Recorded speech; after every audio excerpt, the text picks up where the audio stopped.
A 12-year-old boy is frantically running with a baby in his arms, while pursuers behind him roar, "Catch Roger's illegitimate child." Lin-chan looks down at the little guy in his arms Porgas D. Ace, with a bitter smile on his face. He's a transmigrator, Ace's uncle, and is currently being hunted by the world government. 2 years ago, he crossed over and became the younger brother of Lu Jio, witnessing his sister give birth to Ace over the course of 2 years, while he only awakened a system that could convert berries into Naruto skills.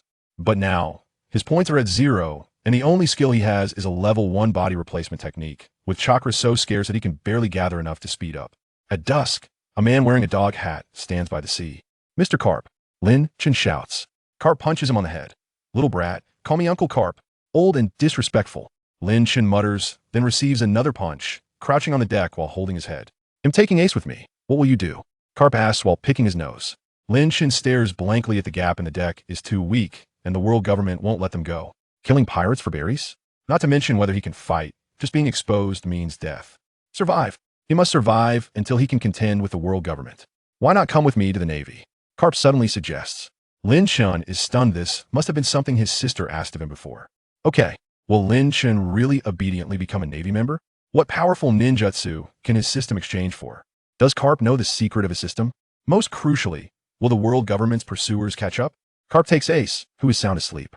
Lin-chan looks at the distant sea level and clenches his fists. This path is bound to be difficult. Hearing Lin-chan say, "Okay," Carp is taken aback, thought he'd have to give him a lesson first. Under the sunset, Lin-chan shouts at the sea level, "Wait for me." Carp pulls out a donut and punches him on the head. "Noisy. You're bothering me while I eat." Lin-chan covers his head, mentally putting Carp's donut on the blacklist. The next morning, Carp's roar erupts. "Lin-chan, Ace pooped again."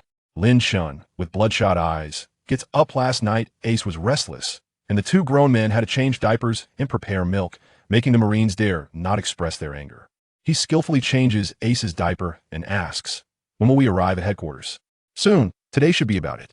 "Mr. Carp, can I borrow 20 million berries?" Lin-chan approaches, grinning like a fox. 20 million? What do you want it for?" "Of course for personal use. A Navy Rear Admiral wouldn't be without this money, right? Wouldn't they?" Carp clenches his fist. "I can lend it to you, but you have to come here and take a punch." For the money, Lin-chan grits his teeth and takes a punch, then heads back to his room immediately. Exchange. A panel pops up. Host, Lin-chan. Skill, body replacement technique, LV1. Points, 2,000. He decisively exchanges for Sharingan, great fireball technique, and Phoenix fire technique. His points instantly drop to 0. Opening his eyes, the black tomo spins in his pupils, and everything around him seems to slow down. But after half an hour, he will have to turn it off. His chakra will be drained. To learn the 6 styles, haki, and swordsmanship, and then combine them with ninjutsu to reach the peak, Lin-chan tightens his fists. At noon, Marineford comes into view, with a huge seagull emblem standing out. Carp discreetly takes them back to their residence, saying it's going home. But in reality, he's hiding Roger's illegitimate child and his little brother. If this matter is exposed, Carp won't be able to protect them. Lin-chan surveys Carp's home, which is just an ordinary old folks apartment. Will Lin-chan expose his identity in Marineford? Can his Sharingan help him learn the 6 styles? Will Carp's residence be searched? Most thrillingly, without points, how will Lin-chan make money to upgrade his skills? Carp places Ace in a cradle, and the little guy smacks his lips. Lin-chan looks at the Marine headquarters outside the window, rubbing his eyes. This will be the starting point for him to grow stronger. Tomorrow, it'll take you to Navy school today. Get some rest, and don't run around. Carp puts Ace in the cradle and turns to report to Sengoku.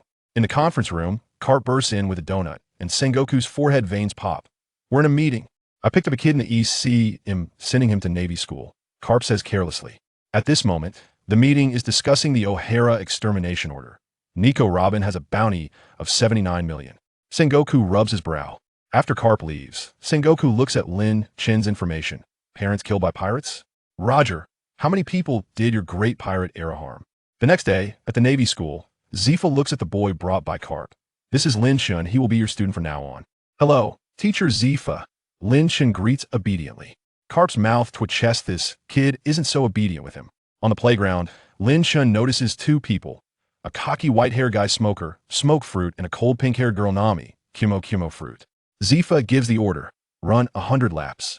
Under the scorching sun, Lin-chan's sweat blurs his vision. The other students finish early, leaving only him dragging his legs, counting 989, 9100. Relying on Garp to get in here, what a waste. Disgracing justice. Smoker and Nami glance at him, dismissing him. After all, they're devil fruit users, with a bright future ahead, while someone like Lin Chun is not worth mentioning. As soon as Lin Chun finishes running, he collapses on the ground, his vision going dark. Will Lin Chun be eliminated from the Navy school? When will his Sharingan and ninjutsu be revealed to everyone? If Smoker learns Lin Chun's true identity, will he report him? Most excitingly, Lin Chun wants to change Zifa's fate. Can he do it? Zifa watches the unconscious Lin Chun, his eyes flashing behind his sunglasses. This boy sent by Garp doesn't seem so simple. Zifa looks at the collapsed Lin Chun and tells Garp, this kid has good perseverance, but his talent will only get him to Rear Admiral at most, and he might barely make it to Captain. Garp is stunned. What? Shouldn't he be like Aokiji and the others? At least a Vice Admiral, right? Aokiji and those three are freaks. It takes years to produce one. Zifa shakes his head. His physical abilities can't keep up. Don't even think about the 6 styles. Garp picks up Lin Chun, sighing. Well, as long as I'm here, no one can hurt him. The unconscious Lin Chun knows nothing of this. If he did, he would probably just laugh. What's there to fear with my cheat? At night, he sneaks into the kitchen and devours all the food, looking at the sleeping ace with even more determination in his eyes. Enduring the pain, he refines chakra, his speed twice as fast as usual. In the morning, he opens his eyes, the Sharingan spinning. I'm almost recovered. Is the Uchiha bloodline really this powerful? If Zifa and Garp knew, they would immediately overturn their conclusions. This kid is a monster. The next day, in the training ground, everyone discusses, almost died yesterday, and he's back today? Just pretending. Let's see him make a fool of himself later. Lin Chun ignores the gossip and walks up to Zifa. Student Lin Chun requests to rejoin the ranks. Today is the day for practical training. As soon as Zephyr's voice fell, everyone wailed. Practical training with Zephyr subordinates was never light, and it often resulted in broken hands and feet. But upon hearing there would be rewards, everyone got excited and looked at Lin Chun in unison. Opportunity to pick on the soft target had come. Kid, we'll take you down first. Those who take shortcuts are the most disgusting. The watermelon-headed boy glared fiercely. The people around were waiting to see Lin Chun make a fool of himself. Lin Chun smirked, full of sarcasm. The watermelon-headed boy, infuriated, shouted, damn it, I'm called. I'm not interested in knowing the name of a weakling. Is Lin Chun's ninjutsu about to see its first real battle? How badly will the watermelon-headed boy be beaten? Will Smoker and Hinai change their views upon seeing Lin Chun's strength? The best part is, how interesting would Zephyr and Garp's expressions be if they knew Lin Chun had such a strong trump card hidden away? The watermelon-headed boy's face turned red with anger, and his fists cracked as he charged forward. Lin Chun touched the package at his lower back, a glint of cold light flashing in his eyes. The show is about to begin. Before the watermelon-headed boy could finish his sentence, Lin Chun charged forward first.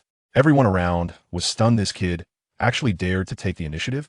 The watermelon-headed boy threw a punch at Lin Chun's face, but Lin Chun's figure flashed, circling to his side and delivering a punch. Unexpectedly, the watermelon-headed boy seemed unfazed, grabbing Lin Chun from behind, while his other hand threw an elbow strike. Bang! A cloud of white smoke exploded. The watermelon-headed boy froze, holding a broken tree branch, while the crowd whispered, what technique is this? Paper drawing? Or a devil fruit? Lin Chun formed a ninja seal, and with a bang, 2 copies of him appeared, both charging at the watermelon-headed boy. The watermelon-headed boy chose one to attack, but at the moment of contact, there was another burst of white, smoky mist.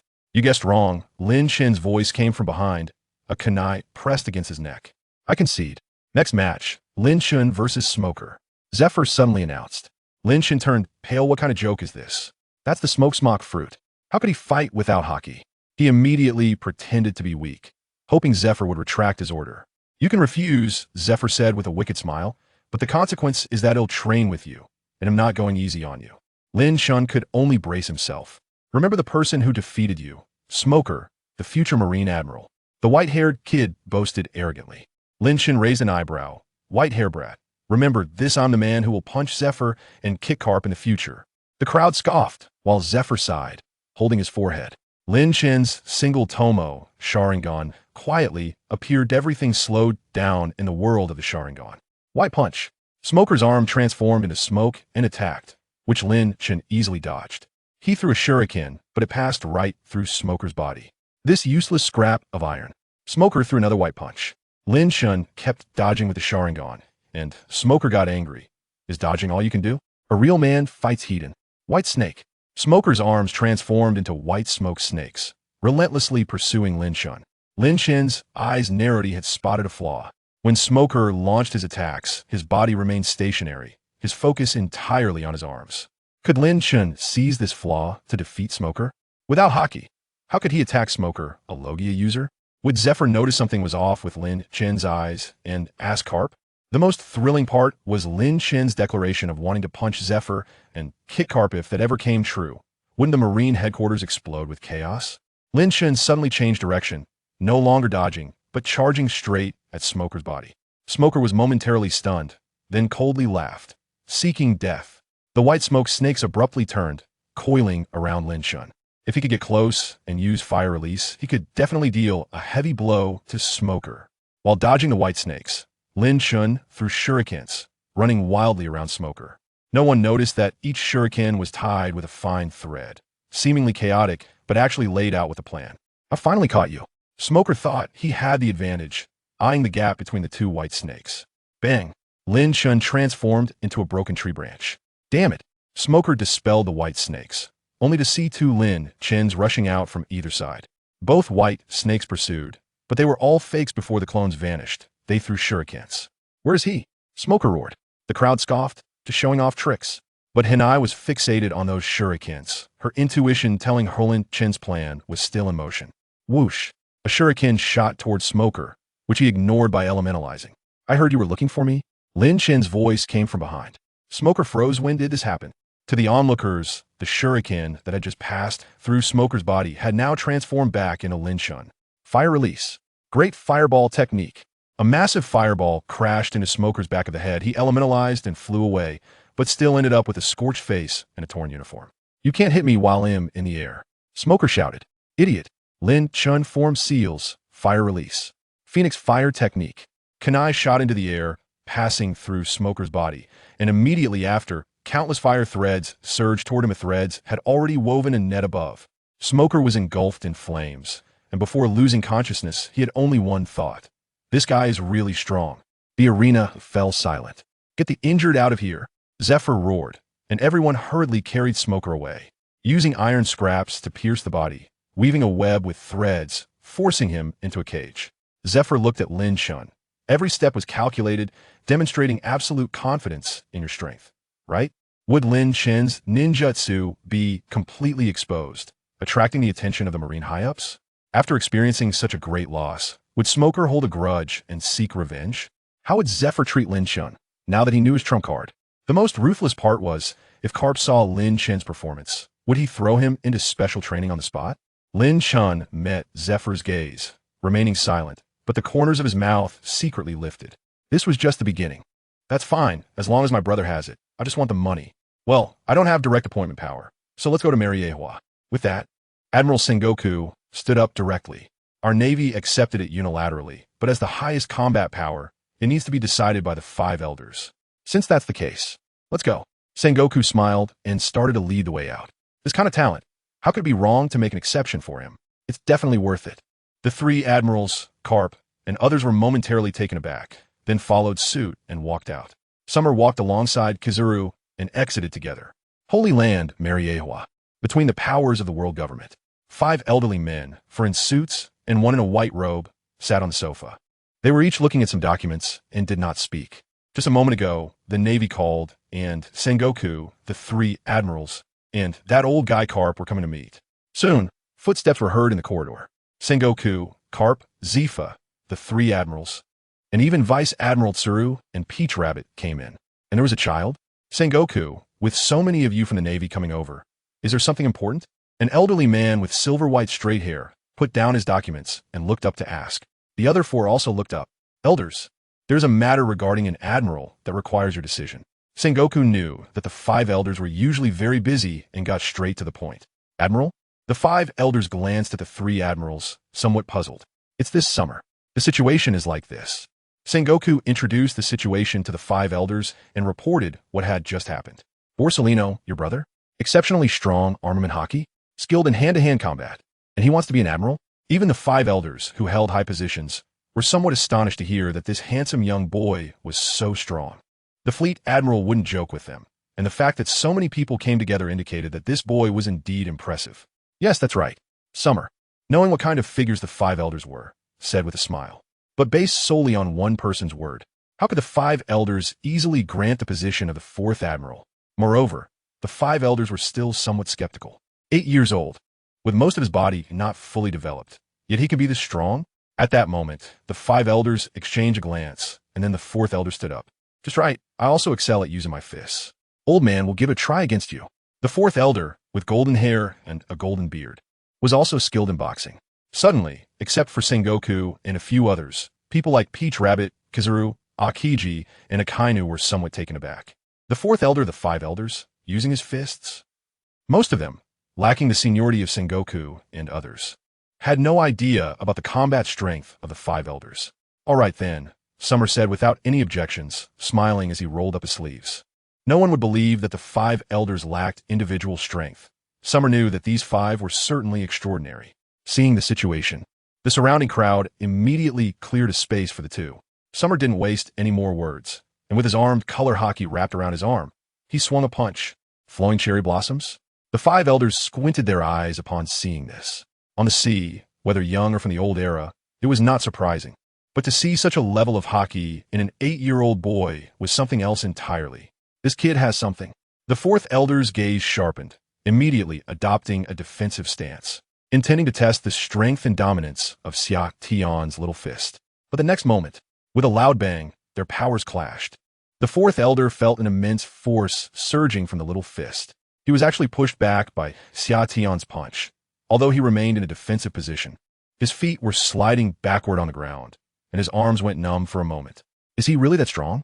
Startled, the fourth elder barely stabilized himself and reacted, only to see the small figure in front of him launching another series of punches. Powerful, dominant, and fast, just like Steelbone Kong back in the day. Thus, the fourth elder was relentlessly attacked by Xia Tian, unable to fight back, continuously being pushed back, causing the expensive floor beneath them to shatter. The overwhelming power and momentum left the other four elders in awe. This little guy is really that strong. Not exaggerating at all. The first elder's eyes lit up. The fourth elder's strength was no less than that of a general. Even if he was at a disadvantage and being suppressed like this, it only demonstrated Xia Tian's excellence. Armament hockey template proficiency increased. Stamina limit increased. Strength limit increased. Acquired fourth elder's martial arts template. One by one, system notifications appeared in Xia Tian's mind. This is the terrifying aspect of the system. As long as there is a battle, Xia Tian will continuously grow stronger. After just a few punches, the system has already acquired the template of the fourth elder, and all his ability metrics are constantly improving in proficiency during the fight. It feels even worse than Sakazuki. However, Xia Tian couldn't help but mutter that the fourth elder's martial arts template is actually not as good as Akainu's. The sound was not loud, but everyone present could hear it, including the group of Navy from the Warring States period, who all had strange expressions. The five elders, on the other hand, smiled slightly. At this moment, the armed color hockey on Xia Qing, who was in continuous battle, underwent a transformation. Congratulations to the host. The armed color hockey template has reached the top level. The enhancement of armed color hockey brings an explosive increase in Xia Qing's strength. This made Xia Tian overjoyed. After nearly a year of training, his armament hockey finally reached the top level. Of course, all of this was happening within Xia Tian's body. Outside, it was just a moment. The battle with the fourth elder was still ongoing. Hearing Xia Tian's words, the fourth elder mistakenly thought he was mumbling about his strength not being as good as Akainu's, which immediately infuriated him. His aura surged, and all his armament hockey erupted. The entire area of authority shook. The airflow accelerated to form a strong wind, and the floor, which was already cracked, now had large gaps opening up. The sofa and counter were all overturned. The other four elders of the five elders did not pay it any mind and calmly stepped back. Sengoku, Garp, and others also retreated a few steps to create more space. Xia Tian's aggressive attack momentarily stalled, allowing the fourth elder to break free from his passive defense. Looking at the fourth elder, whose momentum had reached its peak, no one present tried to stop him. Even Kizaru Salino remained motionless. He wasn't afraid of Xia Tian getting hurt. At least here, his brother wouldn't lose his life. Like everyone else, he wanted to see where Xia Tian's full limits were, how far the small boy could go. As the fourth elder began to take things seriously, his powerful aura surged. The five elders were indeed not simple characters. This was purely the power of armament hockey. Xiaotian's small face also became serious. Now the fourth elder's momentum was more than doubled. Bang! The fourth elder's fist struck out, directly compressing and exploding the air with a tremendous force. With his punch, Sengoku, Garp, and Zephyr all narrowed their eyes. The power was indeed not small. Could this little body of Xiaotian handle it? Kizaru, Salino, couldn't help but prepare to unleash his abilities at any moment, worried that Xiaotian might not be able to take it and something unexpected could happen. However, Xiaotian did not dodge or evade. Instead, he clenched his fist and struck first. Second style, sea-shattering. The two fists collided. Both possessed profound levels of hockey at the level of the transparent flow cherry blossom, and a wave of power spread out. A strong pressure erupted from the center of the two, blowing items in the surrounding area all over the place. But in the next second, the true explosion of power in Xiaotian's fist began. At the point of impact, the shockwave of the punch completely erupted. The floor beneath their feet shattered with a loud bang and sank. All the glass shattered, and even the doors and windows between them were cracked and blown away. Vibration? The fourth elder's expression changed. This punch was surprisingly similar to Whitebeard's fruit power of vibration. Even though he used all his armed hockey, he still couldn't withstand it. With a crack, he took a step back and directly stepped on the shattered floor at the edge of the sinking area. Meanwhile, Xiaotian remained steadily in place. The outcome was clear. The other four elders, Sengoku, Garp, and the three admirals all displayed expressions of shock. They never expected that Xiaotian would hold the upper hand. How could such a small child's body contain such immense power? This has successfully repelled the powerful fourth elder. Xiaotian smiled and did not continue the attack. This move, Shattered Sea, is the result of merging the combat templates of the four elders, combined with previous techniques. Not bad. The fourth elder's eyes were still somewhat shocked. Although he wasn't injured, he felt his blood surging. The report from Sengoku just now was not exaggerated. At 8 years old, Summer undoubtedly already possessed the strength of a general. A genius, truly a prodigy. At this age, in terms of armament hockey alone, wouldn't he be invincible? Good. Very good, splendid. We grant you the position of general, and we have agreed to all your requests.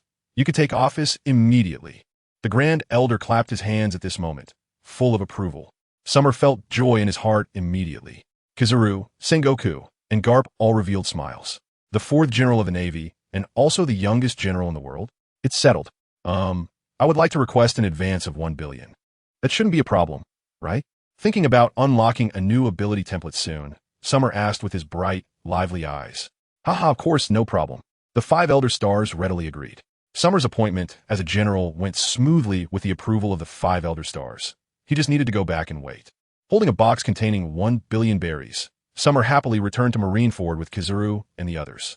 Meanwhile, in the distance, the 5 Elder Stars watched their figures. Deep in thought, Kizaru's family doesn't have any special bloodline, right? Unlikely. According to current CP information, Salino's family is not one of the D clans. And this Summer is confirmed to be his biological child.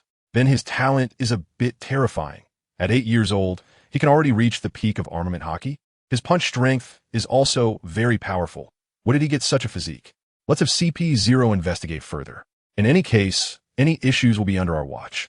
It's just a position of general. I wonder how those sea monsters will react when they learn there is an 8-year-old general. The 5 Elder Stars stood on the castle balcony, watching Summer's back, speaking one by one. Marineford, inside the conference room. Congratulations, host, for achieving 1 billion in investment. A new template is about to be unlocked. Wearing a small suit, Summer was drinking a beverage when the system prompt flashed in his mind.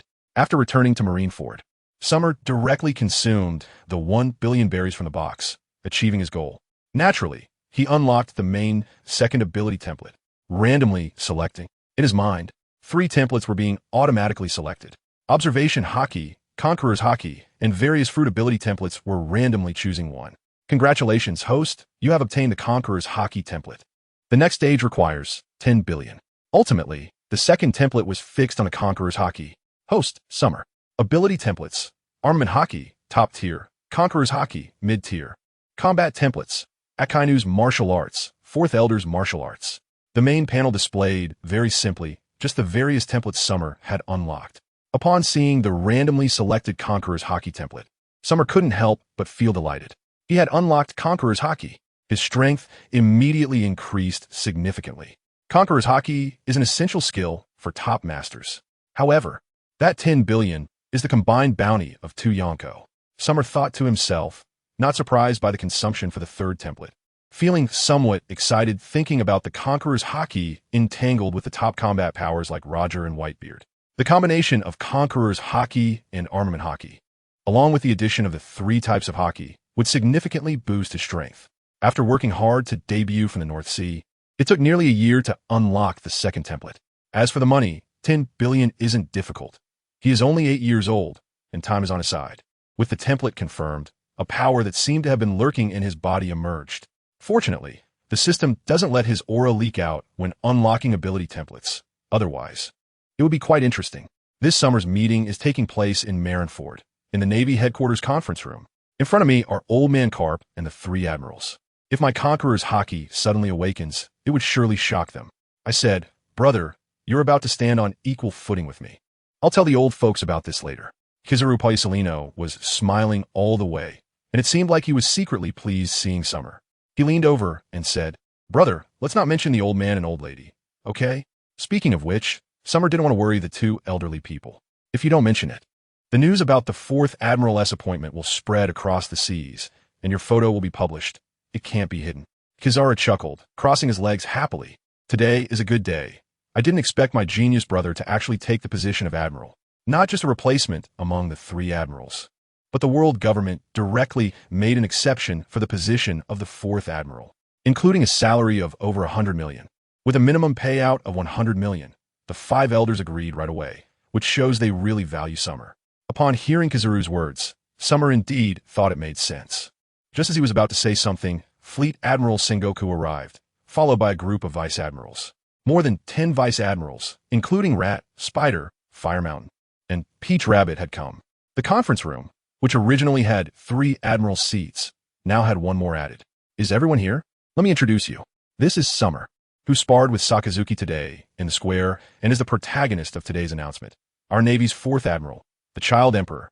Fleet Admiral Sengoku got straight to the point, pointing at Summer, who was quietly drinking orange juice next to Kizaru. The expressions of the Vice Admirals were unimaginable. Their faces instantly froze in shock, especially the candidate Admiral. Vice Admiral T looked like his eyes were about to pop out. I was cut in line by an 8-year-old kid. Following that, Fleet Admiral Sengoku began to describe the process of Summer's appointment, from defeating pirates in the North Sea to the well-known fight with Akainu, and then to meeting the 5 elders for approval. The officers present listened in shock as they heard the whole story. There was also the official appointment document sent by the world government and a custom-made Admiral's uniform. Well, 8 years old, over a meter tall, tailor-made. Soon, after Summer declined the inauguration ceremony, newspapers announcing this spread across the seas. In a short time, the 4th Admiral of the Navy, an 8-year-old boy with the code name Child Emperor, was known everywhere, especially with his juvenile appearance draped in a justice coat. It quickly spread around the world. In a new world, in the sea controlled by the 4 emperors, on a certain calm ocean, a pirate ship lay on the surface like a gigantic whale. This is the ship of the 4 emperors, the Moby Dick, belonging to Whitebeard. Under the enormous mast with the sails furled, there is a large chair. The man known as the strongest in the world, Edward Newgate, also known as Whitebeard, has an 4 drip attached to him, resting his arm on his head, looking somewhat irritated. On the deck of his ship are his sons, who are also famous pirates at sea. "Marco, bring me a drink, just a sip," Whitebeard said somewhat helplessly. "No way, old man. You're on in 4, and your body can't handle alcohol these days." Marco, the pineapple-headed one, unhesitatingly and ruthlessly refused. "Has there been any news about Ace?" Whitebeard Newgate asked with an unwilling expression after mumbling something under his breath. "Not yet. Still no news since the last message we received," Marco replied with some worry. "Old man, should I go out and look for Ace?" "I'm really worried," suggested Jozu and Vista as they stood up together. The longer they went without news of Ace, the more anxious they became. "Let's not rush it just yet." Whitebeard pondered for a moment and shook his head. At that moment, a bird call was heard. A seagull flew in with a message and dropped a newspaper. After Marco caught it and opened it, he was immediately shocked, as if he had seen something incredible. Old man, look quickly. The Navy has gone mad. They've actually appointed an 8-year-old child as the 4th Admiral, with top-notch hockey, The Moby Dick erupted in commotion as Marco handed the newspaper to Whitebeard, and everyone gathered around him, looking at the smiling face of the young boy in the photo, dressed in a miniature version of an admiral's uniform. Gururara, Sengoku, what are you doing? An 8-year-old punk?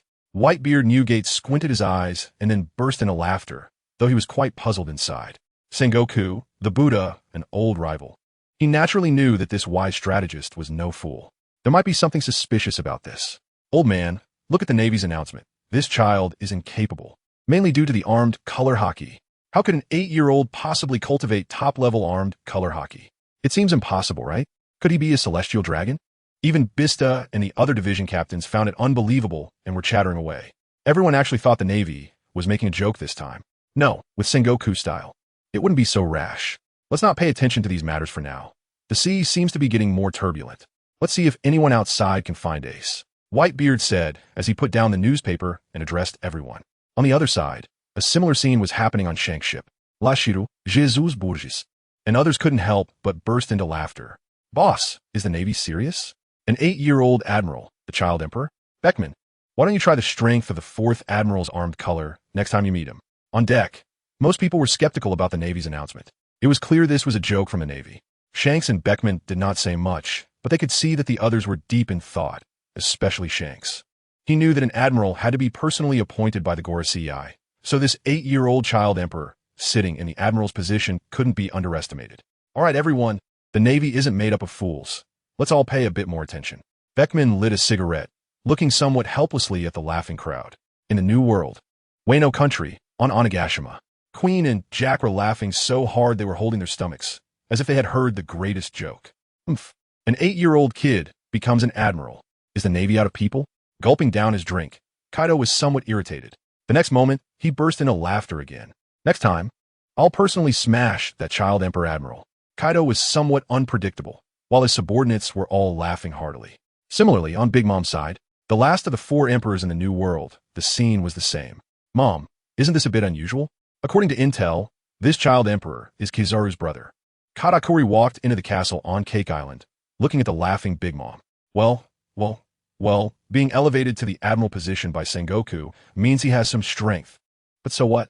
Big Mom didn't care what was special about this admiral. Kizaru's brother wouldn't make the 4 emperors wary. Katakuri nodded. Indeed, what difference does it make if the Navy has an additional admiral-level combat power? It's still the same as before. The only ones who are intimidated are those below the 4 emperors. However, there was one force that had actually received news right after the Navy's meeting. That was the underground intermediary, the king of Dressrosa, the captain of the Don Quixote family, Don Quixote, Doflamingo. In a palace hall, the family members were all laughing heartily. Even Doflamingo himself was laughing. Gorosei, Sengoku, what are you doing? Are you really letting an 8-year-old child take the admiral's throne? Doflamingo seemed to be tired from laughing and picked up a bottle to drink. Others might not know, but Doflamingo was aware that the Navy's tradition was 3 admiral positions. Power, strength, and so on were divided into 3. Adding a 4th admiral position, the Gorosei must have made an exception to allow this 8-year-old named Summer to ascend. Kizaru's younger brother, with the strength to fight Akainu. On the surface, Doflamingo remained indifferent, but in reality, he was keeping an eye on the world government and the Navy. But he couldn't take a child emperor so young seriously. Even the 4 emperors and warlords felt the same. One could imagine how other forces would react. Blackbeard's crew on a small island was also laughing heartily. Captain Ace, did you see that? What ability does such a Navy have to stop pirates in the future? Teach said with a mocking smile, holding the newspaper up to the bound Ace. An 8-year-old admiral. The Navy is really getting more incompetent. Ha ha ha. Ace had his mouth stuffed and was shackled with sea stone, his eyes filled with anger. Of course, not all forces were laughing at the Navy's actions. Mihawk the Eagle Eye was seriously looking at the photo of Summer on the newspaper within his dilapidated castle. His gaze, even in the photo, showed that the child emperor's eyes were not those of an 8-year-old child. The ultimate armed color hockey. The Navy only revealed this bit of ability. It's not simple at all. If there's a chance, I must spar with him. Shaking his wine glass, Mihawk drank it all in one go. Meanwhile, Summer was at his brother Kizaru's residence, unaware of the reactions his promotion to Admiral had caused around the world in just one day. He didn't care at all. Those who underestimated his age would pay the price. The templates and abilities had all been upgraded, and the power of the 1st and 2nd forms would be more stable and powerful. Summer looked at his attributes and then stood up. After taking office, There were no immediate tasks or matters. Without his own small villa, Summer directly stayed in Kizaru's small villa in Marineford. There was no choice. The small houses were occupied by many people, and there were only 3 small villas for the Admirals. At this moment, the sound of the phone bug rang inside the villa. Summer followed the sound and found the phone bug that had been forgotten under the cabinet. Without thinking, it must be the fault of the perverted yellow monkey, which is also why the phone bug is often hard to find. Once the call was connected, it turned out to be a meeting in the conference room. Summer's first task after taking office had arrived. At this point, Ace should be going to find Blackbeard. I wonder if he's already captured Ace? Summer put on the general's uniform and walked directly out, heading to the fortress. If Ace has been captured, then the Marineford War is not far away. Amid the chaos, he could also make a fortune. This time, there were many matters that required the 4 generals to act together. In the conference room, Fleet Admiral Sengoku looked at the 4 generals sitting in front of him and said with a serious expression, "Whitebeard and Redhaired have made contact again. This time, we need to send a general there, just in case. The traitor Marshal D. Teach on Whitebeard's ship wants to make a deal, and this matter is also very important. Additionally, according to reliable information, one of the 7 warlords, Don Quixote da Flamingo, has a secret deal with the Emperor Kaido. It involves artificial devil fruits. Moreover, the infamous pirate, Silver Lion Shiki, who escaped from Impel Down over a decade ago, has been defeated by the Straw Hat crew. Now he has been captured again, and we need a general to personally go there for support and escort him back." In one breath, Fleet Admiral Sengoku introduced the situation to Summer and the others. For matters indeed, Summer pondered secretly. Since Blackbeard's side was serious enough to send a general, they must know that the deal involves Whitebeard Pirates Fire Fist Ace. "Sakazuki, you go to Doflamingo to stop this deal, and it would be best if you could catch something on Doflamingo. Salino, go to Whitebeard to guard against him, and Kazan, go bring back Silver Lion Shiki. Summer, you will go to Blackbeard to complete the deal." Sengoku's series of arrangements were very reasonable. Akainu Sakazuki is prone to fights, so he is not suitable to go to Whitebeard or to pick up Silver Lion. Going to Doflamingo is just right to intimidate him. Kizaru's speed is sufficient, and he can avoid any accidents. Aokiji Kazan escorting Silver Lion is the best option, freezing him for safety. As a newly appointed general, Summer was assigned the easiest task, which was the simplest. However, Summer felt that this was too simple. "Fleet Admiral, this task is too easy. As a new general, shouldn't I have a chance to prove myself?" Summer raised his hand, smiling. If he went to Blackbeard, the payment for the job wouldn't be high. The next phase of the system requires a full 10 billion. Everyone looked at Summer's raised little hand with some strangeness, not quite adapting to having a younger colleague. "I'll go to Whitebeard. Let me switch with my older brother." Summer directly proposed. If it's just about money, going to Blackbeard is also fine. There's a chance to earn some berries. But Summer's system also provides immense progress when fighting strong opponents. Moreover, with higher difficulty, the payment would also be more, achieving 2 goals at once. "Little brother, can you handle it?" Kizaru was also reluctant for his younger brother to go to Whitebeard. After all, it's a meeting between the world's strongest man and the Emperor Red-Haired, 2 emperors. Obviously, Sengoku was also considering this aspect. "My strength, didn't my brother and everyone see it? I am confident and guarantee to complete the task." Summer grinned, extending his fist, indicating that he was strong. "I think the child emperor can go as well." Akainu Sakazuki shot a glance at him, agreeing with Summer's suggestion. Summer is indeed very strong. He needs this opportunity to prove the strength and authority of a general to the world. This also concerns the Navy's reputation.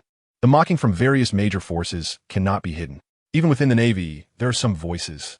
"Well, that can work, but you must pay attention to safety." Sengoku glanced at Akainu, understanding this layer of meaning. Kizaru shrugged and didn't say much. A good man should go to the sea. His younger brother has strength and should let the world shut up. Then it's settled. Seeing that Kizaru Salino did not oppose, Sengoku agreed. Having witnessed Summer's ability to stand up to the 4 elders, he did not say much more and immediately assigned Summer to go. "What about the payment for the task?" Summer's youthful voice coughed lightly, hinting. Sengoku was taken aback, then smiled. He almost forgot that this little guy charges for his services. "How much do you want?" 2 emperors. With Whitebeard, even known as the strongest man, 5 billion berries. Task successfully completed. As soon as Summer mentioned money, his eyes lit up immediately. As soon as the price was mentioned, both Fujitora and Kizaru, who were having tea, couldn't help but choke. "That's a bold offer. 50 billion. You think you want to capture Whitebeard? The bounties of the 4 emperors are only around 50 billion. That's too high. How about 10 billion? That's more reasonable." Meanwhile, Admiral Sengoku seemed to be mentally prepared and calmly started to negotiate. After all, those are 4 emperors. It would be exhausting for me to fight them. If both of them go after me, 40 billion seems fair. Goodness, Summer doesn't seem like a little kid at all. He starting to negotiate like a shrewd businessman. The 3 generals listened with strange expressions. The 4 emperors looked at your small frame and felt embarrassed to gang up on you. A fixed price of 5 billion. This time, the goal was merely to prevent any accidents and avoid direct contact, not to have you go up and start fighting. So how about it? This price is quite reasonable. Xiatian, the Warring States Marshal, said with a smile. Deal. Upon reaching this point, Xiatian did not counteroffer and readily agreed. 5 billion was already a quarter. It wouldn't be appropriate to discuss further since it was his request to go to Whitebeard's side. All right, the warship is ready. The journey is long. You should set off immediately. Warring States nodded with a smile, concluding this task meeting. The sea breeze blew, and the calm sea began to stir with considerable waves. The Moby Dick lay on the water without moving forward, the skull flag of Whitebeard fluttering in the wind. Is there still no sign of Ace? I have a bad feeling. Whitebeard Newgate was no longer on foredrip, but still had some medical equipment attached. At this moment, Whitebeard appeared somewhat restless. Dad, we've sent people out to look for news about Ace these past few days, but there hasn't been any feedback. Marco frowned, also very worried. Report. Suddenly, a lookout shouted as he ran over. Dad, the red-haired pirate ship has appeared again. It's approaching. They're signaling for one person from red-haired to come aboard our ship. Upon hearing this, Marco, Vista, Jozu, and others all changed their expressions. Red-haired wants to come aboard. The officers exchanged glances. The last contact wasn't even a direct meeting on the ship. This time, why is red-haired Shanks doing this? Red-haired Shanks looked at the large ship in the distance, picked up his griffin sword, and prepared to board alone. Don't worry, Whitebeard will be fine, Shanks said to Jesus Burgess, and the others behind him were concerned. Suddenly, as both sides were approaching, Jesus Burgess exclaimed, "Oh no, boss, a warship is approaching. It's Admiral candidate Peach Rabbit, and a little brat who is the new Admiral. Kid Emperor," he said in surprise while holding a telescope. This caught Shanks, who originally planned to board Whitebeard's ship, completely off guard. The Navy Admiral, the child Emperor, and Peach Rabbit actually appeared just like that. One must know that this was a meeting between 2 of the 4 emperors of the sea. Weren't they afraid of being attacked and sunk directly? The Red Force slowly came to a stop. The Whitebeard pirates also noticed that the warship did not maintain its distance, but instead sailed directly over. Old man, it's the Navy Admiral, that 8-year-old boy, the child Emperor. Marco looked through his telescope carefully and frowned. They haven't slowed down. Do they want to start a fight? The other division commanders also had surprised expressions. They surely knew that 2 major 4 Emperor pirate crews were here, right? Gulalala, the child Emperor? Interesting. Whitebeard looked intrigued, but did not get up, still sitting in his large chair. Sengoku had sent out an admiral who had become a laughingstock, and he wanted to see what was special about it. On the warship, Peach Rabbit and the Navy personnel behind her looked somewhat astonished at Summer. Admiral Child Emperor, are we really going over? These are not ordinary pirates, some Navy soldiers said with fear. Although this young admiral had demonstrated terrifying strength along the way, directly sinking pirates with a single punch from a distance. This was no joke. The 2 pirate ships ahead were Whitebeard's and Shanks's. Of course, our mission is to prevent Whitebeard and Shanks from meeting, and now that they're getting close, we must intercept them directly. Summer, wearing round sunglasses, a neatly tailored suit, and a justice coat, stood handsomely at the bow of the ship, compared to the worried Peach Rabbit, Shizuka, and the somewhat frightened Navy soldiers. Summer looked relaxed and instead felt eager in his heart.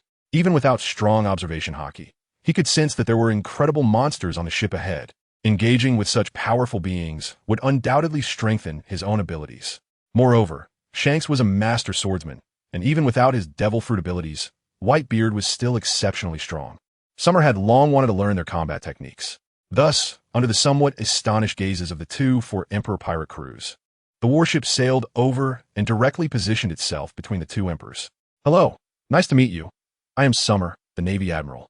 Summer stood at the bow of the warship, politely greeting the pirates on both sides. Marco, Vista, Jozu, and others, along with Shanks, Beckman, and Jesus Burgess, all looked at him with peculiar expressions.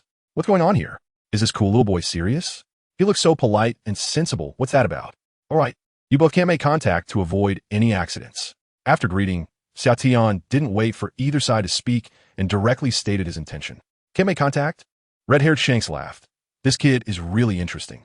How could Fleet Admiral Sengoku be at ease, letting him come with Peach Rabbit to stop us?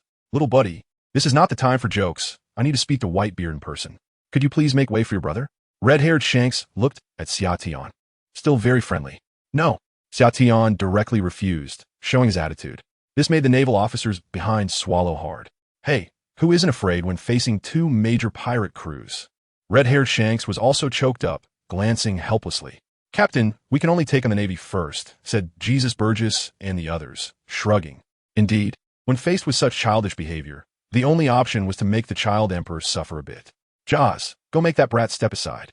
Whitebeard Newgate stood up and walked step by step to the edge of the ship, exuding an air of superiority. He glanced at Summer and then fixed his gaze on red-haired Shanks. Summer looked up in response. This giant, over 8 meters tall, bore the battle scars of many years. Exuding a dominerignora. Whitebeard Shanks' eyes sparkled with excitement. He had admired this man in his past life. Now that he saw him in person and could engage with him, his heart couldn't help but race.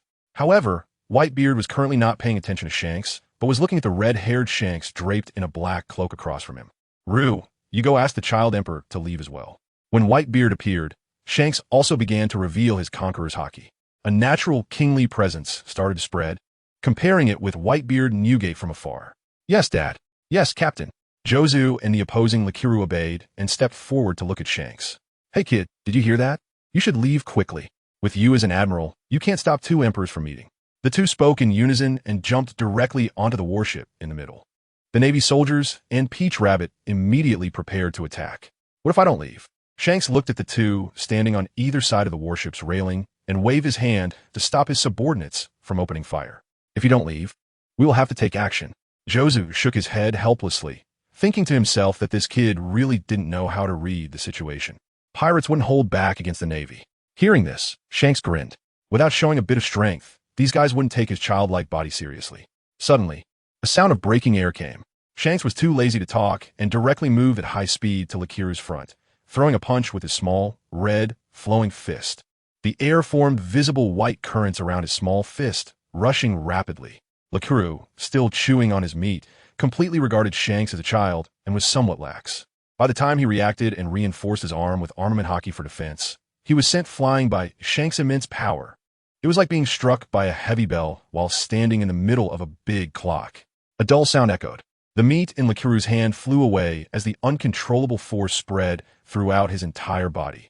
He flew backward exactly as he had come. This sudden scene startled everyone. Members of the two pirate crews and the soldiers on the warship hadn't expected Shanks to act so quickly. They watched Lakiru's plump body fly back uncontrollably. This is Rikairu, one of the high-ranking members of the red-haired pirates. He got sent flying just like that. Jozu, in another direction, gritted his teeth. Is this considered a sneak attack? Probably not, right? Rikairu didn't react in time because the speed of the child emperor was simply too fast. In the next moment, with his eyes wide open, Jozu's words were cut off as he saw Summer making a turn. With an incredible angle, he changed direction and charged towards him without losing speed. A small fist kept enlarging in front of him. He had already reacted and quickly began to diamondize. Shining. Collision. But when Summer's black fist, infused with haki, came crashing down, the man with a daily angry expression had more than half of his body transformed into diamond. With a strong push from his feet, the battleship's railing instantly shattered, and he charged straight towards Xiaotian, using his shoulder to collide. When Xiaotian's small fist met Jaws, a terrifying force exploded in an instant. The deck shattered, pieces flying everywhere. The clash of power created a dull sound that spread with the vibrating air. Some nearby Navy soldiers were knocked back and fell due to the impact of the collision between the two. Fortunately, this was a specially designed battleship with an exceptionally sturdy structure, so it didn't disintegrate completely. Only a large section of the deck was shattered. Diamond Jaws truly lived up to his name. Xiaotian also didn't expect Jaws' strength to be so immense. No wonder he could throw massive ice blocks in one piece, causing Aokiji to bleed. This punch was surprisingly blocked. Compared to the unexpected events of Summer, Jaws himself was even more astonished. He was well aware of how strong his charging power was. The number 1 or 2 powerhouse of the Whitebeard pirates. How could it be that after using his shining charge, he couldn't push away such a small fist? Summer didn't continue to wrestle with him. After all, this wasn't on land, and in order to intimidate the 2 great Emperor-level pirate crews, He had to win with overwhelming advantage. One-style mountain suppression. In an instant, the small fist that was colliding with the diamond changed. The force shifted. A ripple of power surged out in circles from the fist, and the explosive fist power surged like a tidal wave. Bang! This is a secondary burst of energy without any movement. Even the gazes of red-haired and whitebeard are fixed. This is definitely not a fighting skill that an 8-year-old can master, right? In an instant, Jaws was sent flying back just like Lakuru, unable to control his body, directly hit by the mountain punch. Red-haired Shanks, Whitebeard Newgate, and the cadres on their respective ships all had a change in expression. What a strong aura. However, all of this happened very quickly, just a matter of seconds. Even Laku, who was knocked back at the start, hadn't landed yet. As the two were sent flying, Marco and Beckman acted quickly to catch Jaws and Lakuru. But upon sensing the power within them, their expressions turned serious. Summer was not as simple as they had imagined. The immense power and the technique to control that power hinted at the extraordinary nature of this child emperor. These two punches completely shocked the people on both sides of Whitebeard and Redhaired. At this moment, everyone had put away their underestimating hearts and looked solemnly at the young figure on the deck of the heavily damaged warship. This is not a child. This is the 4th Admiral, the child emperor.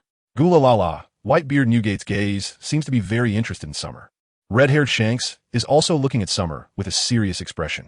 As expected of the 4th Admiral, it seems we underestimated him. He cannot be regarded as just a child. Red-haired Shanks can tell. The armament hockey covering Summer's hands is clearly excessively strong. The powerful punch that even Diamond Jozu cannot withstand, and Raikairu's body cannot bear the force. He is very strong in physical combat. Gain an increase in power limit. Gain an increase in stamina limit. 1 punch each. And the system within Summer immediately began to alert. The brief process did not yield a martial arts template, and these limits only refined Summer a little. But without a doubt, engaging with powerful opponents raised the limits alerts significantly. Come again. Diamond, Jozu, and Raikairu were clearly unwilling to accept being knocked away by an 8-year-old child. Taking a deep breath, they prepared to leap again. Both of them gritted their teeth, wanting to go up and fight again. However, they were each stopped. It was Marco from Whitebeard's ship and Beckman from Red-haired Shank's ship. Hey, Jozu, this guy is not simple. Let me try him out. Marco walked forward seriously, leaping directly onto the ship, blue flames igniting on his body. Transforming into the Phoenix form, he lunged toward Summer. His half-beast Phoenix claws were covered with intense armament hockey, reaching out to grab Summer. Meanwhile, on Red-haired Shank's side, Beckman, with a cigarette in his mouth, blocked Raikairu and jumped over without a word. You guys really, is this not enough? Seeing that the two emperors hadn't team moved, Summer helplessly said. The nearby Tosaka thought Summer was saying that his displayed strength was not enough to make them back off. In fact, Summer was wondering why the emperors hadn't made their move yet. One move, mountain suppression. His figure vanished directly from the deck, and Summer leapt up, clenching his fist. The armament hockey flowing like a stream of cherry blossoms around his arm. He used mountain suppression again, and it was not just a simple punch explosion. It was the complete mountain suppression. At this moment, a powerful momentum erupted, causing both Whitebeard and Shanks to change their expressions, becoming somewhat serious. After merging into the mountain suppressing technique, it was not the first time for Summer to use it, combined with his actions to harness the power of his body. Its might became even stronger. Phoenix, huh? His fist directly struck at Marco in midair, and when it was fully extended, it just happened to hit Marco's body, which was engulfed in blue flames. Marco was instantly shocked, never expecting Summer's speed to be so fast. It wasn't until his fist continued to enlarge in front of him that the sound of the sonic boom reached Marco's ears. Summer didn't want to continue the fight. His targets were the two emperors, Whitebeard and Shanks. Only by engaging with them could he achieve maximum progress, and he couldn't take the initiative to attack. Otherwise, those cadre captains would definitely block him. Thus, Marco was unfortunate, as Summer rapidly attacked, making the world around him seem to slow down immensely. With a smiling expression, Summer's fist struck out, creating a massive pressure in the air, until it solidly hit Marco's shoulder. Boom! A powerful wave of force burst forth, creating a strong airflow. The blue flames on Marco's shoulder were extinguished by the punch, infused with armament hockey, and his body was sent flying back like a cannonball. Marco! Bista exclaimed in shock, leaping out to catch Marco, using immense strength to hold him, but they both fell onto the deck and rolled a few times. Marco had a pained expression, with the shoulder bones slightly dislocated, and surprisingly, he couldn't recover for the moment due to his Phoenix abilities. It should be noted that with Marco's abilities, simply covering with armament haki was not enough to achieve this. Even Whitebeard, upon witnessing this scene, narrowed his eyes and turned seriously to look at Summer, who was preparing to attack Beckman. The others, including the cadre members on Shanks' side, were all shocked. Such powerful strength, such formidable armament haki. Shanks could see at a glance the terrifying aspects of Summer, especially the technique of haki, which was completely beyond what an 8-year-old child could achieve. This is attack, even a temporary suppression ability after the attack ends. Obtain the Phoenix Marco combat technique template. Gain stamina limit. Gain strength limit. Acquire brief levitation and rapid healing abilities. In this punch, Xiaotian unleashed his own technique, while Marco utilized the power of the Phoenix, allowing Xiaqing to gain quite a bit from just one punch. As expected of a captain of the First Division, if the battle continued, he could improve his strength significantly. With these gains, Xiaotian secretly smiled. Marco's power wasn't as strong as Jaws, but his overall strength was higher. Moreover, gaining from battle wasn't limited to just martial arts templates. For special characters like Marco, one could also acquire unique abilities. In a flash, Xiaotian stepped and turned, using the brief levitation ability he had just acquired. He charged directly at Beckman, who had just leaped in. Beckman, rumored to be the closest to the four emperors, was incredibly powerful. Seeing Beckman leap in air, Xiaotian knew of his strength, and without hesitation unleashed another fist to shake the mountain. Watching the small fist charged with armament haki approaching, Beckman's pupils constricted. With his strong observation haki and close to four emperor strength, he quickly maneuvered his body to narrowly avoid Xiaotian's punch. However, the outer layer of armament haki just brushed past Beckman's body. Beckman was also taken aback, not expecting Xiaotian to explode with such speed in midair. After turning, Beckman didn't even think. He drew the pistol from his waist and fired at Xiaotian in one swift motion. Flames erupted from the gun's muzzle. The shot, infused with both armament and Conqueror's haki, broke through its original destructive power and shot forward in a spinning motion. The thrilling aerial confrontation left everyone in awe. Marco was knocked away, twisting and accelerating in the air, throwing a punch, while Beckman dodged and drew his gun to shoot. It was understandable that Beckman had such combat awareness, but the fact that the 8-year-old child emperor was acting like a seasoned fighter was surprising. However, what Summer didn't expect was how formidable Beckman was. Although his speed wasn't as close to the speed of sound as Marco's, it was still fast. Moreover, as they charged at each other, Beckman managed to dodge that punch. Truly worthy of being the strongest Vice Admiral, his strength was nearly on par with the four emperors. But in the next moment, Summer grabbed with his fist directly in front of him. The terrifying grip, combined with top-tier haki, crushed the air pressure surrounding the bullet. Catching it in his palm, for a moment, the bullet collided with Summer's haki, creating sparks. Furthermore, the bullet, empowered by Beckman's Conqueror's haki, had tremendous impact. Yet, it was still caught in Summer's hand, without him changing his expression. No way. Is this for real? The members of the red-haired pirates, like Jesus Burgess and Lachi Lu, were dumbfounded. Everyone knew how strong Beckman's bullets were, and now, they were caught by the small palm of a child emperor. Shanks, the red-haired, looked extremely serious, his pupils contracting. Even when he fought Beckman, he wouldn't dare catch them with his hand. The haki attached wasn't enough to penetrate me. Summer smiled proudly, firmly holding the bullet in his small palm, then tossed it aside. Watching Summer casually throw away the bullet, Beckman was shocked and taken aback. What kind of joke is this? The haki on it isn't enough to penetrate. Beckman didn't know how to react. The shock didn't affect Beckman's combat awareness. He immediately adjusted his angle and swiftly aimed at Summer to shoot. Bang, bang, bang. He fired several shots, emptying his gun. Summer's eyes narrowed. He hadn't activated his observation haki or awakened his self-awareness. But relying on his body's natural reflexes, he approached Beckman while dodging, utilizing his brief hovering ability. In the sky, the sound of air being burst accompanied the gunfire. With moonwalk combined with the brief hovering, Summer was quite agile. But in the end, ding, a bullet still hits Summer's body. A bullet that strikes the body of a natural system creates a large hole, generating sparks directly on Xiaotian. The round bullet flattens, but does not break through Xiaotian's armed color defense. The impact is considerable, causing Xiaotian to feel a slight pain. Despite a momentary pause, he is already close to Beckman. Beckman reacts quickly, intending to use a movement technique similar to the Navy's 6-style moonwalk to create distance. However, it's already too late. Second style, Shattering Sea.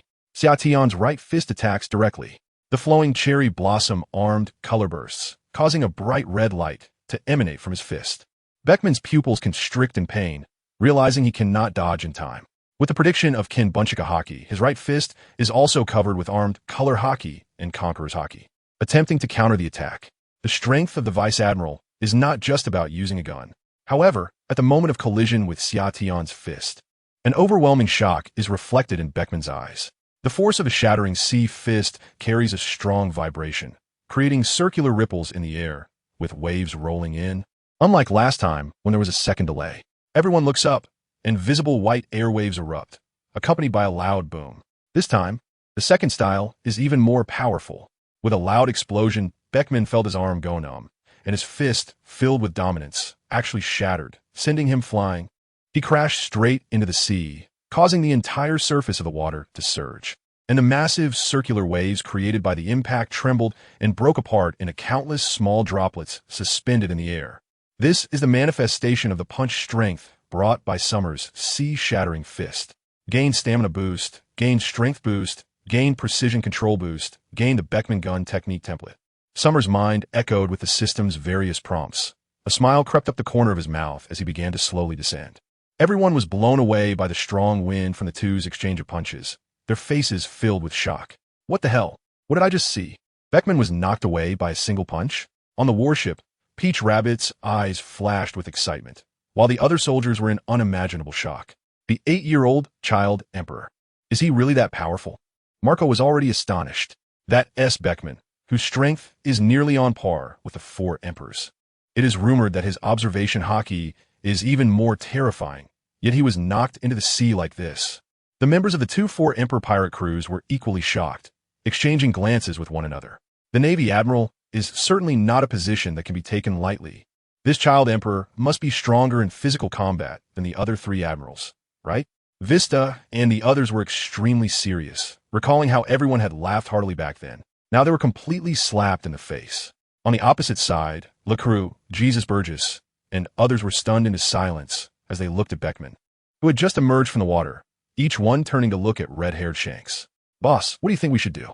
This guy is not just a child, a monster wrapped in a child's appearance. Red-haired Shank's seriousness was unmistakable, further affirming his initial judgment. The 5 elders would definitely not be so bored as to randomly choose a child to intimidate people. This summer, the child Emperor General is just a wolf in sheep's clothing. Gulala, kid, your skills are quite impressive. Whitebeard Newgate narrowed his eyes slightly, rarely praising Summer. It's the first time such a character has appeared on the sea, right? At 8 years old, neither he at that age nor Charlotte Linland can compare to this Summer. Even among the known geniuses of the sea, no one has reached this level at such a young age. His future is limitless, and his strength is unimaginable. Summer has demonstrated his powerful abilities, which everyone has witnessed. Now, the 2 emperors are not only taking him seriously, but are even treating him with gravity. Child Emperor, give us some face. We won't fight. There are indeed important matters to discuss with Whitebeard today. Even Beckman has lost, and Shanks directly asked Summer to give them some face. After all, with the 2 emperors here, there are so many people. They can't just be scared off by Summer. Summer stood at the bow of the ship with his hands behind his back, his small frame trying to display his sense of maturity. Hearing Shank's words, Summer curled his lips. Important matters? Isn't it just the link to the era of chaos? Blackbeard teach? Useless. Whitebeard won't listen to your advice. Don't waste your effort. Let the emperors encounter something more dangerous. What if they secretly team up and plot something? Summer accurately revealed what Shanks wanted to discuss with Whitebeard. Instantly, Shanks and Beckman, who had just awkwardly climbed onto the ship from the sea, looked at Summer in astonishment. Shocked at how he knew, the other members of the red-haired pirates were even more surprised. This is also the speculation of the captain and Beckman, and it may not necessarily be true. Can he read minds? The members of the Whitebeard pirates looked at this scene with confusion as well. The little general actually knows a thing or two. He even mentioned that traitor teach. But Whitebeard Newgate's gaze has been fixed on Xiaotian. Sigh, there's no helping it. I have to give it a try. Red-haired Shanks let out a sigh. A group fight? As one of the 4 emperors, he couldn't stoop to that level. Originally, he didn't plan to make a move against a child. But clearly, this wasn't just a child. He was a Marine Admiral. So he would take matters into his own hands. The crisp sound of a sword being drawn echoed. Red-haired Shanks unsheathed his griffin. And as the Conqueror's Haki coiled around it, the entire blade turned black. The strongest conqueror's haki of the four emperors revealed his violent side at this moment.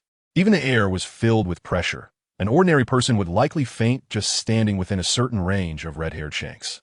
The four emperors had made their move. Xiaotian's heart suddenly filled with excitement. The brief skirmishes with Marco and Beckman had clearly provided more improvement than his previous battles against pirates. If it weren't for the concern that he wouldn't have the stamina to deal with so many people, Xiaotian would have taken him down one by one. And now, one of the four emperors was finally going to fight him. Red-haired Shanks unleashed his momentum, his figure disappearing from the spot. And he slashed at Xiaotian with a single strike. One of the four emperors, red-haired, took the initiative to strike. The power of the sword, enhanced by the conqueror's haki, exploded forth, dragging down thunderous lightning. This caused the Peach Rabbit on the warship and the soldiers to tense up, their hearts shaken.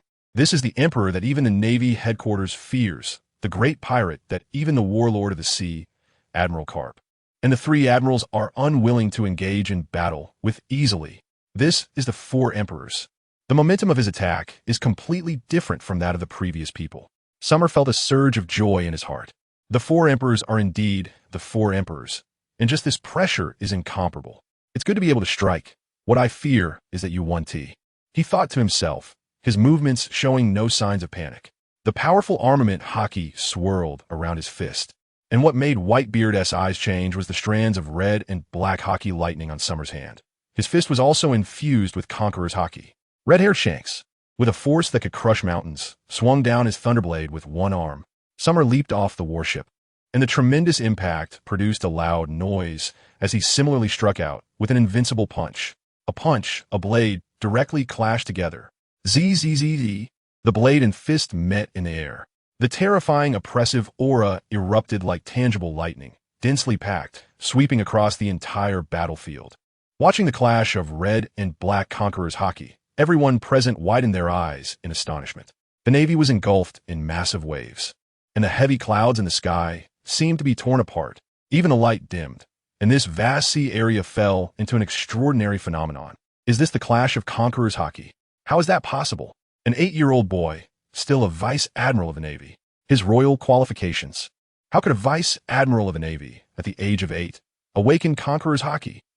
The fourth vice admiral of the Navy actually has conqueror's haki, and can use it.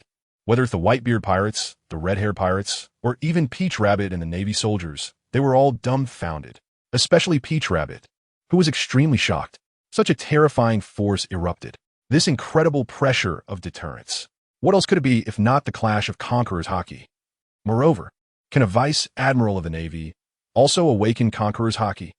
In the entire Navy, apart from Marshal Sengoku, the man at the top of the Navy who might awaken conqueror's haki, how could a vice admiral? As a Navy, does he still want to become a king? An innate ability. Even a powerhouse of Whitebeard's level, Newgate, had an extremely grave expression. An 8-year-old who can use conqueror's haki and top-tier armament haki has exceeded comprehension. Although nothing is impossible on the sea, combined with Summer's current performance, it is indeed astonishing. I must say, Summer's estimation in Whitebeard's heart has risen to another level. Being able to wield conqueror's haki, the child emperor has already stepped 1 foot into the ranks of peak powerhouses. Red-haired Shanks, who was wrestling with Summer while holding a sword with one arm, was filled with disbelief. Who exactly are you? An 8-year-old vice admiral who can use conqueror's haki is truly terrifying. Could he really be a celestial dragon? Not the brother of Kizaru? Seeing Shanks's incredulity, Summer had nothing to say. Gained physical strength increase, gained strength increase, gained agility increase, gained proficiency in conqueror's haki, gained red-haired Shanks's swordsmanship combat template. Just from this one clash, Summer system notifications surged wildly. Moreover, the so-called improvements felt even greater than anyone else's before, truly worthy of being one of the 4 emperors. Unfortunately, there were no specific data showing Summer's strength increase, but he felt delighted in his heart. Red-haired Shanks, who was pressing down with his sword, could clearly feel Summer's resistance growing stronger. He is improving?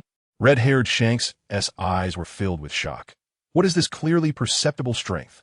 He immediately decided not to continue clashing like this. With a flip, the two retreated a bit in the air.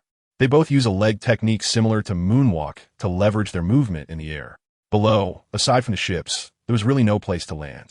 Moreover, it's not difficult for strong people to step on air as a support point. Red-haired Shanks did just that. Stepping on the air, the compressed air exploded with a sound, and Shanks adjusted his position, swinging his sword to attack again. Griffin moved, and the massive blade light directly sliced through half the sky. The Navy soldiers below and the newcomers from the two pirate crews all stared in awe at the exaggerated scene, each one dumbfounded. Summer, with his brief hovering ability, faced the incoming blade light and twisted his body to deliver another punch. The surging punch was like a shockwave, clashing against the blade light with A. The punch and blade light silently canceled each other out, with fists and long swords continuously advancing. Bang! The blade met the fist. The crisp sound of metal clashing echoed. Then, the terrifying aftermath completely erupted, engulfing the entire battlefield. Both sides were infused with conqueror's haki, making those young people feel dizzy. If they couldn't hold on, they would faint. A battle at the Four Emperors level, even watching it, is not something ordinary people can do.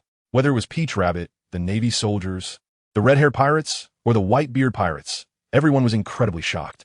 An 8-year-old child emperor was actually able to fight evenly against the renowned Four-Emperor red-haired Shanks with such immense might, as both sides quickly engaged in this shocking exchange. With Akainu's physical techniques, the techniques of the Four Elders, and even the swordsmanship template of red-haired Shanks, Summer showed no weakness in skill, fiercely clashing with red-haired Shanks using various poses and techniques. This made Shanks, who had rarely fought since gaining the title of the Four Emperors, feel the thrill of battle. However, his opponent was a small child just over 1 meter tall, which seemed quite strange. Thus, whether on the warship or in mid-air above it, the two clashed for a long time, with the sounds of explosions, the ringing of swords, and the dull thuds of their powerful strikes resonating against each other, accompanied by the fierce clash of their haki. Summer delivered a punch that shattered the sea, and Shanks deflected with his sword, causing the sea surface in his line of sight to explode from the force of Summer's punch. Countless water droplets appeared to float in mid-air, as if gravity had disappeared, creating an incredibly shocking scene.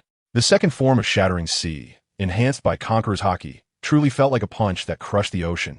Meanwhile, Shanks sidestepped and also delivered a slash, with a massive blade of light cutting through the sea, splitting it in two and forming a gigantic, bottomless chasm. The terrifying combat power of the two was simply beyond human capability, with punches and sword strikes nearly reaching the nearby ships, the Moby Dick and the Fossa. This allowed Marco and others to occasionally intervene and block the actions of Beckman and his men. The warships below were even more difficult to maintain, with the Peach Rabbit occasionally resisting the aftershocks, while the others were somewhat unsteady and helpless amidst the shock. This battle is truly terrifying. Fortunately, Summer and red-haired Shanks managed to avoid some of the ships. The Child Emperor, this monster, is actually getting stronger with each fight. Beckman watched in increasing shock and exclaimed. The crew members on red-haired Shanks' ship, such as Jesus Burgess and Lucky Roo, were utterly dumbfounded. There aren't many people who can fight against the old man like this. The Four Emperors at sea, including Mihawk and Navy Admiral Garp. How many are there in total? Yet this Child Emperor now possesses such combat power. Sengoku, where did you find this treasure of a genius, this monster? Whitebeard Newgate also showed a hint of shock on his face. Old man, does he really only have 8 years of age with such strength? Marco covered his shoulder, his eyes revealing disbelief. That punch from the Child Emperor, and he didn't even use all his strength to make me like this? If this keeps going, the red-haired kid won't be able to match the Child Emperor. Although the red-haired kid's Conqueror's haki is much stronger, his armament haki doesn't compare. And that guy, the Child Emperor, is becoming increasingly formidable in battle. Whitebeard Newgate said with certainty in front of Marco and the other commanders. If he hadn't lost his arm back then, red-haired Shanks might have caught up to him by now. Marco, Bista, Jozu, and the other brigade commanders were stunned by Whitebeard Newgate's words, utterly amazed. The world's strongest man actually evaluated this Child Emperor like this. If this continues, will red-haired lose? He's only 8 years old, and he's already this fierce. Where did the Navy find someone like this? In a few years, wouldn't it be? Everyone dared not think further. It was too terrifying. Meanwhile, on red-haired Shanks' ship, the Foss, Beckman watched the battle grow more intense, with Summer continually getting stronger. Boss, let's strike together. Beckman put down his firearms and cigarettes, looking grim as he prepared to team up with red-haired Shanks to take down Summer. He had recognized Summer's terrifying talent and felt worried. No, Beckman, this is a duel between men. No one is allowed to intervene. Red-haired Shanks' domineering aura surged as he clashed his sword against Summer's iron fist, suddenly turning to stop him. The sea winds howled fiercely in the battle area, the ocean roiling with monstrous waves, the ships swaying unsteadily, and the sky was overcast, with clouds breaking apart. At this moment, Shanks was already beyond words in shock, and his attitude towards Summer had completely changed. Upon hearing the word duel, Beckman was taken aback and silently withdrew his hand. Boom! At this moment, the overwhelming force of the two individuals clashed and erupted, creating another wave of massive turbulence, causing the warship to sway unsteadily. Tau 2 and many naval soldiers stabilized their positions, resisting the strong airflow and the intimidating presence of both the Conqueror's Haki. They looked extremely alarmed. This is the confrontation between the young Emperor General and the four Emperors. The soldiers held onto the fixed objects on the warship, some of them feeling flustered. When will this end? The warship is about to fall apart. Bang! At this moment, Summer returned to the bow of the warship, looking at Shanks in midair, who was wielding his griffin sword with an incredibly fervent gaze. This feels amazing.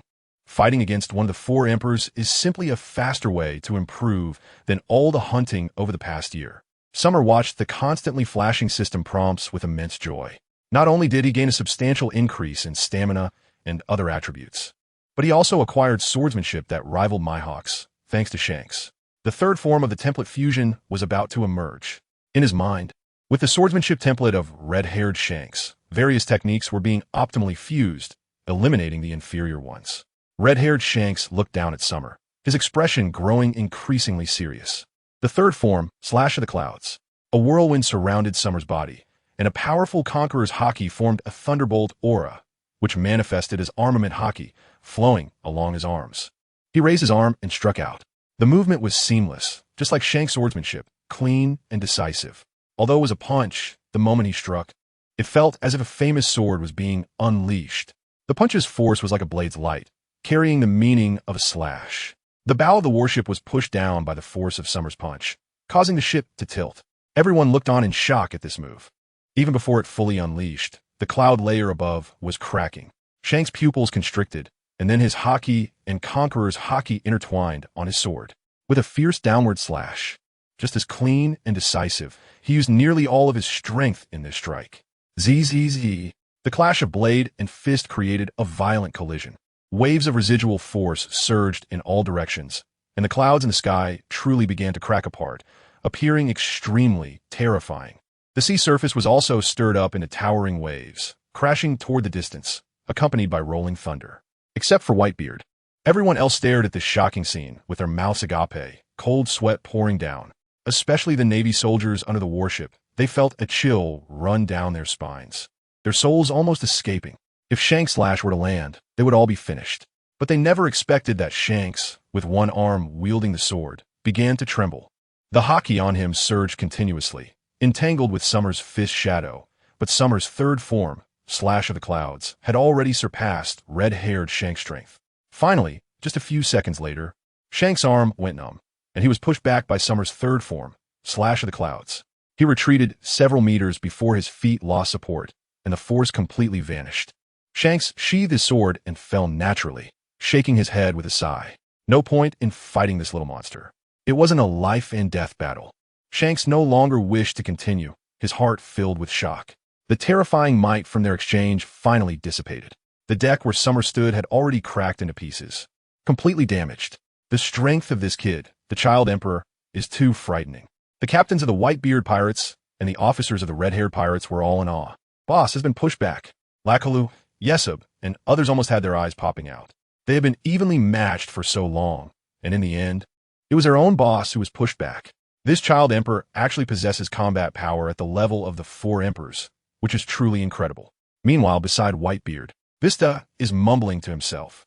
Old man, his techniques contain the swordsmanship of red-haired. As a swordsman himself, Vista can see it. This is so unbelievable to him. When did the red-haired swordsman learn this? It must have been just now, and it's even contained within the power of his punches. The difficulty is extraordinarily high. Such a monstrous talent. How extraordinary must his gifts be? After Vista finished speaking, he suddenly turned his head to look at Whitebeard Newgate. At this moment, Whitebeard didn't even know when he had already cut down with Song Yun Xie. His eyes were filled with intense curiosity. There was no need to think. Even Old Man was ready to make a move. No, it wasn't just a thought. He had already made a move. Just as Vista was speaking and thinking, the moment he saw Whitebeard, the strongest man in the world, he made his move. That fierce aura, even more ferocious than a beast, instantly made Xiatian turn his head to look. Whitebeard, holding the Naginata at its end, leaped forward, his eyes glowing red with Conqueror's haki. My ship can't withstand your blade. Xiatian was slightly gasping for breath, and upon seeing Whitebeard, his eyes became fervent. Whitebeard, it's Whitebeard. So many people wanted to defeat and fear the strongest man in the world. With a bang, the deck beneath his feet completely collapsed, and Xiatian's small body erupted with immense power, leaping towards Whitebeard, Newgate. A punch, unleashing all his strength. All the armament haki, Conqueror's haki, Gongjun-ki, covering haki, howled down with a slash. In an instant, the two sides clashed in midair. The Conqueror's haki, after the intense collision of the powerful forces from both sides, formed a thunderous arc. It radiated throughout the area, bursting with terrifying, oppressive force. Fortunately, the pirates and navy below were at a bit of a distance, and since they were all elites, they didn't faint from the clash of the two's haki. The skies split open again, and the sea, which had just calmed for a few seconds, boiled once more. The wind rose. 8-year-old Xiatian, with his small stature, threw a punch, confronting the massive Whitebeard, one large and one small, creating a surreal scene. Red-haired Shanks, who had retreated to the ship, watched seriously, also in awe. The Child Emperor, what kind of background does he have? Looking at the scene before him, and recalling the terrifying power that had just attacked, Shanks couldn't figure it out. An 8-year-old with royal combat power? It was simply terrifying to say. But it wasn't just red-haired Shanks who was amazed. Everyone was watching the two at the center of the explosion of Conqueror's haki. That was the strongest man in the world, and the Child Emperor could withstand him for so long. What kind of monster did I bring back? Even Tao 2 didn't expect that 8-year-old Xiatian first fought against red-haired Shanks, and now he could actually contend with Whitebeard, Newgate, to this extent. This is the battle between top-tier powerhouses. A strong wind swept in, combined with the raging sea, making it hard for many to stand. If it weren't for the fact that the three ships were not ordinary vessels, they would have long since turned into debris within the combat zone. Whitebeard, Newgate, pressed down on Song Yun-xie with both hands, his signature smile on his face, and his haki surged explosively from his eyes. He was obviously very relaxed. Although Xiatian was struggling a bit now, his expression was incredibly fervent. The strongest man in the world. He truly looked down on the world. As a powerhouse from the era of Pirate King Roger, Whitebeard was now the strongest man in the world. Even with his bodily organs weakened and old injuries affecting him, he was still much stronger than the other four emperors. Xiatian gritted his teeth and persisted. As long as he could hold out longer in this confrontation, the progress he gained would be even more terrifying. Gaining power enhancement, gaining stamina enhancement, gaining Whitebeard's physical skills template, gaining the enhancement of armament haki, gaining the enhancement of Conqueror's haki, gaining Whitebeard's swordsmanship template. One piece of data after another kept popping up, along with Whitebeard's 2 battle templates. Xiatian's strength was continuously and wildly increasing. Whitebeard, Newgate, also clearly felt the changes in Xiatian. Very good, gifted, and extraordinary.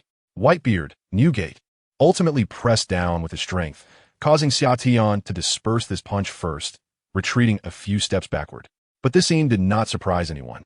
This is Whitebeard Newgate. It's no surprise if Summer is knocked back into the sea. But what's most astonishing is that Summer not only held his ground against Whitebeard for so long, but he only took a few steps back. This time, he really came prepared. In Summer's mind, he activated the system template fusion once again. He began the optimal fusion with Whitebeard Newgate's combat template. The 4th form is taking shape. You truly are a once-in-a-thousand-years genius. Whitebeard Newgate's discerning eyes quickly recognized Summer's continuously improving strength and the hidden changes within his body. He is like an ancient war dragon, experiencing intense battles again and again, constantly awakening. Next, I will use my fruit abilities. Whitebeard Newgate stepped on the air, increasing his height amidst the explosive air pressure, reminding Summer with a word. A white halo enveloped the blade of the Song Yun-xie in his hand. Summer showed no fear. Instead, he became even more excited. The ability to destroy the world. The tremor fruit. And below, on the battleship, Peach Rabbit's heart began to race at the sight of the white halo. This is what the Warring States General said. The unparalleled ability of Whitebeard. The navy around him and the newcomers on Shank's ship clearly did not know about Whitebeard's abilities, all of them wide-eyed. At this moment, Xiaotian's expression became extremely serious. There is a huge difference between Whitebeard using his abilities and not using them. It's like adding wings to a tiger. Whitebeard, already a top-tier powerhouse, now with the more terrifying power of the Tremor fruit, swung a tremor-infused blade towards Xiaotian, who was also mid-air jumping. At the same time, Xiaotian's eyes also emitted a red glow of Conqueror's Haki. His Conqueror's Haki template had just broken through to the advanced stage. Thus, combined with Whitebeard's template, the system's optimal fusion began, and in a short time, Xiaotian created a brand new move. Star-crushing technique. Xiaotian was enveloped in a powerful aura, centered around his body. A howling whirlwind spread out, making it difficult for those below to open their eyes due to the wind. The Conqueror's Haki and Armament Haki intertwined and fused, instantly filling the entire battlefield with immense pressure. The pressure from Xiaotian's might. As the tremor-infused blade came down, it seemed ordinary. However, the heart-stopping sensation made Xiaotian exert all his strength, launching a punch. Crack! At the moment of collision, the atmosphere exploded. Air fissures spread out. The blade and fist collided directly, not just in the air, but in a real clash. Instantly, the entire combat area was engulfed in tremors. The shockwaves from their power clashing erupted. The clouds cracked and twisted, lightning flashed, and even the sea was stirred up, creating a terrifying tsunami. The entire battlefield looked like the end of the world had arrived. Everyone was so shocked they couldn't speak. Whitebeard Newgate delivered a powerful blow without holding back. And as Xiaotian shouted star-crushing, he directly continued to resist the tremor blade amidst the expanding air fissures. Everyone below gaped, watching this scene in shock. It looked as if Xiaotian, who was only slightly larger than the clouds filled with fissures, collided with the blade. The surging power's aftermath erupted completely. The power of the tremor fruit and Xiaotian's star-crushing technique formed a certain connection. Within the entire combat space, the water on the sea floated up, splitting into tiny droplets suspended in the air. Thunder flashed in the sky. The once thick clouds tore and twisted, now breaking apart piece by piece.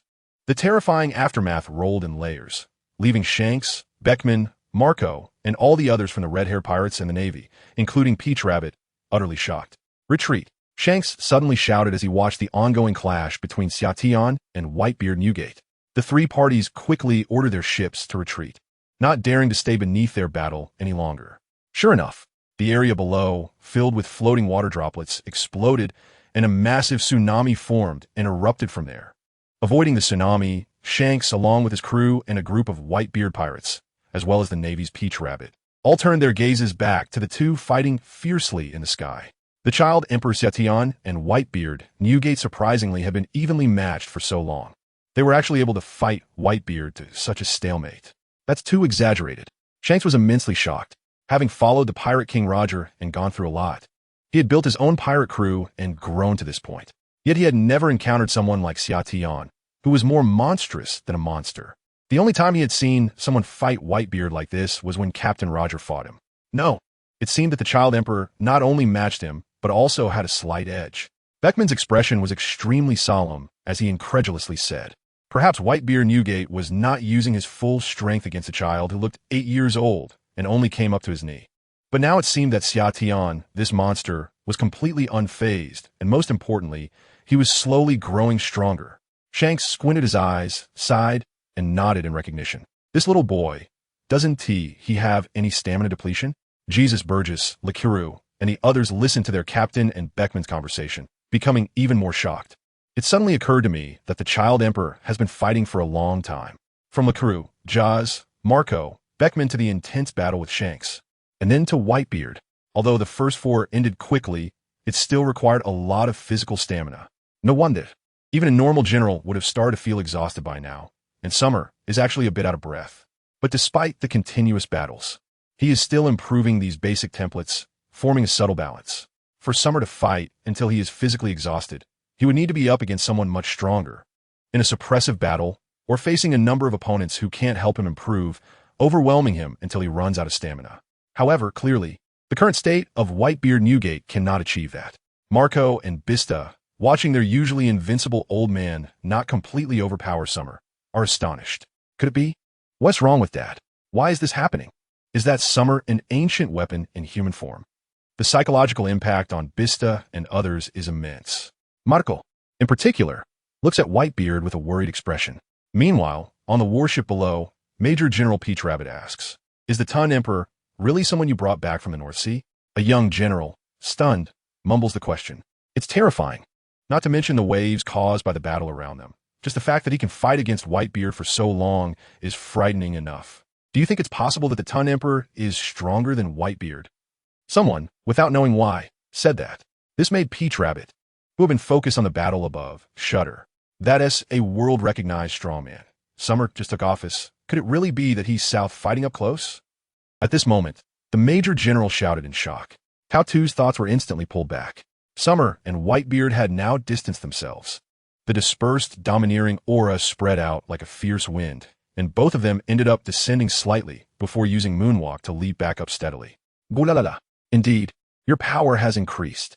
Without the ability of the Devil Fruit, can you still become stronger when facing strong opponents? Whitebeard skillfully rotated his Naginata in hand, stepped forward, and charged with a fierce aura.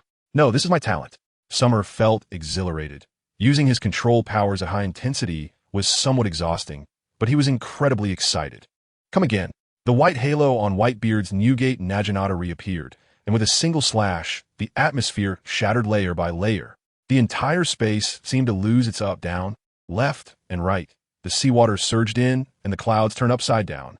The powerful Tremor Fruit ability filled the surroundings with his domineering presence. The blade aimed at Summer was even more ferocious. Damn it, Whitebeard has never seen this move before. Summer's pupils constricted, and the space around him seemed to be locked down, filled with the shattered atmosphere of Whitebeard. Not to mention the sea below, which was completely overturned with one side high and the other low. Star collapse. Without hesitation, Summer decisively used this move again. The red and black dual-colored domineering aura intertwined and fused, creating a circular whirlwind around him, and the powerful momentum of the star collapse surged once more. The might of the Cloud Cutter was too strong. Other techniques might not withstand it. Therefore, his fist collided with the Cloud Cutter again. The entire sea area was in endless turmoil. Below, the people were all tightly gripping the ship's body, and even red-haired Shanks had to hold on a mast firmly. Because the world was turned upside down, the ship was still on the surface of the sea, but it was on a vertical sea surface. Dad! Marco's expression changed dramatically, filled with anxiety. He didn't expect that Whitebeard would use such a powerful move against Summer. But what was even more terrifying was that amidst the overwhelming ability, Summer's small frame once again resisted his father's attack with the star collapse punch. This means that the battle will continue. Whitebeard's body. Everyone is too preoccupied to pay attention to their fight. The clash between the two is enough to intimidate with a fierce and explosive hockey. In a struggle, Whitebeard Newgate realizes that he still cannot directly suppress Summer, and his eyes reveal a strong sense of disbelief. This move, the little kid actually blocked it. Of course, every move has its limits, and the two ended their clash evenly once again. In the next moment, Whitebeard Newgate no longer attacked with overwhelming force. Instead, he wielded the Tsung Yun Xie and began to engage in hand-to-hand combat with Xia Tian. Xia Tian's eyes lit up as the combat techniques he had assimilated in his mind began to activate wildly. The two actually started to grapple closely. Both sides possessed top-tier armament hockey and powerful conqueror's hockey. Whitebeard Newgate struck back with a punch or slashed horizontally. The air where they clashed shattered. The shockwave carried a violent force, directly sending towering waves crashing out into the restored sea. Xia Tian, relying on his formidable armament hockey, clashed head-on, using his unique punching power to contend with Whitebeard, growing stronger with each fight. Each time Whitebeard attacked, Xia Tian did not dodge or evade. Instead, he actively welcomed it. The clouds in the sky were dispersed by the shockwaves, incredibly fierce. The sounds of explosive air bursts and rolling shockwaves, along with the aftermath of hockey, punching force, and blade light attacks, continuously affected the crowd below. The battle between the two became increasingly intense. Everyone on the surface of the sea gasped for air while retreating from the battlefield between the two. It was terrifying. This is the world's strongest battle. The speed of their exchanges was too fast, and I felt a bit dizzy. The sea had recovered. But why did I feel that the battlefield affected now was even more terrifying? The only ones who could still focus entirely on the battle between Whitebeard and Xia Tian were red-haired Shanks, Beckman, Marco, and Peach Rabbit.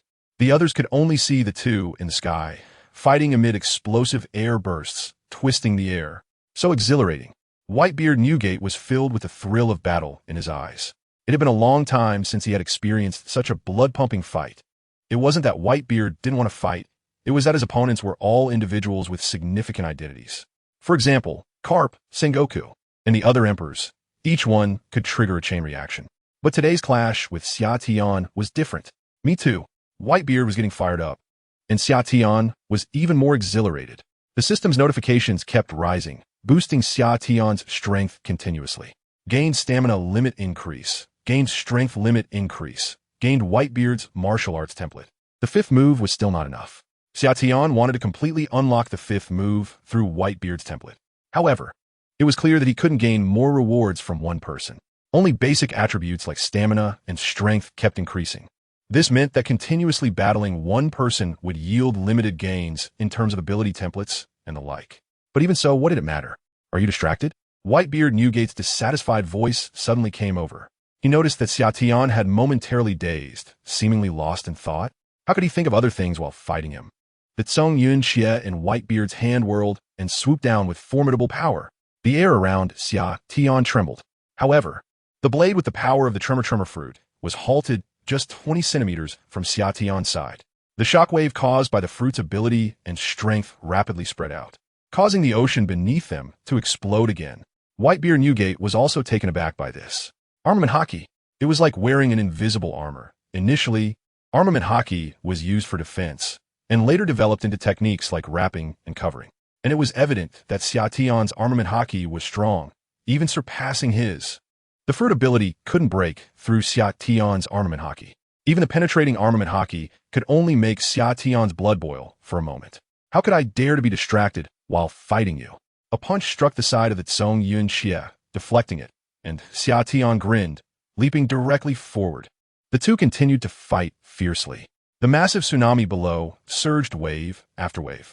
But before it could sweep out of the combat range, it was once again dissipated by the shock waves.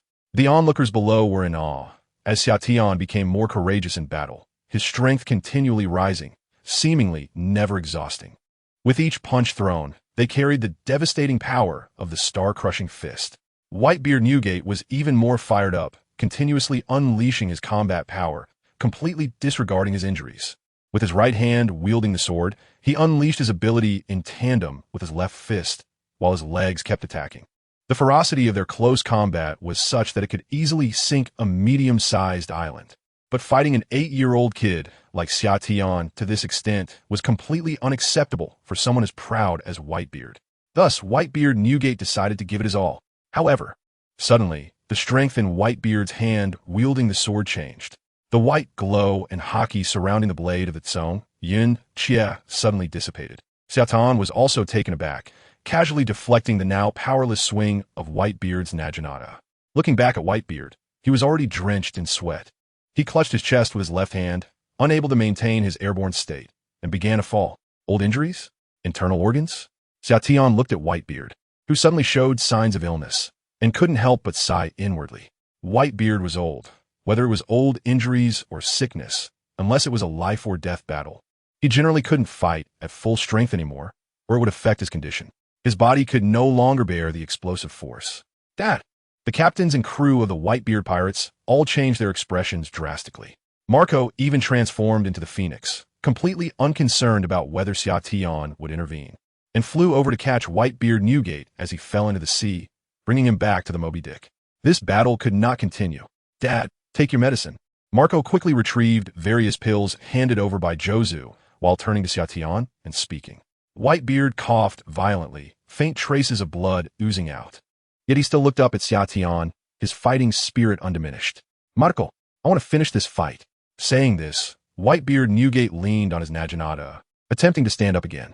It was hard to find an opponent, and Whitebeard Newgate even wanted to fight until his life ended. No, Dad, your body. Marco was anxious, his face flushed, but he didn't know how to persuade Whitebeard to end things today. Forget it, I won't bully the old man. I can't do something like taking advantage of his weakness, so let's leave it at this. If you're sick, take care of your health. Our victory or defeat can wait until next time. I hope you can still be alive. Xia Tian glanced at the astonished Whitebeard pirates, and after speaking, directly descended back down. No more fighting. Whitebeard Newgate also did not expect that Xiatian would turn around and leave so decisively. It is known that whether it was killing him or defeating him, the title of the world's strongest would be of no harm to Xiatian. However, he chose not to fight, which was quite unexpected. Dad, take your medicine first. Marco and the others urged Whitebeard to take his medicine again. Meanwhile, Shanks and his crew, along with the group of Navy soldiers, were left in shock, their faces filled with disbelief. Just moments ago, Xiatian had the potential to become the first person to capture Whitebeard, and yet, he let him go just like that. The waves of the ocean gradually calmed down, and the split clouds in the sky formed a unique scenery, with gray clouds drifting away. Xiatian gasped for breath as he fell onto the broken deck of the warship, putting on his justice coat again. After battling Whitebeard Newgate in the previous fight, he had indeed exhausted his physical and mental energy. However, the progress gained from this encounter was immeasurable, although there were no clear data to indicate this. Xiatian could feel a significant increase in his physical strength and limits. The proficiency of his Conqueror's Haki and Armament Haki had also improved, with Conqueror's Haki even upgrading to a higher stage. A series of battle templates and the ability to hover briefly in the air. Whitebeard Newgate, suffering from his ailments, had no will to continue fighting after taking his medicine.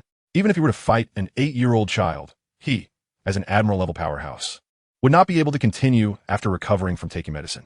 But it must be said that Xiatian surprised him greatly.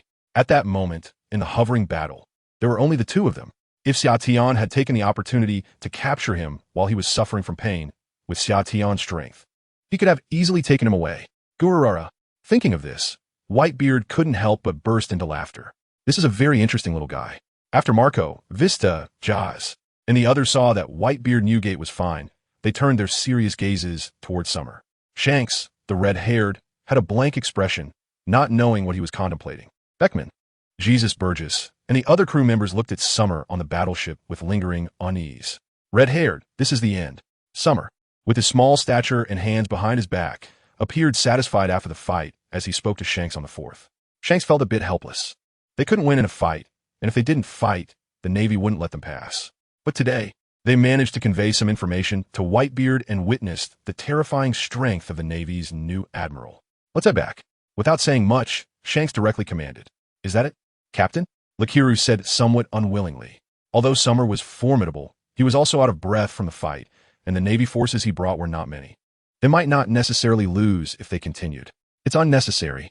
Admiral Child Emperor is very strong, and it's not the right time to clash with the Navy.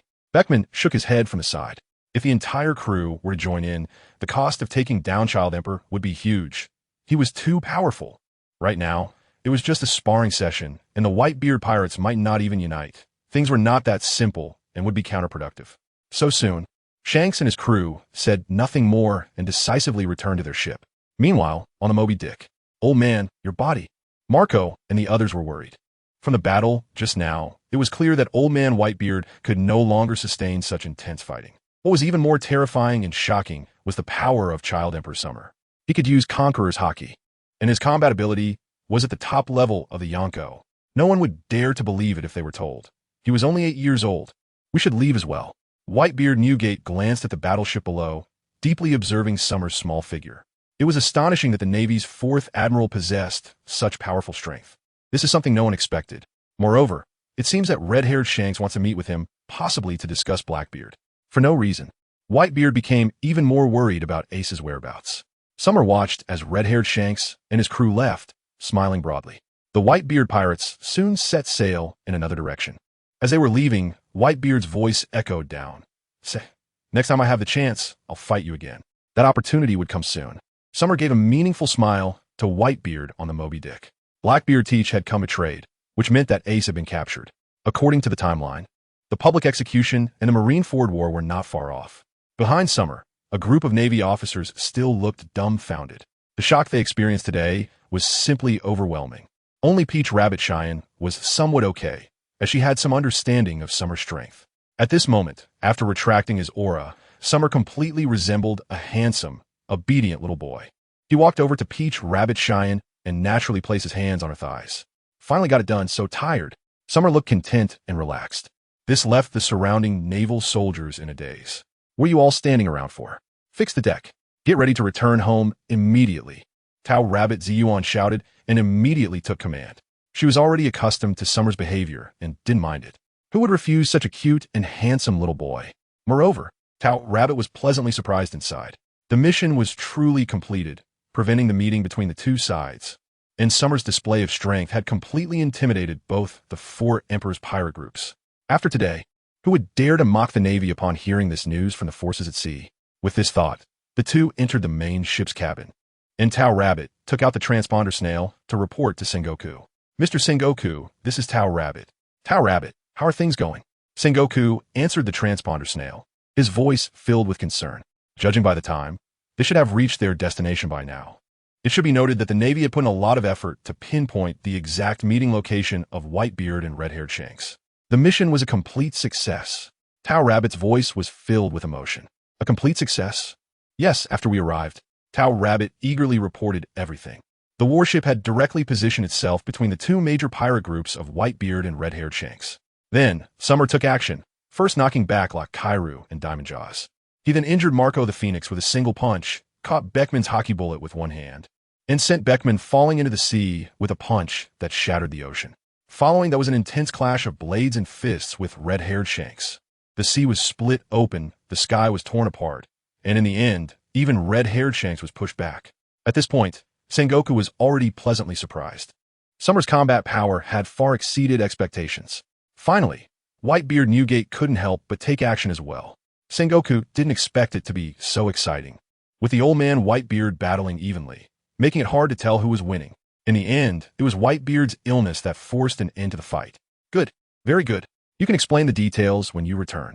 Sengoku's voice was filled with excitement, urging Tao Rabbit and Summer to hurry back. Yes, Tao Rabbit replied with a smile, hanging up the transponder snail and glancing at Summer, who had fallen asleep on her lap. Marineford, in the Admiral's office. After hanging up the transponder snail, Sengoku's face was beaming with joy. Sitting on the sofa were Kizaru, who had returned from escorting Gold Lion, as well as Vice Admiral Garp and Admiral Zephyr, who were all astonished. Although they'd spent money, the gains were tremendous. Seeing the shocked expressions of the three, Sengoku couldn't help but sigh. Whitebeard couldn't suppress him. The strength of the child emperor far exceeds our imagination. This little guy is only 8 years old. Garp nearly crushed the cup he was holding. This is so scary. This is my brother. Isn't he impressive, Mr. Garp? The yellow monkey was pleasantly surprised, never expecting his brother to possess such incredible strength. He suddenly fought against 2 of the 4 emperors. Sengoku, are you overlooking something? He has Conqueror's Haki. Zephyr appeared much calmer, looking thoughtful, and glanced at Salino. Teacher Zephyr, what does that expression mean? Salino said, somewhat displeased. It means nothing. Conqueror's Haki is well known to be innate. You, Kizaru, Haven T awaken it, right? How could your brother, a newly appointed admiral, have Conqueror's Haki? What does he want to be, a king? Zephyr's expression was serious. Although he was at odds with Kizaru, this was the truth. Maybe a king of wealth. Kizaru said nonchalantly. Garp laughed heartily, showing no reaction. Even if that were the case, there are exceptions, like himself being an outlier. I certainly noticed that. Regardless of what he wants to be, this Conqueror's Haki is innate to him. Sengoku had a different perspective, believing that Conqueror's Haki might not be a bad thing. It indicates that the child emperor will be a competent leader. Perhaps the future position of Fleet Admiral could be entrusted to him. However, that red-haired kid and Whitebeard had some information to share regarding Blackbeard Teach. Garp took the initiative to change the subject, speaking up. At this point, both Sengoku and Zephyr narrowed their eyes. Coincidentally, Blackbeard Teach had captured Fire Fist Ace from the Whitebeard pirates for a trade. What is the problem with this? Just a few days later, Summer and Peach Rabbit were still on their way back. The news of Summer defeating the 2 of the 4 emperors spread like wildfire. The newly appointed 4th Admiral of the Navy, the 8-year-old child emperor, single-handedly defeated the Whitebeard pirates and the red-haired pirates, preventing them from meeting and even injured Whitebeard Newgate. The forces on the sea were once again shocked and in an uproar upon hearing the news. In the castle on Cake Island in the whole Cake Sea, Big Mom sat on her throne, sipping chocolate cocoa, and was stunned as she listened to Katakuri report the news. What kind of joke is this? This is too outrageous. After being stunned for a while, Big Mom screamed. An 8-year-old child actually repelled red-haired Shanks and injured that old guy Whitebeard. This is impossible. The news really says so, and both the Whitebeard pirates and the red-haired pirates have revealed similar information. Mom, it's getting outrageous. I think we need to be cautious about the Navy's actions. The 4th Admiral might not be simple. Otherwise, why haven't Whitebeard and Red-haired said a word? Katakuri is also shocked. Who is Whitebeard Newgate, and who is Red-haired Shanks? At first, he couldn't believe it himself. Recently, he's been a bit more restrained. Big Mom's expression changed for a moment, and then she picked up her cup to drink. In reality, she was extremely astonished. Katakuri does make sense. But how did the 8-year-old child emperor manage to do that? In this era, is there really someone who can injure Whitebeard Newgate? Could it be true that the rumors about Whitebeard's body deteriorating are real? Similarly, after hearing the news, the 4 emperors, Kaido of the Beasts, directly smashed a large hole in Onigashima. The news might have been exaggerated, but the child emperor is definitely not simple. Kaido threw away the wine jug in his hand, his eyes filled with fierce determination. The All-Stars, Queen, King, and Jack stood there, processing this information in silence. They must find an opportunity to have a good fight with this outrageous child emperor. Kaido laughed heartily. He neither believed nor disbelieved. Since such news has emerged, the simplest thing to do is to go up and have a fight. At this moment, a pirate minion rushed over. Governor Kaido, something's happened. The minion looked at the shattered wine jug, a bit startled by the large hole above his head, but still forced himself to speak. What happened? Kaido instantly calmed down and spoke. It's Dreyaros. There are Navy forces at Lord Jack's place. Leading them is Akainu. The Navy? Kaido and Quinn, along with the others, all narrowed their eyes. In the dim castle, Hawkeye Mihawk, holding a small piece of paper, finished reading its contents and fell into deep thought. As expected, it's not simple. Red-haired, can't you defeat him either? At 8 years old, not only is his strength impressive, but he's also strong enough to fight against Whitebeard, the strongest man in the world. As for the term injured, Mihawk didn't believe it and directly ignored it. Similarly, the Fishman Island's Jinbei, the pirate Empress Hancock from Snake Island, and the terrifying 3-masted ships Gecko Moria all received the news. Each one was shocked and half in disbelief. Injuring Whitebeard and repelling Red-haired Shanks. These achievements are truly astounding. Is an 8-year-old admiral really that extraordinary? Meanwhile, Doflamingo, who was entertaining Jack the Drought, also received this news. He laughed breathlessly with Jack. Is the Navy really becoming more and more incompetent? Jack said dismissively. Doflamingo, however, did not comment. After laughing, he seemed to ponder. Young master, Navy Admiral Akainu has landed. At this moment, Diamante walked in to report. He was treated to good food and drink, and I will go meet him shortly. Doflamingo remained composed, seemingly not taking the Admiral seriously. At such a critical point in the deal with Kaido, for a large number of artificial devil fruits, Akainu arrived. Could he just be passing by? Impossible. But Doflamingo knew that the deal with Kaido absolutely could not fail. So he planned to secretly complete the transaction and directly send Jack away. On the other side, in the first half of the Grand Line, a warship was sailing towards Marineford. On board were Admiral Aokiji, who was sunbathing and sleeping with an eye patch, and Blackbeard Teach's crew. Admiral Aokiji.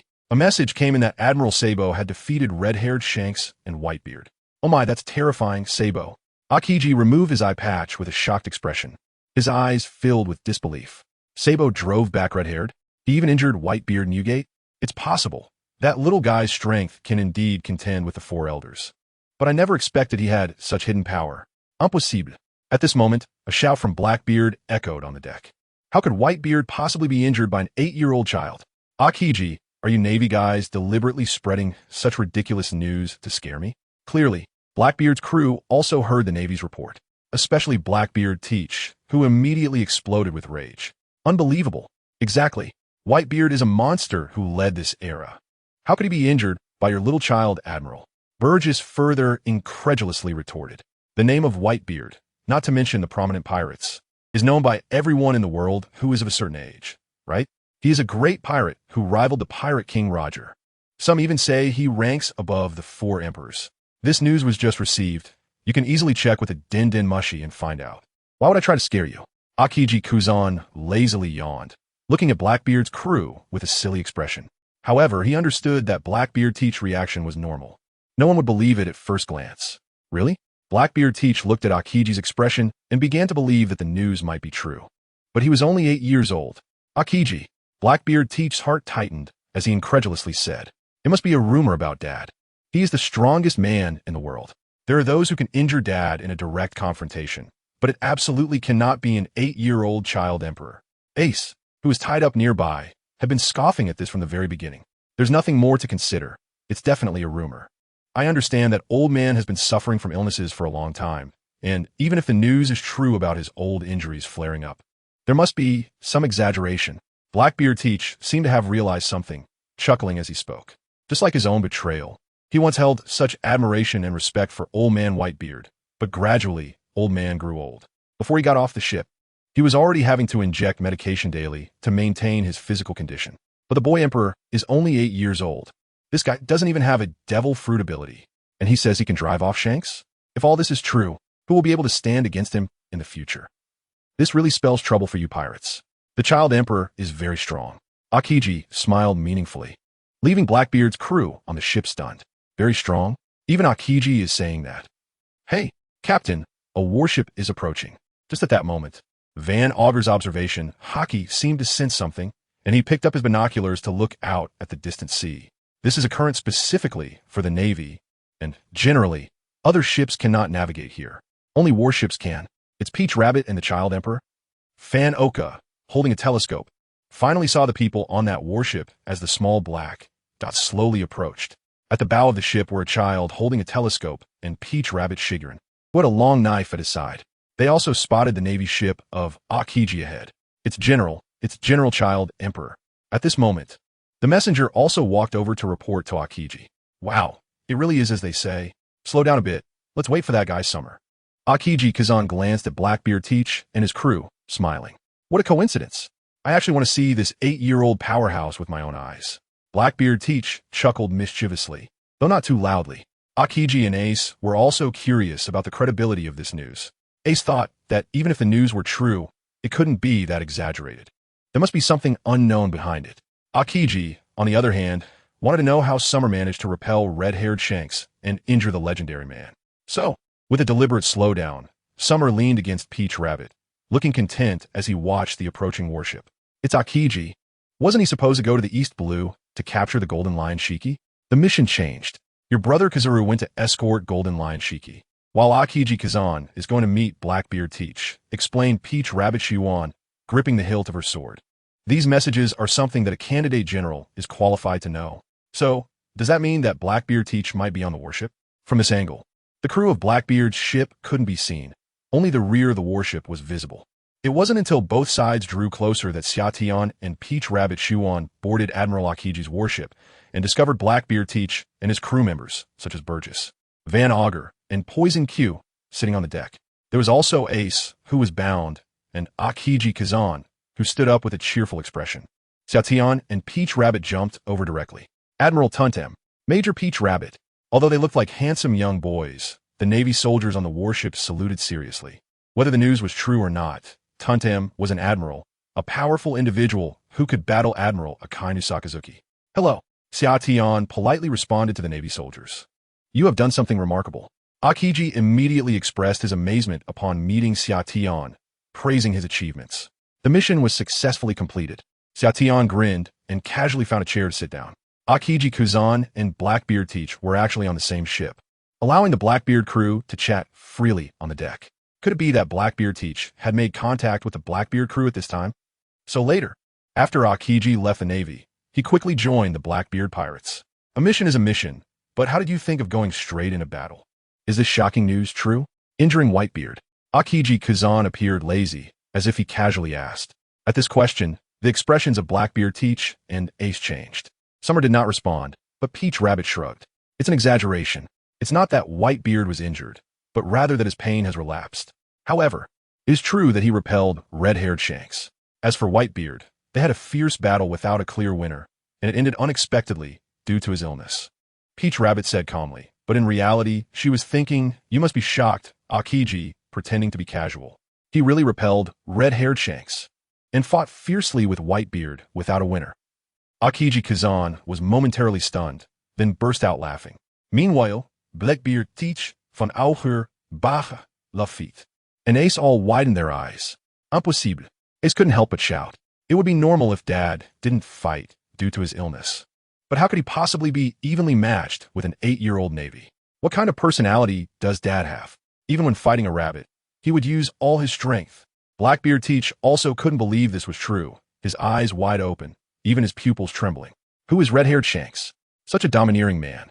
There's no way even a child could repel him. Moreover, who is Dad? The strongest man in the world. Even when sick, his imposing figure is terrifying. It must have been Dad who led him. Teach gritted his teeth and made a comforting laugh, trying to argue with Summer.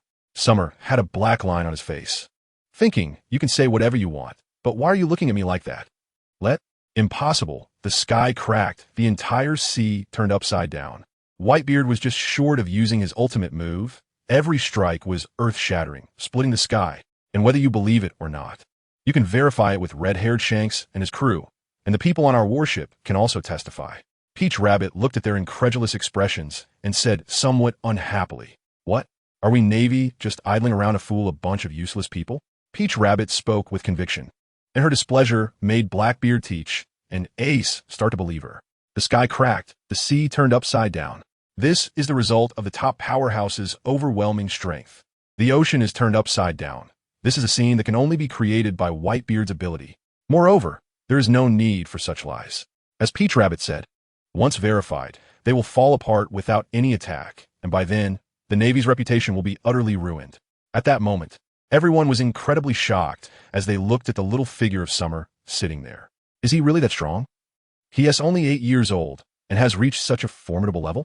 Hey, we're out of orange juice on the ship. Give me a glass. Summer felt a bit pleased with himself while talking about his achievements. Seeing their shocked expressions was quite amusing, but he was just missing a glass of orange juice. Yes, Admiral. The Navy soldier who was pointed at was excited and immediately ran into the cabin. Aokiji was pleasantly surprised after hearing this. He really is an incredible guy. It's a pity that old man is too old and plagued by illness. Otherwise, they could have had a good fight. Summer met Aokiji's gaze and arrogantly said, which instantly made Aokiji's eyes look a bit strange. Almost forgot, this guy is the younger brother of Kizaru. There must be some genetic traits. The others looked embarrassed. Blackbeard Teach was sweating coldly. Shanks?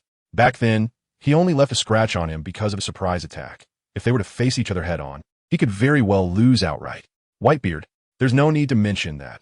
With the power of the Tremor fruit, Whitebeard must have been serious in battle to create such a scene. Blackbeard Teach instantly realized that if he wanted to properly implement his plan, he couldn't bypass the obstacle that Admiral Child Emperor represented in the Navy. However, there was one fortunate thing. The heavier Whitebeard was injured, the better. This is more beneficial for the plan than having an extra Summer. What Blackbeard Teach didn't expect was that all the scenes he was planning in his mind were seen by Summer, who was sitting next to Aokiji. This guy's thinking about his plan? Summer chuckled to himself. Blackbeard Teach, a master of playing the fool to catch the big fish, a formidable rogue. Given his current strength, he might not even be able to defeat Trafalgar Law, and he is only a hair's breadth away from the Admiral level. In fact, he might not even be inferior to an Admiral with abilities. This is also the reason why Blackbeard Teach dared to directly bring Ace onto the warship. Summer had a playful smile, and after seeing Blackbeard Teach group, Peach Rabbit also started to inquire. This guy could be said to have replaced Crocodile and become one of the 7 warlords, trading for Fire Fist Ace. Aokiji Kazan pointed to the Sea Prism stone binding Ace, who was gritting his teeth, and said, "The 7 warlords, huh? Looking at your face, you seem like someone who could be one of the 4 emperors." At this time, Summer was already drinking orange juice, watching Blackbeard with a playful gaze. Feeling Summer's stare, Blackbeard Teach felt a chill run down his spine. Suddenly, the small transponder snail on Aokiji's body rang. "Admiral Sengoku? It's me, Kazan. You still need to maintain the current flow. Don't return just yet. Go to Dressrosa for support at once." On the other end of the transponder snail, Admiral Sengoku's somewhat anxious voice came through, indicating that something was wrong. Summer, Peach Rabbit, and Blackbeard Teach Group all turned to look. Aokiji Kazan's pupils shrank as he listened to Admiral Sengoku's voice. "Yes, heading there now. Admiral Sengoku, what is happening?" Aokiji signaled the Navy soldiers to return while asking. After Sakazuki went, things were fine at first, but his temper was too volatile. After seeing the drought disaster Jack trading with Don Quixote da Flamingo, he directly confronted them. Not only did he destroy all the artificial devil fruit factories, but he also seized all the devil fruits. Of course, for Akainu, this would have been considered completing the mission and returning, but Kaido of the Beasts went straight there. Without needing more explanation from Sengoku, Aokiji Kazan understood right away. With only Sakazuki as an admiral, along with others, facing Kaido of the Beasts, Drought Jack, and Don Quixote da Flamingo, it would be a disadvantageous battle. The Beast Pirates, upon receiving the news, also went to support, as Kaido valued those artificial devil fruits. so we need to hurry with our support, Admiral Sengoku said, and a bit of anger flared up. The 4 emperors, even the 4 emperors. This time, they must be thoroughly suppressed. Otherwise, where is the Navy's authority? Everyone was shocked upon hearing this. Blackbeard, Teach, and Bayas exchanged glances, not expecting that at this moment, Kaido would have such a major conflict with the Navy headquarters. However, can't the Navy suppress Kaido? Truly, Akainu lives up to his reputation with such a temper. Summer chuckled while biting his straw, expressing his thoughts. Understood, Admiral Sengoku. By the way, Summer is also with me. He is here with me now. Aokiji remembered the little monster on the ship when he heard Summer's voice and hurriedly said, Summer? Hello, Admiral Sengoku. Summer also greeted from the side. That's perfect. Upon hearing Summer's voice, Sengoku's heart filled with joy. He was originally going to contact Summer, and now he could directly have him set off with Aokiji. Summer, you also go for support. With you there, Kaido won't stir up too much trouble. Hit hard. After all, he is more vicious than Whitebeard and Red-haired. Sengoku immediately instructed Summer to take action. Ahem, Admiral Sengoku, it's no problem for me to take action. But what about the reward? With so many tough characters, it should be at least 10 billion, right? Summer said, thinking that taking action is certainly no problem. The harder, the better. He directly quoted a price. Goodness, Aokiji was left stunned holding the transponder snail. Lion's Big Mouth, Blackbeard, Teach, Van Augur, and Lafitte looked at Summer in shock. There is this operation? An admiral asking the admiral for money? Peach Rabbit remained calm, turning to another warship to prepare to return to Dressrosa. Your task is only to stop them, but you must hit hard. If it's really tough, just take Akainu away for 3 billion. Admiral Sengoku said, rubbing his forehead, almost forgetting that Summer's pay was quite high. Sai, it's a life-threatening task, but the situation is urgent. I want to take advantage of it. How about 5 billion? Guaranteed to complete the task beautifully. Summer sighed and quoted a price of 5 billion. Of course, Summer's actual psychological price was also this. But Admiral Sengoku couldn't agree to 10 billion berries from the Beast Pirates. Deal. Make sure to head there as fast as possible. Without much hesitation, Admiral Sengoku agreed immediately. All right, got it. With money on the line, Summer immediately became energized. However, Admiral Sengoku was about to hang up the phone when Blackbeard Teach hurriedly chimed in, Admiral Sengoku, don't forget my 2 billion. Admiral Sengoku paused. Upon hearing 2 billion, he recognized it was Blackbeard Teach. He didn't say anything and promptly hung up the phone. Aokiji Kazan glanced at Blackbeard, but didn't say anything. Summer was taken aback. 2 billion? What 2 billion? Summer was indeed sensitive to money. It seemed that Blackbeard Teach had some significant information regarding Fire Fist Ace, and he was offering it at a price of 2 billion, even wanting to discuss it face-to-face with Admiral Sengoku. Aokiji shot a sideways glance at Blackbeard Teach, who sat back down and explained. Now, Summer is truly bewildered. The information about Fire Fist Ace? So that's it, Ace's background. Then, Summer looked at Blackbeard Teach and revealed a smile that sent chills down his spine. Blackbeard Teach couldn't understand why such a handsome little boy's smile would make him feel this way. Soon, both warships had turned around, heading towards the new world as Dressrosa, and Blackbeard Teach was directly taken along. This was too slow. After a while, Aokiji began to feel a bit anxious. Although with their position in the current, it wouldn't take them a day to reach, the situation could change at any moment. I'll go ahead and provide support. Aokiji directly pulled out a bicycle and said to Summer. Instantly, everyone around, except for Peach Rabbit, was stunned. Aokiji jumped off the ship, and a path of ice formed on the sea, extending outward. As soon as he stepped on the bicycle, Aokiji sped away at a speed far surpassing that of the warship. This scene left even Summer dumbfounded. So cool. I thought he was leisurely riding to enjoy the scenery. But he could go this fast. Summer's eyes sparkled with stars. Could it be possible for him to also activate a freezing fruit template? Now, only Peach Rabbit was left on the other warship, able to negotiate a deal with this Blackbeard guy. Summer, sipping his favorite orange juice, directly instructed the soldiers at the bow to leave first, while he approached Blackbeard Teach to gather some important information. Gathering information? Blackbeard Teach looked at the empty deck, somewhat puzzled. Fortunately, his subordinates hadn't left. Otherwise, facing Summer, who could battle with Whitebeard, would have made Blackbeard Teach feel a bit panicked. Come closer. I want to tell you something. What? Are you afraid of an 8-year-old child?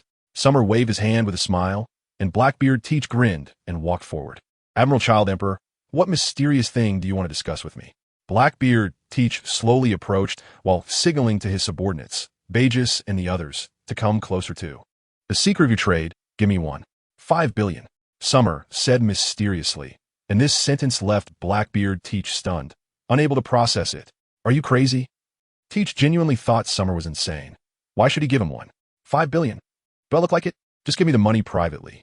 Moreover, isn't that secret just that Ace is Roger's biological heir? If you don't want to get anything, just do as I say. Summer spoke softly, not fearing being overheard in the windy and tumultuous sea. Upon hearing this, Blackbeard Teach's expression turned ghostly. Summer is only 8 years old, right? Just joined the Navy.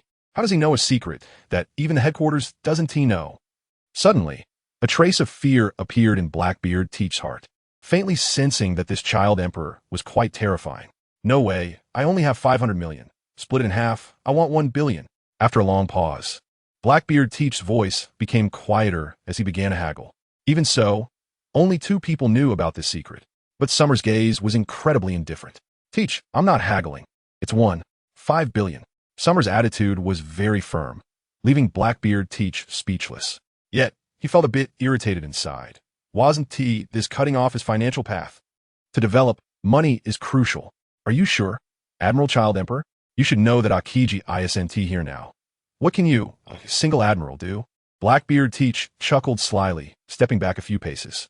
Ace, who was tied up at the front of the cabin, didn't he hear what they were saying and looked on with a strange expression as the situation suddenly turned like this. As Blackbeard Teach became agitated, his subordinates Baegis, Van Augur, Lafitte, and Poison Q immediately took combat stances. Captain, are we going to attack the Admiral? He is not an ordinary Admiral. Even if they couldn't win, Blackbeard Teach believed they wouldn't be taken out in an instant. Besides, can he really fight against Whitebeard? Blackbeard Teach wanted to test Summer's strength, mainly to show his attitude to Summer. The money is unacceptable. Sigh, this is truly asking for trouble. Xiaotian shook his head in regret. Blackbeard's actions were really not a wise choice. Thus, as soon as he finished speaking, Xiaotian's small figure completely transformed in front of Blackbeard Teach. Powerful, fierce, a strong momentum displayed itself before Blackbeard Teach. Blackbeard was taken aback. This feeling was something he had only experienced with Whitebeard before a fight. And in the next second, a small fist kept enlarging before Blackbeard Teach's eyes. Everyone around, including Burgess and the others, was stunned by Xiaotian's momentum, unable to react, completely unprepared for Xiaotian's speed to be this fast. Therefore, Blackbeard Teach could only use his armament hockey to brace himself. With a loud bang, he didn't use much strength, but Blackbeard still slammed against the wall of the cabin, causing cracks to form. Grabbing his face, Blackbeard rolled on the ground in pain. The Dark Fruit user experienced double the pain. Moreover, Xiaotian's punch solidly knocked out several of Blackbeard Teach's teeth. Captain, it was too fast. Fan Oka and the others just started to react when Blackbeard Teach was already rolling on the ground in chaos. Make a move. Fan Oka Lafitte, and the others immediately looked grim. They had no choice but to act. Looking at Xiaotian, who was not far away, Fan Oka didn't even need to aim, pulling out his gun and firing with a bang. Burgess's muscular arms bulged as he charged towards Xiaotian. Lafitte and Poison Q also unleashed their own techniques. So annoying. Xiaotian frowned, casually swatting away the bullet that Fan Oka shot.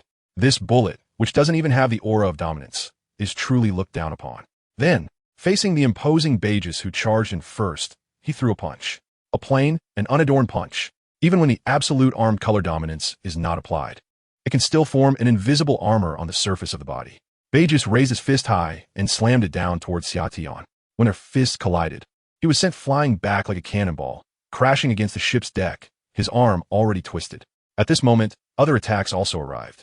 Summer didn't even look and directly punched Lafitte, who was holding the hypnosis tool, and kicked Poison Q away. The two of them felt a tremendous force, overwhelming and impossible to resist, just like Baegis. Their eyes almost bulged out, and then their bodies uncontrollably flew backward, spitting out blood amidst the surge of energy and blood.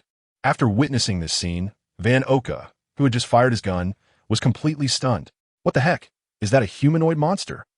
At this moment, Summer had arrived in front of Van Oka, and with a small hand, she grabbed the barrel of Van Oka's gun and broke it with ease. Then came a simple yet powerful punch. There was no sound, no explosion of air, and in an instant, it struck Van Oka's stomach. Immediately, Van Oka fell to the ground, hunched over like a shrimp, his eyes filled with pain and unable to speak. I didn't even need to use 1/10 of my strength to hit you. Summer yawned out of boredom, not making a sound throughout the process. This was a technique to control the domineering energy to counteract air resistance. However, the sound of the impact on the ship's deck alerted the naval soldiers, who rushed over, weapons in hand. What happened? The movements here also caught the attention of Peach Rabbit, who quickly rushed over. It's fine, it's fine. They just had a friendly exchange with Blackbeard's pirate crew, who was about to become a warlord of the sea. Seeing everyone in a fighting stance, Summer waved his hand and said. The Navy soldiers also saw that nothing was wrong and put away their weapons. Only Ace, who witnessed the whole thing, looked on in shock. Is this the defeated crew of Blackbeard? In front of Summer, Blackbeard Teach couldn't even use the power of the dark fruit. Meanwhile, Peach Rabbit looked at the few teeth he had lost, laughing and nodding as he said, it was just a casual exchange with Blackbeard Teach. What exchange? One is still groaning in pain holding his stomach. 3 others have fallen and can't get up, and there's that broken gun. There was indeed a gunshot just now. But Peach Rabbit didn't say anything, immediately instructing the naval sailors to repair the ship's board and take those who needed treatment down for care. As for Blackbeard Teach, he was filled with horror at this moment. He had indeed used the power of the dark fruit, but upon contact with Summer's fist, it was directly shattered. It was broken just when it was about to emerge from his body. Astonishing. At 8 years old, he was already a top-tier user of armament hockey. Under Summer's gaze, Blackbeard Teach could only nod in acknowledgement, silently surrendering 15 billion. He was simply unbeatable. No wonder he claimed he could repel Shanks and fought evenly with Whitebeard. Summer grinned. After 2 days of rest, his body had fully recovered, plus various enhancements. Even without using armament hockey, defeating Blackbeard Teach was still simple. Of course, this was also due to Summer's thunderous strike. Since they were pirates, Peach Rabbit didn't bother asking Summer why he wanted to beat them up. After that, things calmed down. Summer chatted with Ace for a bit, then sped ahead, braving the winds and waves towards Dressrosa. On the other side, the port of Dressrosa was already in flames, with lava everywhere. The coastline had been battered to pieces. Jack the Drought's elephant-head ship and several other vessels were engulfed in fire. On the coast, Jack, Charblack, stood with Doflamingo, as well as Diamante, Orlumbus, Dringe, and Pika, all of them shocked as they watched the battle in the sky. A crimson figure, the magma-incarnated Akainu Sakazuki, was engaged in a fierce battle with a giant azure dragon. The clash of hockey, heat waves, and lava was tumultuous, with every strike causing molten lava to rain down, forming black cooling crystals on the sea surface. Akainu Sakazuki was indeed at a disadvantage, but he continued his relentless assault. Boom! Another fierce clash of the dogtooth red lotus and heat waves. Flames filled the sky as molten lava rained down. Doflamingo's veins bulged as he watched Dressrosa being continuously ravaged by the aftermath of the battle, feeling helpless. Akainu had already burned down the factories underground, and now, facing Kaido, Doflamingo couldn't mediate, only watching helplessly. Neither Akainu, representing the Navy, nor the Yonko Kaido could be provoked. Akainu, you've destroyed my devil fruit. Don't think you'll escape so easily. Kaido's bell-like enormous eyes were filled with rage. Initially, he didn't care much, but after Doflamingo notified him, Kaido was furious. Hearing that most of the Navy's forces were not in the New World, he couldn't help but transform into a dragon and chase after Akainu. Just in time, he intercepted Akainu, who was about to leave. Given Akainu's explosive temper, how could he back down in the face of pirates? Thus, a great battle began. Akainu was like a boiling ball of magma, agilely circling around Kaido in the sky, attacking with explosive force. Fire breath, magma giant fists, and various techniques rained down on Kaido's dragon form. Each strike brought a grand rain of lava, turning the area below into a sea of flames. Kaido of the Beast was even more terrifying. Although Akainu Sakazuki's explosive flames caused him pain, with his powerful physique, he showed no fear. Bad winds, heat waves, and tornadoes were all various techniques relentlessly attacking Akainu Sakazuki. For a moment, neither side could gain the upper hand, but continuing like this, Akainu would be at a greater disadvantage due to his energy consumption and the strength difference with Kaido. Today, even if I die here, I will not retreat. Clearly, Sakazuki was using his true strength, his gaze fierce, unleashing moves without regard for consumption. Lava occasionally fell into the sea, and Kaido's heat waves also occasionally sprayed onto the surface, causing explosions. Governor Kaido, I'm here to help. After recovering for a long time, Jack the Drought finally felt he had enough strength and immediately began to half-transform. wanting to assist Kaido in taking down Akainu. However, the Navy present couldn't stop him in time, and Jack leaped forward, pouncing towards Akainu. Get lost, seeing Jack daring to approach. A crazed Akainu directly unleashed a punch of fire. The massive lava grew larger, colliding with Jack. Jack was completely unqualified for aerial combat, and, after just a few seconds, he was sent flying by Akainu, hurtling towards the island. But the next second, Kaido's dragon tail howled and struck right in front of Akainu. Damn it!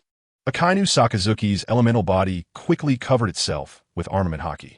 With a bang, the magma exploded, and Akainu Sakazuki was sent crashing into a small mountain on the island. Kaido showed no sign of stopping his attack, instantly unleashing a torrent of heat waves.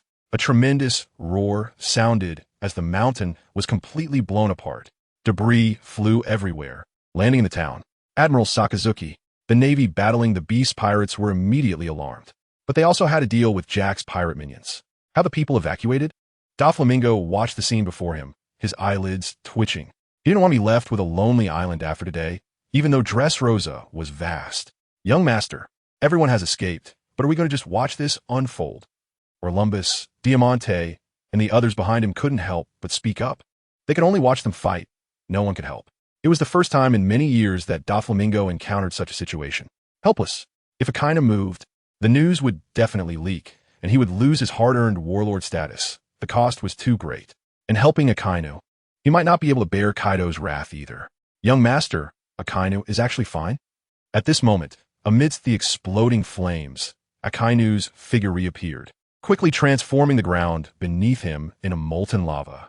He threw a punch, resembling a volcanic eruption. Akainu himself is magma, and with full elementalization. Kaido's two attacks were actually dodged. Suddenly, another fireball descended from the sky. It was a winged dragon with a bird's beak. Bewildered, Jean, descending from the heavens.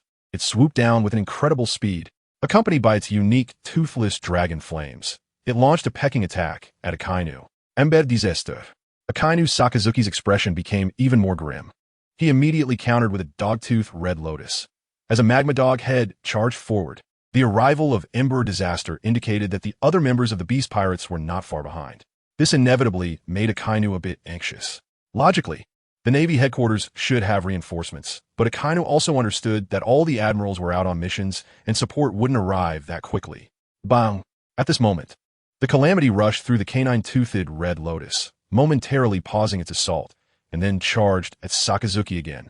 Ha ha ha! Kaido, seeing his subordinate arrive, laughed even more heartily and unleashed a gust of bad wind that swept over.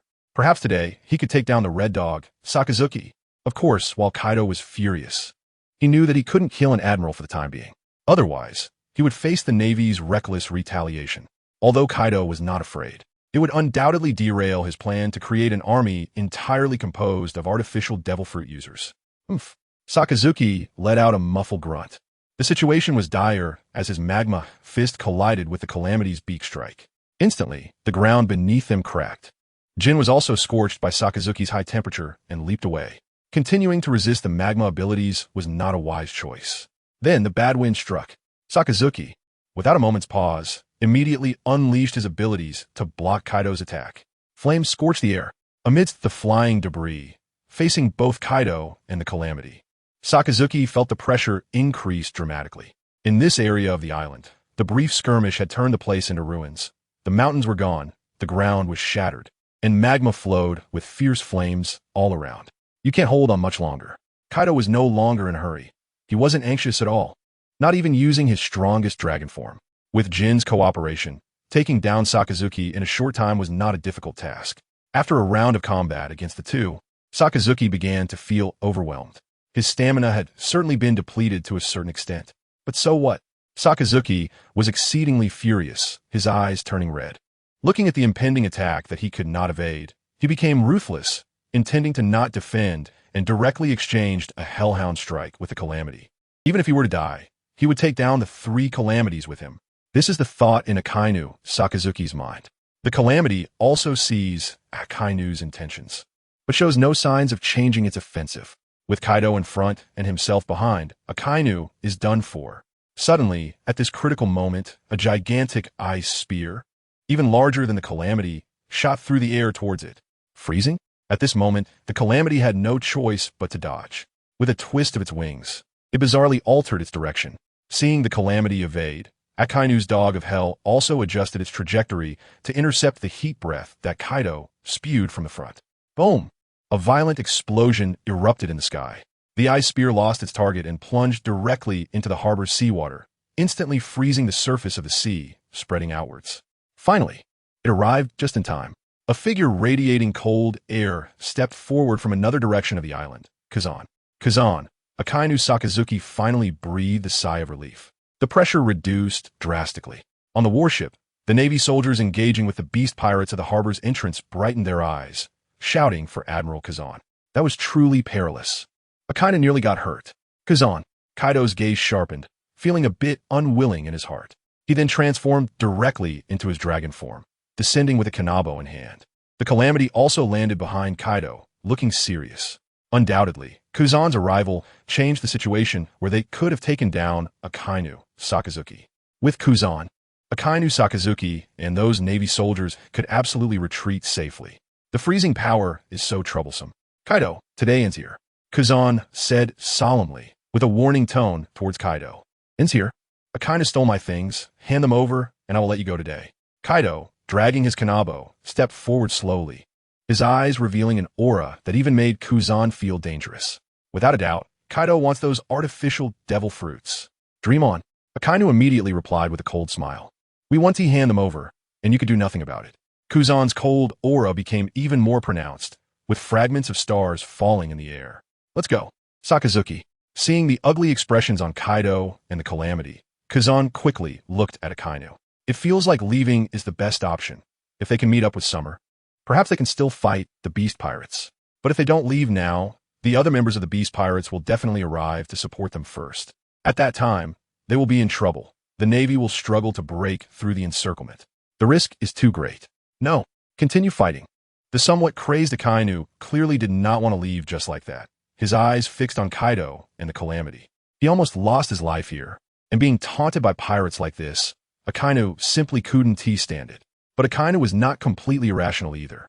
Facing the Beast Pirates, the headquarters support cannot be just Kazan alone. As long as they hold on until reinforcements arrive, there will still be a chance. Kazan furrowed his brow, somewhat helpless. He didn't expect Akainu Sakazuki to be so unwilling to leave like this, although leaving would lead to external speculation and a loss of face. The current situation is stronger than individuals. Want to leave? Do you think I transformed into this form for no reason? Kaido glared, swinging his kanabo with a whoosh. Diamond Arrow. A powerful conqueror's haki circulated in Kaido's hand, and with a swing, he actually unleashed a stick aura similar to a blade's light. The impact surged towards Akainu, with dust and debris flying. Even the ground was pushed into a trench. Akainu's expression was extremely serious, directly unleashing a magma barrier to block it. In its strongest half-beast form, Kaido was ready to fight with all his strength. At this moment, Fire Calamity Jin seized the opportunity and attempted to launch a surprise attack on Akainu. But before he could take off, the cold ice that had differentiated from the magma had already covered the ground. Don't forget about me. Aokiji exhaled a large breath of cold air, and the icy aura instantly spread over. Ice blocks began to spread rapidly beneath Jin's feet. Aokiji. Flames suddenly blazed up, and the ice on Jin's body was countered, creating swirling mist. Since the battle had already begun, Aokiji showed no mercy, dispersing his icy aura all over. As one of the main figures of the Beast Pirates, Jin's strength was formidable, but against the Marine's top combat power, the Admiral, he was clearly at a disadvantage. Aokiji Kazan was like a walking domain of ice, summoning ice spears and ice birds at will, leaving Jin unable to engage in close combat. Just a slight touch would result in being corroded by the icy power.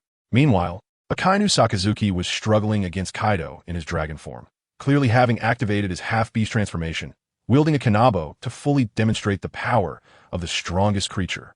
As the battle intensified, although Aokiji occasionally assisted Akainu in attacking Kaido, they still couldn't suppress him, and both sides entered a heated stage. The aftermath of the battle was increasingly widespread. Magma, ice, and even Kaido's Biki were smashing into the deserted town. Suddenly, the Navy soldiers who were still fighting against the pirate henchmen in the harbor, including Don Quixote Doflamingo, turned to look at the distant sea. A skeletal flag appeared. The ship of the beast pirates. Treble recognized the flag and shouted out loud. There were a total of 3 large ships. As the vessels approached, they could even see a dense crowd of figures standing on the ships. Without exception, they were all wearing the beast pirates' animal skin clothes, each holding weapons and firearms. Leading the way was none other than Play Q. Behind him was the main fighting force of the beast pirates, the Flying Six. The entire beast pirates' crew had arrived. The Navy subordinates brought by Akainu were horrified, turning to look at the battlefield of the Admiral. Aokiji was restraining Jin with one hand while combating Kaido with the other, making it impossible to split his attention. This is bad, what should we do? Suddenly, the Navy personnel panicked. Only Admiral Aokiji had come alone, and there had been no Navy reinforcements so far. In the center of the fierce battle, Aokiji Kuzan also noticed the 3 ships of the beast pirates quickly approaching. Akainu's expression became even more grim. Now, they would have to face the entire Yonko pirate crew. Kaido swung his kanabo and laughed heartily, while Jin and the recently risen Jack showed surprised expressions. At that moment, Aokiji launched an ice bird directly at Jin, then transformed into ice and leaped into the air. Ice Age. The power of the ice fruit erupted. Aokiji extended a pillar of ice from the air, freezing the sea surface. The terrifying ice directly froze the 3 approaching pirate ships on the sea, preventing them from moving quickly. This is just a temporary tactic to delay the reinforcements of the beast pirates. Aokiji, wasting so much stamina is just a delay for a few more minutes. Queen could still run over from the ice. Kaido laughed wildly, swinging his hockey-infused club and knocking Akainu back a long distance. There's no need to continue fighting. Let us retreat. Aokiji Kazan couldn't help but feel anxious. If they retreated now, there might still be a chance. We can't leave now. Akainu Sakazuki shook his head, his eyes filled with unwillingness. The reinforcements from the beast pirates, led by Queen and the Flying Six, had already jumped off the ship and were rushing over. Although they weren't as fast as the ship before, they were still far from slow. Aokiji sighed, knowing in his heart that it was already too late. Queen and the Flying Six rushed to Kaido's side first, and in an instant, the 2 Marine Admirals were facing the main fighting force of the entire Yonko pirate crew. The 3 top commanders, the Flying Six and the Beast Kaido. Meanwhile, by the warship, the minions of the beast pirates had densely surrounded the marine soldiers. Several boxes of artificial devil fruits that had been confiscated were also snatched back by the beast pirates. The marine reinforcements were delayed, and it seemed that Aokiji and Akainu were going to suffer a big loss. At this rate, they might not even return to headquarters intact. Don Quixote Doflamingo, seeing the situation, instead became more settled and laughed sinisterly. No matter which side gained the upper hand, it was of no disadvantage to him. With his identity, he could wash his hands of everything in the factory as long as he didn't participate in their battle. The young master, the Marine Admiral, is going to be surrounded and killed. Sugar, Pika, and the others were shocked. This was the first time they had seen the Marines suffer such a huge loss. It seemed that everything started with Akainu Sakazuki's stubbornness in dealing with the pirates. No, the Admiral cannot die. And do you think it's that easy to kill a Marine Admiral? Aokiji and Akainu were worried about the group of subordinates on the shore. Otherwise, they could still leave if they wanted to, but with no Marine support, they would definitely be missing some body parts on the way back. The Dressrosa battle. The 2 Marine Admirals were seriously injured. Doflamingo couldn't help but laugh madly. And indeed, as Doflamingo thought, how could the Marine Admirals, the highest fighting power of the Marine headquarters, be dealt with so easily, deeply trapped in the encirclement? Aokiji Kuzan and Akainu Sakazuki no longer held back their terrifying destructive power as Logia users. They began to unleash their full strength. In an instant, half of the island entered an extreme domain of half heat and half cold. Go, Kaido said with a cold smile, waving his hand. Behind him, the 3 calamities and the 9 figures of the Flying Six moved in response. The Haki of the 9 burst forth, and techniques such as sword flashes and shot cannons were unleashed. Ice Age, with a loud bang. The moisture in the air instantly condensed into ice, becoming extremely dry. As Aokiji made his move, the 9 people standing on the ground instantly turned into 9 ice sculptures. Moreover, all the attacks they initiated were interrupted. Thunderbagwa. Yet Kaido paid no attention to Aokiji and charged towards Sakazuki again. The lightning, infused with powerful haki, sliced through the air with tremendous ferocity. Sakazuki's pupils contracted. As magma gushed from his body, erupting with black smoke, he threw a punch, and the magma clashed against Kaido's club with a loud bang. This volcanic-like explosive punch was actually shattered by Kaido with a single swing of his kanabo, sending magma splattering everywhere. Akainu Sakazuki couldn't withstand it and was forced to retreat repeatedly. His stamina and the consumption of his abilities were too great. Now, dealing with Kaido was simply beyond his capabilities. At that moment, a thick ice wall stood directly in front, isolating Kaido's figure. No matter what, we have to retreat first. Aokiji's eyes were filled with seriousness, and his tone was urgent. The freeze wouldn't last long, and the ice wall could be shattered by Kaido at any moment. Akainu Sakazuki clenched his teeth tightly, feeling very unwilling. But he also knew that the situation had taken a turn for the worse. The two of them faced the entire Yonko pirate crew, and even if they fought to the death, it would be useless. They had no choice but to temporarily retreat. Seizing this opportunity, the two flew rapidly toward the warship, even ignoring the beast pirate subordinates as they urged the Navy soldiers to retreat. At that moment, the frozen calamities began to crack, and the entire ice structure exploded. The forms of the toothless pteranodon, Brachiosaurus, and mammoth appeared.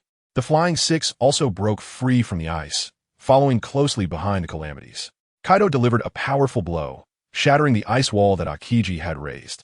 Akainu, you can't escape. Angering me comes with a price. Seeing Aokiji Kazan and Akainu Sakazuki trying to flee, Kaido roared, flames swirling around him as he gave chase. The calamities and Flying Six all activated their zone abilities, following closely behind. Kaido was relentless, determined to make Akainu Sakazuki pay the price. We're in trouble. Aokiji and Akainu turned back, their expressions darkening further. A massive wave of attacks was already closing in from behind. Quinn's Brachiosaurus unleashed a shockwave, the flames of the plague, long-range attacks from the Flying Six, and Kaido's barrage all came at them. The powers of magma and ice were unleashed again. Huge ice birds and magma dog heads stood guard behind them, and in an instant, the intense impact spread out violently. The magma and ice birds clashed with the incoming attacks midair. However, because of this, the distance between Kaido and the others, and Akainu and Aokiji, was significantly reduced during the brief moment of counterattack. Seeing this, Quinn's eyes lit up with joy. The Brachiosaurus opened its massive mouth and unleashed another shockwave. The others followed suit, and even the Flying Six couldn't help but reveal sinister grins on their beastly faces. If they attacked again, they wouldn't be able to escape and would surely be caught. They would become the first pirate crew to capture a Navy Admiral in the age of great pirates. You're looking for death. Even though Aokiji was usually composed, he couldn't hold back any longer. Cloaked in cold air, he turned around first, aiming both hands at Kaido and the calamities. The powerful freezing force directly affected the moisture in the air, and with the proximity to the sea, there was plenty of water vapor. Silently, with a cracking sound, the freezing power spread out. The calamities and Flying Six were momentarily stunned, instantly freezing in place. Only Kaido, surrounded by purple lightning, resisted it and charged forward without losing momentum. Great eruption. Akainu Sakazuki also spun around fiercely, his eyes filled with ferocity as he struck. A punch of magma was unleashed, constantly shifting. With the power of a volcanic eruption, it transformed into a colossal fist that surged forward. Thunderous 8 trigrams. Kaido's eyes narrowed at this, letting out a howl as he swung his spike club, breaking through Akainu's great eruption. Without losing momentum, he aimed for Aokiji, who was closest to him. Kaido's strike, filled with violent power, made Aokiji's expression change drastically. There was no way to dodge. At that moment, unexpectedly, a small fist struck Kaido's spike club at the critical moment. The shattered great eruption fist was knocked into pieces by Kaido, ultimately landing on the ice blocks formed by the calamities and Flying Six. It caused no real damage, but instead allowed the Nine to break free from their icy confinement.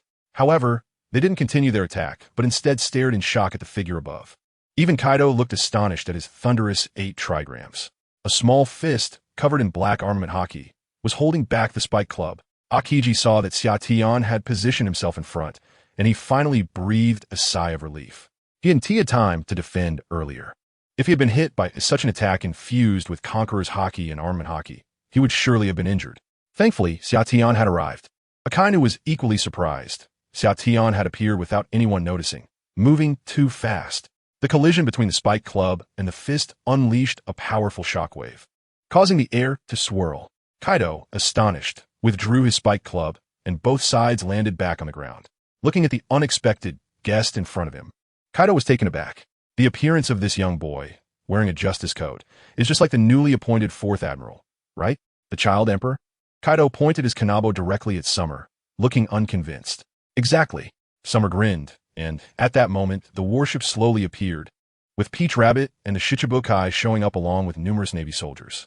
Acquired Conqueror's Haki boost, acquired Armament Haki boost, acquired Stamina boost, acquired Strength boost, acquired Kaido's Martial Arts template, acquired Rapid Injury Healing ability. A series of system prompts rang out.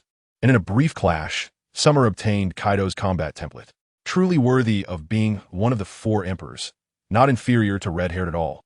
Summer thought to himself, while also observing Kaido. With dragon horns on his head, hair like fiery clouds, his upper body covered in dragon scales, and his feet transformed into 3-clawed dragon paws. This is undoubtedly the strongest form of the half-beast Dragon Man. A few days ago, I heard that you repelled Red-Haired and even injured that old guy Whitebeard. Tell me, how much of that is true? Or did they just let you, this little brat, off easy? Kaido laughed heartily as he spoke, clearly not taking it seriously. You'll know soon enough if the news is reliable, Summer said, twisting his wrist and speaking with indifference. Child Emperor. Just recently, there were reports about Child Emperor battling Red-Haired Shanks and Whitebeard Newgate. Now he appeared in Dressrosa, leaving Doflamingo and his crew astonished. They didn't expect that besides Aokiji, this 8-year-old general would come to the rescue.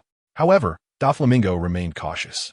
Just now, Summer had effortlessly blocked Kaido's signature move, the Thunderbagwa, looking incredibly relaxed, which was no small feat. This implies that the news must have some exaggeration. The strength of the 4th general certainly wouldn't be weak. The Don Quixote family watched from a distance. Meanwhile, the group of Navy soldiers who had been surrounded erupted in excitement and cheers. They were saved. The reinforcements from the Navy headquarters had arrived. With 2 warships and the Navy soldiers, along with themselves, they weren't afraid even if they were outnumbered by the beast pirates. Moreover, with 3 admirals present, even if the calamities were there, they still had a chance to counterattack. So, this is the legendary 4th Admiral, Child Emperor? Ha. A child shouldn't be involved in such dangerous places. He might die. We are big dinosaurs. Be careful not to wet your pants from fear. Is it really okay for you to say that? After all, he's a cute little kid. Exactly. Saying he repelled Red-Haired and Whitebeard. I would believe it, even if I were foolish. 4th Admiral? The Navy is putting a child on stage. It seems they are truly decayed. Maybe he is a celestial dragon. The Flying Six and Queen continuously mocked him, with Jack being the most arrogant, completely disregarding the arriving Summer. Kaido, holding his kanabo, looked even more unconcerned. So, Child Emperor Aokiji, Akainu, all 3 of you admirals are here. What can you do to my beast pirates? You'll still run away. Kaido scoffed, saying disdainfully. Even when he single-handedly stormed the Navy headquarters, Sengoku and the 3 admirals along with the entire Navy couldn't do anything to him. They couldn't kill him. He alone was enough to hold off 2 admirals. Now, with an 8-year-old Child Emperor present, could he really just escape as he wished? The beast pirates mocked, and Akainu Sakazuki and Aokiji couldn't help but get angry. Run? Summer laughed even more, his expression bright and innocent. He was eager to confront the strongest Dragon Man form directly. How could he bear to leave just like that? This gave Kaido a sense of foreboding. What's going on? The observation haki actually produced such a feeling. However, in the next second, Kaido was shocked. A shadow rushed past him, heading straight for the most ferocious Drought Jack, who was shouting from behind. Only after the shadow passed did a loud sonic boom reach Kaido's ears. Sonic speed? The sudden outburst from Summer also startled Akainu and Aokiji. Without even a greeting, he went straight in. But thinking about Summer's previous achievements, Aokiji and Akainu exchanged glances and prepared for battle. On the other side, seeing Summer's figure disappear from the spot, Peach Rabbit rushed over. Peach Rabbit, a Vice Admiral, is not just a pretty face. Her strength is infinitely close to that of an admiral, not weaker than the calamities. At this moment, no one noticed, especially Jack, Queen, and the others. They only saw a shadow, then a fist wrapped in an armament color like flowing cherry blossoms directly struck at Jack. So you were the most arrogant one, huh? Summer's light voice rang out, causing Jack's pupils to involuntarily constrict.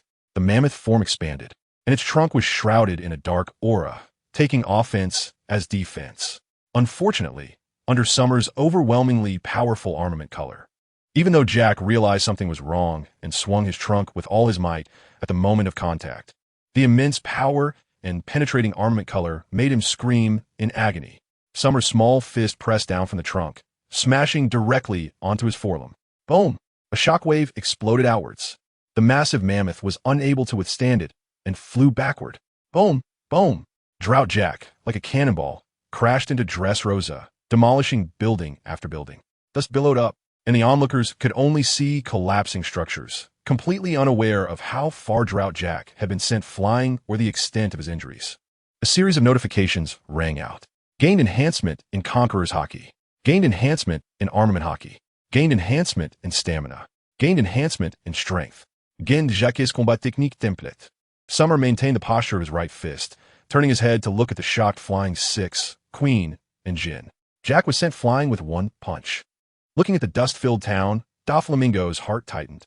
The others were equally astonished. A child who hadn't even reached the first joint of a mammoth leg sent a mammoth flying. The visual effect is simply unbelievable. Akainu and Aokiji both have looks of surprise on their faces. Kaido turned around in disbelief. Did I really just fail to keep up with his speed? Remembering the sonic boom that erupted from the shadow earlier, Kaido's expression gradually became serious. Jin and Queen shouted as they teamed up to pounce on Summer. This fourth admiral is pretending to be a pig to eat a tiger. Queen shouted, completely forgetting that it was they who had underestimated Summer and mocked him earlier. Summer had simply made them all fall silent. At this moment, the flame-clad giant claws of the ashen pterosaur collided with the black head of the Quinn Brachiosaurus. Both of their transformed bodies were immensely huge compared to Xiaotian. However, Xiaotian's calm expression made everyone feel the strangeness of the scene. Surprisingly, when faced with the attack from the giant billboard, Xiaotian appeared to be frozen in place. The intense claw strike was so powerful that even before it reached Xiaotian, one could feel the tremendous force. With a loud rumble, the attacks from Quinn and Ashen completely landed. Dust rose, obscuring Xiaotian's small figure, and the ground instantly cracked open beneath the force of their assault.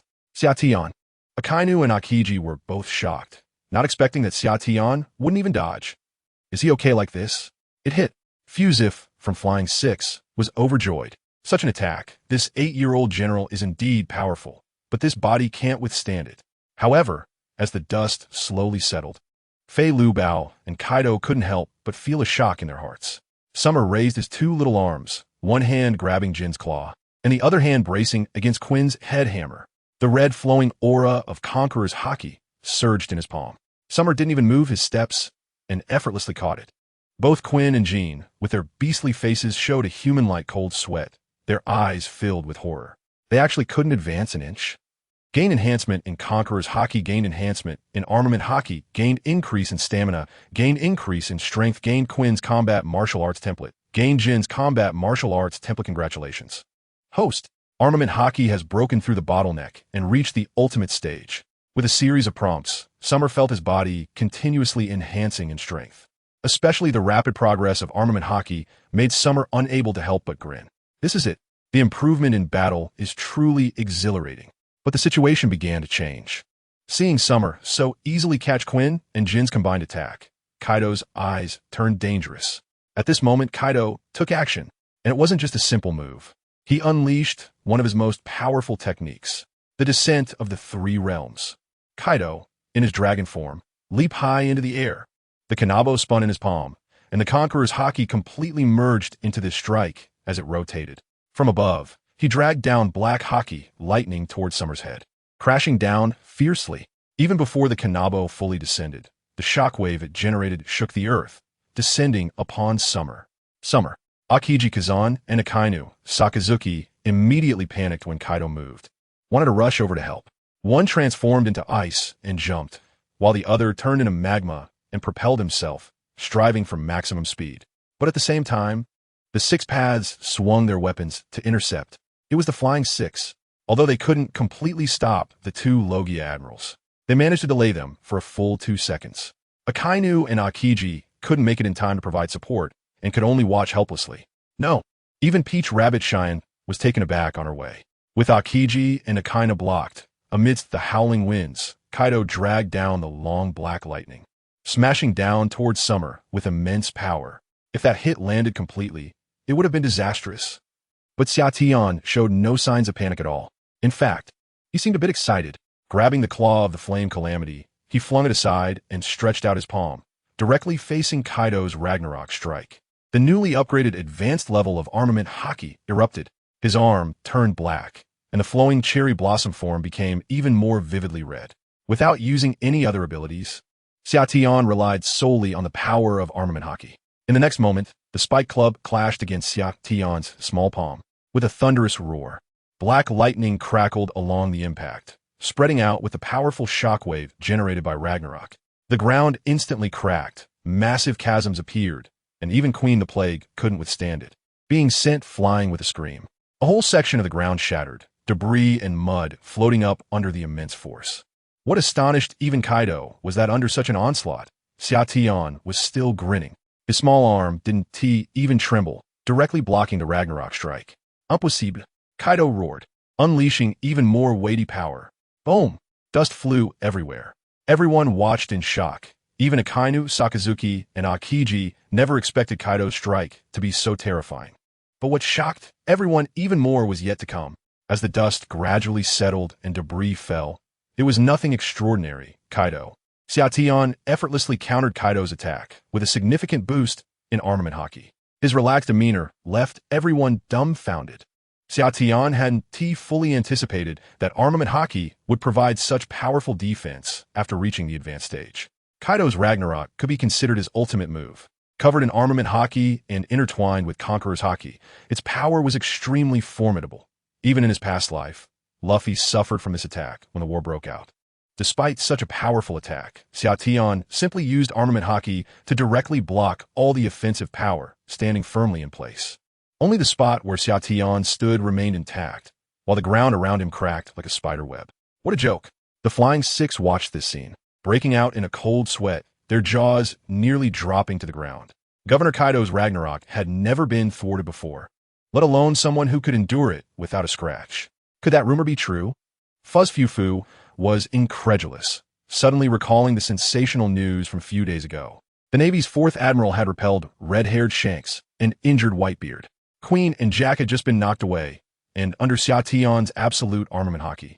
They felt their bodies aching from the shock. As they got up, they saw the astonished Kaido, still holding the spike club, pressing it against Xiatian's outstretched hand, and they were instantly dumbfounded. Lord Kaido, is he holding back? Impossible. Unbelievable. But this guy is only 8 years old. How could he be this strong at 8? No way. Queen and Jack exchanged glances, completely at a loss for what to do. They almost underestimated him. The 4th Admiral is the strongest trump card released by the Navy. Doflamingo's eyes widened, his hands trembling slightly. At 8 years old, to withstand the mightiest creature's powerful strike without any harm, not even moving an inch. This indicates that he is even stronger than Kaido in terms of power and Haki. He is only 8 years old. The most astonishing thing is Summer's age, and most importantly, he is still a powerless guy. Young Master, this is unbelievable. How did the Navy headquarters discover such a monster and recruit him into the Navy? No, did we forget the news a few days ago about him and Whitebeard? Red-haired. It might actually be true. Doflamingo's subordinates, Diamante, Treble, and others were all shocked and somewhat confused. This scene is truly incredible. It seems we were overly worried about this kid. He seems to be even stronger. Akainu Sakazuki's eyes involuntarily widened, and his mind was shaken. When he first fought with Summer, he clearly did not possess such powerful Haki back then. How long has it been? It's obvious that he has reached a whole new level. Is this the kind of strength that can match that old guy Whitebeard in Newgate? It's truly terrifying. Aokiji Kazan had heard about Summer's battle, but upon witnessing Summer single-handedly withstand Kaido's deadly attack, he couldn't help but tremble with astonishment. Peach Rabbit Cheyenne also relaxed upon seeing that Summer was unharmed. This scene was still a bit less intense compared to the battles with Red-haired and Whitebeard.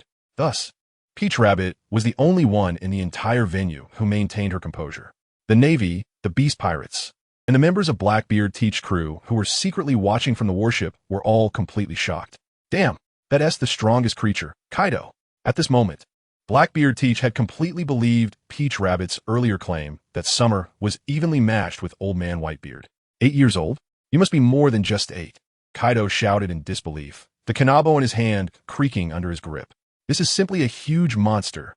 If Summer wasn't clearly a pure human, Kaido would suspect that Summer was the Sea King transformed into human form.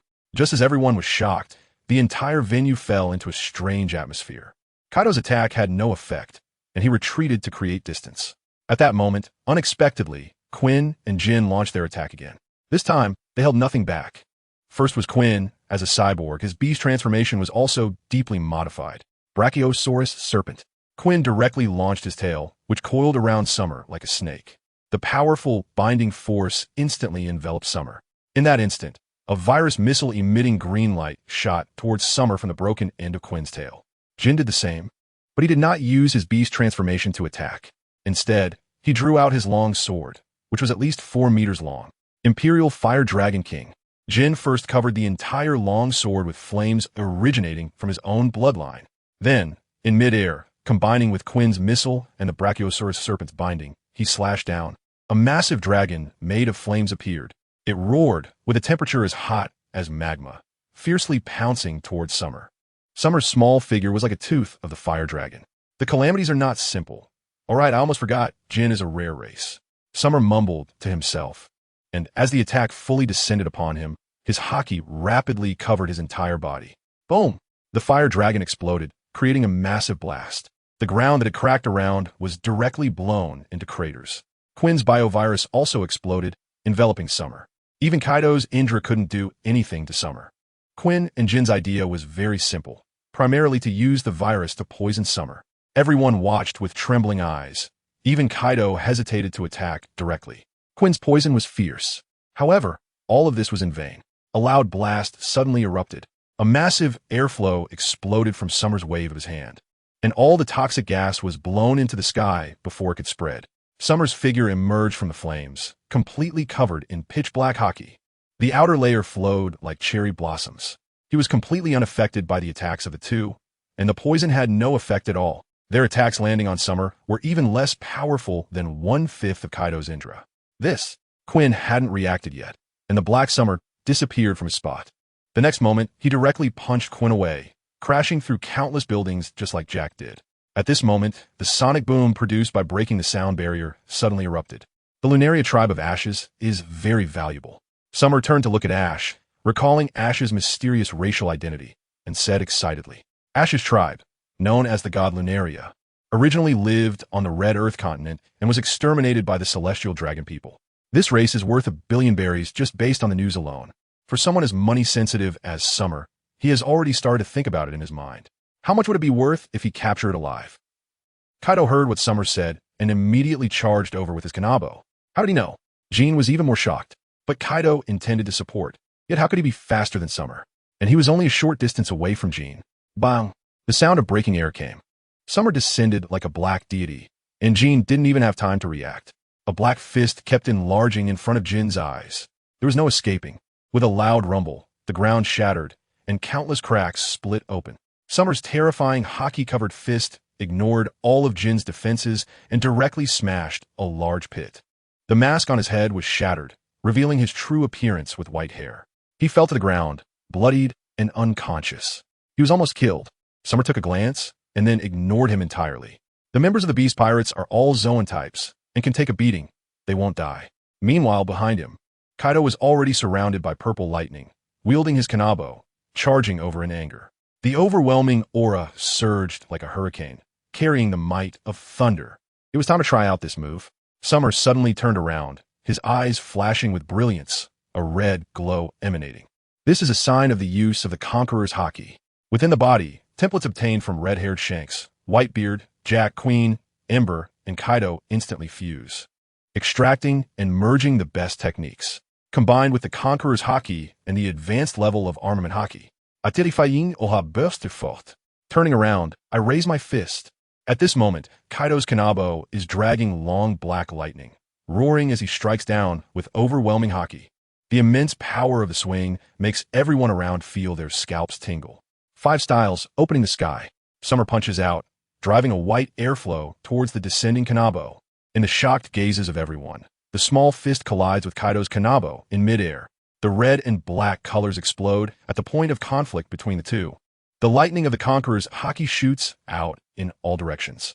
Within a radius of hundreds of meters, the ground shatters into blocks and floats up. A terrifying shockwave rapidly forms and spreads, Even the 6 paths are flipped over and rolling on the ground.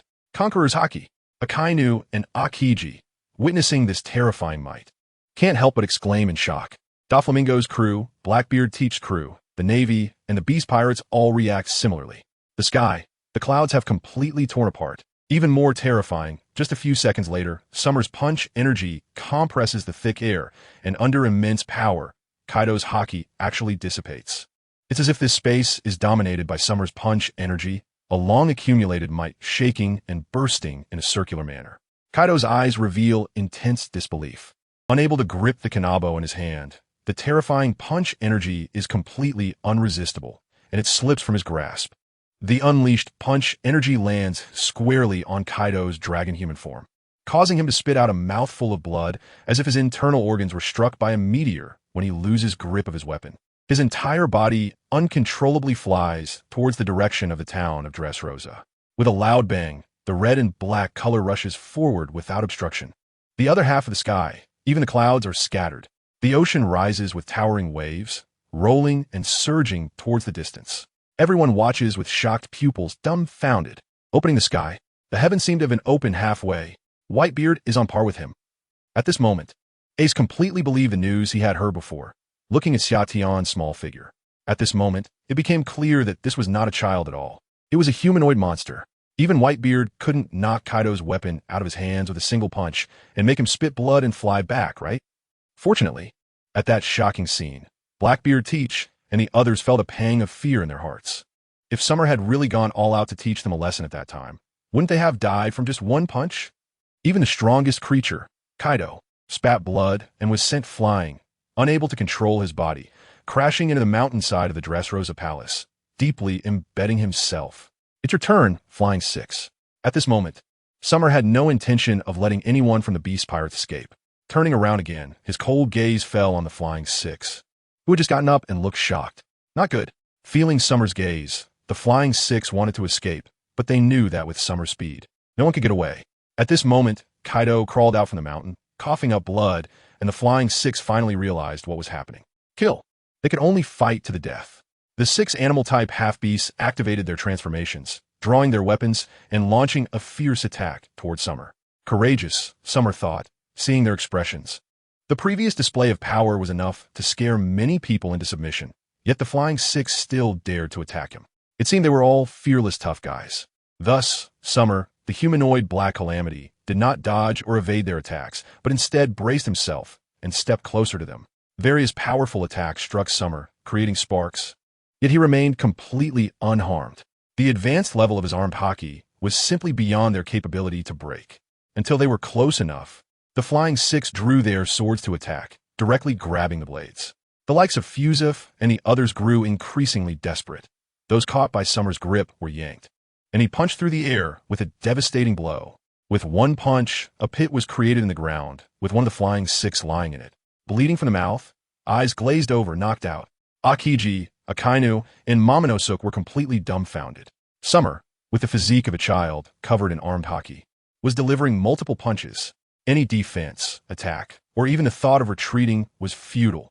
Every punch resulted in a takedown. The visual impact is simply overwhelming. It should be noted that while the Flying Six are not top-tier characters, a few among them have the strength to stand out, at least being elites of the Yonko pirate crew. Together, the 6 are no match for Summer. Don Quixote, Doflamingo, Trafalgar Law, Diamante, and Sugar all look at Summer as if he were a monster. What exactly is his background? Doflamingo's shock is even greater than the others. At just 8 years old, holding the position of a Marine Admiral, possessing the strength to single-handedly crush the entire Beast Pirates? What a terrifying prodigy. Has he been cultivated by the Gorosei, or discovered by the Marines at sea, with him standing in front of all the pirates? How can the world still talk about the Pirate King? In an instant, Doflamingo trembles all over, not daring to think further. Blackbeard Teach has also slumped directly onto the deck of the warship. Like Doflamingo, he is filled with despair for the future. Even his plans are subject to the greatest uncertainties. So strong, Summer is breathtakingly powerful. Child Emperor. An angry roar. Kaido retrieves his thrown kanabo. Filled with rage and looking disheveled, blood still lingering at the corner of his mouth, he steps back. As one of the Yonko, His powerful conqueror's haki blankets a large area like ripples on water. Behind Kaido, Ember has awakened, holding a long knife, still gritting his teeth despite the severe headache. Drought Jack and Plague Queen have also rushed back from where they fell, bearing various injuries inflicted by Summer. Roar! The toothless wyvern form appears. The brontosaurus form appears. The mammoth form appears. The rare, three-headed ancient forms are revealed once again. Ember and the others know that Summer's power is incredibly strong, absurdly so. Whether in half-beast form or normal form, they are no match for the humanoid natural disaster, Child Emperor. Only by transforming into beast form do they have enough strength and size. However, Kaido does not change. In his dragon-human form, he unleashes all of his strength. Moreover, with Kaido's powerful recovery ability and physique, he has already regained half of the energy he lost from Summer's earlier attack in such a short time. I don't believe it. An 8-year-old child, no matter how much power he can unleash, what can he do to me? Kaido is unconvinced, but he is also contemplating that if he continues to fight, this Child Emperor will definitely reveal a flaw. Besides, he has absolute confidence in his own defenses. Come, then let us have some fun. Summer looks at the three giant beasts and Kaido the Dragon Man, feeling his blood boil, ready for a good melee battle. After all, before him stands a notorious pirate crew known for their physical strength in the pirate world. In terms of physical prowess, Kaido and the three disasters are indeed at the pinnacle of pirates. It's the perfect opportunity to hone his skills. The System S enhancements in his Mind S panel have already resulted in a series of ability upgrades. From Conqueror's Haki to Stamina, there's been significant growth, but Summer still needs more. Step by step, he clenches his fists. Facing Kaido and the others, who are at least 10 meters tall, he stands at less than 4 meters. The scene was deeply etched in the minds of all the spectators. Bang! Summer and Kaido exchanged a close-range punch. The fist shot out at high speed, creating a sound that cut through the air. The red, coiling armament haki and Conqueror's haki surged powerfully. Kaido's pupils also contracted as he let out a roar, his dragon claw turning black, wrapped in Conqueror's haki and armament haki. The two sides collided. A violent gust of wind erupted, shattering the ground. An intense haki radiated outwards. Kaido could not withstand Summer's strength and haki, and was directly pushed back, his arm numb. He slid backward on the ground, leaving a deep trench. At the same time, the roar of elephants, dragon roars, and pterosaurs screeched. The three calamities attacked simultaneously. Jin, with his long, sharp beak, extended backward like rubber, then suddenly lunged at Summer. Along with the sharp beak, laser-like rays shot out. Queen's entire mechanized body and haki concentrated on his head as he descended from the sky. Mammoth Jack raised his front limbs high, his trunk pointing to the sky, gathering power in this form, with all his armament haki focused on his trunk. With a sound that cut through the air, it swept towards Summer like a massive whip. Get lost. A childish voice carried an overwhelming aura. Summer directly ignored Jin's Move Mink's royal pride, letting the sharp beak and laser-like shockwave descend. One fist swung at Queen above him. One hand reached for Jack's trunk. The spectators could hardly see the specific actions. After Jin's shockwave exploded, Queen flew out headfirst. The massive form of Mammoth Jack was also sent flying, rolling through the air toward the distance. As the dust from the explosion settled, Summer's haki flowed over his back, resisting Jin's beak strike. With the shockwave having no effect at all, enraged Jin was utterly shocked, unable to believe that his attack hadn't broken through Summer's armament haki. The next moment, Summer turned around, and another fist struck directly on Jin's head. With a loud bang, the same scene occurred, and Jin lay in the large pit created by Summer's punch. Zoan type indeed tough. Was this awakening? Summer observed coldly, noticing that although blood flowed from Jin's head, his vitality was incredibly robust, recovering swiftly. Although his armament haki could inflict more serious damage. Child Emperor. Kaido's eyes widened, bloodshot, as within a short time, his three most proud subordinates were knocked down again. Dragging the Kanabo on the ground, furious Kaido charged again. Your recovery is stronger. This is how the Navy headquarters can't kill you, right? Summer had witnessed the terrifying recovery of the strongest creature and couldn't help but admire. Then his haki surged again, and one fist collided solidly with the Kanabo. The power of the sky opening fist erupted again. Kaido's weapon was sent flying to the shoreline. He staggered backward, step by step absorbing the force, each step causing the ground to explode, while he also struggled to suppress the sweet, metallic taste in his throat. I don't believe it. Again, Beast Kaido completely went berserk. Abandoning his weapon, he relied on his terrifying recovery to battle Summer fist to fist. The entire Dressrosa trembled. Both Summer's immense strength and Kaido's dragon form possessed terrifying power. In their exchanges, visible cracks spread across the ground. Everyone watched in shock. Gaining a power boost, gaining stamina boost, gaining armament hockey boost, gaining conqueror's hockey boost, gaining rapid healing ability boost. System prompts filled Summer with excitement. The fist-to-fist battle with Kaido was exhilarating. It's worth noting that Summer was already stronger than when he fought Whitebeard. Ordinary strong individuals simply couldn't engage in such close combat with Summer like Kaido could. Even among the Yonko-level strong, none could match him. Only the seemingly indestructible Kaido could withstand such intense clashes with Summer. Doflamingo was stunned, trembling all over. Dressrosa had not escaped the fate of devastation. It was even more destructive than the previous fight between Akainu, Sakazuki, and Kaido. Summer threw a punch. Regardless of whether Kaido caught it, the terrifying fist force erupted like an unstoppable shockwave, spreading out in a fan shape. The width and length were filled with destructive power. Directly striking below the royal city, the buildings were left in ruins, and with Kaido attacking from behind, the entire island trembled. My Dressrosa, my passionate capital. Doflamingo helplessly cried out in his heart, mourning for the country he had managed for 10 years. At the same time, he was incredibly shocked. Summer's strength had completely surpassed their understanding. Even Akainu, Sakazuki, and Aokiji Kazan were dumbfounded, as was Momonosuke. Summer was like a human-shaped natural disaster. His entire being was filled with destructive power, and the surging strength was unimaginable. Kaido, who had initially been able to endure Summer's onslaught, now bled with each punch he took. The three calamities were in a miserable state. They had barely recovered and attempted to help, only to be knocked down again by a casual punch from Summer. In this repetitive cycle, the three calamities had been knocked out for the third time. What kind of monster did you bring back, Momonosuke? Aokiji couldn't help but exclaim. There was no doubt that Summer was the strongest admiral. Even Aokiji estimated that aside from Fleet Admiral Sengoku and Vice Admiral Garp, there seemed to be no one in the Navy who could match Summer. Regardless, he was a Navy officer, just 8 years old. He would become the pillar of the Navy in the future.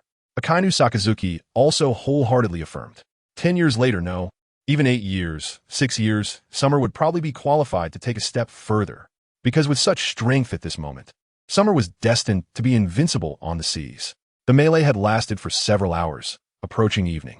The members of the Beast Pirates had long since stopped, trembling as they watched the terrifying battle on the island. The big-name fighters were finished, and it seemed that Lord Kaido could barely hold on any longer. The shattered clouds in the sky appeared even more brilliant under the hues of dusk.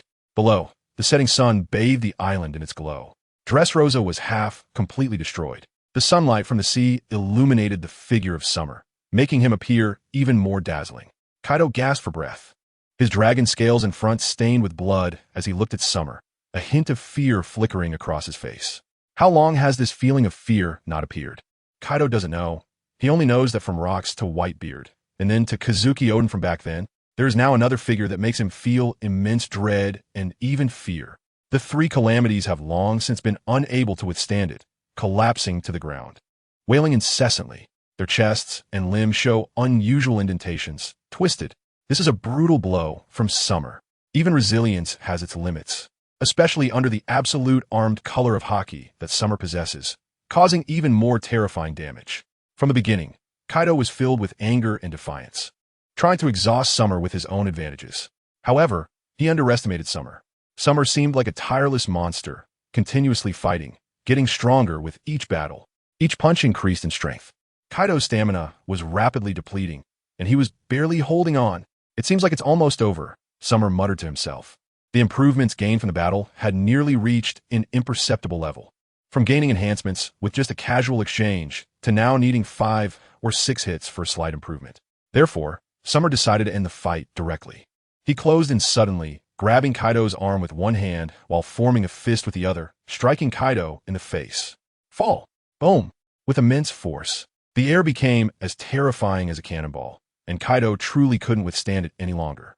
His body went limp, and he was smashed into the ground, creating a pit. Debris flew, and dust filled the air. Although Kaido appeared unable to continue fighting, Summer did not stop. Hey, who knows how strong your resilience still is?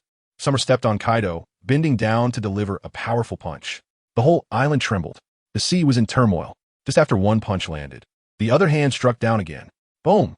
Kaido sank further, his eyes nearly popping out, filled with panic. The child emperor was actually relentless?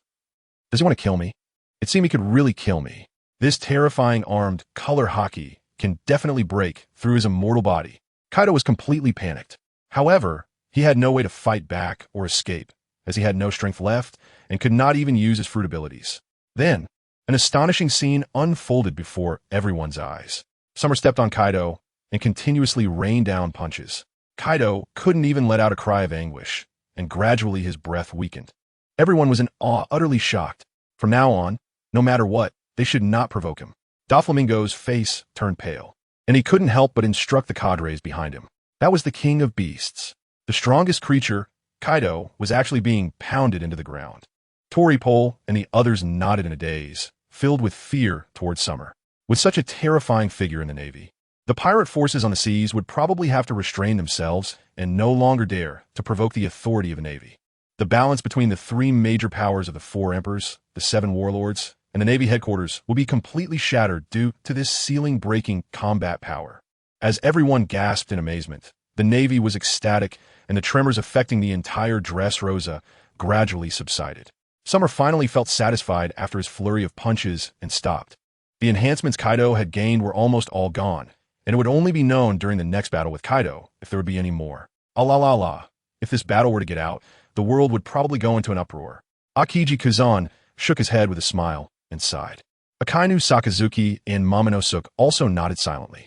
Indeed, Summer had already fought against all the four emperors except Big Mom. Momonosuke never expected that during this trip, Summer would encounter three emperors and defeat them one by one. The prestige of the Navy's fourth admiral was fully revealed.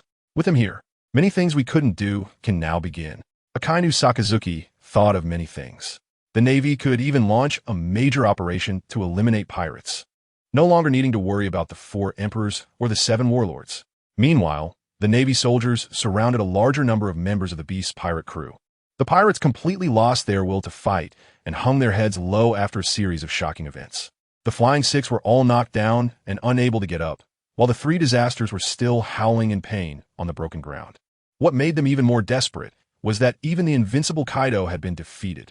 After being beaten by Admiral Tuntem, he fell silent. The Beast Pirates were utterly defeated. The mission was successfully completed, and along the way, a pirate crew was taken down. Summer stretched lazily, wearing a somewhat tattered suit, and jumped over to Peach Rabbit's side from the uneven, broken ground. Aokiji, Akainu, and Peach Rabbit had just finished their battle not long ago. At the Marine headquarters in Marineford, in the Navy Operations Conference Room, Sengoku frowned tightly, his serious face showing signs of anxiety as he stared intently at the transponder snail on the table. On either side of him sat Admiral Kizaru and Vice Admiral Garp, both looking anxious. Garp had been stunned for a long time after hearing that Blackbeard Teach was trading ace. Now, after hearing that the warships following Aokiji had gone to Dressrosa, he was even more worried. That guy Kaido is insane. Similarly, Kizaru knew that Summer had also gone there and was somewhat concerned. After all, Summer was still young, even though he was strong. He was up against Kaido and the entire Beast Pirates, a group of insidious and ruthless pirates who would stop at nothing. Sengoku had already thought of many plans in his mind. He had to prepare responses to potential situations. After all, both Aokiji and Summer might not be able to rush to Akainu's aid. If something happened to one of the Marine admirals, it would undoubtedly lead to chaos at sea. With this thought, Sengoku also believed that Akainu Sakazuki might not be able to withstand the Beast Pirates' assault. Kaido was one of the four emperors, and even after being captured multiple times, he couldn't be killed, which showed just how powerful he was. Just as the three were anxiously wanting to know the situation at the front lines, finally, the transponder snail rang. "I am Sengoku." Sengoku immediately answered the call, his expression becoming serious. Kizaru and Garp quickly leaned in to listen. "Marshal Sengoku, this is Peach Rabbit. The incident in Dressrosa has concluded." On the other end of the transponder snail, Peach Rabbit stood next to Summer, Akainu, and Aokiji. On the broken ground ahead, Navy soldiers were using sea stone handcuffs to detain members of the Beast Pirates. Kaido, the three disasters, and the Flying Six had all been tied up. Concluded? What happened? Sengoku asked quickly upon hearing Peach Rabbit's somewhat strange voice. "Admiral Sakazuki is fine. Admirals Kazan and Summer provided timely support. Summer, oh no, Admiral Tunim made a move first. As Peach Rabbit reported, Sengoku, Garp, and Kizaru were all stunned. What? One punch sent the drought disaster flying, and one kick knocked the flame disaster down, so he couldn't get back up? Kaido was first hit and spat blood. The Flying Six were heavily injured after just 3 punches and 2 kicks. Subsequently, Kaido and the 3 disasters teamed up to engage in hand-to-hand combat with Summer, lasting nearly 3 hours, with the 3 disasters heavily injured and Kaido, exhausted from energy, being beaten up. The remaining members of the Beast Pirates lost their will to fight and surrendered. So the Beast Pirates were completely wiped out? After a long pause, Sengoku said in disbelief, his voice somewhat dry. Kizaru and Vice Admiral Garp exchanged shocked glances. Peach Rabbit wouldn't joke about this. This means Summer single-handedly took on the entire Beast Pirates. One of the 4 emperors, and even Akainu and Aokiji didn't have a chance to intervene. Yes, Peach Rabbit also felt a bit confused by Sengoku's incredulous voice. I can't really be dreaming, can I? We're still on the ship, right? You should let Akainu and Aokiji come over and explain. Sengoku was truly stunned. This was too unbelievable. It was simply the most incredible thing since the era of great pirates began. However, being the Marine Admiral, such things couldn't be false. This explains that for Summer, it's no longer a matter of potential. He has already grown up at the age of 8. Hey, Admiral Sengoku, it's Summer. The mission has been successfully completed, but this counts as an extra task, right? I caught a member of the Beast Pirates for you, so you should give me a little more. Summer directly rushed over, smiling as he spoke. At the same time, there were the helpless voices of Admiral Akainu Sakazuki and Admiral Aokiji Kazan. Admiral Sengoku was completely at ease now. His expression relaxed. Garp and Admiral Kizaru even grinned widely. This kid has done something astonishing again. If there weren't so many witnesses, I fear no one would believe it if it were said. Of course, I will personally report to the 5 elders and at least help you secure 5 billion. Admiral Sengoku was in a great mood. He readily agreed to the extra money that Summer mentioned. The entire Beast Pirates, even with the 3 calamities and the Flying Six, is worth more than 5 billion. Then it's settled. Summer was very pleased to hear Admiral Sengoku's straightforwardness. But it's not just about the money here. Thinking of the bounty on the race of Jean, Summer's eyes squinted into crescents. This trip has truly been fruitful. Not only have I significantly improved my strength, with both Armament Haki and Conqueror's Haki breaking through a level, but I've also acquired a lot of money, which will soon allow me to start the 3rd main template of the system. Doflamingo looked at Dressrosa, which was now in ruins, almost in tears. From the port, there were already many black glass-like lava and ice chunks floating on the nearshore sea surface. Almost all the ships docked, except for some distant pirate ships and warships, were in bad condition. The port roads and coastline down to the royal city had long become a wasteland. A 3-meter-wide fissure acted as a boundary, splitting Dressrosa in half. Countless collapsed and shattered buildings littered the area, with various craters resembling those created by meteor strikes. Even the side of the Royal Palace Mountain was dented in, missing a large chunk. More than half of Dressrosa was destroyed. What about us, young master? Torpole swallowed hard, looking at Doflamingo, whose veins were bulging in frustration but was powerless to do anything. Perhaps this should allow the Navy to claim some compensation, right? After all, Dressrosa is one of the 20 great kingdoms. Let's go back. After a long time, Doflamingo, who was almost biting his teeth to the point of bleeding, finally spat out these 3 words. Go negotiate with the Navy? No way. Who would dare go? With 3 admirals there, if they bring up the artificial devil fruits, it would only cause more trouble. The Navy is currently busy handcuffing the Beast Pirates, and it's already fortunate that they're not paying attention to them. So, after watching a century battle, Doflamingo and his group directly turned around and headed towards the palace. Taudu, Shuon, and the accompanying majors all noticed this. Aren't we going to deal with the Night Yasha? Taudu frowned as she looked at the departing Doflamingo and said, there's no need. The main focus is still on the Beast Pirates, and we can't pin any crimes on Doflamingo unless it becomes common knowledge.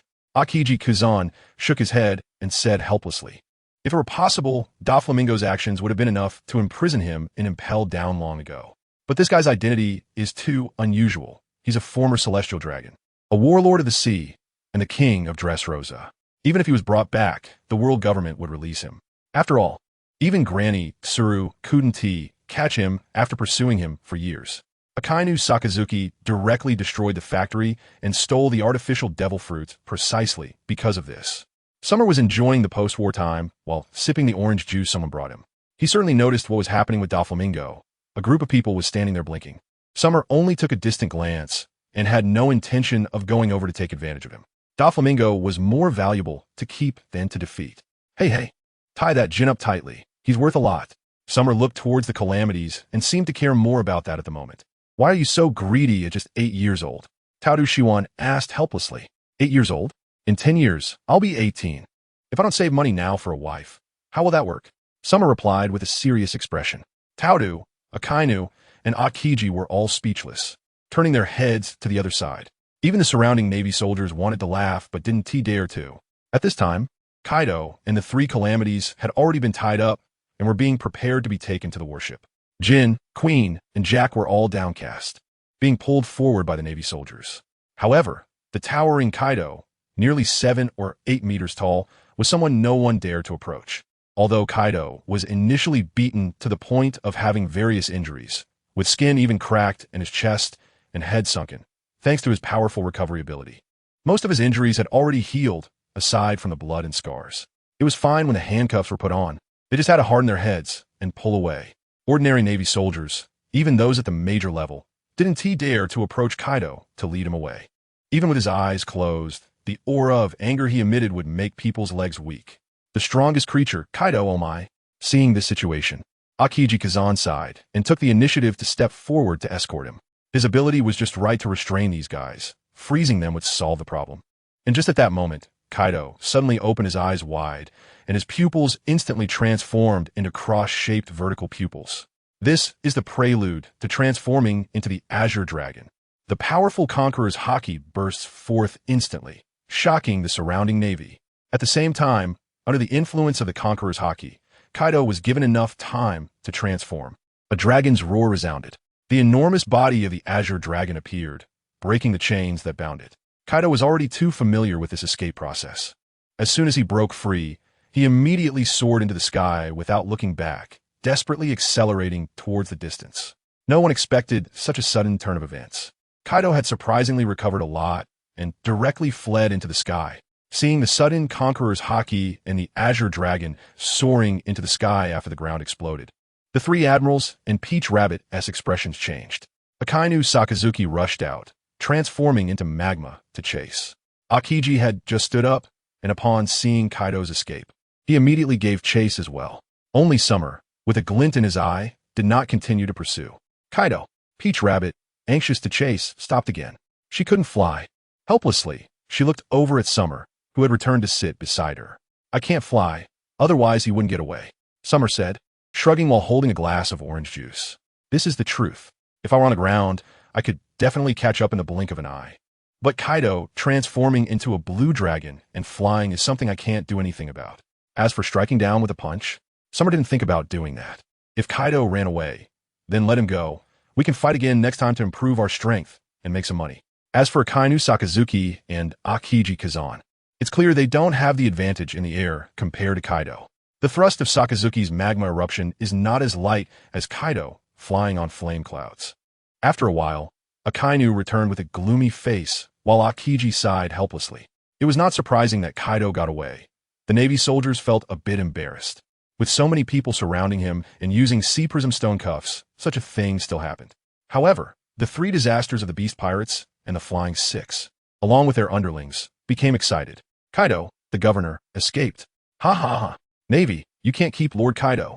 Wait for the king's return. As long as Lord Kaido is fine, we still have a chance to be saved. Jin, Queen, and Jack couldn't help but brighten their eyes. Other pirates, even though they were bound, cheered. For them, the escaping Kaido was their opportunity. Doflamingo and his crew also noticed the roar of the dragon and Kaido soaring into the sky. Truly the strongest creature. He managed to escape. This has become interesting. What do you think Kaido will do after escaping, given his personality?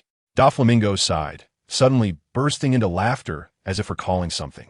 Humph, Kaido is indeed formidable. Even Sea Prism Stone can't hold him. Now that he has escaped, I'm sure he won't be satisfied. Aside from rescuing his pirate crew, he must totally hate Summer.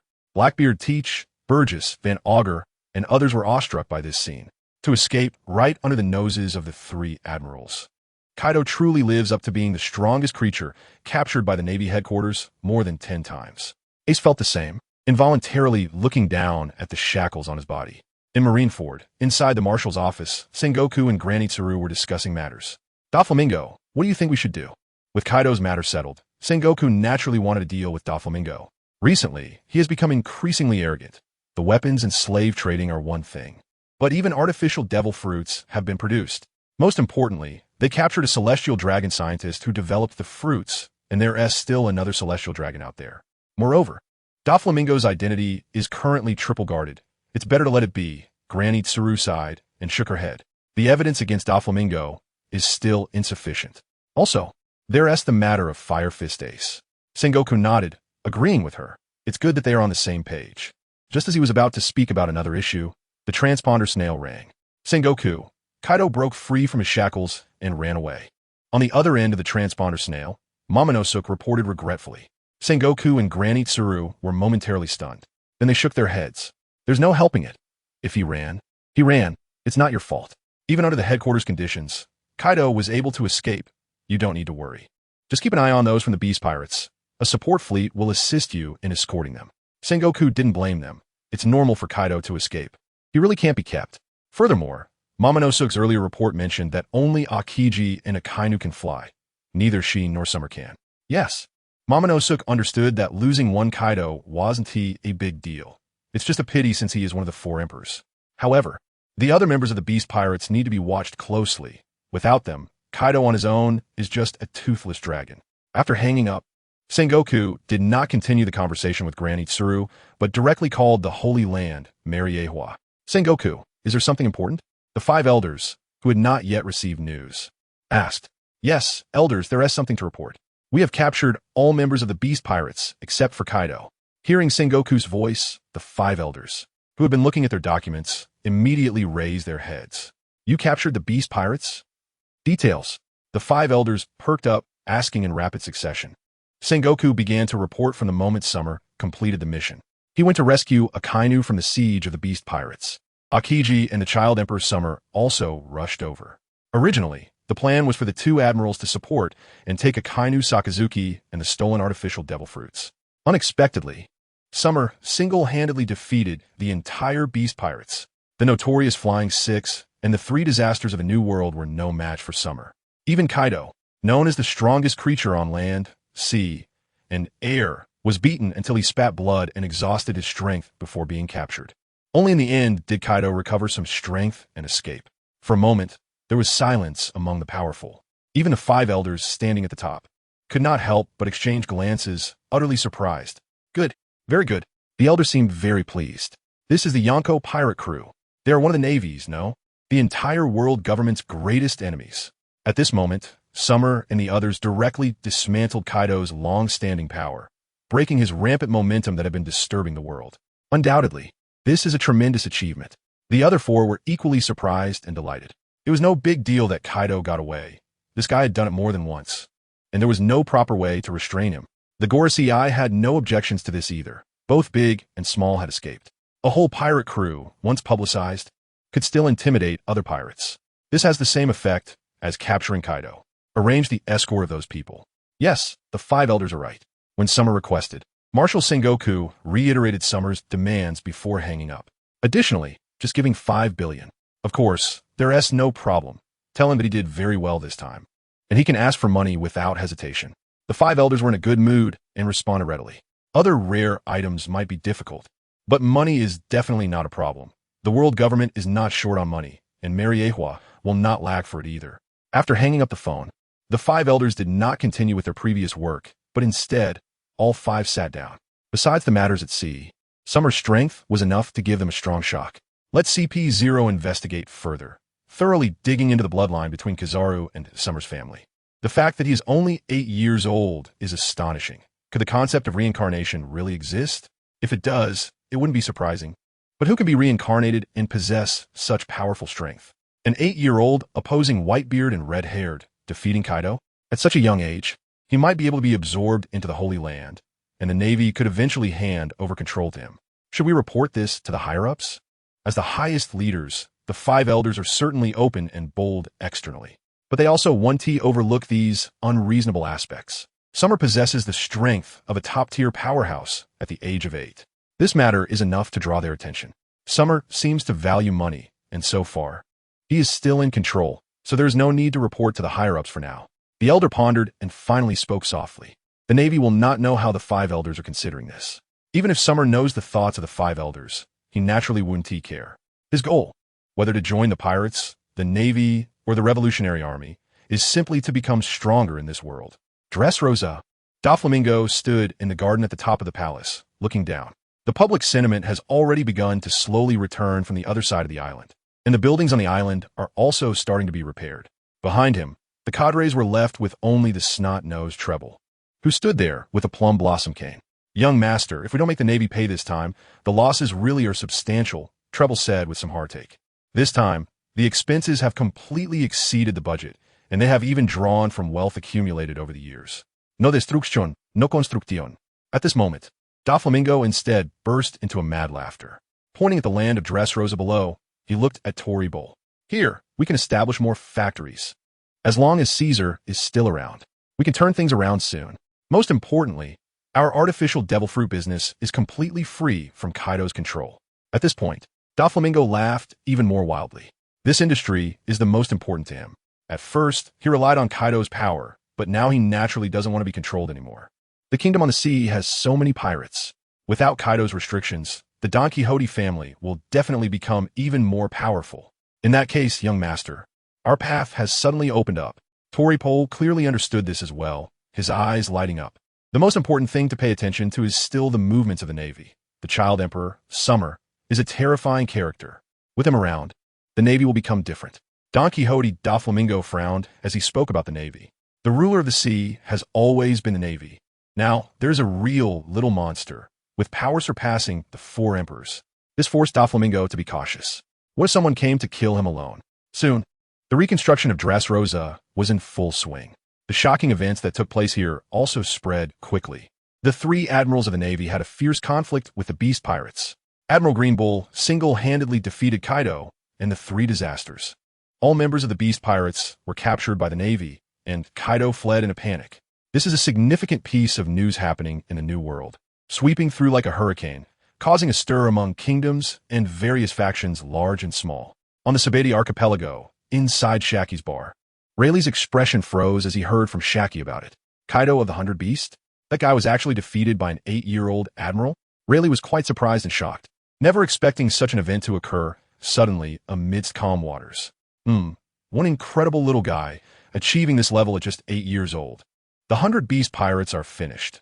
It is said they are being escorted to Impel Down, and pirates in the surrounding waters dare not stay there. Fearing being targeted by the 4th Admiral, Shaki slowly took a puff of smoke, then humorously said, "It seems Sengoku really found a little monster. I didn't quite believe he repelled Red Taro before." Rayleigh shook his head for a while, then picked up a bottle and continued to drink. The 4 Emperors' pirate crews are all powerful.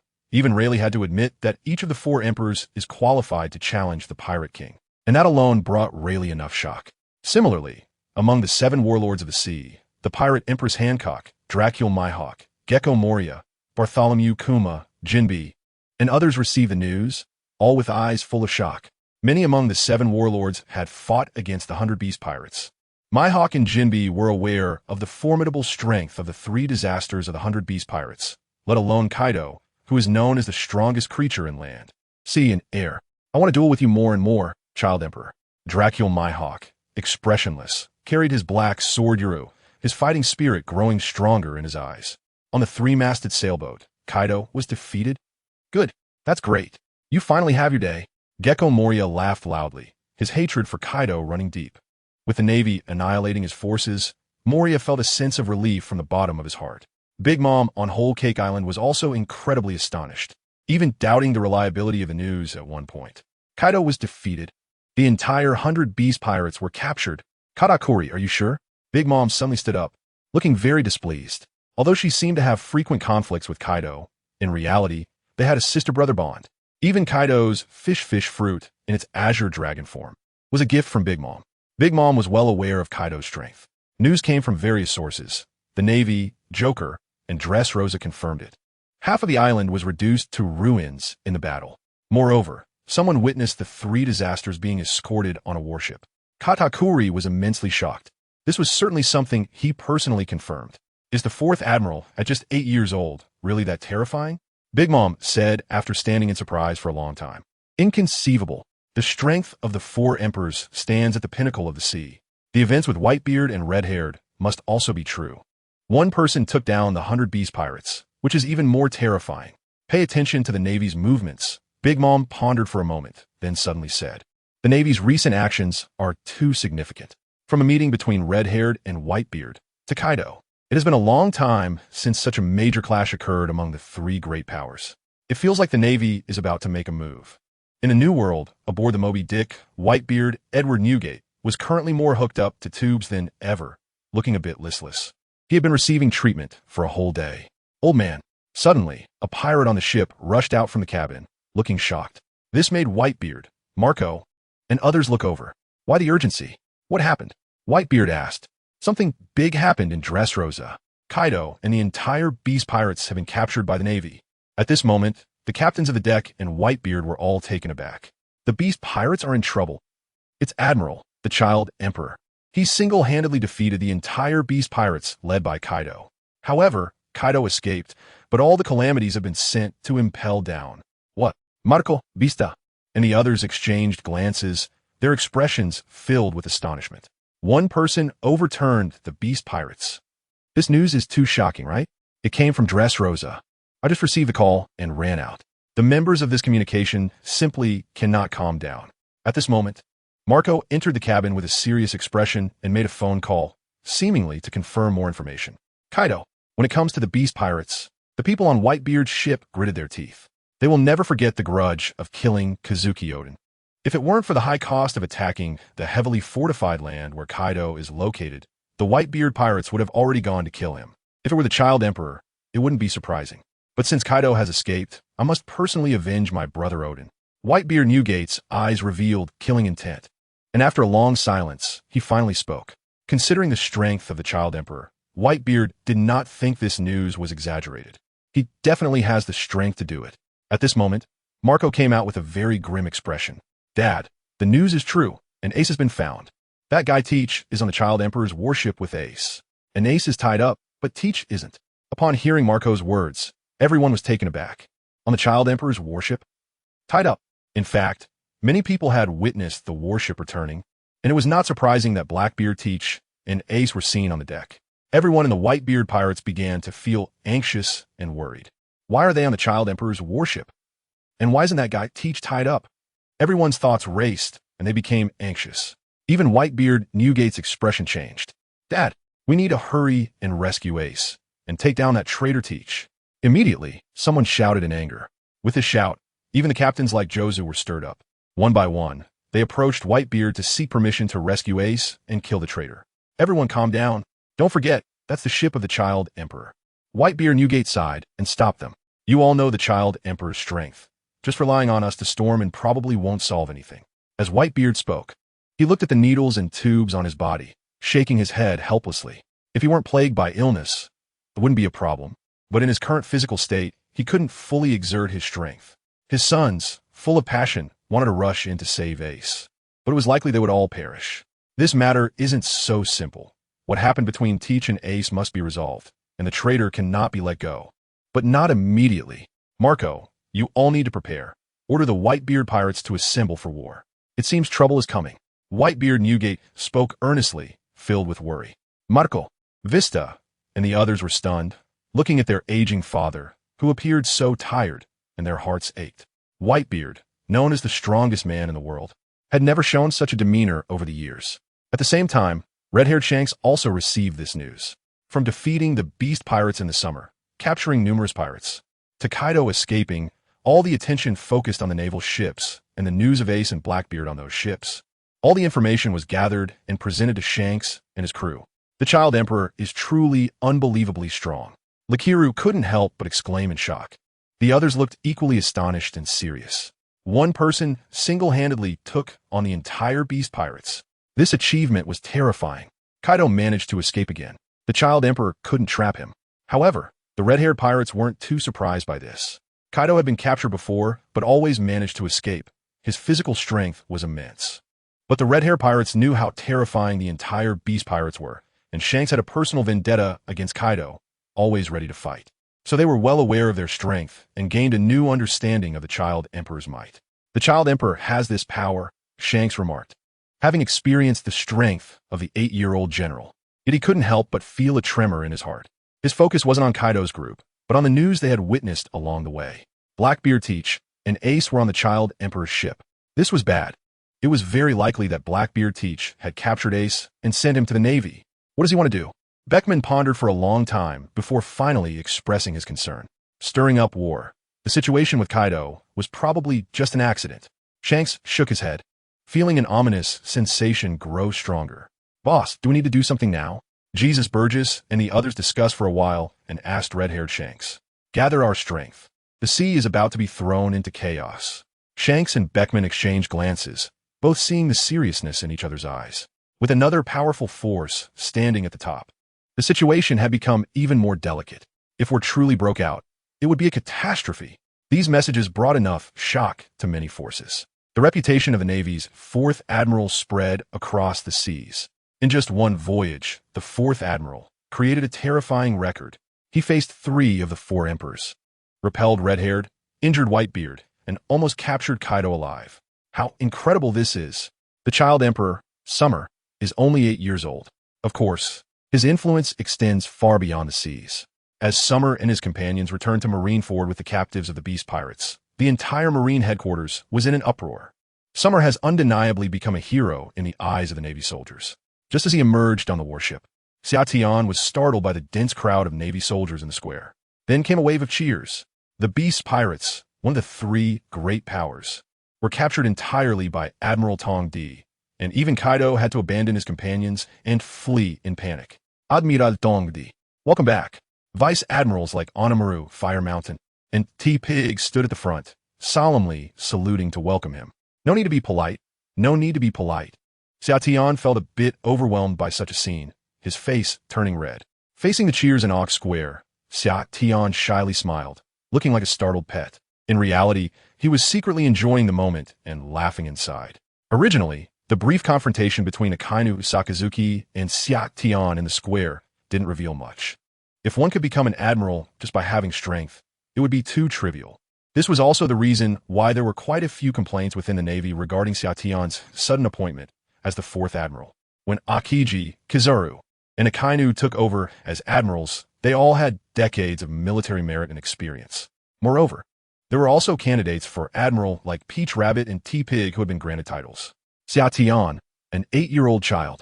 Why was he directly appointed as the 4th Admiral? What does having some strength matter?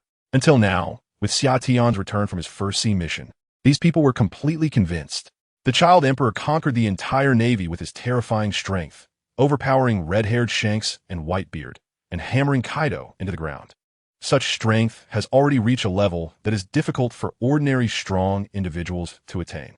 The decision of the 5 elders and the endorsement of Admiral Sengoku are not without reason. The 4th Admiral, truly deserving of the title.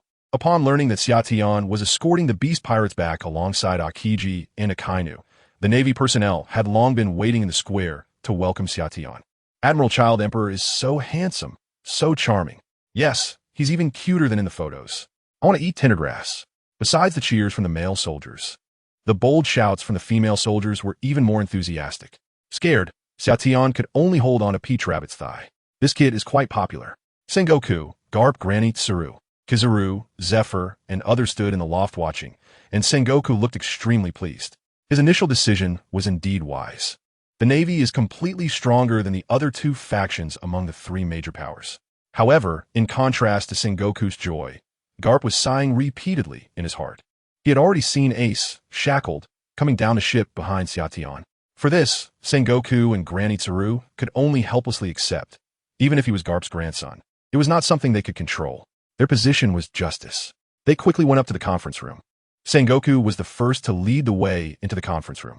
In the square, the 3 calamities, the Flying 6, and the remaining thousands of elite beast pirates were being held there, all with gloomy faces, looking down in despair while still hoping that Kaido would come to their rescue. A group of Navy soldiers and more than a dozen vice admirals stayed there, keeping a strict watch. Akainu Sakazuki, Aokiji Kazan, as well as Child Emperor Xiaotian. Peach Rabbit Cheyenne and T. Portia entered the fortress directly and headed for the conference room. At the same time, Blackbeard Teach was also brought in, while the others, including Ace, remained in the square. Welcome back. Admiral Sengoku smiled as he looked at the returning 3 admirals and Peach Rabbit, rarely putting aside his serious demeanor to speak with a smile. Ah la la la, this treatment is a first. Aokiji couldn't help but feel overwhelmed, as he hadn't seen Sengoku like this since he took office as Admiral. One can imagine Sengoku's joy. Xiaotian, Akainu, and the others greeted and took their seats in turn. My mighty brother, this is amazing. You've done something great. Kizaru Salino, sitting next to Xiaotian, gave a thumbs up and joked. Of course, I can't let my brother Admiral Kizaru's reputation fall. Xiaotian blinked, causing Kizaru to chuckle. At this moment, as everyone settled down, there was still one outsider standing in place, Blackbeard Teach. Besides the trade matter, he said he had important news to exchange with Mr. Sengoku. The requirement, 2 billion berries. Aokiji paused and spoke. Seeing that the discussion was starting, everyone looked up. Even Blackbeard Teach, who was bold, couldn't help but sweat at this moment. The trade was not easy. As a pirate who had spent decades on Whitebeard's ship, facing the atmosphere here for the first time was too much pressure.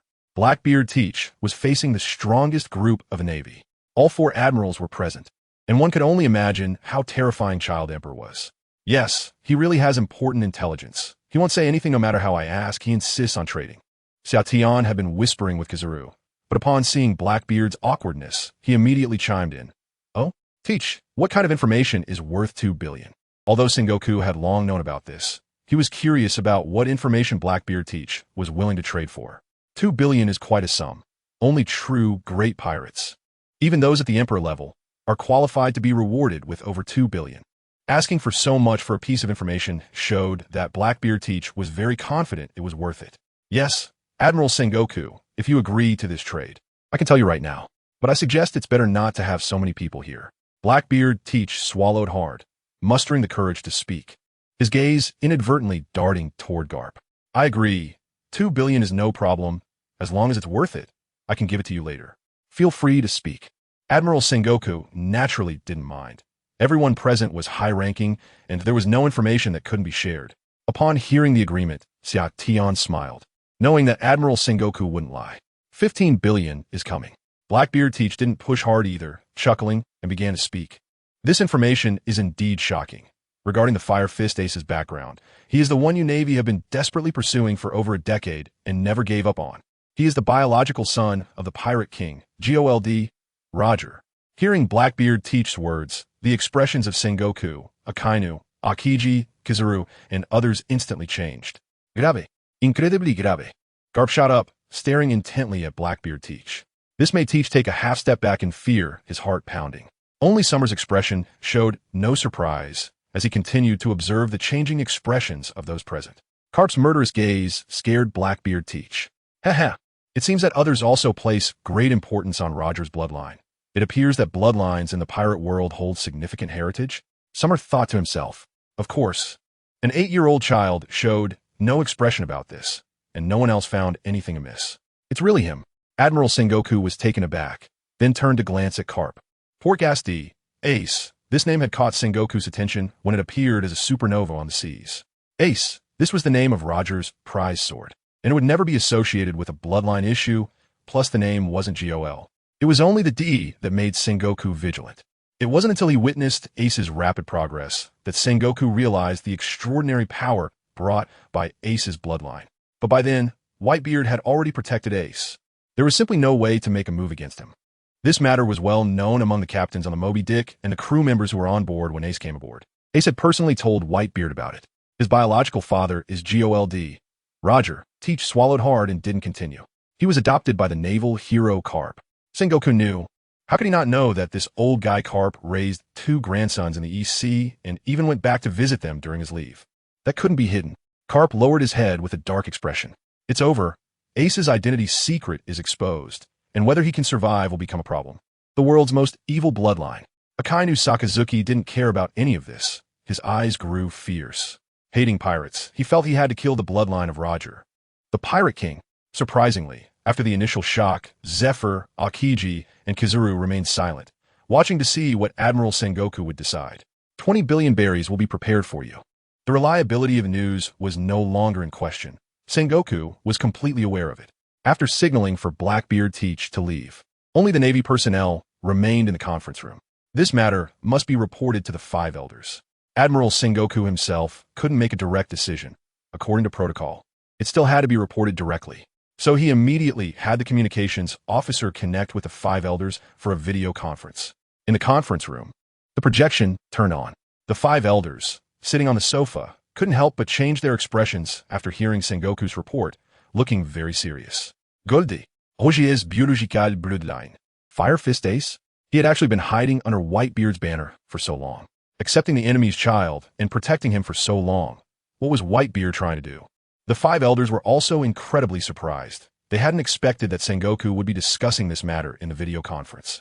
The D family, still the bloodline of Roger, who reached the final island. This issue is indeed important for the Celestial Dragons and the Holy Land, Mariewa. Yes, the current problem is that Fire Fist Ace is the 2nd Division commander of the Whitebeard Pirates, the Gorosei. My suggestion is that the handling of Fire Fist Ace should be done secretly before making any announcements. In the end, Sengoku put forward his suggestion. Roger's bloodline, and everything related to him, needs to be erased. This is inevitable. It's just the way the Whitebeard Pirates operate, and the whole world knows it. If the news were to go public, they would inevitably face the world's strongest man. Since Fire Fist Ace carries such bloodline, he must be executed. A secret execution followed by an announcement would be the safest approach. But Sengoku, our opinion is to carry out a public execution. The bloodline of Roger must be eradicated, and it must be done in front of the entire world. The five elders' eyes turned cold at the mention of Fire Fist Ace's identity. A public execution would hold extraordinary significance for the world government. It was just about Fire Fist Ace. There was also the matter of the Beast Pirates. Announcing the news alongside Kaido's defeat would elevate the Navy and the world government's prestige to its peak since the dawn of the Great Pirate Era. The fifth elder's voice carried a ruthless edge as he bluntly stated the outcome they desired. In truth, the five elders' decision was not without reason. They had deeper intentions, even targeting powerful nations and kingdoms. If the world government's prestige reached its zenith, it wouldn't just intimidate the forces at sea. Other nations would also come to fear the world government's might. Countries with ulterior motives would think twice. And in a chain reaction, those nations would be more willing to offer larger tributes of the heavenly tribute. The world government's authority would grow even more vast and unshakable.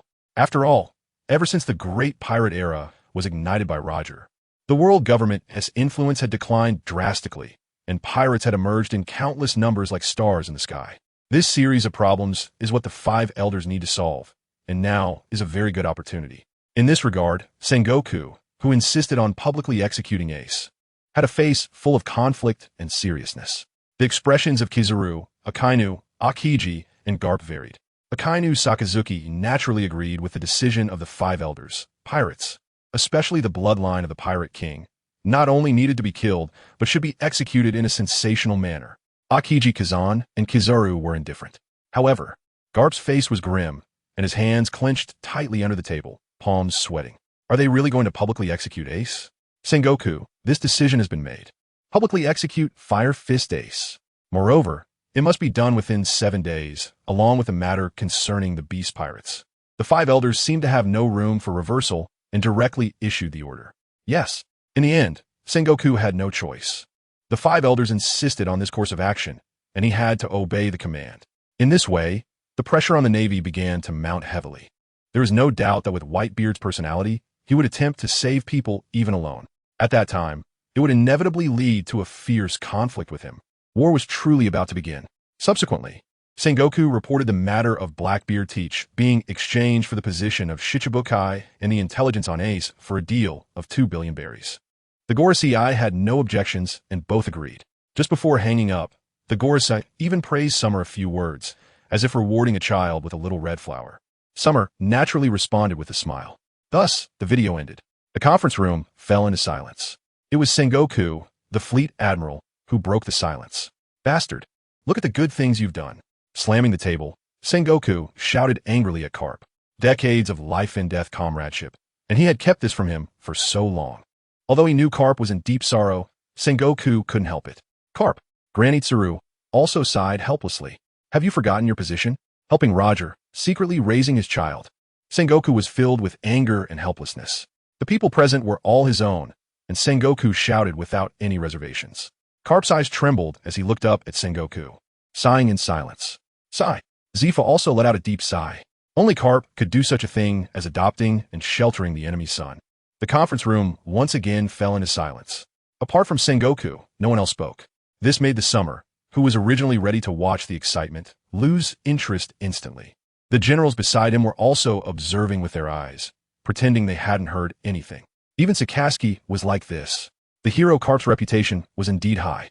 Seeing a group of high-ranking officials in this manner made Summer sigh inwardly, summon the elite navy from around the world, and call upon the 7 warlords. Everyone, prepare for battle with all your might.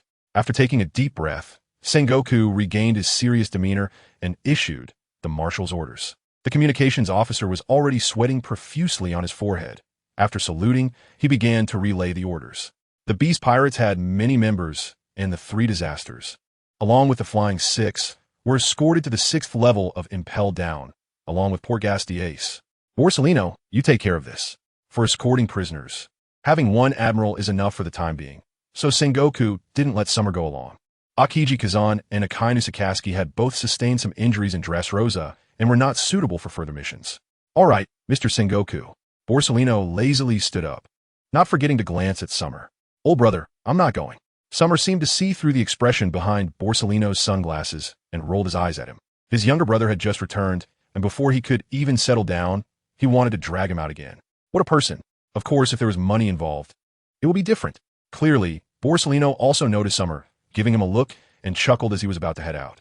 Let me also go along to escort these prisoners.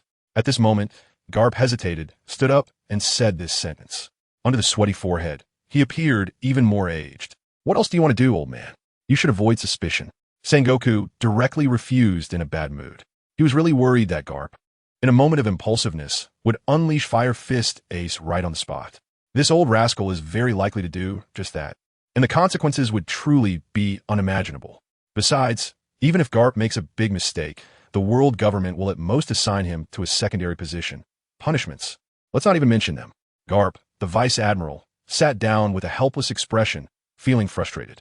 Xiaotian couldn't help but smile as he watched this pair of CPs. Sengoku's seemingly displeased anger actually showed a lot of concern. Kizaru. Salino shrugged and walked out on his own. Ahem, Mr. Sengoku, about the money. In the conference room, Xiaotian was the first to break the somewhat dull atmosphere, shyly speaking up.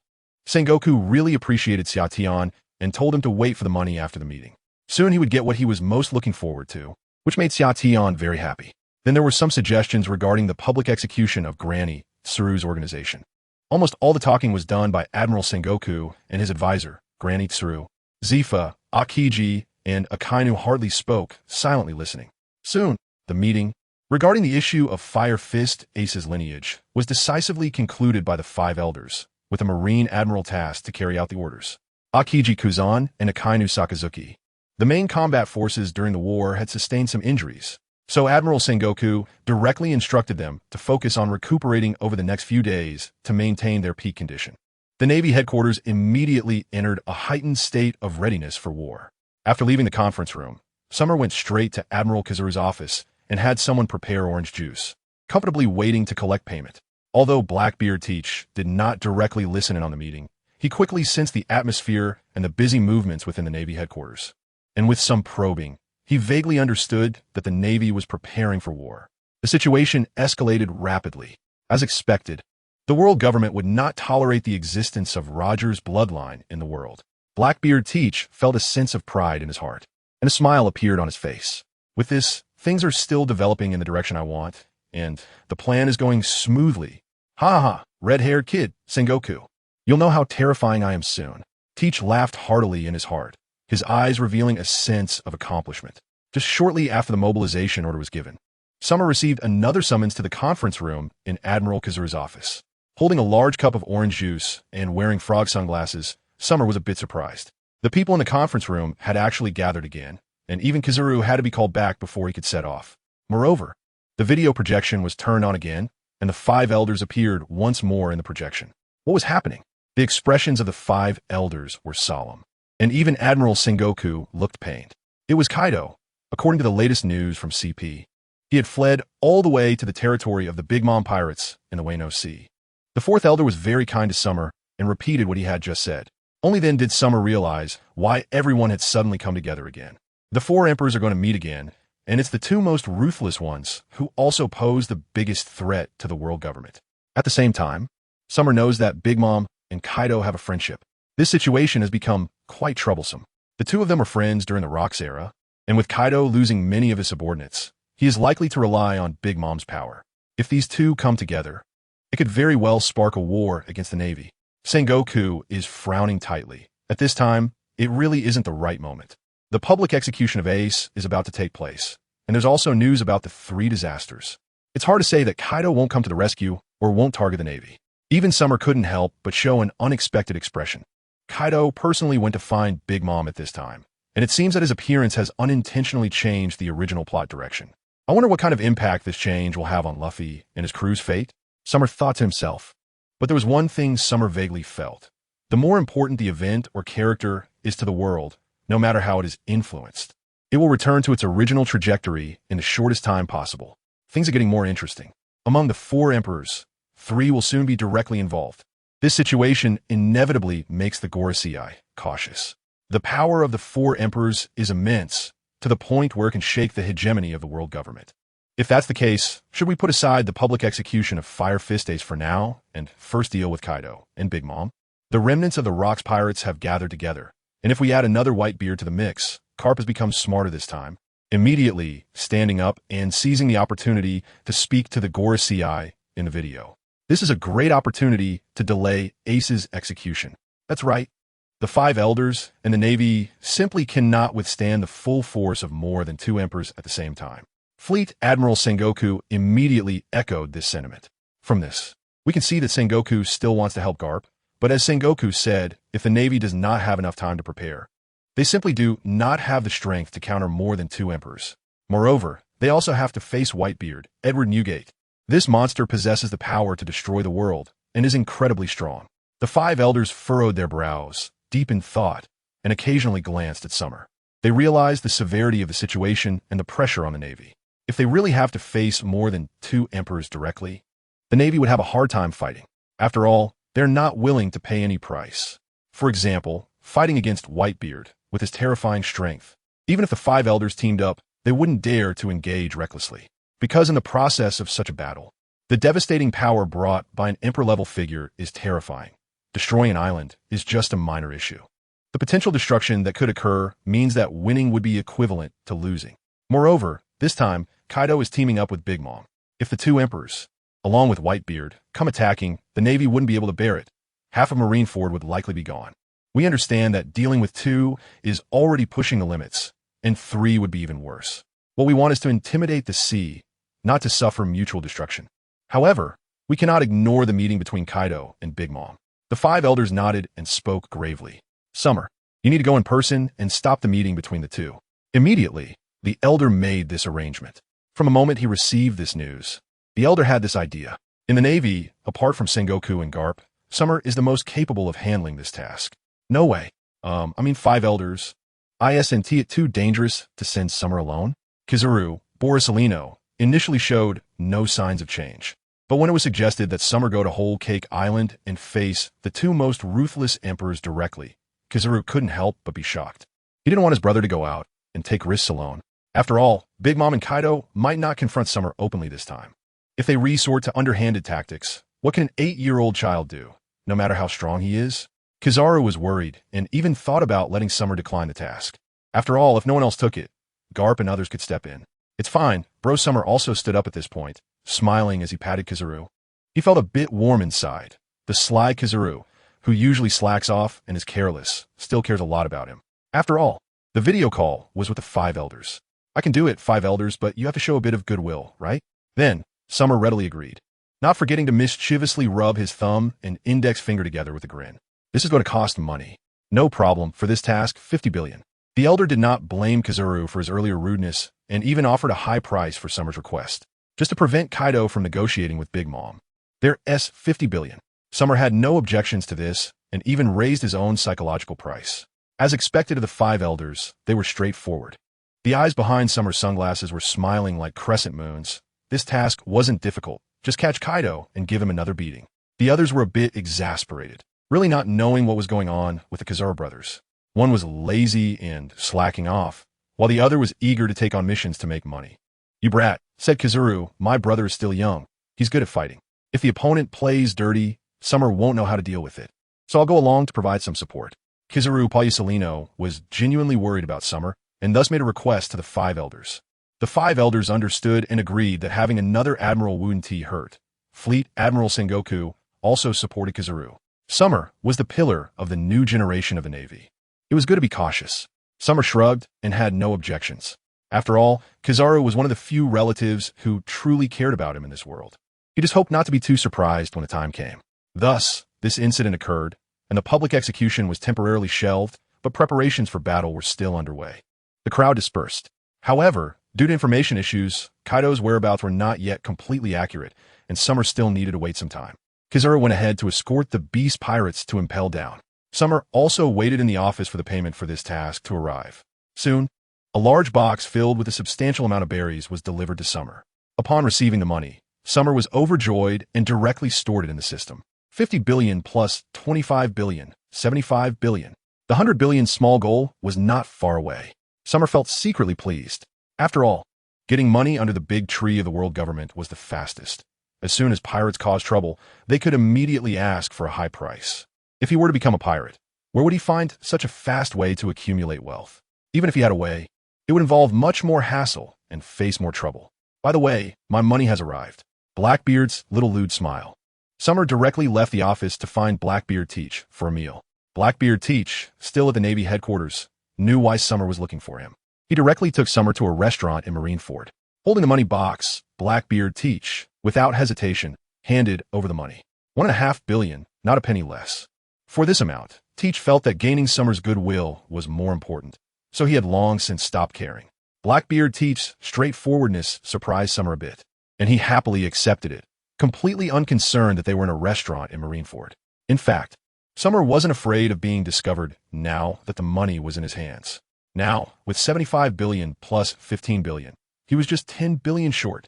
He could soon unlock his new third panel ability. Feeling delighted, Summer called over a waiter in the restaurant and waved his hand generously. "This meal is on me.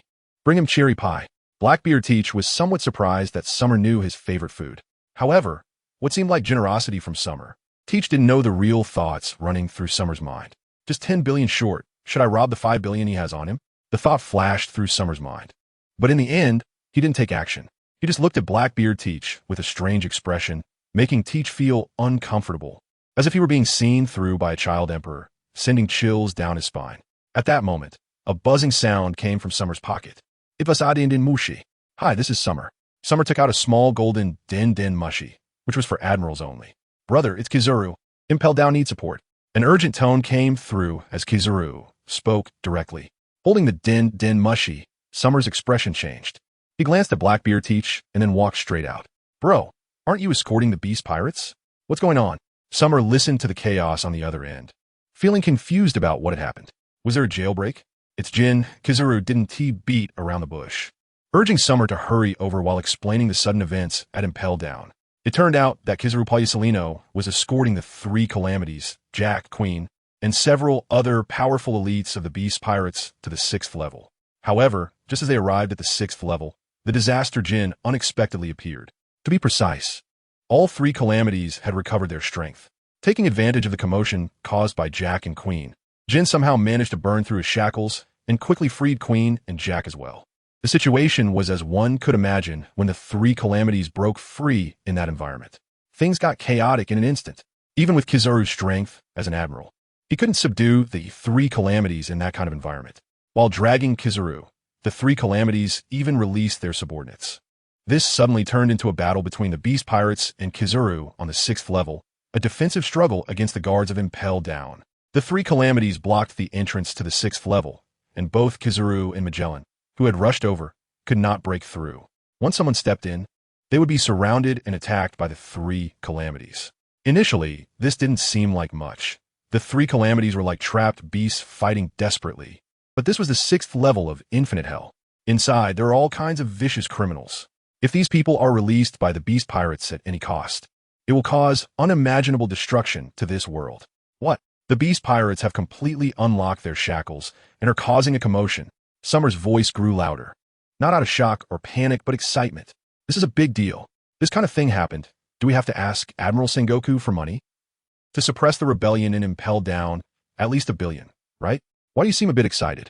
Salino noticed that Summer's tone was somewhat off and said with a hint of exasperation. Just as Summer was about to say he would report to Sengoku and ask for some money, Kizaru spoke up again. Brother, I stopped Magellan from reporting this matter. Such a simple task turned into this mess in my hands. If this gets out, it will ruin your brother's decades-long naval career. Kizaru Salino said helplessly, which also made it clear that he was directly contacting Summer, asking him to come and help out first. If it gets any later, it could become a big problem. After hearing this, Summer was also taken aback. He didn't expect Kizaru to have such thoughts and felt somewhat speechless. Can't we ask Admiral Sengoku for money? Besides, if something really happened on the 6th level of Impel Down, wouldn't Kizaru also be unable to handle it? Brother, you're making me feel conflicted. If I report this and take on the task, I can make a huge profit. To be honest, Summer felt a bit helpless. His brother on the side wasn't helping. And all he could think about was money. I still have 700 million berries saved up. It's all my wealth. I can give it to you. Upon learning that Summer wanted money, Kizaru Salino gritted his teeth and said, Only 700 million? Summer coughed. To be honest, a naval officer in service for decades, and even becoming an admiral, only has 700 million? You think everyone can earn the favor of the 5 elders like you? Even as an admiral, it's just a fixed salary and bonuses. For me, saving up 700 million over the years is pretty good. Kizaru Salino said with a hint of annoyance. The milk you drank when you were born, the clothes you wore. Upon hearing this, Summer's head started to ache.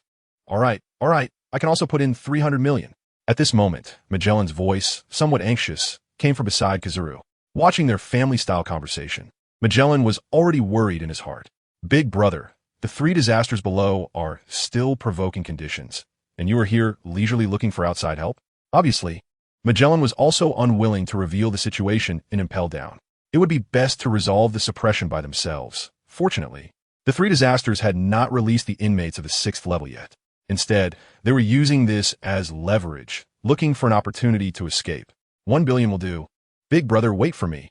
After gathering the 1 billion, Summer immediately agreed happily, taking his small frame and striding towards the harbor. Come quickly. The situation is not good. We may not be able to hold on, Magellan's final voice echoed. Meanwhile, at the underwater prison, Impel Down, at the entrance of the 6th level, Kizaru Magellan, and the naval soldiers, along with the prison guards, were all blocked at the entrance. Is this reliable, Admiral Kizaru? Magellan asked with some concern. In fact, the news inside Impel Down was slow. They only knew that the 4th Admiral had taken office and were unaware of Summer's terrifying achievements after going out to sea. No problem. Those guys from the Beast Pirates were captured by him, Kizaru affirmed with a nod. Magellan was also taken aback and nodded gravely. Now was not the time for surprise. Just now, after hanging up the phone, the 3 disasters and the Flying 6 rushed out together. However, the already affected Huang Yuan and Magellan were struggling to resist. So what if they are admirals? Yet, Jin, Quinn, and Jack were all laughing mockingly. After a fierce battle using their abilities, the 9 of them surprisingly retreated back to the 6th level. If you dare to rush in, we will release all the prisoners from the 6th level. Everyone will perish together. Huang Yuan's face was filled with anger. Although the 3 disasters working together were strong, they were still far from defeating an admiral. However, they had retreated into the 6th level and left behind a threatening message, making Huang Yuan have to worry. If they couldn't crush and subdue them in a short time, they couldn't take that risk at all.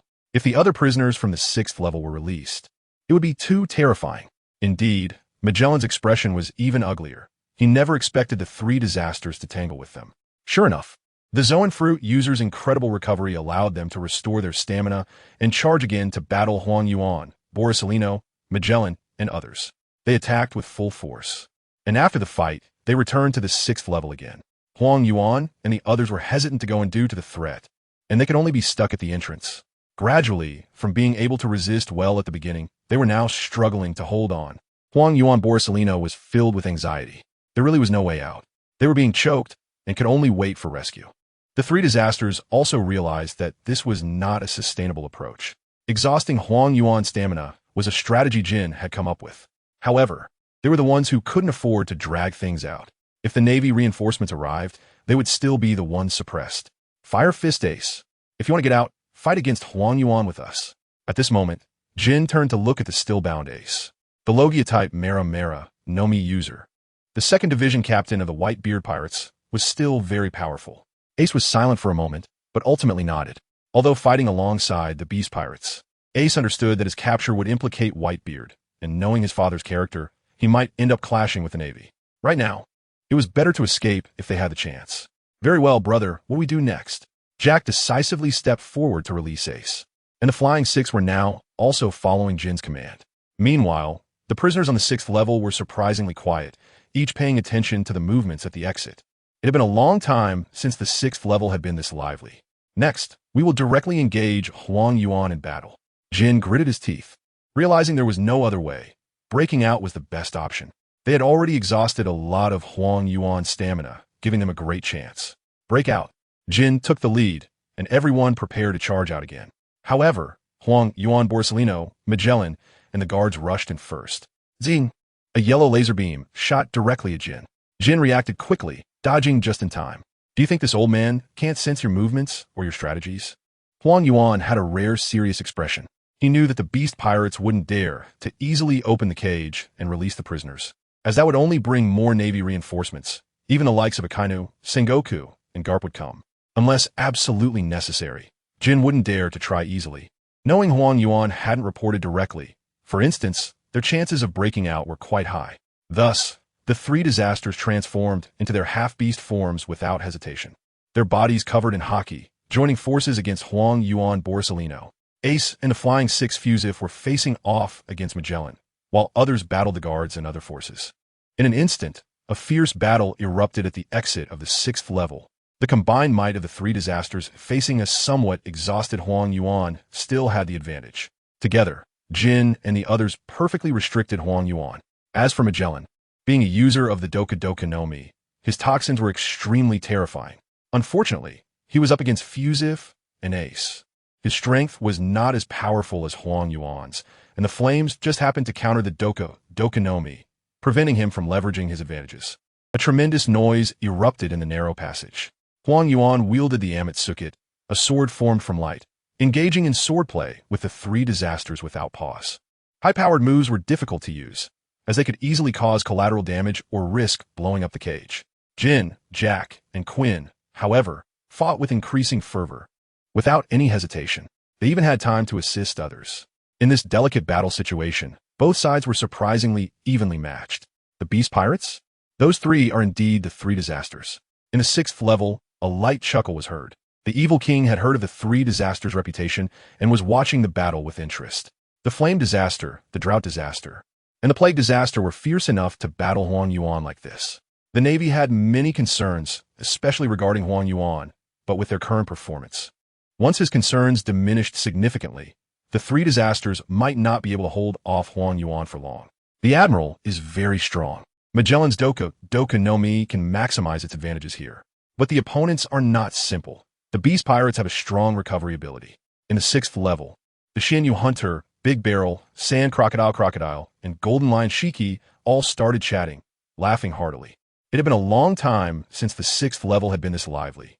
At this moment, the battle situation became increasingly intense. As Golden Lion Shiki said, Kizaru was genuinely worried about being broken through by the 3 calamities, and his abilities became more and more terrifying. Laser beams, light speed kicks, and even small-sized Yada no Kagami were used. Fortunately, the strength of the 3 calamities was strong enough, covered in haki, to resist. However, under the increasing pressure, they were still pushed back by Kizaru to the 6th floor corridor. Ha! It's the flame calamity, right? Let me out and I'll help you. At this moment, the retreating Jean heard a voice coming from deep inside the cell. This couldn't help but change the expressions of the 3 calamities. Kizaru, Salino, and Magellan were even more shocked. It was the voice of the Golden Lion Shiki. Shut up, Shiki. Do you still want to escape? Salino shouted directly, but his heart tightened. Just now, he threatened to release the prisoners. The 3 calamities might really dare to do it. Sure enough, Jin's thoughts had already changed. They knew that with their current strength, even with Fire Fist Ace, they couldn't break out. The Navy's top combat power is no joke. It's truly formidable. Block Kizaru. Magellan. Jin immediately turned around and rushed towards the Golden Lion's cage. The beast pirates surged forward at the same time, including the elites who couldn't help in the passage earlier. Kizaru and Magellan blocked several waves of assaults, but it was clear that the beast pirates had more people here. Kizaru Salino tried to get past these people blocking him, but just as he transformed into light, he was interrupted by Queen, who stomped him down with armed haki. Now things had escalated. Magellan, covered in venom, couldn't help but feel a tremor in his heart. This is no longer something that can be resolved by seppuku. Jin, it's really time to release. This is my second time stepping out of the cage of impelled down. Accompanied by loud laughter, Jin opened the cage of the Golden Lion Shiki. A golden-haired Shiki with a golden beard walked out of the cage. The shackles on his hands were burned away by Jin's innate flames. Ha ha ha. I said I would help you all get out. Shiki laughed heartily, glanced at Jin, and stepped forward. A powerful force began to recover immediately. Hey, we can help too. Let us out. It's just a general versus Magellan, the warden of this prison. Seeing that the Golden Lion Shiki was directly released by the disaster of flames, and without any conditions mentioned, everyone immediately erupted in excitement, many shouting with exhilaration. Barrett, Crocodile, and even the deepest prisoner, the Red Count Leadfield, spoke up. Let you out? Of course I can. Jin also laughed. Letting one out is no different from letting them all out. The more chaos here, the better. Before, he was worried that the yellow monkey Salino couldn't withstand the pressure and would report directly, but now Jin had no concerns. The Navy could come out in full force. Let these level 6 prisoners deal with them. You're going to cause a disaster. Disaster. Magellan saw the Golden Lion Shiki appear in the corridor. His heart skipped a beat. Filled with horror. That's the legendary pirate, who previously escaped alone and caused chaos and impelled down. Now, he couldn't even imagine the consequences. But neither Salino nor he could rush over to stop it. A disaster? Jin scoffed coldly, turning to release more level 6 prisoners. Meanwhile, the Golden Lion Shiki charged directly into the battlefield, explosively unleashing his power. It's been a while since we last parted ways, and now we meet again. The Golden Lion Shiki laughed wildly as he lunged at the yellow monkey. This time he was sent back. It was the yellow ape who escorted him to the EC. What he didn't expect was that at this moment, the yellow ape was also blocking him and impelled down. Fate is truly wonderful. The expression on the face of yellow ape Salino had become extremely ugly. He stopped speaking completely and engaged in battle with the Golden Lion Shiki while also having to endure the harassment attacks from Droughtjack and Play Quinn. Now, it can no longer be stopped.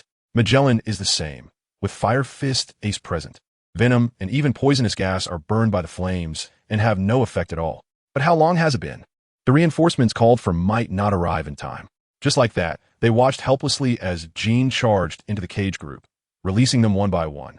The former 7 warlords, Crocodile, and others. Some of the most vicious criminals in the world, including the Phantom Moon Hunter, the Big Drunkard, and the Tyrant King, among others. Then there's the Demon Heir, Barrett. Even the yellow monkey, Kizaru, showed a look of horror at the sight of the Red Count, Redfield. One by one, they laughed loudly, stepping out of their cells, heading toward the battlefield of Kizaru, Salino, and Magellan. You have to wonder, will you be the first Admiral to die and impel down? Barrett flexed his joints, grinning ominously. The others' momentum surged, each of them showcasing their own strength. They all harbored brutal intentions in their hearts, without exception. This made Magellan and the other struggling prison guards tremble deep down. Kizaru was also having a tough time facing 3 opponents at once. Boom! At that moment, a sound of breaking air erupted. Barrett instantly dashed forward, disappearing from his original spot.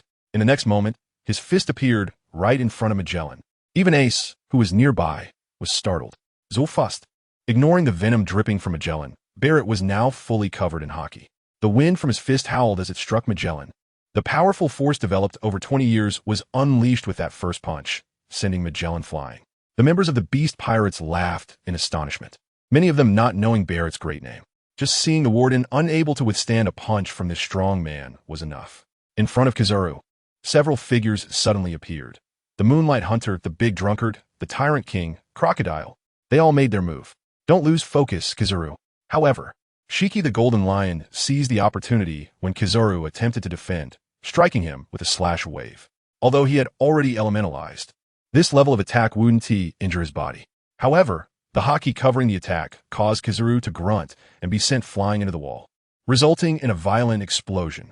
Both of them were injured in the blink of an eye. Magellan was even knocked to the ground, spitting blood from Barrett's punch. Unable to get back up. This must be reported. Magellan knew he had made a grave mistake.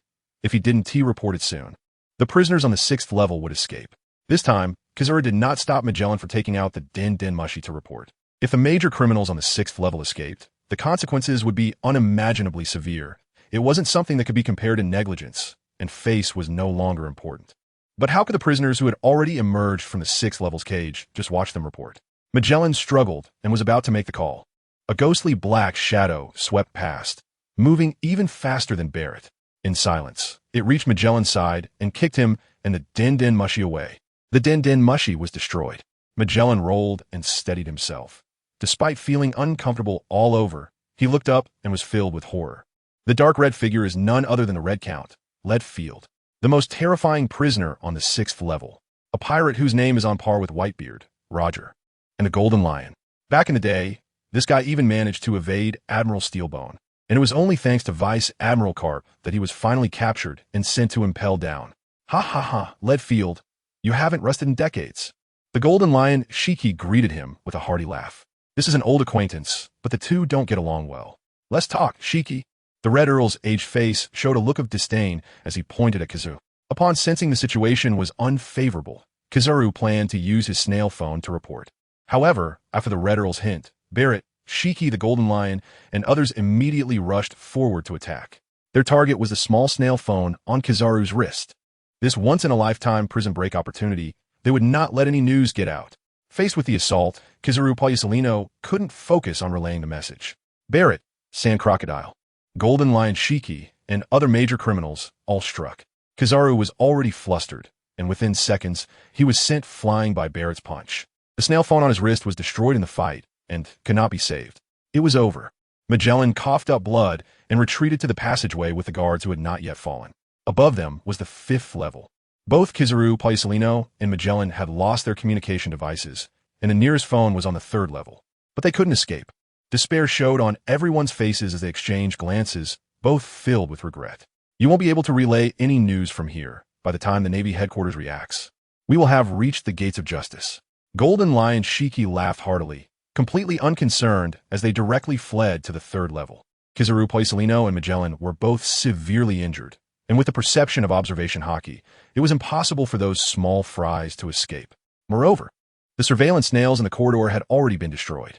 With this, the situation had completely reversed. Let's hurry. The Red Earl Raidfield was not as leisurely as Golden Lion Shiki, filled with thoughts of seeing the sky he hadn't seen in decades. At this moment, Barrett was even more ruthless and spoke little, accompanied by a sinister laugh. His domineering aura wrapped around his arm like cherry blossoms. With such arrogance, he wanted to kill Admiral Kizaru with a single punch. It seems that sometimes one really shouldn't care too much about face. Kizaru Salino sighed deeply. Even if he were to die, he had to rise and fight. However, his body was severely injured, and he could barely stand up. Barrett's fist grew larger in his vision. In despair, Kizaru Salino even gave up resisting. He no longer had the strength to block this punch. The 3 disasters, the Flying 6, and the released prisoners on the 6th level all watched this scene. Magellan and the other guards shouted in shock. Is one of the Navy's 4 admirals going to die here today? However, at this moment of extreme crisis, Barrett felt exhilarated. He never expected to have the chance to crush a Marine admiral right after coming out, even seeing the heavily injured Kizaru with blood at the corner of his mouth. Barrett had already envisioned the scene of Kizaru being defeated and losing his breath. Face is everything, but suffering is real. Suddenly, a childish voice reached Kizaru's ears. It was a familiar voice. Wasn't that his brother's voice? Barrett noticed a small fist appearing in front of Kizaru, as if it had teleported. On that black fist, powerful hockey flowed with a red glow. With a bang, the clash of hockey erupted a powerful airflow. Immediately, the overwhelming force made Barrett's blood surge throughout his body, and he couldn't help but spit out a mouthful of blood. The hockey on his fist directly dissipated. Barrett's brain temporarily short-circuited, and his entire body, while spitting blood, flew backward like a cannonball, crashing into one cage after another. Who? Everyone was in an uproar. A small figure stood in front of Kizaru. Golden Lion Shiki, Red Count, Crocodile, and others all changed their expressions drastically. Just now, when he appeared, no one had reacted in time. Boom! At this moment, a sonic boom began to roll from above. Brother, if you don't come soon, you'll become an only child, Kizaru Salino said with a bitter smile, wiping the corner of his mouth. Magellan and the others behind him were shocked, their ears ringing from the sonic wave behind them. They had no idea how he got to Kizaru's side. However, when Summer turned around and saw Kizaru's miserable state, his eyes narrowed, and a trace of anger began to rise in his heart. Kizaru Salino's shoulder was dislocated, and his internal injuries were visibly severe. The frog-eye glasses were fine, but his face was ashen. If it had been a few seconds later, he would have been finished. At this moment, the three disasters, the Flying Six, and the other members of the Beast Pirates, along with Ace, reacted, their faces turning extremely horrified. It's you. Even Queen was so scared he couldn't speak. The other members of the Beast Pirates were even more horrified, with some directly backing away in fear and collapsing to the ground. A single punch that sent Barrett flying. This small figure, wearing a coat of justice, could only be him. The members of the Beast Pirates knew it could only be him. Even Jean, at this moment, showed a fearful expression and couldn't help but take a few steps back. Summer came so quickly. The prisoners on the 6th level looked at the Beast Pirates in confusion. Why did they show such fearful expressions? However, it happened too suddenly. Barrett had just been knocked back in a clash, and this suddenly appearing figure was even wearing a coat of justice. The gold on his shoulder was clearly a rank only an admiral would have, right? What was going on? Who exactly are you? Crocodile asked with a serious expression, his voice loud. Golden Lion Shiki, who had been sent back in, knew that the Navy had gained an 8-year-old admiral. However, he had never seen him before and was looking at him in astonishment.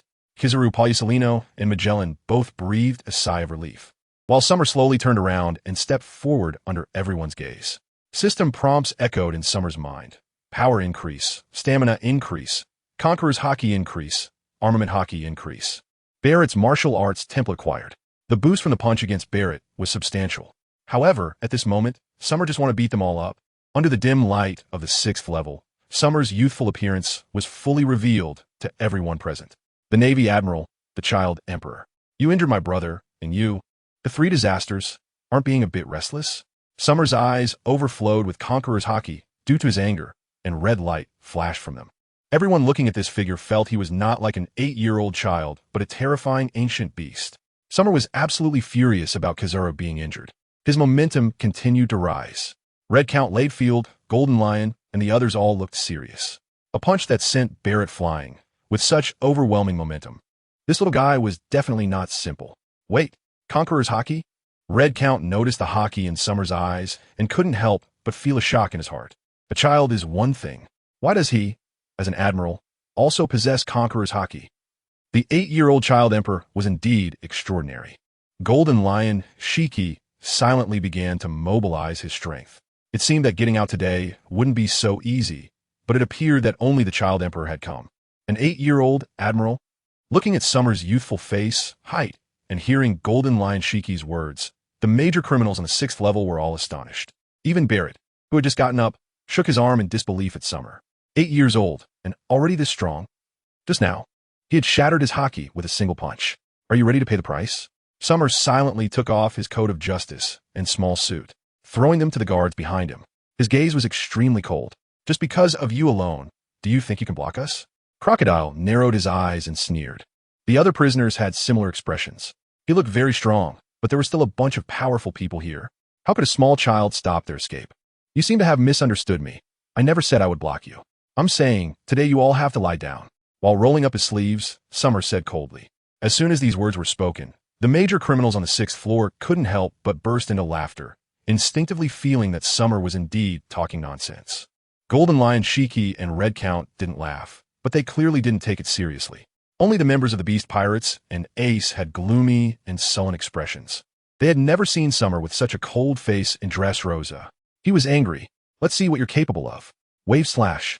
Golden Lion Shiki could no longer hold back. Floating in midair, he kicked out 4 or 5 massive sword energy slashes from the 2 famous blades at his legs. The light yellow sword energy, with its incredibly sharp slashing power, shot towards Summer without holding back, whistling through the air. Having witnessed Summer's strength that could knock Barrett away with just one punch, Golden Lion Shiki naturally wouldn't hold back. But even so, he still underestimated Summer. With both hands outstretched, Summer's arms flowed with advanced armament Haki, reaching straight for the sword lights. Those sword lights were 2 or 3 times larger than Summer himself. He was going to grab them with his hands. The criminals, including Sand Crocodile and Shinyu Hunter, were all shocked. Anyone could see that Golden Lion's slashes were powerful, and even Golden Lion himself was momentarily astonished. Then, everyone was stunned. Summer's small hand directly grasped the sword light and squeezed hard. With a bang, the energy surged. Golden Lion Shiki's sword energy didn't even display its full power before being crushed by Summer's hand. The subsequent sword energies were easily crushed by Summer, as if swatting flies. How is this possible? To what extent has this little guy's armament hockey been trained? Red Count Leadfield, watching from the side, was filled with disbelief. Bare-handedly catching sword energy. This is not something an ordinary strong person can easily do. The 3 disasters, flying 6, all had expressions of as expected, their eyes filled with fear. The others were equally astonished, and Magellan had a look of shock on his face. No wonder Kizaru was so adamant about having Summer come to the rescue. This guy's really too powerful, isn't he? Lion's might. The ground rolled. The Golden Lion Shiki was not directly intimidated. Instead, he extended his palm. The 6th floor's ground structure seemed to come alive, forming a lion's head that lunged fiercely at Summer. And this enormous lion's head was even covered with the domineering aura of the Golden Lion Shiki. A group of prisoners and members of the Beast Pirates were affected, retreating in shock as the ground trembled, their eyes trembling as they looked at the attack launched by the Golden Lion Shiki. The legendary pirate was indeed incredibly powerful. Just a wave of his hand had such immense force that the words had not even left the prisoners' mouths. That lion, covered in the domineering aura, had a massive mouth wide open, yet it hadn't pounced down. Summer swung his little arm and threw a punch. With a loud boom, the entire air was compressed. The force of the sea-shattering fist surged through the air and struck the lion. The terrifying power erupted, causing the lion's might to shatter into pieces. And the powerful armed, color domineering even disrupted the Golden Lion Shiki's control. What kind of fist is this? Top-tier powerhouses like the Golden Lion Shiki, Red Earl, and Barrett were all taken aback. They vaguely sensed a hint of the Tremor Fruit's ability. Is this the power that a fist can unleash? Don't even bother showing off your trivial skills. Even scratching my itch won't be enough. In the summer, I discovered that defeating these ranged attacks didn't even give me a boost. As soon as the words were spoken, the figure instantly vanished from the spot. Everyone was momentarily stunned. This is just too fast, right? However, just as the sonic boom erupted, Summer's physical sprint had already broken through the sound barrier, appearing right in front of Gold Lion Shiki. 5 styles of opening the heavens. That tiny fist made Gold Lion Shiki's pupils shrink like pinholes. The terrifying sense of power, along with the overwhelming aura of Haushiko Haki emanating from Summer, made Shiki's body involuntarily stiffen. How is this possible? This was the thought left in Shurji's mind as he was sent flying. The terrifying punch surged towards Shurji from a distance. It was as if the light breaking through the darkness descended upon the Golden Lion Shurji's entire body. A mouthful of blood was spewed out, and Shurji fell like a broken kite. The floor of the 6th level shattered and caved in, revealing the thick metal floor beneath, and Shurji was embedded into it. Wherever the punch landed, the cages collapsed one after another, and the ruins and debris were blown away like leaves in a storm. With a single punch, a fan-shaped area of destruction was cleared on the 6th level. This scene shocked everyone present. No one expected that Summer's speed was so fast and that the power of his punch was so terrifying.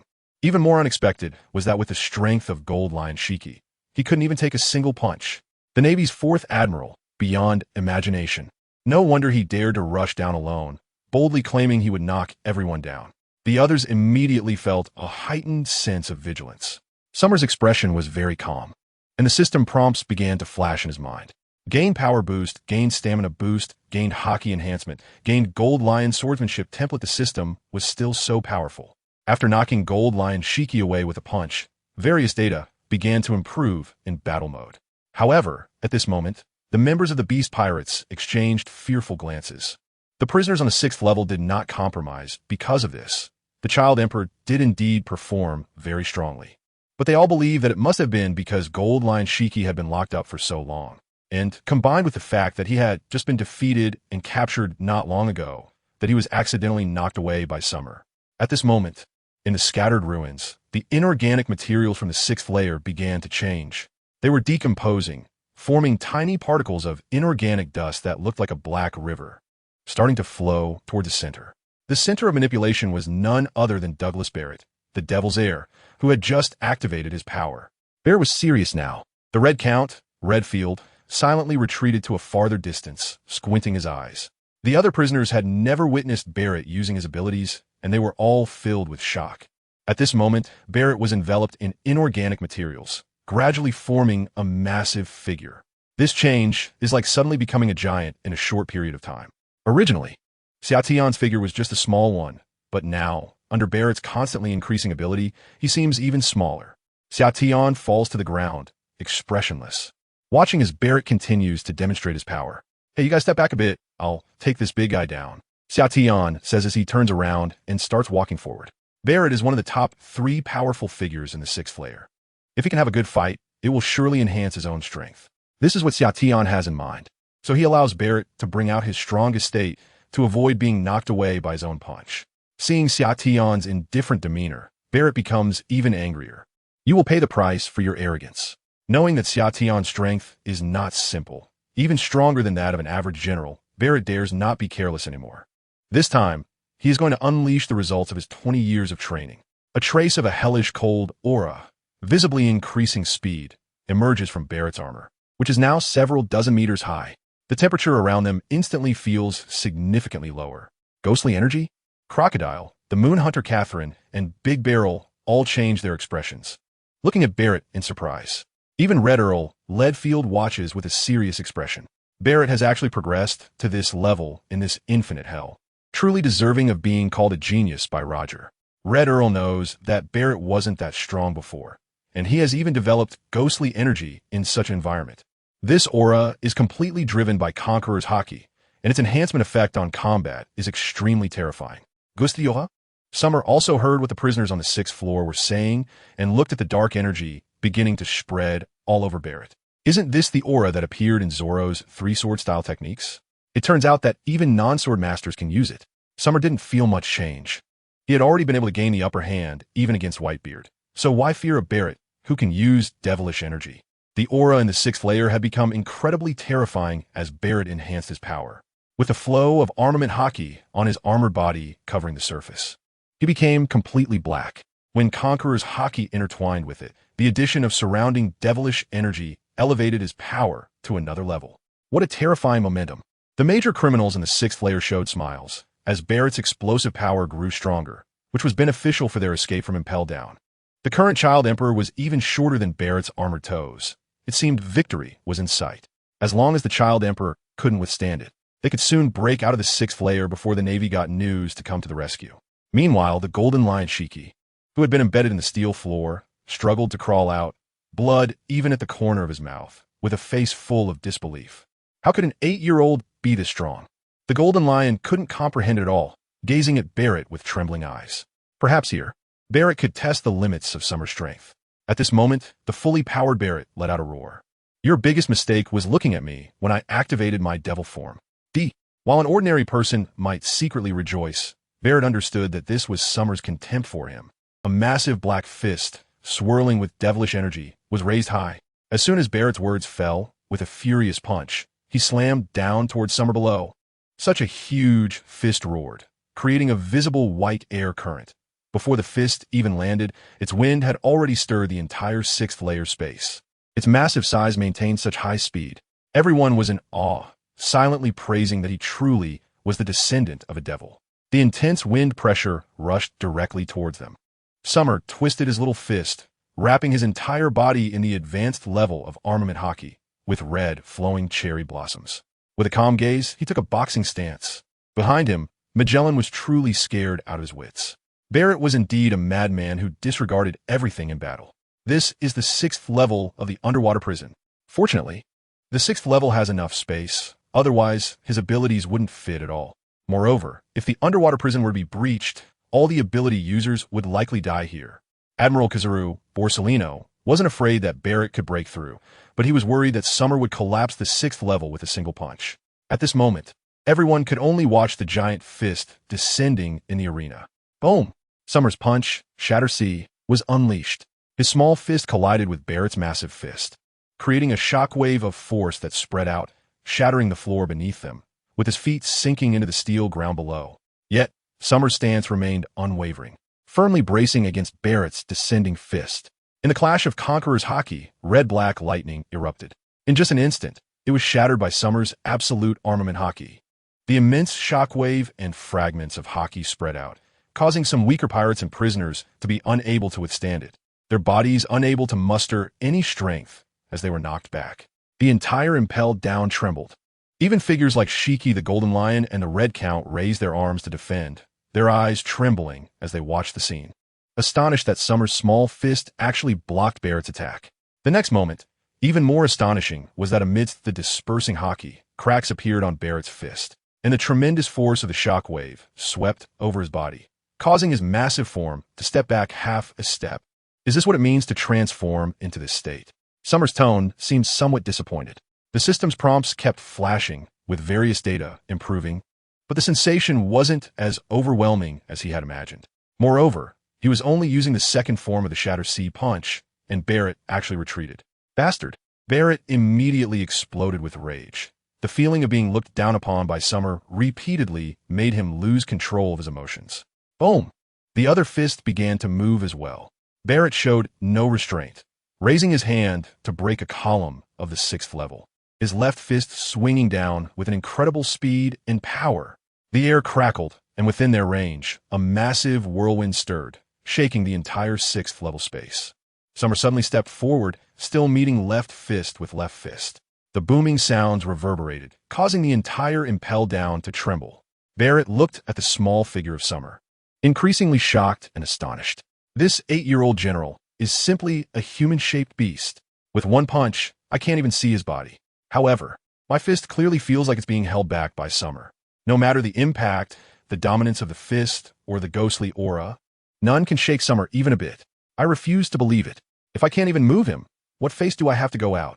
In a frenzy, Barrett's massive form raised both arms, and with a whirlwind of punches, he crazily slammed down. D. With each loud roar, Summer also punched back, blocking Barrett's attacks with every blow. Even the fastest attack speed couldn't harm Summer. However, the gust created by that giant fist made Summer quite uncomfortable. Within the system, there were continuous improvements in proficiency and enhancements of the basic template. The two were thus locked in a stalemate, trading blows of big fists against small fists. In the battle area, even the ruins and rubble were blasted away, leaving only a high-intensity metal floor. The prison was constantly shaking, again and again. The inmates on the upper 5 floors, as well as the cross-dresser king hiding on the 5th floor, were all drenched in cold sweat from fear.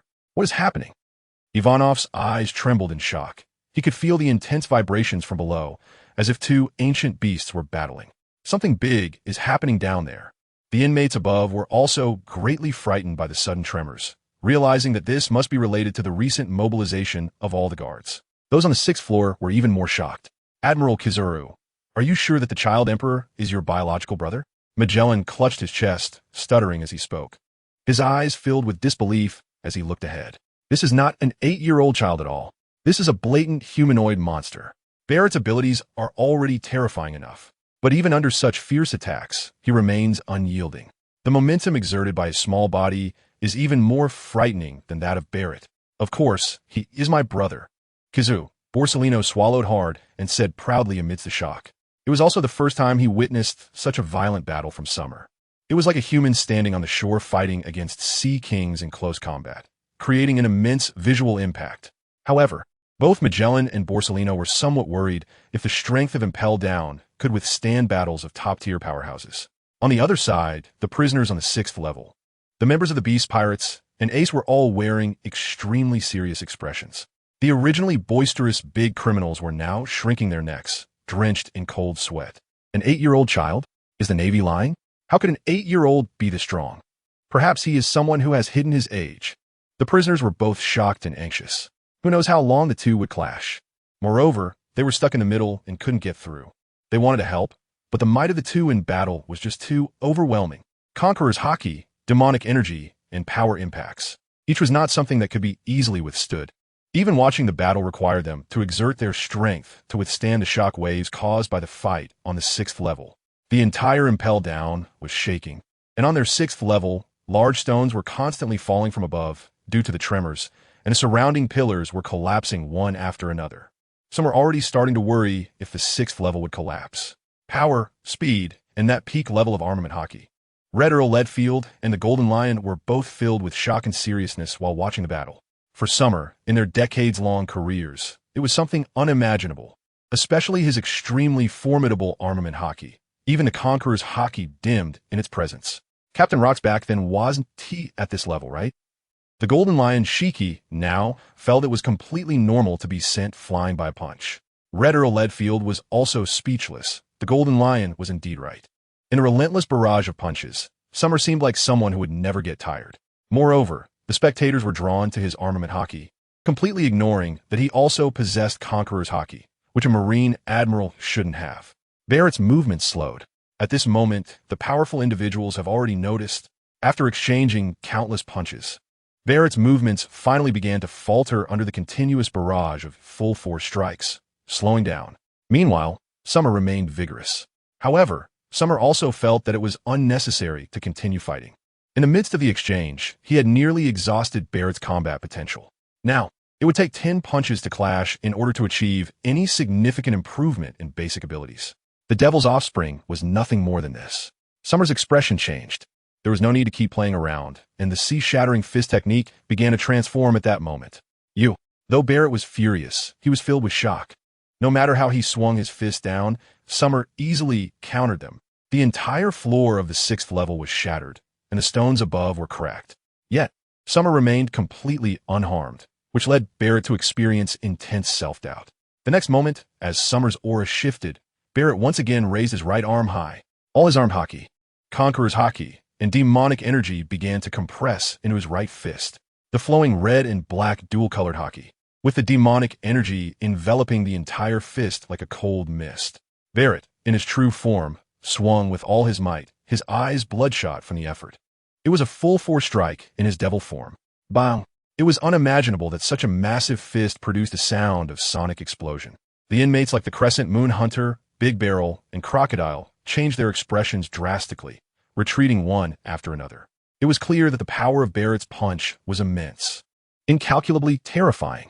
At the same time, within their perception through observation hockey, they sensed something was off about the Child Emperor Summer.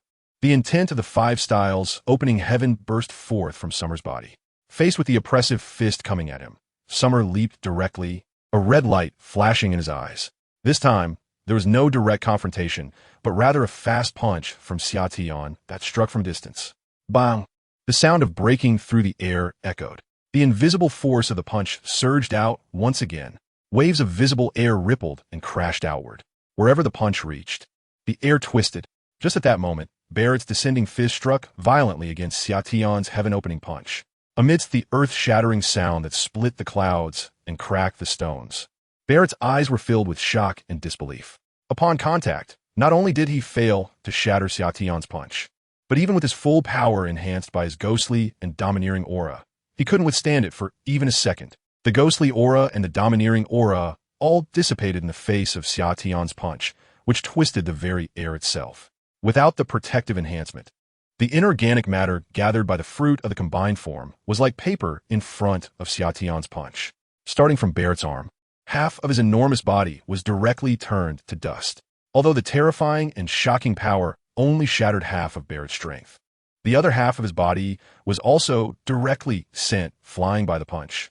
With a sound like metal striking stone, Barrett's devil form was directly broken, and his armored body crashed into the metal wall, shattering the inorganic armor into pieces, with his true form falling to the ground. Barrett did not lose consciousness. A trace of blood was visibly oozing from the corner of his mouth as he looked at Xiatian, who was lying on the ground, panting. Thanks to Barrett's massive armored body, Xiatian's punch did not have a greater impact on the structural integrity of the 6th floor. However, when Barrett crashed into the wall, a significant number of large stones fell from the entire 6th floor. What the hell? Even this form of Barrett can't win. A group of prisoners suddenly felt their scalps go numb, exchanging glances with each other, and some began to panic, especially the Child Emperor, who still looked as if he was fine and could still fight. And Jean, Quinn, Jack, and the Flying Six were all watching this familiar scene, each feeling a mix of fear and dread. What to do? Big brother. Jack felt his gills trembling, recalling the crushing defeat at Dressrosa. Watch and wait. Jean gritted his teeth and said with a grim expression. There was no other way. At this moment, there was no choice but to hope that these people could hold off Xiatian, even though the Golden Lion Shiki and Barrett did not win. Did this mean they won? Magellan's small eyes widened in disbelief, staring blankly. Barrett's devil form was simply smashed with a single punch after a casual exchange. Ha ha ha. Kizaru laughed happily, feeling that Xiatian's strength had surpassed imagination. Perhaps today, they really wouldn't need the Navy's support. But at that moment, just as Xiatian was about to take down the next opponent, he suddenly felt a prickling sensation of danger on his side. Behind him, Kizaru Salino also called out cautiously. A black blade aura formed a crescent shape, suddenly appearing at Xiatian's side. The one holding the sword was none other than the Red Count. Riderfield, dressed in a red suit. He wanted to take advantage of the opportunity created by Xiatian sending Barrett flying to launch a sneak attack. Young people with strength always have a bit of arrogance.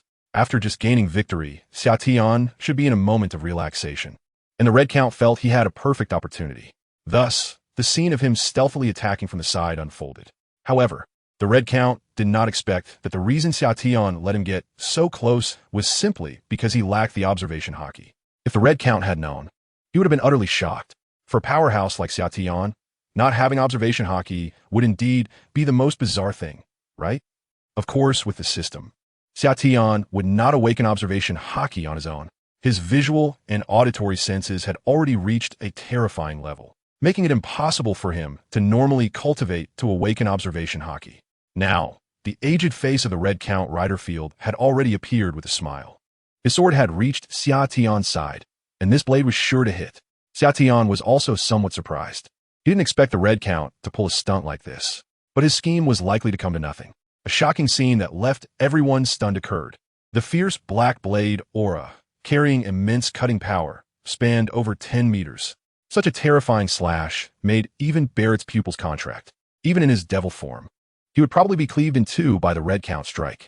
Moreover, Xiatian had nowhere to hide. Ding! A series of sparks erupted from the clash between the black blade aura and Xiatian's body. The powerful impact and cutting force even deeply gouged into the steel floor beside Xiatian. How is this possible? The Red Count Riderfield looked at Xiatian in horror. His armament haki, like a living red fluid, formed a defense on his skin that blocked his own black slash. It couldn't penetrate at all. The black slash, spanning over 10 meters, simply passed over Xiatian's body, with the powerful cut only grazing his form and striking the ground until it was completely exhausted. This is the advanced level of armed color haki that autonomously protects itself. Even in summer, when fully covered, it automatically enhances defense against powerful attacks that pose a certain threat. The Red Count, led field, couldn't cut through or break his own defense. Summer looked a bit silly as he watched the Red Count sneak attack, and when the sword energy was exhausted, the remaining long sword struck against Summer's flowing cherry blossom haki. Gulp! Leadfield couldn't help but swallow hard. The long sword he picked up from the ground clattered and shattered, falling to the ground. Are you sneaking up on me? Summer turned his head and pointed at the remaining hilt in the Red Count's hand, speaking with an increasingly cold tone. That's right, your armed color haki is cultivated very deeply. It's a whole new realm, isn't it? Leadfield took a deep breath, even speaking with the tone of senior. But in the next moment, Leadfield instantly transformed into a shadow, twisting and jumping away in a strange manner. At this moment, Summer's small fists attacked Riderfield's position. The sonic boom and the whistling punch missed, but it caused trouble for the criminals and the beast pirates behind the Red Count. Summer casually unleashed a four-style cloud slash with a punch, and its powerful force struck down like a blunt knife, instantly toppling a large group. With his observation haki, Summer frowned and felt a bit helpless. Riderfield, a guy born with a strong observation haki, after decades and impelled down, he hadn't improved in other aspects, but his observation haki had grown considerably. Summer knew that he possessed the terrifying ability to read one's heart upon contact. Without observation haki myself, it would really be difficult to catch and hit this guy. Summer accelerated, his figure instantly breaking the sound barrier. In terms of actual speed, Riderfield might not even be faster than Summer, but he just couldn't catch up. Like a ghost, Riderfield's figure could always predict Summer's attacks, allowing him to evade them directly. But Riderfield was genuinely shocked, and cold sweat had already drenched his forehead. The Child Emperor's attacks were truly indescribable to Riderfield. who was filled with horror as he activated his observation haki to dodge. Moreover, even with his monstrous observation haki, it was only enough to predict Summer's attacks. Both his attack power and speed were so abnormal. Where on earth did this little guy come from? Also, such powerful armament haki and conqueror's haki? How could he not have observation haki? It was only now that Riderfield realized this not-so-weak weakness of Summer, filled with suspicion and astonishment. However, until now, from the Red Count's sneak attack to continuously evading Summer's pursuit, everyone finally reacted from their shock. The Red Count couldn't even cut your brother? Magellan watched in amazement, not expecting such a thrilling sneak attack to yield this result. The legendary figure, the Red Count, couldn't break through Summer's armament haki defense even after his strike. In the blink of an eye, he was being chased and beaten, which also dragged down many of the criminals inside, resulting in a large number of them falling. Kizaru, or Salino, said nothing more, but he looked increasingly serious at the current situation. Summer couldn't catch the Red Count's movements to launch an effective attack. This little guy, could it be that he hasn't learned to use observation haki yet? The Golden Lion Shiki and Barrett, along with the Sand Crocodile and others, reacted in shock. I have a suggestion. Let's all attack together. The Golden Lion Shiki spat out the unlit cigar and said seriously. That's right, you must have noticed something, the Child Emperor. Cannot use observation haki. Barrett touched his right shoulder and smiled. He felt he had discovered a weakness in Summer. With everyone's combined strength, they could definitely take down Summer. Time is of the essence. The three calamities of the Beast Pirates need to know their limits when watching the show. After Barrett finished speaking, he was the first to cover himself with haki and charge forward with explosive momentum. Suddenly, the Sand Crocodile, the Moonlight Hunter Katarina Devon, the Big Barrel, and the Tyrant King all moved into action. Everyone understood that this was not the time to hold back or preserve their strength. If they allowed Summer to take them down one by one, whether it was dragging out time or being defeated by this 8-year-old child, it was not a wise choice. Attacking together was the right decision. Sandstorm. Crocodile raised his hand, and the powers of the Sand fruit erupted, throwing a small sandstorm aimed at Summer. Devon, the Regent King, the Big Barrel, and others had no weapons in hand at this moment, but they each unleashed their techniques, attacking with their hands and feet under the coverage of haki. It was about time they attacked together. Summer also stopped. If the slippery Red Count was hard to catch, then eliminating these guys try to swarm him would be just as good. He extended his right hand, and the flowing cherry blossom haki surged, directly grasping the eye of the sandstorm thrown by Crocodile. The sandstorm, already swirling 10 meters high, hadn't unleashed its full power before being crushed by Summer's hand. Then, without stopping, he blocked the punch that the Tyrant King was throwing at him. With a loud bang, a tremendous force erupted, and the Tyrant King not only failed to land a solid attack on Summer, but was instead sent flying back by a palm strike, crashing into a pillar and clutching his fist in pain. This punch attack ended up breaking his own arm. Afterwards, the Shinyu Hunter had an excited expression on his face as Xia Tian attacked the evil tyrant, completely ignoring the attacks from others. It seems that the siege was effective. The lack of observation haki truly prevented Xia Tian from making predictive reactions when faced with many people. Therefore, the attacks from these surrounding criminals fell upon Xia Tian one after another. When combined, the dust rose, and the power was terrifying and overwhelming, even causing the metal floor where Xia Tian stood to dent. This shows the immense power of everyone's attacks. However, the Shinyu Hunter and the others, including the Sand Crocodile, were unable to feel happy at all. There was no feeling of knockdown or effectiveness. Only an unshakable sensation remained. Suddenly, the criminals were at a loss. Should they prepare to launch another round of attacks? At that moment, a small hand suddenly reached out, and with a flick, it dispersed the smoke and dust. Like lightning, a fist struck the belly of a large barrel. In an instant, a terrifying shockwave erupted, and under the explosive force of the sea-shattering fist, the large barrel flew away like a kite with its string cut. Did you really think you could bully me just because I don't have observation haki? Xia Tian was completely covered in armament haki. The bright red color of flowing cherry blossoms wrapped around him, and a powerful aura surged from his body. A humanoid beast was no longer enough to describe him. The people on Magellan's side were completely stunned, their eyes filled with fervor. It was too terrifying. The intense attacks from the prisoners on the 6th level landed on Xia Tian, but they had no effect, unable to break through his defenses. With a wave of his hand, Xia Tian tore through the fierce onslaught and even swatted away the attacking large barrel. At this moment, The members of the Crescent Moon Hunters, Crocodile, and others were all shocked. They had indeed targeted Xiaotian, believing he lacked observation haki, which allowed them to rush at him together.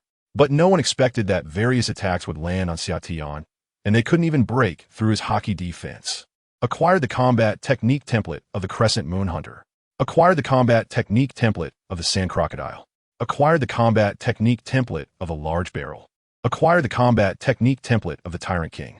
While being besieged, Xiaotian instead gained their combat technique templates, along with enhancements in armament haki, conqueror's haki, physical strength, and power. After this round of attacks, strength has only increased.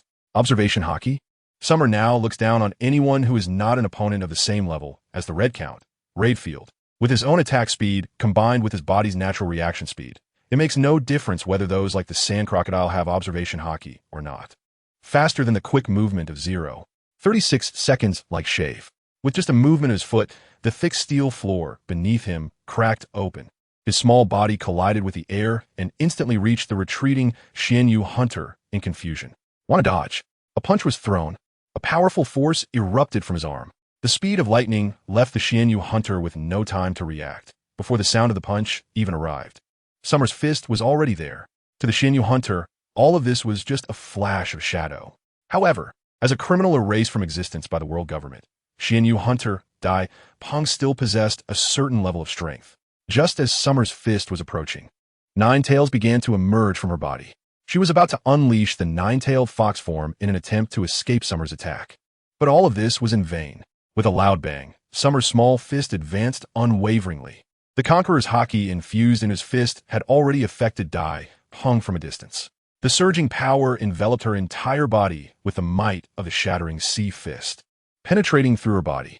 Then, like a fire cannonball, Dai Peng was sent flying, unable to spit out even a drop of blood, crashing into the wall and embedding deeply into the metal layer. Even more terrifying was that the fist's energy left a huge imprint on the metal wall. Unbeatable. The other major criminals felt their scalps tingle and quickly retreated. But how could Summer let these guys withdraw so easily? 4 styles of cloud cutting. In the space of the 6th level, these criminals attacking Summer had nowhere to hide. Under the power of cloud cutting, it was as if Summer was wielding the supreme blade of 12 crafts, unleashing blade energy. With a punch, the flowing armament haki exploded and circled from his fist. The fleeing criminals were filled with horror as they each ran with all their might. The offensive behind them was simply too terrifying. Just the aura was enough to instill fear in these guys. However, their escape was in vain. The prisoners on the 6th level were directly blasted away like they were struck by a blunt weapon, crashing down onto the ground, pillars, or walls, creating a scene of chaos. Not everyone was unable to withstand the force. For instance, Saint Juan Wolf, with his massive body resembling that of a giant armored barret, was standing behind everyone in a daze. When faced with the wide-ranging punches from Summer, he squatted down, using his armament haki to brace himself. Another was Crocodile, the sand alligator, who was wrapped in the eye of a sandstorm, absorbing the impact. A group of prisoners whom the world government had gone to great lengths to erase their existence was actually unable to handle an 8-year-old Admiral. Crocodile felt an absurdity in his heart and was even more shocked when he saw Summer's figure. Perhaps this guy was not an 8-year-old child at all, but a humanoid ancient weapon. At that moment, seeing a large number of prisoners knocked down, only Crocodile and Saint Juan Wolf were still holding on. Summer's figure disappeared again, and in an instant, he appeared right in front of Crocodile with a speed too fast for the naked eye to follow. Desert Greatsword. Crocodile's pupils constricted, and his reflexes were extremely quick. As soon as Summer's figure vanished, he immediately unleashed one of his strongest attacks. Under the control of his ability, the sand scattered across the metal ground quickly gathered together. His arm transformed into a sand blade, merging with the sand to form a larger and tougher desert treasure sword, which he slashed towards Summer, who had just appeared in front of him. If it had been the Summer before joining the Navy, he might have found this natural type attack somewhat tricky. But now, Summer's armament haki had reached a peak level in the world. Desert Greatsword. Without even looking, he extended his palm and pulled hard. Crocodile, along with his entire being, was drawn towards him. Crocodile could never have imagined that he would be restrained by Summer like this. His body was pulled forward uncontrollably, and he was punched in the stomach by Summer. Why was this little guy so fierce? Perhaps the title of king of the underworld was not important at all.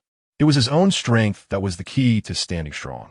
Crocodile, curled up on the ground and spitting out water, could not comprehend it, but deep down, he seemed to understand that his own strength was crucial. This punch almost knocked him out and also made him come to his senses. There was no comparison between Luffy, who defeated him back then, and this situation. However, Xiaotian didn't even glance at the fallen crocodile. Ever since he saw the injured Kizaru, who was almost killed, Xiaotian had truly become angry. He wouldn't let any of these guys off the hook. A large amount of information popped up in the system notifications. Strength, stamina, and combat templates were all significantly gained. However, the strength of these criminals was not ideal, and Xiaotian's gaze was still focused on figures like the Golden Lion Shiki and the red-haired pirate, Redfield. The two old guys and Barrett had not completely lost their fighting ability, and the members of the Beast Pirates did not follow these criminals to attack. Knowing they were just trying to wear him down, Summer was unfazed and was about to kick Saint One Wolf away when another commotion erupted. It was not the three formidable figures comparable to the four emperors, but the Beast Pirates had begun to move again. If we don't act now, we'll be finished. Ember was completely at a loss. Whether it was Golden Lion Shiki or Barrett, both were talking about attacking, but had not moved, secretly recovering from their injuries. Relying on them was hopeless. Ember understood the terrifying nature of Summer, and although the members of the Beast Pirates were also afraid, after Ember explained the stakes, they were willing to fight alongside him once more. As Summer cleared away most of the criminals, the three calamities immediately transformed into their half-beast forms, unleashing their haki. The Flying Six, most of whom were ancient species, did not hesitate to activate their beastification and charge toward Summer. Aside from the members of the Beast Pirates, Ace did not join them, but another figure surprised Summer. The Warden, Shiryu of the Rain, who was imprisoned on level 6 by Magellan, charged forward with a wicked smile, drawing his sword, Rain. His attack speed was even faster than that of the Flying Six, who had acted first. Throughout the encounter, Shiryu was shocked by Summer's terrifying combat power and couldn't help but want to challenge him. This guy was the bloodthirsty Shiryu of the Rain. It seemed Blackbeard hadn't arrived yet, and he couldn't wait any longer. Summer's eyes remained cold, and he suddenly realized that this series of events had changed because of his intervention. Capturing the Beast Pirates had led to the current riots in Impel Down. It must be said that as a swordsman, Shiryu of the Rain was indeed strong. He couldn't defeat Magellan. It was probably because the ability of the poison fruit was just too outrageous. Even generally strong individuals couldn't withstand Magellan's poison. The thunderstorm coming from Shiryu, covered in armed haki, brought with it a bloody aura that proved he had indeed taken many lives. Very sharp, Summer squinted his eyes, feeling somewhat nauseated by the bloody aura. He then unleashed a massive punch at an even faster speed. Shattering sea, the air in front of his fist was compressed into a circular air wall, which exploded violently under the shaking fist. Shiryu instantly felt as if he had fallen into a quicksand of air, and his sword-swinging movements slowed down immensely. After a brief delay, a massive shattering punch erupted upon Shiryu. In the midst of shocked gazes, Shiryu lost grip of his sword and was smashed into the ground, creating a dent. The ground trembled. Dust and debris fell. He had thought he could exchange a few blows with Summer, only to have completely overestimated himself. This startled the 6 flying beasts that were already charging in, causing their momentum to halt. What's going on? Making such a commotion. Aren't you going to continue the attack? Xiaotian's tone was somewhat angry as he looked over, a red light flashing in his eyes. The displayed Conqueror's haki made the 6 beastly ancient species tremble in their hearts, and they actually began to hesitate. Charge! June couldn't help but roar. These useless people. How could they hesitate at such a moment? Guardian Fire Dragon Emperor. The flames on Jean surged violently, as if given life. They flowed into the long sword in Jin's hand in waves. With a powerful swing, a massive fire dragon opened its mouth and roared as it lunged towards Xiaotian. The scorching wave of heat spread all around. With Jean making his move, Jack, Quinn, and the frightened Fei Lu Bao finally sprang into action as well. This time, you all better remember this lesson. Xiaotian was like a humanoid ancient weapon. Facing a fire dragon several times larger than himself, he pushed forward with both hands. The flowing cherry blossom aura and power erupted. He directly tore it apart with his bare hands. Yin Zai was shocked, unable to believe what he was witnessing. Just before, Xiaotian was trading blows with his fists, and now he was actually tearing it apart with his bare hands. This young emperor has become stronger in a short period of time. Not dying is your fortune. This time, Xiaotian's strikes became even heavier. and his eyes sparkled with an extremely dangerous aura that filled the members of the Beast Pirates with immense fear. Techniques similar to shave were already being executed more powerfully by Xia Tian without needing to learn them through the system. He charged straight in front of the Flying Six. Fukuza instantly lost even the courage to fight under Xia Tian's ancient beast-like aura. Star collapse. The armed color hockey flowed like liquid, surging from his entire body to his arms. A punch surged forward like a rainbow. A visible circular shockwave erupted. This punch's power was like a beam from a planet-destroying cannon, radiating a red light as it struck. The six massive, ancient species in the form of flying six-armed creatures were all encompassed within it. In an instant, the beastified forms of the saber-toothed tiger, wolf spider, bulging-headed dragon, and triceratops were sent flying as if struck by a high-speed train under the force of this star-crushing punch. One by one, they were directly thrown out.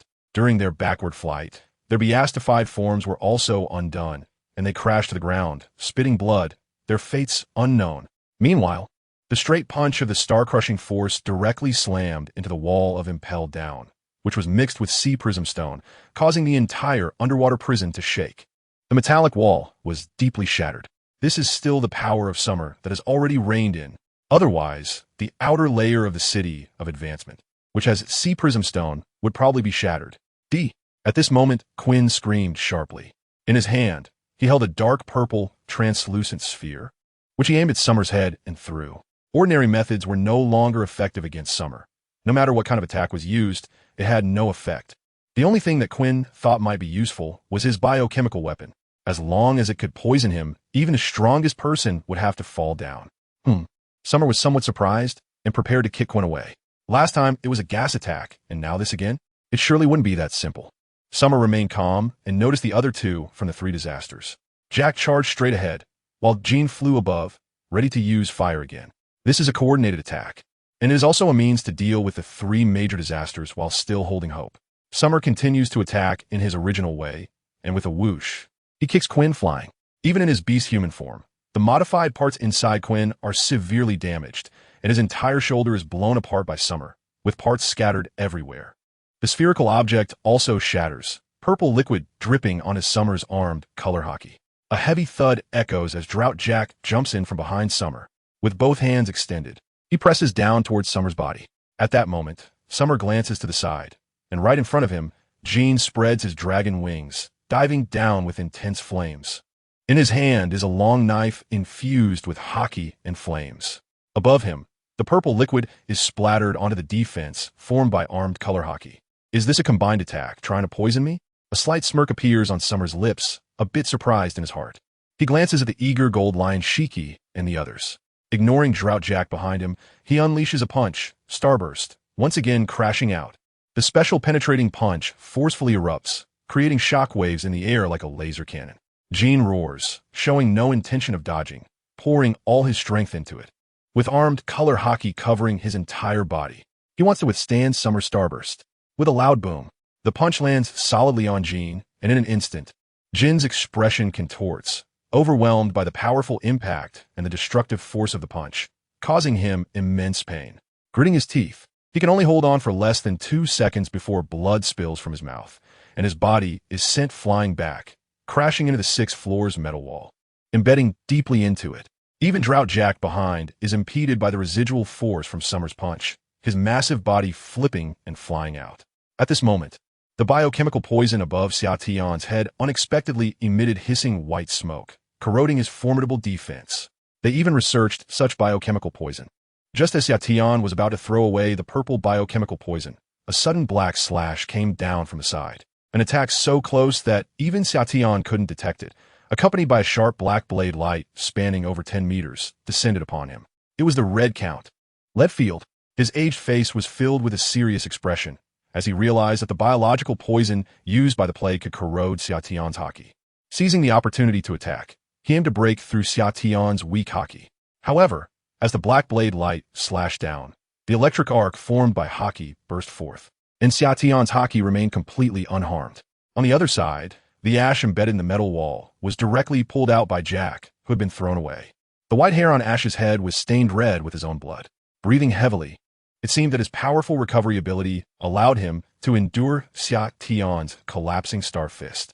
Although Quinn had one modified arm shattered, he managed to hold on otherwise and join Jack. It's terrifying. Quinn was now trembling even while speaking, watching as the Red Count led field used all his power but still couldn't break through Xia Tian's defense, his eyes trembling uncontrollably. "We need to run." Ash didn't even think twice and gritted his teeth as he said, "This kind of humanoid monster can hardly be defeated even by the criminals of the 6th layer working together. Even legendary figures can't handle it in summer, and they can't even withstand a single punch. How can we continue to fight like this?" The three disasters paused for a moment and charged directly towards the exit of the 6th level. There were Kizaru, Salino, and Magellan, who were watching in shock. "Get out of the way." Jack's massive body crashed through, opening a gap among a group of guards. Quinn and Jin didn't even try to dodge. They just wanted to escape as quickly as possible. As for the others, trying to stop them, they couldn't care less. It was better than facing the humanoid natural disaster. "The Child Emperor. Want to run? Have you asked me?" Although Kizaru Salino was injured, he had recovered quite a bit during this time. He immediately spotted the three disasters charging in and even saw Jin flying, trying to swoop past directly. Kizaru's ability activated in an instant, turning into light and appearing in midair, delivering a light-speed kick glowing with intense brightness. Jin's expression turned grim, but he had no choice but to halt his movement. "Kizaru." Salino landed on the ground, standing in front of the guards alongside Magellan, blocking the path of the three disasters. "This road is blocked." A beam of light shot out from Kizaru's fingertip with a whoosh. At his current state, Kizaru might not be able to defeat the legendary level Red Count and others. However, it was not a problem to stop the injured three disasters. Thus, a fierce battle was inevitable as both sides were heavily wounded. The three disasters wanted to rush out, while Kizaru, Salino, and Magellan did their utmost to block them. Aside from the fallen and immobile Flying Six, the rest of the Beast Pirates and guards also engaged in combat. On the metallic ground of the 6th level cleared by the battle, Red Count Leadfield was dodging Summer's punches, sweating profusely. It was just another slash. Summer seized the opportunity to launch a fierce attack on Red Count. And even when Red Count found a moment to counterattack, he was still met with Summer's quick reflexes. But how could Red Count dare to take Summer's punches head-on? While Summer was attacking, he was actually observing Kizaru's side, seeing that he and Magellan were steadily blocking Jin and the others without any signs of injury. He finally felt relieved. If they didn't join forces, none of them would have the chance to escape. At this moment, the Red Count let field, shouted towards the Golden Lion Shiki and Barrett. The prisoners on the 6th level, except for a few of them, had already been knocked down by Summer. The members of the Beast Pirates were also heavily injured by Summer and were currently being held back by Kizaru and others. Moreover, at this time, Summer's stamina should have been mostly depleted. It was time for the three of them to join forces and break through.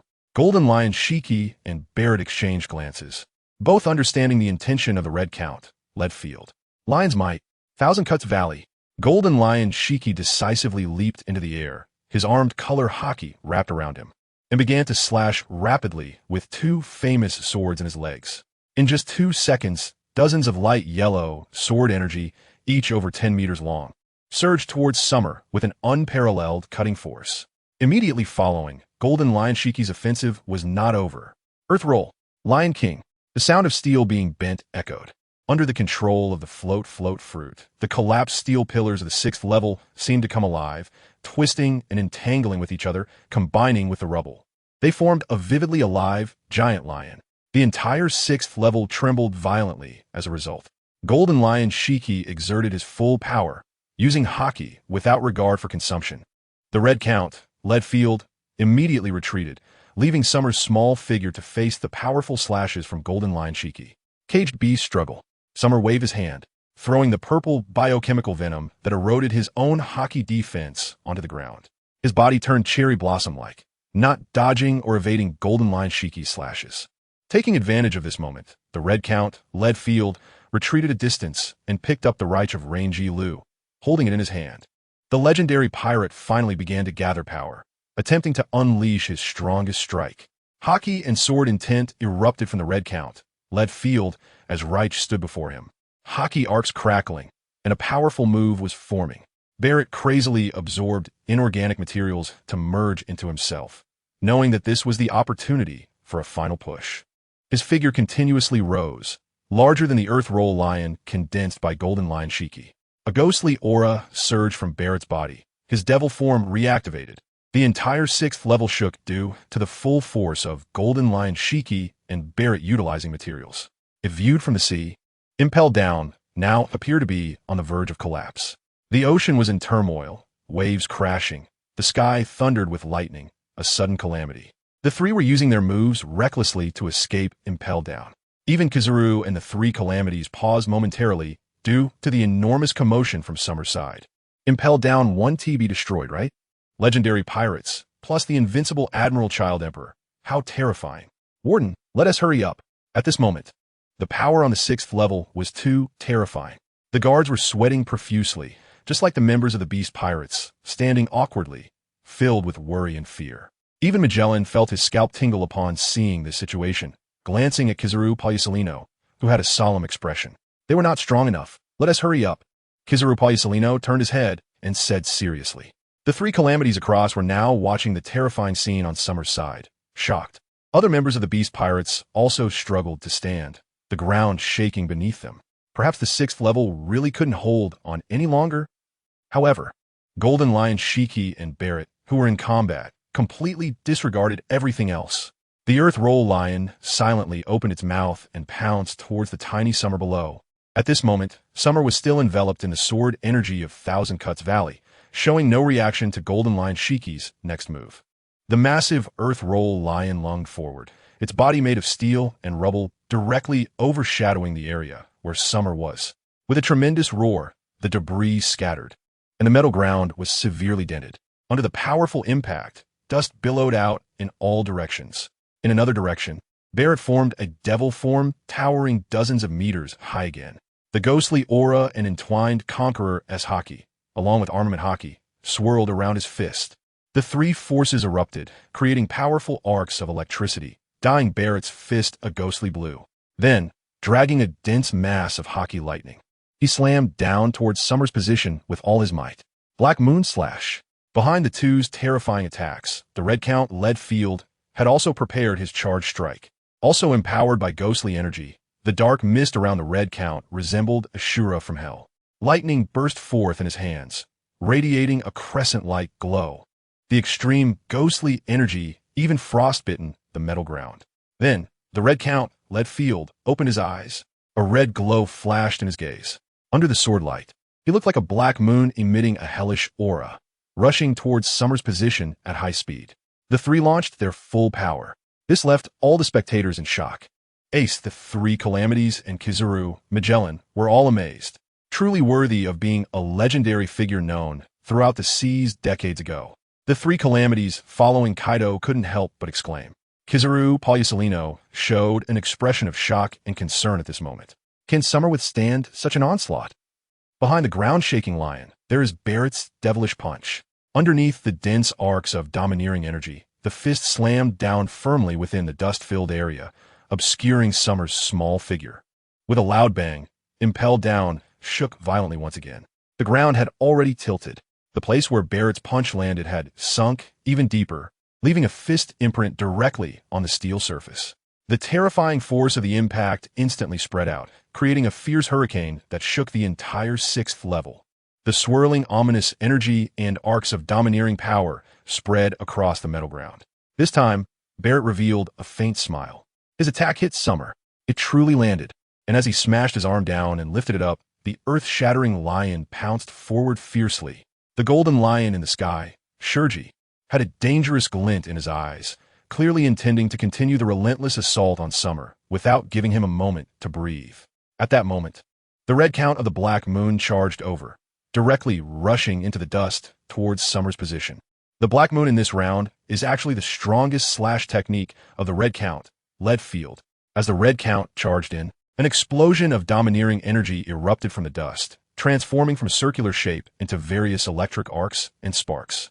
Amidst the dazzling red and black, the power of that Black Moon seemed to slice through a vast area, penetrating effortlessly. Immediately after, like a seamless connection, Barrett's fist struck down again. Impelled down was crying out in agony. After Barrett's attack ended, the Golden Lion Shiki's earthbound lion filled in. The Black Moon slash of the Red Count lead field swept across Summer's position, changing direction and cutting through at high speed again. Just like that, 3 legendary figures unleashed their full power with every strike, not daring to slack off in the slightest. Summer, amidst the dust, was continuously knocked away by the alternating attacks of the 3, suffering from their combined onslaught. However, Summer, fully wrapped in advanced observation haki, remained calm, silently watching the system's enhancement notifications flicker. Under the swirling red and black armed haki, Summer was enduring the relentless attacks of the Golden Lion Shiki and the others, his body continuously being battered and moved. Although it seemed like an incredibly heated battle with tremendous might, in reality, even Summer's armed haki could not be breached. Gained enhancement in armed haki. Gained enhancement in Conqueror's haki. Gained enhancement in stamina. Waves of system prompts flashed in Summer's mind, with various skills being enhanced under the full force attacks of the 3.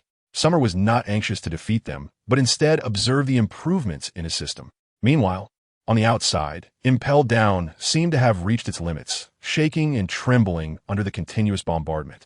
Fortunately, this massive prison built in the deep sea had sufficient strength, and the metal on the ground was thick enough to withstand such powerful attacks. However, aside from Summer and the attacking trio of the Golden Lion, Barrett, and the Red Count, the Yellow Monkey Kizaru, Magellan, and the 3 Calamities were all deeply shocked. Summer, Kizaru couldn't help but shout, his eyes under the frog-like glasses filled with worry and seriousness. His younger brother wouldn't be unable to resist and would be affected by the attacks of the 3, right? No. Kizaru emitted a blinding light all around him, ready to rush in to help. However, the shocked 3 Calamities did not lose their rationality. They couldn't let him through. Jin, Jack, and Queen rushed forward, blocking Kizaru's path. The Golden Lion Shiki and the Red Count, along with Barrett, might really have a chance to defeat Summer. You all, even if it meant risking his life, Kizaru roared in anger. Desperate, but unable to break through in his injured state. Whether it was Jin's fiery long sword or the massive figures of Queen and Jack, they restricted Kizaru's path. Facing the threat from the veteran Admiral, it would be a lie to say the 3 Calamities weren't tense inside. After all, this was one of the Navy's highest combat powers. Without Barrett and the Golden Lion Shiki injuring him first, they wouldn't have had any chance to stop him. However, at this moment, the 3 Calamities were also willing to risk everything. Summer must be defeated for them to have a chance to escape. Such words were better left to digest after death. Kizaru, once the Child Emperor is dead, you, severely injured, won't be able to escape the pursuit of the Golden Lion Trio and us. And you, Haven even called for support from the Navy headquarters. Even with such a huge commotion, according to the timeline, the Navy headquarters has only just received the news, so we have plenty of time to finish everything and run. Jin coldly shouted, each word hitting hard. This left the expressions of Magellan and the others pale. The phone bug was destroyed, and until now, there's been no way to transmit messages. Even a monitoring room couldn't make contact. If they went out, they would be obstructed by the 3 disasters. And yet the Child Emperor's general was still trapped. At this moment, it feels as if we have returned to the previous dead end. No, that's not right. At this moment, Ace looked at the battlefield, his expression changing dramatically as he cried out in surprise. They had been fighting for so long, yet they hadn't even seen Summer's figure, only the fierce arcs of domineering energy flashing. Could it be that Summer really couldn't hold on any longer and was about to be worn down by the 3 of them? Golden Lion, Barrett, and the Red Count. Was he really just letting himself get beaten? In the end, recalling Summer's monstrous performance, Ace's eyes gradually widened, feeling incredulous about his own thoughts. But the reality was exactly as Ace had imagined. In the center of the onslaught from Golden Lion Shiki, the Red Count, and Barrett, a small hand suddenly reached out. The flowing, domineering energy seemed to have condensed to the utmost in the palm. Mysterious patterns formed along the arm, shimmering and breathing with a special route. At this moment, Barrett's ghostly giant fist came crashing down, seeing the arm emerging from the dust. Golden Lion Shiki and the Red Count couldn't help but feel a surge of fear in their eyes. Under such an attack, Xiao surprisingly remained unscathed. He could still put up a fight, but Barrett swung his massive fist to block the view. By the time the observation haki penetrated the chaotic aura and sent Xiao clenching his fist, it was already too late. The 6th style, Black Calamity. An endless stream of haki erupted from Xiao, clearing away the dust. The ground was completely swept clean, revealing the uneven metal surface beneath. On Xiao body, the armament haki and Conqueror's haki, the 2 colored haki continuously condensed along the lines of his arms, forming a powerful punch. As Barrett's devilish fist came down, Xiaotian unleashed the sixth style. This punch, heavy as thunder, the white shockwave radiated between the shadows of the fist, moving at an unbelievable speed. In Barrett's vision, this moment seemed to slow down. The black punch energy descended like an enveloping darkness. It left Barrett with no way to dodge, no way to resist. In an instant, the inorganic composite armor on his arm was shattered and surged into Barrett's massive body. No, Barrett felt as if his heart had stopped beating, his breath caught, and his abilities instinctively activated wildly. In the sixth and even the fifth layers, inorganic matter was being decomposed by Barrett, surging down to merge with himself, attempting to enhance his material defenses against Summer's black punch catastrophe. But the result was still futile. Under the coverage of the black punch energy, Barrett's composite body was like paper, unable to even slow down the destruction. Even Roger didn't have such terrifying conqueror's haki and armament haki. Barrett's eyes were filled with despair, more so with an incredible shock, as his thoughts hadn't even finished processing in his mind. The next moment, the black punch energy struck Barrett's true body, causing him to spit blood, and the remaining composite body collapsed with a loud crash. His true form was driven straight toward the ceiling of the sixth layer under the impact of the black catastrophe, sinking deeply into it, forming spiderweb-like cracks, with debris falling. Summer couldn't tell if this guy was dead or not, as he couldn't perceive anything with his observation haki. The three disasters, Ace and the criminals who were half dead on the ground from Summer's punch, were all filled with terror in their hearts. The power of that punch had deeply imprinted itself in everyone's minds. This is probably the strongest move they have ever witnessed in their lives. Kizaru and Magellan, the people on the prison side, were dumbfounded. They never expected that Xiaotian would remain unscathed under such an onslaught, and with one terrifying punch of black fist power, he defeated Barrett. However, Xiaotian looked at the on his arm and finally revealed a smile after arriving at the sixth level. Black disaster. With one punch, darkness descends, and wherever the gaze reaches, it is the place of fist power's destruction. This is a brand new move that emerged after the system filtered and fused the battle templates of the sixth layer of prisoners during summer. It does not have the characteristics of Slash Cloud, Collapse Star, or Break Heaven, but this special technique was formed through countless fusions by the system. The mysterious patterns on Summer's hands even resemble the strange patterns found on a devil fruit. This move surprisingly suits my taste. Summer took a step forward, and his gaze immediately turned to the astonished golden lion Shiki. What was that just now? Was it a punch? A scene of darkness descended, startling golden lion Shiki to the point where he felt chills running down his back for a moment. This little monster has completely surpassed everyone's imagination. There are powerful individuals, such as Whitebeard, Roger, and Rox, but someone like Summer, who is only 8 years old and already so difficult to deal with, is something that even the golden lion Shiki, who has lived most of his life, has never encountered. The red count, Redfield, was enveloped in a ghostly crescent.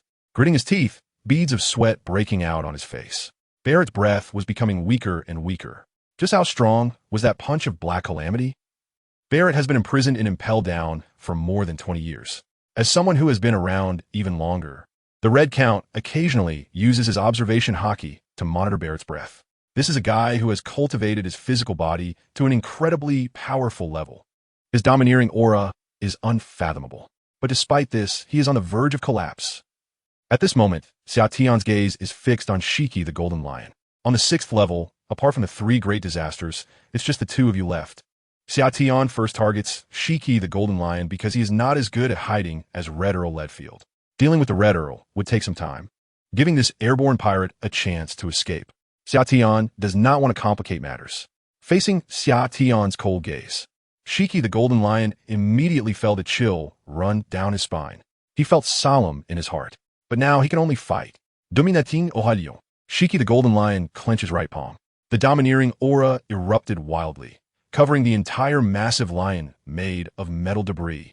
The black and purple armament color made the ground-shaking lion appear more cohesive, like a black wild lion. Stepping on the metal floor, it made a heavy clanging sound as the ground-shaking lion charged towards Xiaotian. Shiki is now concentrating all his power on his ability, not even using his swordsmanship, because he knows that using his remaining strength in swordsmanship poses no real threat. He saw that even the Red Earl's black crescent slash couldn't break through. Just as Xiaotian was about to casually swat away the giant lion rushing at him, his eyes suddenly narrowed.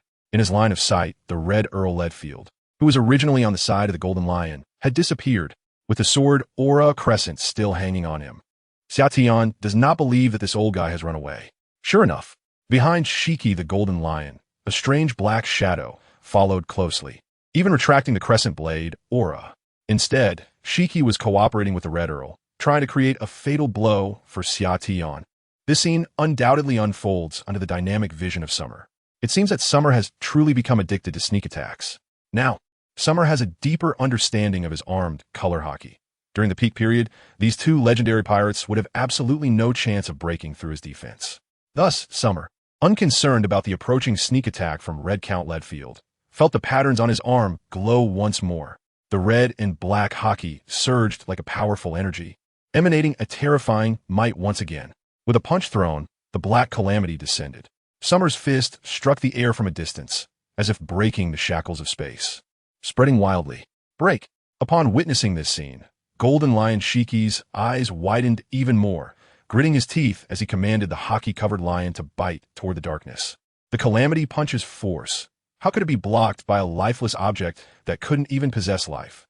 At the moment of contact, the clash of hockey formed a burst of lightning arcs, but in an instant, the hockey enveloping the lion was completely shattered. Under the impact of the black calamity, the rubble was directly turned to dust, metal twisted and fractured. The enormous lion, entirely composed of abilities, collapsed with a roar. Caught off guard, Shiki never expected that his lion would be so fragile. Floating in the air, his form only slowed down a bit before being engulfed by Summer's surging dark punch.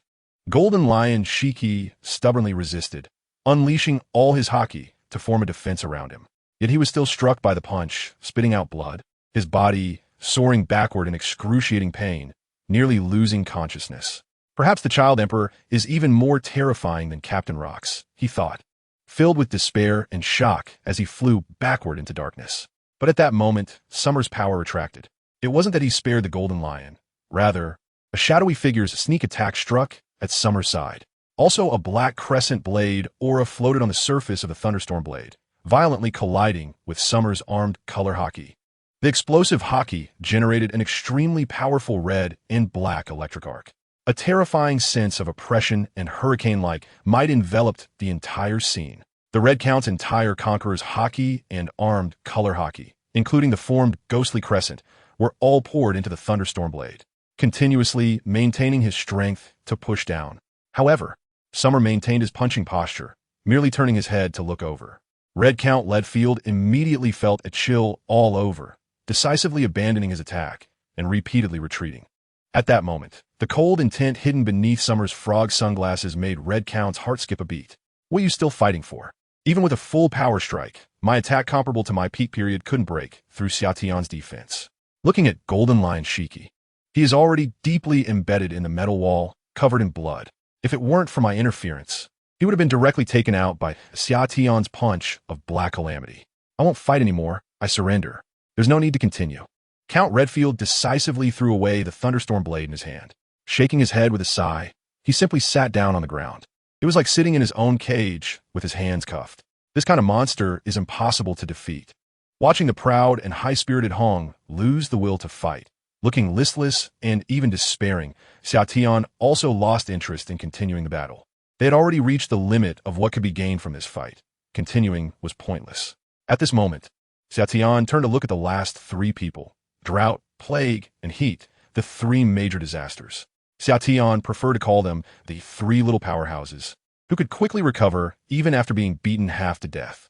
Now they were all in shock, watching the 6-level prisoners and pirates lying on the ground, some wailing, some struggling, and some fainting, their hearts filled with despair.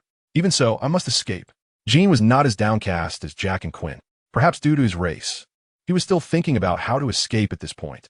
In his beast form, Jean, transformed into a toothless winged dragon, wanted to take advantage of the distance still between him and Xiatian to fly over unexpectedly, while Kizaru was still in shock. The desire to escape made Jin's speed almost lightning fast. However, no matter how fast he was, he couldn't outpace Kizaru, who was literally light. Light speed kick. Kizaru, with a shining foot, leaped high and kicked Jin back down, causing a blinding explosion upon impact. Brother, this is what happens when you underestimate your opponent. At this point, Xiao Tian was too lazy to take action again and decided to let Kizaru vent his anger. So he smiled and walked back, even making a joke. Indeed, there are beings stronger than Kizaru on this 6th level, such as the Red Count. But how could the highest combat power of the Navy be at such a level? Kizaru, Salino, was confident that he could stop them, but gradually the situation was getting out of control. Coincidentally, this was the 6th level of the underwater prison. If Salino fully unleashed his bombing light, perhaps Impelled Down wouldn't fall, but the upper levels would definitely be unable to hold. Taking one cautious step after another led to the dangerous situation just now. Hearing Xiao Tian's words, Kizaru couldn't help but blush. This is what it means to suffer for the sake of face. Alright, Summer, bro, this time you've really benefited from your connection. Even Kizaru has to marvel at Summer's performance this time. It's truly somewhat terrifying. The ordinary pirates of the Beast Pirates are one thing, but the 3 calamities, the Flying 6, along with the original prisoners from the 6th level, from the former Shichibukai Crocodile to legendary pirates like the Golden Lion, all were dealt with by Summer alone. And after the fight, Summer walked back as if nothing had happened, leisurely. How strong are you now? Just as Summer passed by Fire Fist Ace suddenly spoke up. He was incredibly shocked and solemn. Me? I'm about as strong as Whitebeard from 20 years ago. Summer finally noticed the only prisoner standing there, who seemed to have little presence. He then ignored Ace and continued walking, leaving Ace standing still, his eyes trembling in silence. I think you've already surpassed Old Man Whitebeard. Ace looked around at the devastation of the 6th level, reflecting. Oh, how terrifying. My brother has already matched the strongest man in the world. Hey, Magellan, did you see that? This is my brother. Impressive, right? Kizaru, Salino laughed heartily, then proudly gestured to the people behind him. Magellan, along with Sachi, Hannibal, and the guards, looked at Summer with awe and nodded in affirmation. In their eyes, they had automatically disregarded Summer's still youthful figure and face. You saying that reminds me, I won't forget how you moved me at light speed when I was 3 years old. Summer laughed, and then looked at the still somewhat dazed Magellan and the others. Warden, it's time to cuff these guys and fix the cages. Summer had to remind them.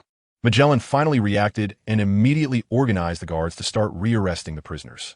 Most of the cages were already severely damaged, and it was hard to tell that this place used to be a prison, because the 6th level seemed to need a complete renovation. Even the stone floor was mostly gone, exposing the solid metal ground underneath. The metal floor was uneven near the battlefield, and the most exaggerated part was the huge fist print, with the surrounding walls similarly affected. That said, the strength of Impel Down exceeded Summer's imagination. After such a powerful battle, the shaken Impel Down still stood firm. As for those prisoners, the members of the Beast Pirates, including the Red Count and his group, all who were awake knew they had lost hope of escaping. So they were all locked up in a collective large cage by the guards. Although this cage was somewhat dilapidated. Looking at the now stabilized 6th level of Impel Down, both Magellan and Kizaru were in awe, continuously praising it. This time, it was really thanks to Xiao Tian's immense strength that he suppressed this group of heinous criminals with an invincible force. If it had been any other time, they would have been cursing and complaining by now. But now, each of them seemed like a mute, lowering their heads and not saying a word. And they didn't even dare to look at Xiao Tian. Several of the Barrack group were heavily injured and have been unconscious ever since, not having regained consciousness. Xiao Tian, Kizaru, and Magellan were sitting on the steps at the entrance of the 6th level, which was also the elevator entrance, watching the guards wrap things up. I said, bro, don't do this again next time. You almost lost your life this time. Sometimes, if you can't protect, it's better to destroy directly. It's still better than a worse outcome. Xiao Tian didn't know when he had the guards bring him some delicious orange juice after the battle, looking quite content. As soon as these words were spoken, Kizaru couldn't help but be taken aback. If he had chosen to suppress the 3 disasters with overwhelming force from the beginning, with Kizaru's strength, it would have been completely possible. However, he hesitated, as it would be quite embarrassing for the Navy's highest combat power to act this way. You little brat, starting to educate your older brother at just 8 years old, Kizaru said with a somewhat helpless smile, but deep down he felt a warmth. Such words can only be spoken without hesitation by one's own younger brother. Then, Huang Yuan reached into his pocket and pulled out a phone bug. You. Magellan was shocked. Xiao Tian was also stunned. Huang Yuan had a face full of question marks. When did I have a phone bug on me? Huang Yuan scratched his forehead and chuckled foolishly. Magellan was instantly speechless.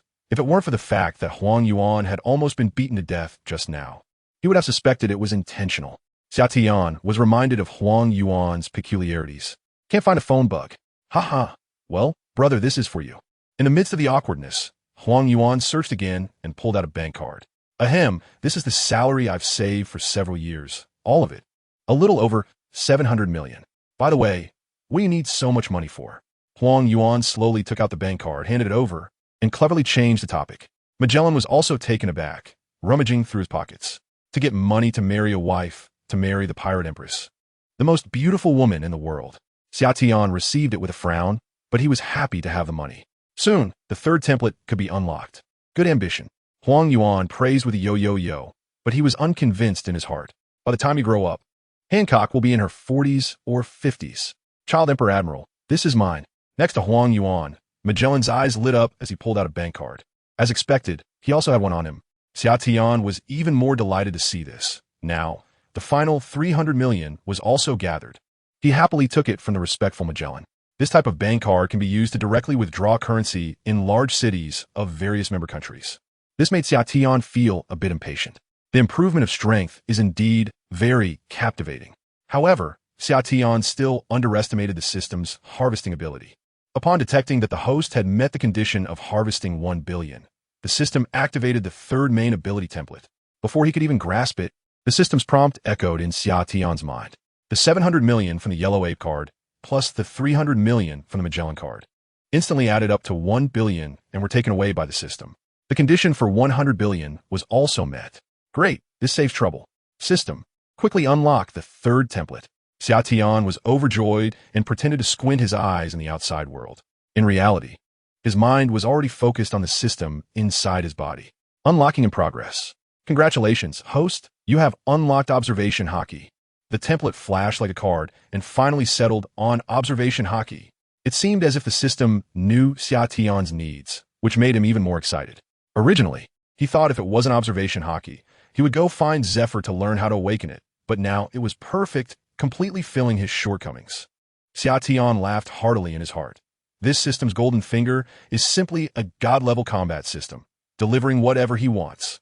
Moreover, the surprises for Xia Tian did not stop there. With all three types of haki fully gathered, and the observation haki having accumulated a large amount of proficiency through the battles he experienced, especially during the fight with the red count, and all of it was implicit. Now that Xia Tian had unlocked observation haki through the system, he began to accumulate and stack it instantly, skyrocketing in improvement. Even Xia Tian did not expect that from the intermediate stage of observation haki, it would rapidly advance to advanced, top tier, and ultimate levels like a rocket launch. It shot directly up to the ultimate level. The marvelous perception allowed Xia Tian, with his eyes closed, to clearly feel the ultimate level of observation haki. It seems like I can foresee the future direction. This is the special ability of Kin Bunchika Haki, similar to Katakuri from Big Mom's pirate crew. Although it's not like the red count's ability to listen to hearts, it is much more helpful in battles. Moreover, now in summer, even with my eyes closed, I can see images in my mind. It's like I've opened my mind's eye to observe the world. It's so powerful that my fists are not so easily dodged anymore. Summer chuckled. Although there wasn't a direct increase in strength, the enhancement from Kin Bunchika Haki has instead led to a more terrifying boost in my abilities. It's more than just massive. It's overwhelming. Summer was delighted and looked at the system panel again. There was a huge line of reminders on it. The next stage unlock template requires 30 billion. Equivalent treasure items, no longer using berries. It changed? No more cash and berries, but instead, it requires treasure items. This is still easy to understand. Staring at this line of text, the system will also display comments. Simply put, it means that cash is no longer accepted. Other valuable items are fine, but they must be valuable treasures. This actually counts as a disguised way of lowering the difficulty, right? Xia Tian's eyes suddenly lit up. If it's about money, then the more there is, the more troublesome it becomes. For example, if I collect so much cash, no one will see where my money went. Other people don't matter, but those 5 elders might not think too much about it. And besides, having so much cash every time is different from having treasures. This thing is convenient, and in the pirate world there are quite a few treasures, otherwise there wouldn't be so many people becoming pirates. Xia Tian took a look, and then withdrew, immediately using the newly acquired observation haki to spread out and conduct a perception test. The life forces of the entire 6th layer instantly filled his mind. 5 layers. At this moment, as the observation haki spread out, Xia Tian discovered a group of presences above him. That place was still not at the 5th layer. If nothing unexpected happened, it must be the five-layer dugout by the Revolutionary Army's Sergeant Major. One of the most powerful presences was that of Ivankov from the Revolutionary Army, the queen of the transvestites. Focusing his perception again, the scene of the five-layer reappeared in Xiatian's mind. A group of men dressed in revealing, sexy clothing, and the most flamboyant Ivankov were secretly spying through hidden image bugs. Clearly, they had been watching the entire process from the beginning, looking shocked, and beside Ivankov, there were cracks in the ground. That was where Barrett had just been sent flying by Xiatian's punch, the Black Calamity, nearly breaking through the thick dome to the five-layer. It's no wonder Ivankov and the others looked shocked and surprised. If it was breached, they would all be exposed. Xiatian did not point this out, as the Revolutionary Army had nothing to do with him. There was no benefit in it for him. He just needed to focus on his own money-making plan. Then, Xiatian was surprised again. A familiar presence had appeared. He had sensed it when passing through the fourth layer. Concentrating his perception, the figures of Admiral Sengoku, Admiral Akainu Sakazuki, and Vice Admiral Garp appeared in his mind. This couldn't help but make Xiatian chuckle. Although he didn't know how the likes of Warring States and the others received the news. Kizaru, Salino, and Magellan both looked confused. They thought Xiatian had fought hard and was resting with his eyes closed. But at that moment, Xiatian suddenly laughed. What's wrong? I'm Fine, Kizaru. It seems you guys are going to have your wages deducted. Deducted wages? Kizaru, Salino, and Magellan were both a bit baffled. What was going on? At this moment, they also noticed that the elevator was moving and a familiar aura approached. Both Kizaru and Magellan furrowed their brows, wondering who it could be. It couldn't be an enemy, as enemies wouldn't calmly use the elevator to come down. So, when Admiral Sengoku, Garp, and Akainu descended with the Navy soldiers, Kizaru and Magellan both looked bitter and somewhat bewildered. Mr. Sengoku, what brings you here? Kizaru Salino said, feeling a bit embarrassed. Sengoku hesitated, unsure of how to address Kizaru, this middle-aged man. But when they looked at Summer and Magellan, the sight was devastating. Was there still a winding prison corridor on the 6th floor? It had been completely smashed through. Or the pillars, those heavy iron-cast pillars supporting the stone slabs? And what about most of the walls and the floor? The solid stone floor was gone, exposing the reinforced metal base and a simple, shabby cage that was clearly visible. Inside, a group of prisoners was covered in wounds, some dejected and some unconscious. Looking closer, Barrett, the muscular man, lay on the ground drenched in blood, unconscious. Golden Lion Shiki gasped for breath, barely alive, while Red Count Leadfield looked severely impacted, appearing defeated and listless. The Beast Pirates, the Three Calamities, and the severely injured Flying Six, among others. What have these vicious criminals experienced? Sengoku, Garp, and Akainu were all stunned, along with the Navy soldiers behind them. Immediately, the three turned around in shock to look at Magellan, Kizaru, and Summer. What is going on? Who did this? Sengoku was bewildered. Didn't he, the mysterious Den Mushi, say that the criminals from Impel Down were escaping? Kizaru Salino, with a sheepish smile, pointed at Summer along with Magellan.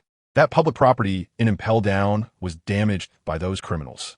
Summer coughed, fearing that Sengoku would make him pay for the buildings. You took care of all these people, Garp said in disbelief. Fortunately, Ace seemed unaffected, so he probably wasn't involved. Mr. Sengoku, look at me, after all the hard work to get here. It was not easy to get them back into their cages. Don't you think I should be compensated a little?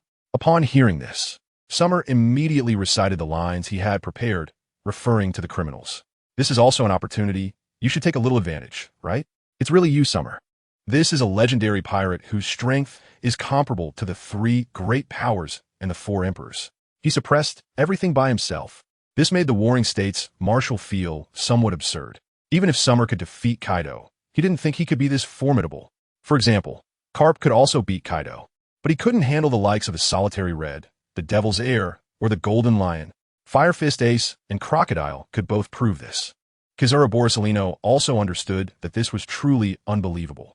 If he hadn't experienced it himself, he would find it hard to believe.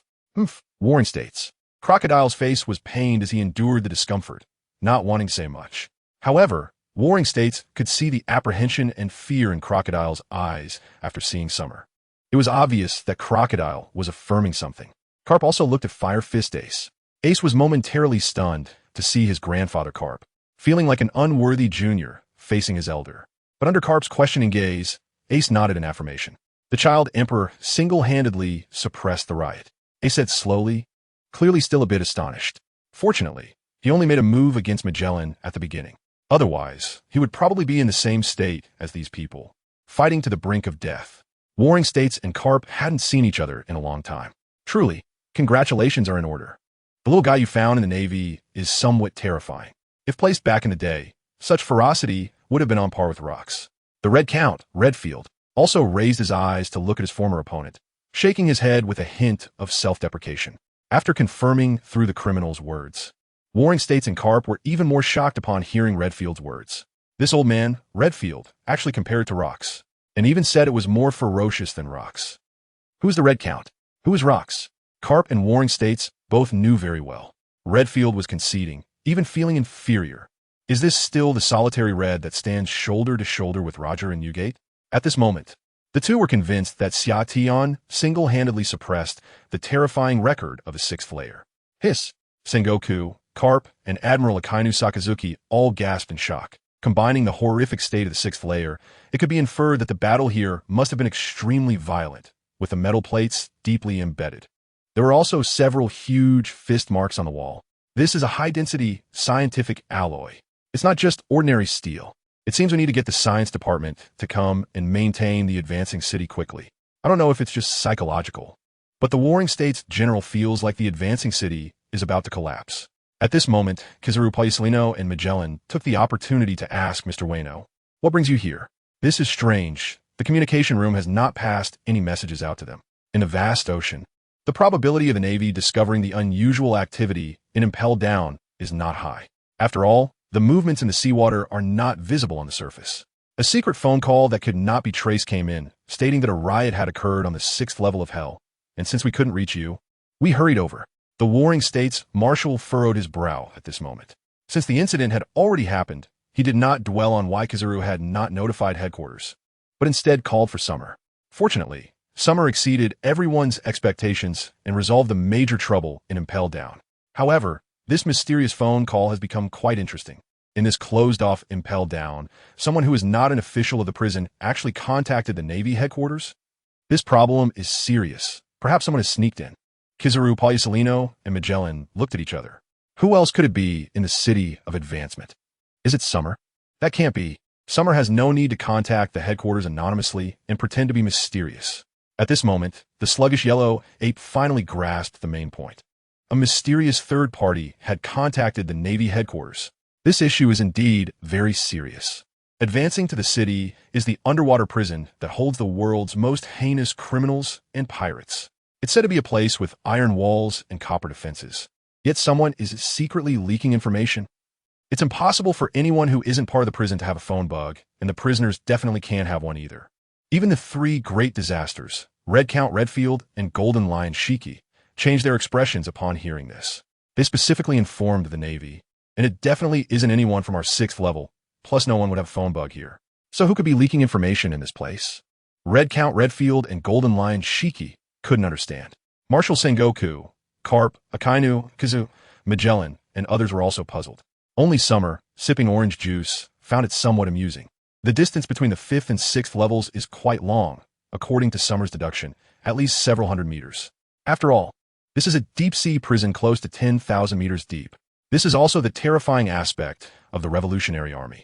No one would have expected that a space was actually opened between the 5th and 6th levels. The Okama King Ivankov must have seen the riot on the 6th level and thought that the Navy was about to be finished, as Kizaru, Salino, and Magellan could not possibly stop these major criminals from escaping. These vicious guys are not to be taken lightly. If even one of them gets loose, it could have a terrifying impact on the world. Take the Golden Lion Shiki, for example, who often dreams of destroying the entire East Sea. After all, the Revolutionary Army's enemy is not the Navy. Essentially, they also hope for world peace and cannot stand to see these major criminals and legendary pirates wreaking havoc on the seas. So, they quickly informed the Navy headquarters in secret. At this point, it was almost certain that it was Summer. Meanwhile, Admiral Sengoku couldn't understand, but his expression grew darker. The Admiral was about to explode, and Garp silently turned his head to the other side. "Admiral Kizaru, Warden Magellan, do you know the big mistake you made today? Why didn't you report it immediately?"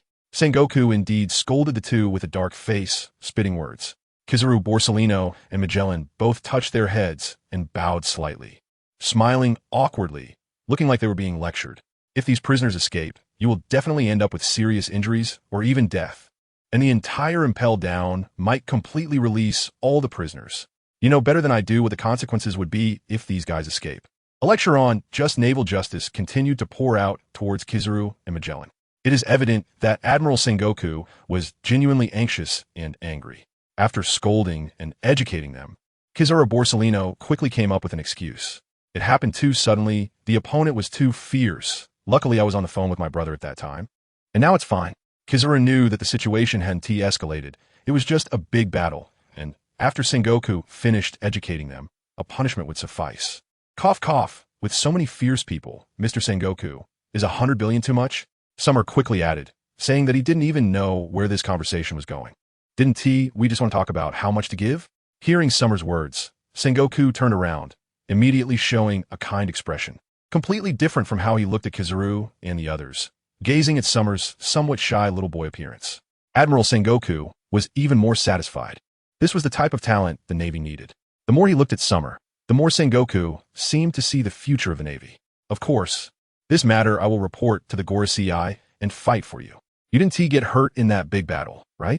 Sengoku directly promised. And at the same time, was surprised to find that Summer, holding the cup, didn't seem to be injured or exhausted at all. This inevitably surprised both Garp and Akainu. Is it that he has already recovered, or did this battle not really consume much from Summer at all? At this moment, all three of them became interested in the details of the recent fight. He wasn't injured, just a bit tired. Since the matter is settled, everyone, I will take my leave now. Summer got what he wanted, smiling happily, and after saying goodbye, he happily left. He is still a child, innocent and naive. Looking at Summer's cheerful demeanor, Sengoku said kindly, Magellan, Kizaru, Akainu, and even the prisoners in the shabby cage all had strange expressions. You say this little monster is innocent and naive? Especially when they saw Garp nodding in agreement beside them. Everyone was even more drenched in sweat. Don't be fooled by the child emperor's appearance. After Summer left, Kizaru Salino quickly asked to take his leave as well, fearing that Sengoku might reprimand him. It's known that usually, even the fleet admiral wouldn't reprimand a general without a good reason. This old face can't hold up. I should slip away quickly. After Summer and the yellow ape left, Sengoku and Garp approached the cage, their eyes fixed on the miserable state of the prisoners. What an incredible child emperor. Is he really only 8 years old? The golden lion, Shiki, wiped the blood from his face, and as soon as he touched it, he couldn't help but gasp in cold sweat. His face was nearly smashed to pieces by the black disaster, but now it only looked like a scrape, though it hurt terribly. That's right. Sengoku glanced at the golden lion and couldn't help but think about the shocking battle that took place here. Golden Lion Shiki back then, he single-handedly invaded Marineford, and it took a long battle with Garp and himself to capture that terrifying guy. Who would have thought he would be beaten into such a miserable state by Summer? What a ferocious little kid. Where on earth did you find him? He is simply a humanoid beast. The Red Count, led field, sighed and couldn't help but ask. Hearing even the aloof Red praise him like this, Sengoku couldn't help but feel proud. He is the Navy, and also the future hope of the Navy. Leadfield, Shiki, just wait, not only the beast pirates, but soon all the emperors will be brought in as well. Marshal Sengoku has high hopes for Summer, although this statement may sound a bit exaggerated. There is indeed that old guy, Whitebeard, among the 4 emperors.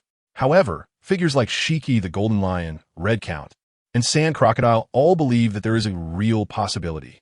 After all, Xiatian is only 8 years old. The potential for growth is immense, and he already possesses terrifying strength at the top level. If he continues to grow, he will definitely be several times more fearsome than Rox. In the future seas, who will be his opponent? Most importantly, Xiatian is on the side of the world government. In response, Red Count Leadfield and the other criminals fell silent. Sengoku and Garp couldn't help but smile with satisfaction, while Akainu Sakazuki sneered coldly. Soon, the era of great pirates will come to an end, and the future will undoubtedly be the era of the Navy. Holy Land, Mariewa. In the power corridors of Panga City, the 5 elders are engaged in their daily work, each looking at the documents in their hands. At this moment, a phone call came in. Listening to CP's report, the expressions of the 5 elders were suddenly filled with surprise. It wasn't until the call ended that there was a moment of silence among the powers. A massive riot broke out in Dressrosa. The 3 calamities of the Beast Pirates released all the prisoners from the 6th level, and almost everyone escaped. However, the fourth Admiral, Sabo, arrived in time and single-handedly suppressed all the rioters. This news immediately shocked the five elders. The criminals on the 6th level are all extremely heinous. They have even gone so far as to erase any trace of their existence in the outside world. This indicates that these prisoners are powerful, and most importantly, there are 3 individuals inside who can rival the 4 emperors. The solitary red, the devil's heir, and the legendary gold lion. These 3 are incredibly tricky characters. Even when they joined forces, they couldn't break through the likes of Summer. It's astonishing that he managed to resolve it all by himself. We have greatly underestimated Summer's strength. How fierce must this little guy be to achieve this? He is only 8 years old. The 5 elders sat on the sofa, their expressions extremely solemn. A person, even if they started training from birth, has only trained for 8 years. 8 years. That's barely enough time to master the armed color hockey. Even the 5 elders, who know most of the world's secrets, can't comprehend this. Although he doesn't have a devil fruit ability, Summer possesses top-notch armed color hockey and has even awakened the Conqueror's hockey. His combat power is unparalleled. He is not from the D family, and the information returned by CP0 confirms that Summer's background and identity are solid. He is a valuable talent. With Sengoku leading him, he will soon be a candidate for the position of Admiral. The 4th Elder seemed very pleased with Summer's performance and praised him openly.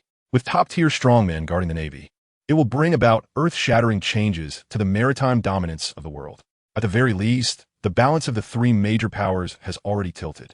The 7 warlords, the 4 emperors, besides a few individuals, no one can stop Summer now.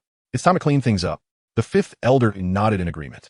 Breaking the long-standing balance will undoubtedly cause turmoil in the maritime powers. But the benefits come with the risks of that turmoil. No, this is good. But is Summer really okay? At this moment, the 2nd Elder furrowed his brow and spoke. His strength might mean that we can't handle him individually. He is only 8 years old and already possesses such powerful strength. If he continues to grow stronger and becomes uncontrollable, the 2nd Elder spoke with concern. What if Summer turns into the greatest enemy of the world government? The 4th Elder and 5th Elder nodded thoughtfully. Indeed, for those in power, having talent firmly in their grasp is the most reassuring. Summer is currently in a state that brings mixed feelings to the 5 elders. His strength is a good thing. It means we don't have to worry as much. This public execution of Fire Fist Ace and the Beast Pirates will elevate the world government's prestige to an unparalleled peak.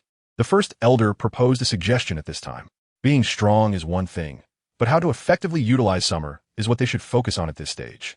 He can handle the Gold Lion, Barret, and Red Count, along with the prisoners from the 6th level. The 2 of the 4 emperors are no problem at all. The 3rd Elder also nodded, being the first to agree. This is an opportunity to completely shock the world and enhance the prestige of the world government. It's settled then. As for the concern about the little guy, Summer, potentially getting out of control in the future, that matter will be discussed with the adults after the public execution. With adults present, this is not an issue. The words of the Grand Elder have gained the agreement of the other 4. How to arrange for Summer will be decided by Lord M.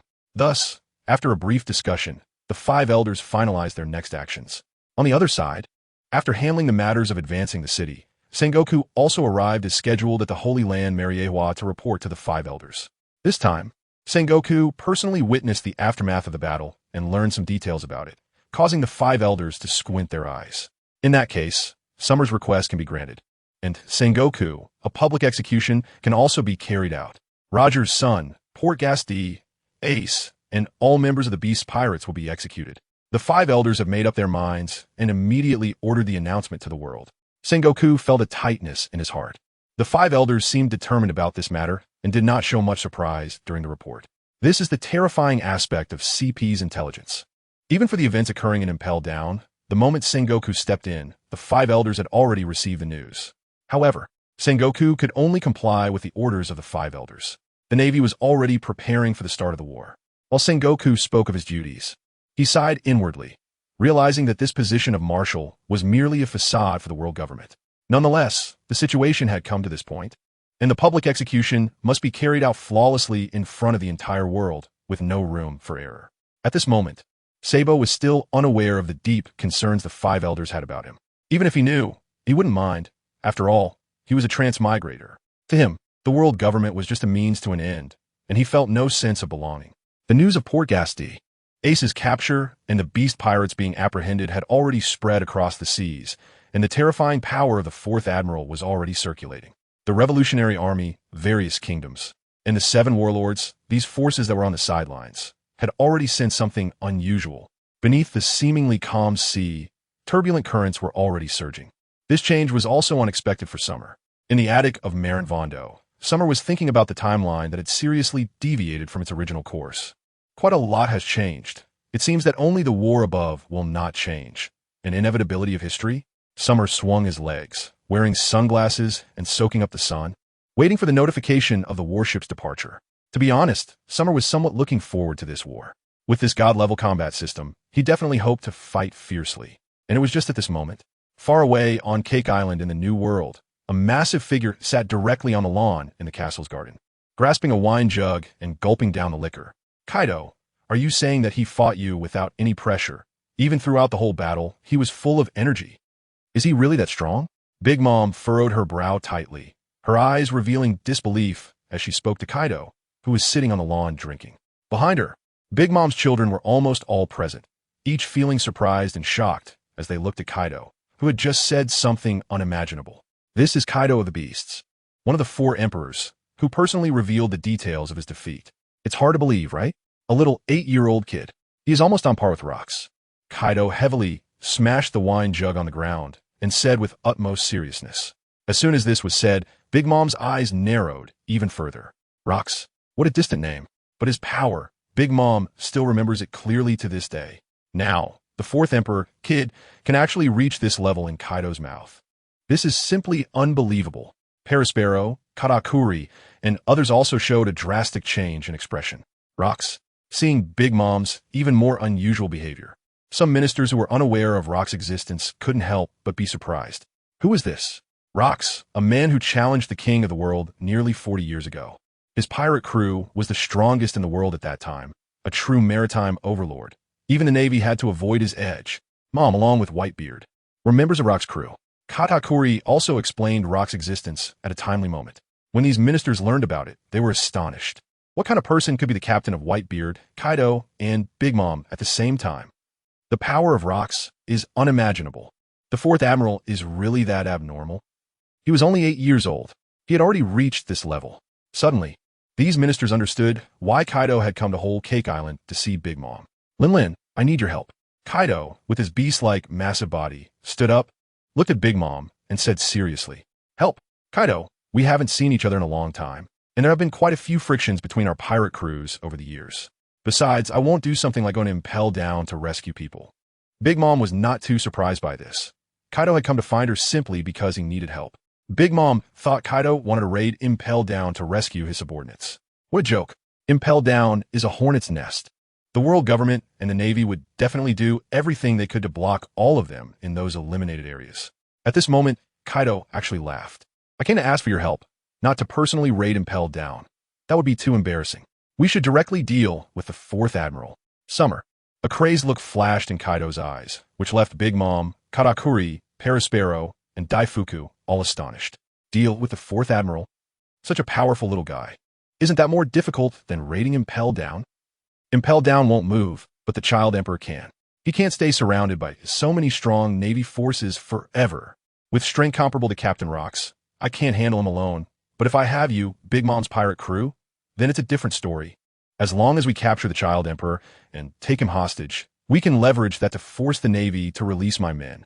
Kaido was very confident, as if he had already calculated everything. Teaming up with Big Mom and finding an opportunity to ambush Summer would definitely be feasible.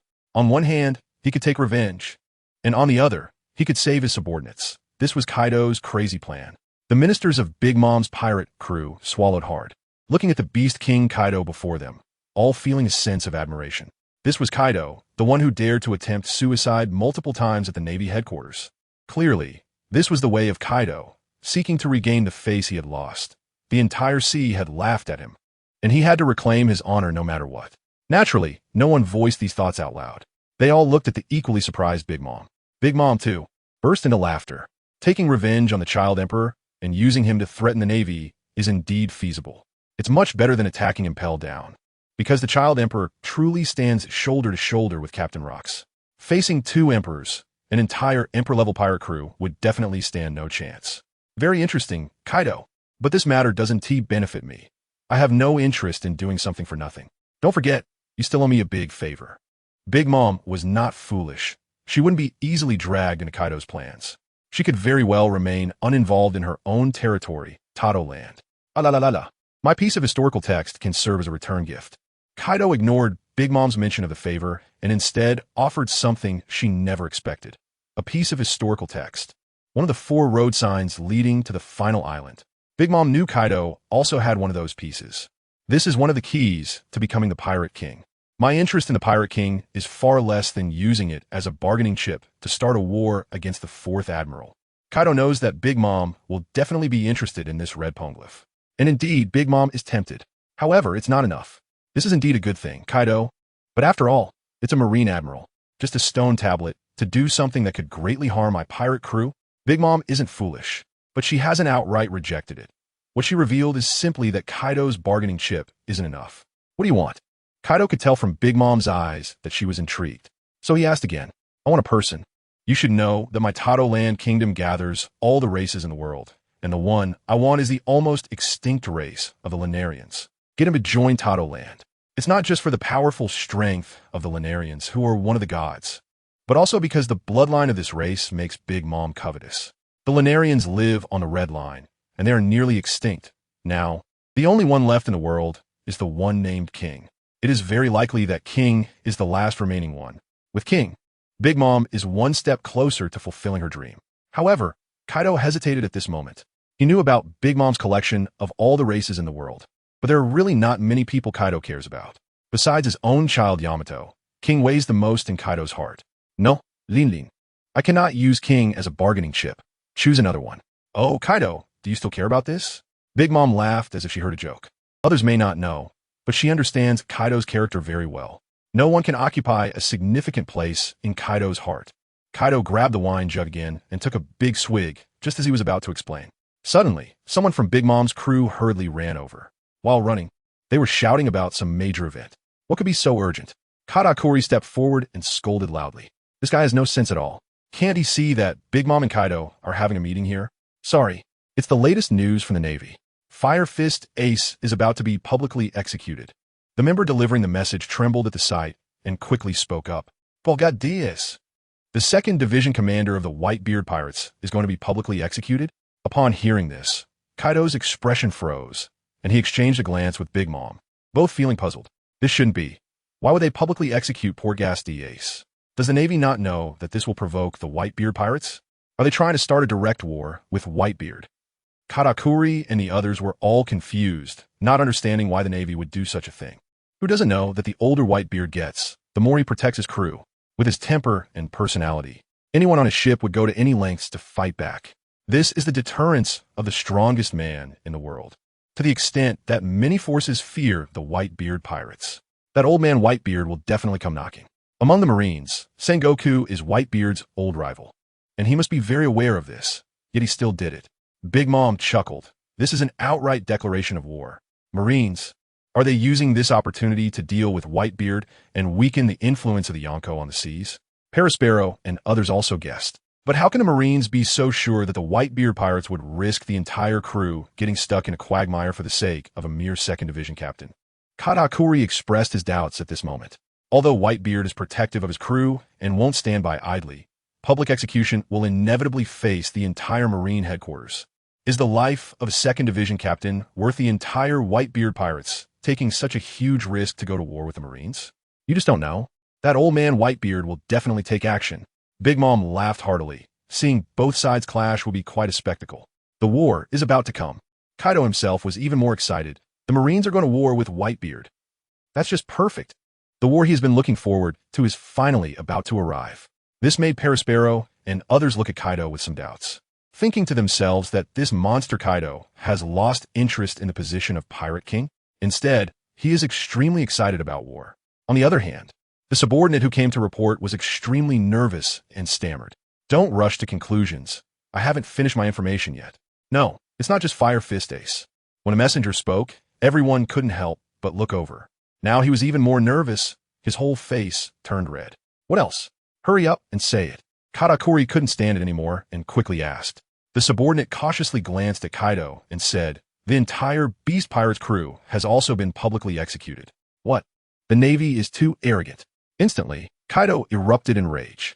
Big Mom, Katakuri, Perispero, and the other ministers and stars were equally shocked. Has the Navy gone mad? They are targeting 2 emperors in a row. Don't they fear causing even more severe consequences?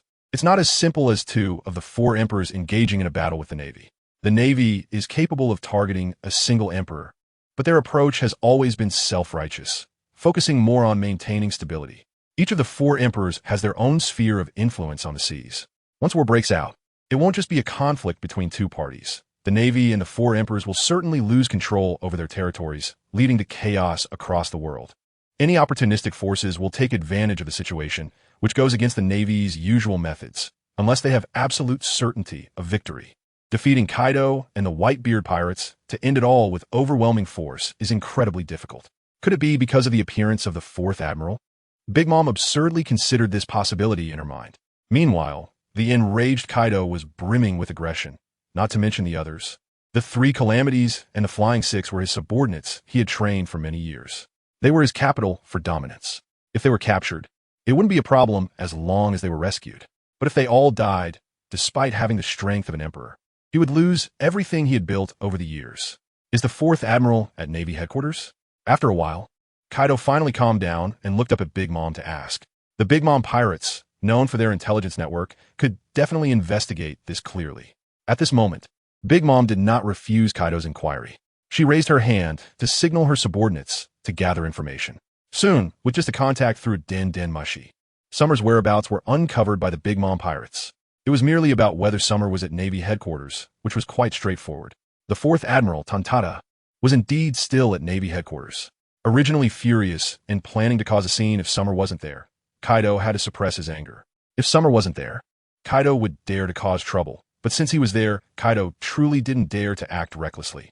As for the others, even with Garp, Kaido was confident he could cause a ruckus and escape. But with Summer involved, Kaido genuinely feared that with Garp and Summer together, he might not even have a chance to flee. He could end up not returning at all. Immediately, Kaido, struggling with his emotions, took a deep breath. I agree to all your conditions. Let's join forces, Lin. The historical text and Jean are the exchange conditions. At this moment, Kaido didn't waste any more words and spoke directly to Big Mom. However, deep down, Kaido never intended to give anything to Big Mom. From the very beginning, he had planned it this way. Whether it was the historical text or Jean, as long as the goal was achieved, even if he didn't give it later, Big Mom would have no way to deal with him. As for credibility, Kaido never cared about that in his heart. Big Mom, however, didn't expect that Kaido, who was almost alone, still harbored thoughts of going back on his word, only thinking of the historical text and that special race, Jean. This made Big Mom feel delighted. With the acquisition of the historical text, she was one step closer to her throne as the Pirate King. Moreover, with the addition of Jean, her collection of races in Tot Land became even more perfect, and with a powerful ally like Jean, her influence would also grow stronger. This is a good thing. Very good. Mama. Katakuri, go keep an eye on the movements of the 4th Admiral, Sabo, and let them all be alert. As soon as Sabo leaves the Navy headquarters, report immediately. Big Mom didn't waste any more words and immediately issued the command. Kaido also smiled happily. Let the war begin, and with Summer here. As long as he leaves the headquarters, there will be a chance to act decisively. Of course, Kaido didn't expect that the Navy headquarters had been watching him all along.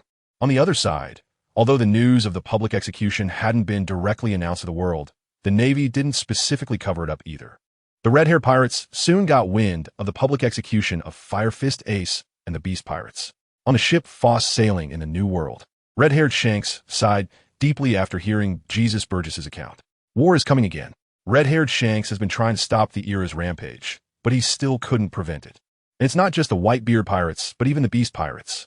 It's not because he truly hopes the world can remain peaceful like this. It's because, as Captain Roger said back in the day, the time for the upheaval that will sweep the world has not yet come. This world shouldn't be spiraling out of control so quickly. Many cadres gathered around red-haired Shanks, each with a look of astonishment. Is Luffy's brother really going to lose his life like this? Rikairu said with regret. In his view, regardless of whether this war is fought or not, the interesting guy Fire Fist, Ace, is doomed to die. How heartbroken will Luffy be then? Shanks shook his head at this, while Beckman was deep in thought. Public execution? or executing so many people together. The Navy is forcing Whitebeard to go to war. Beckman sensed something unusual and said with confusion. The others, including red-haired Shanks, were brought back to reality. Everyone knew Beckman's mind was sharp. What do you think is going on here? Shanks asked directly. Whitebeard values the people on his ship, but why is the Navy so sure he will go to war at all costs? After all, going to war means the entire Whitebeard pirates will be in danger. Beckman took a deep breath of smoke and exhaled. He didn't mention Kaido at all. It's not surprising that this guy wouldn't go to save anyone. But the Navy's actions are somewhat strange. Their declaration of war indicates they are very confident in facing both Whitebeard and Kaido, likely related to the terrifying strength of the Child Emperor. But why does Whitebeard have to go save Fire Fist Ace, thus engaging in a direct battle? There is something very problematic about Fire Fist Ace's identity and background. What does he have that makes the Navy certain the Whitebeard pirates will go to war, rather than Whitebeard coming up with another strategy to save him? This question is too strange. The Navy's confident actions left Ben Beckman somewhat puzzled. However, it raised a key point. The problem lies with Fire Fist Ace himself. His identity is not ordinary. Ace is Luffy's brother. His grandfather is Monkey D. Garp. And his father is undoubtedly the name we inadvertently learned about before, the leader of the Revolutionary Army, Monkey D. Dragon. Speaking of identity, following this connection, Jezub also started to speak. This is very clear. It's possible that Ace is being dragged down by his identity as the son of the leader of the Revolutionary Army. Red-haired Shanks is also saying this, but at this moment, he himself feels something is off. The son of the leader of the Revolutionary Army? The Navy's goal is to engage in battle with Whitebeard, not the Revolutionary Army, right? In this case, they're not just two emperors, but even the Revolutionary Army is involved. Is the Navy's ultimate goal the Revolutionary Army? No, it's not that simple. Ace possesses something we don't know about. At this moment, Beckman threw away the cigarette in his hand. His eyes narrowed and said with certainty, the Revolutionary Army doesn't carry enough weight. This is inconsistent with the Navy's objectives. The Navy aims to go to war with the four emperors in order to gradually eliminate their influence, and they are confident about it. However, Kaido may not take the risk of showing up, so why would the Whitebeard pirates definitely show up? What does this have to do with the Revolutionary Army? Ben Beckman was puzzled. Red-haired Shanks and the others fell into silent contemplation. The Navy's actions were somewhat strange. In fact, Red-haired's intelligence was not bad, but he also couldn't imagine that the Navy actually didn't want to face such great pressure all at once. Yet the Gorosei had given a death order. Because of Ace's unknown background, many misconceptions were created. Just as the members of the red-haired pirates were confused, suddenly, a signal flare shot up in the distance, capturing everyone's attention. The red-haired pirates immediately became alert and looked towards the horizon.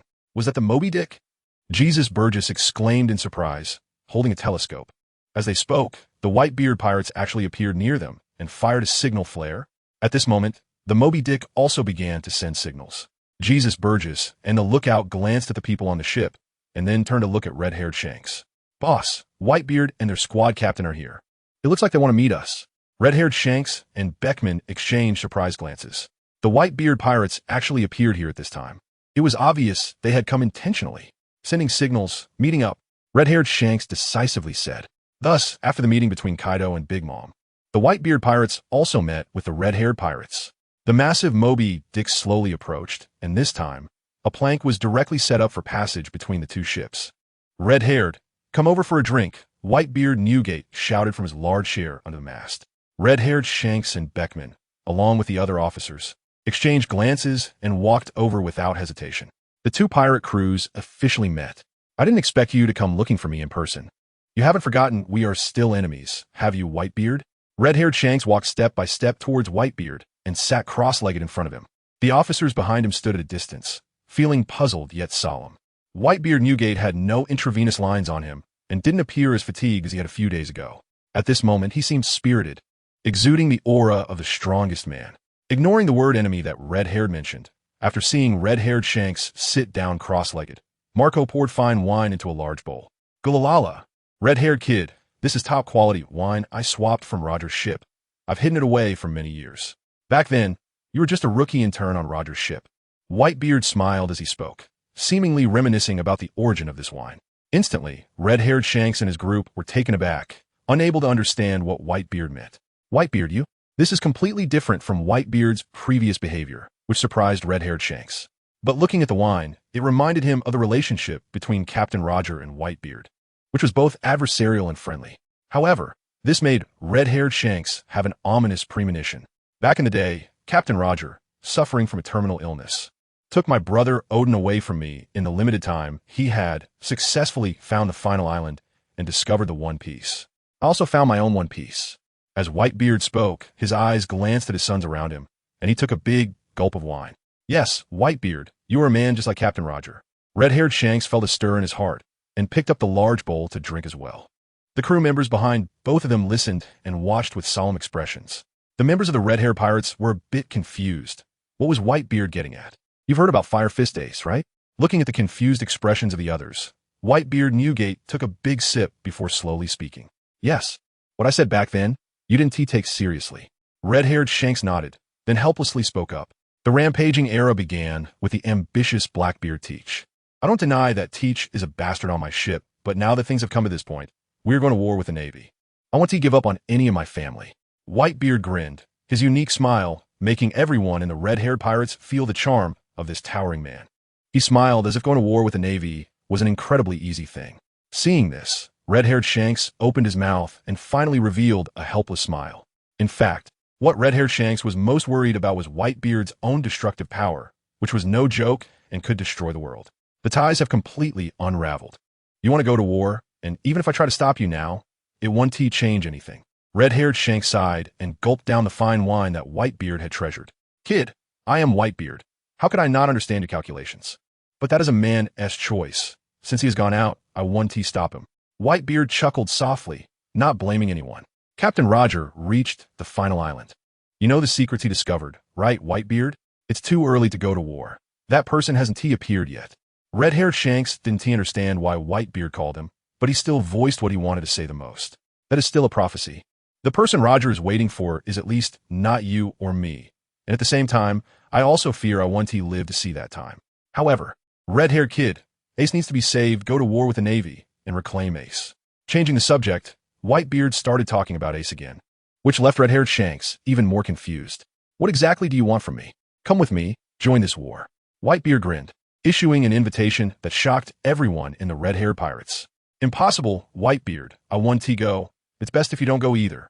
The consequences of starting this war. After being surprised, red-haired Shanks immediately rejected Whitebeard's invitation without hesitation. Not only did he refuse, but he also urged again. Last time it didn't succeed. We can't continue to make mistakes this time. Whitebeard Newgate seemed to have anticipated red-haired Shanks' reaction. He didn't get agitated, but instead laughed heartily. Marco and the others seemed to have been briefed as well, maintaining their usual expressions. Why are you so determined to save Ace? This was what red-haired Shanks couldn't understand, and it was also a question they had discussed before. At this moment, before Whitebeard could respond, Beckman continued on from Shanks' words.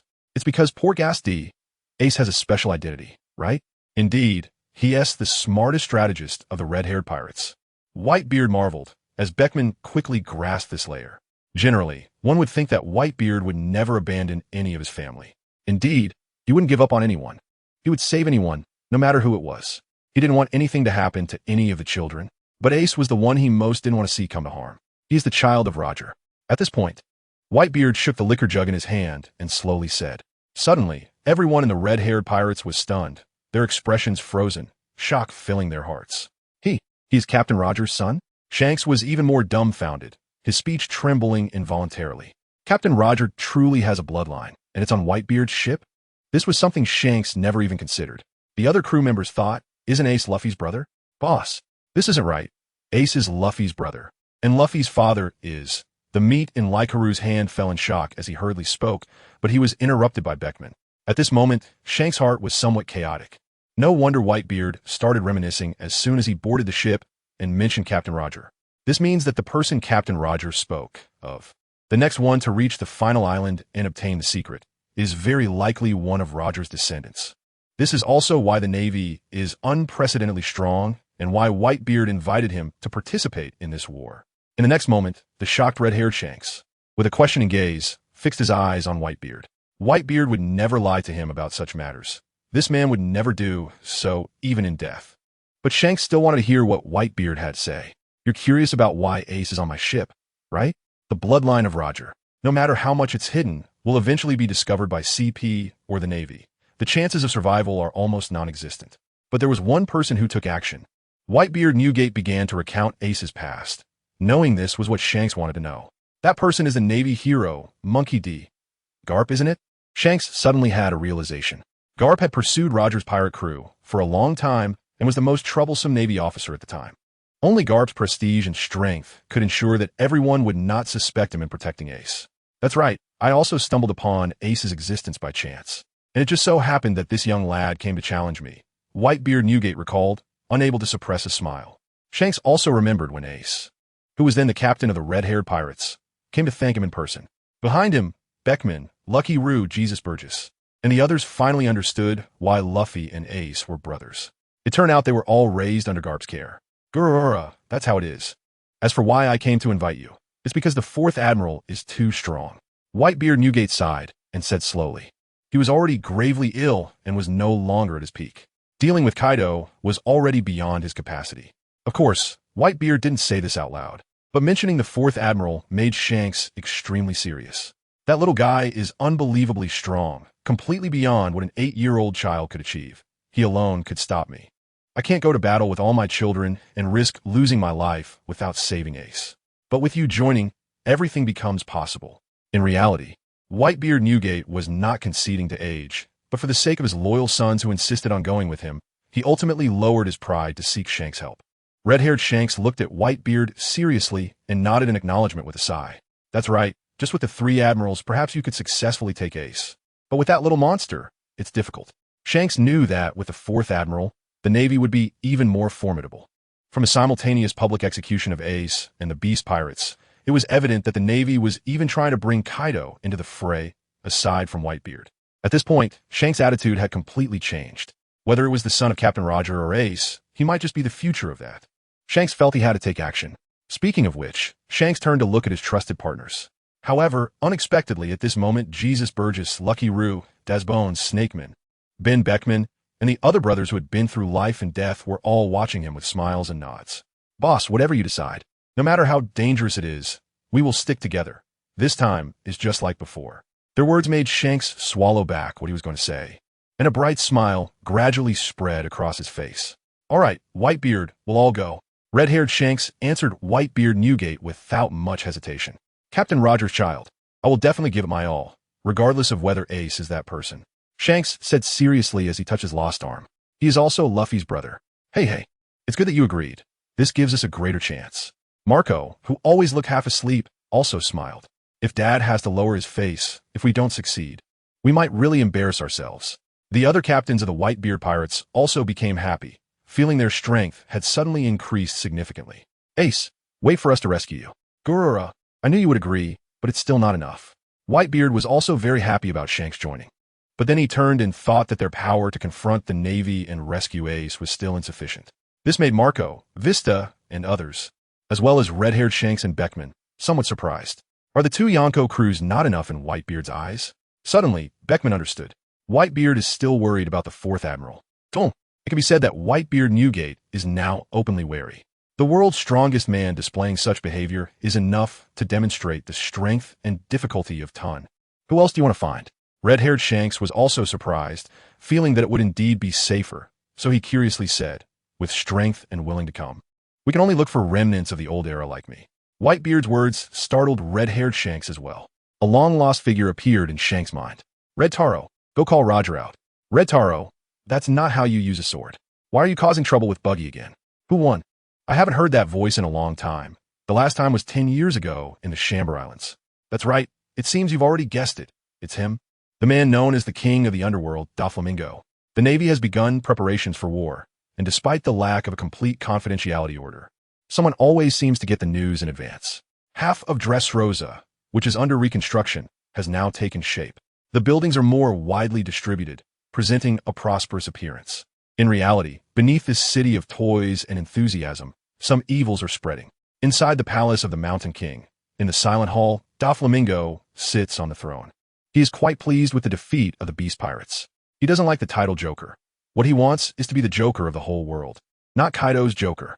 At that moment, a phone call came in, and on the other end, a series of events were relayed to Doflamingo.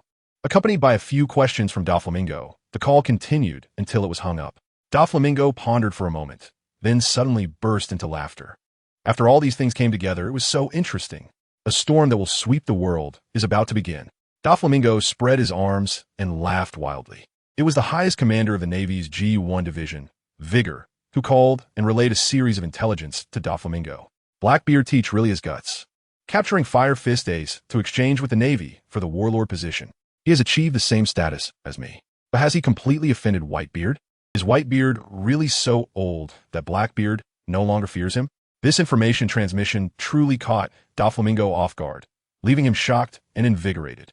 Not only was it about Blackbeard Teach successfully trading Ace for the position of Warlord of the Sea, but Fire Fist, Ace, and the Beast Pirates were all facing public execution. Inserting this nail into the Navy was indeed a wise decision. The Gorosei actually ordered the execution of these guys.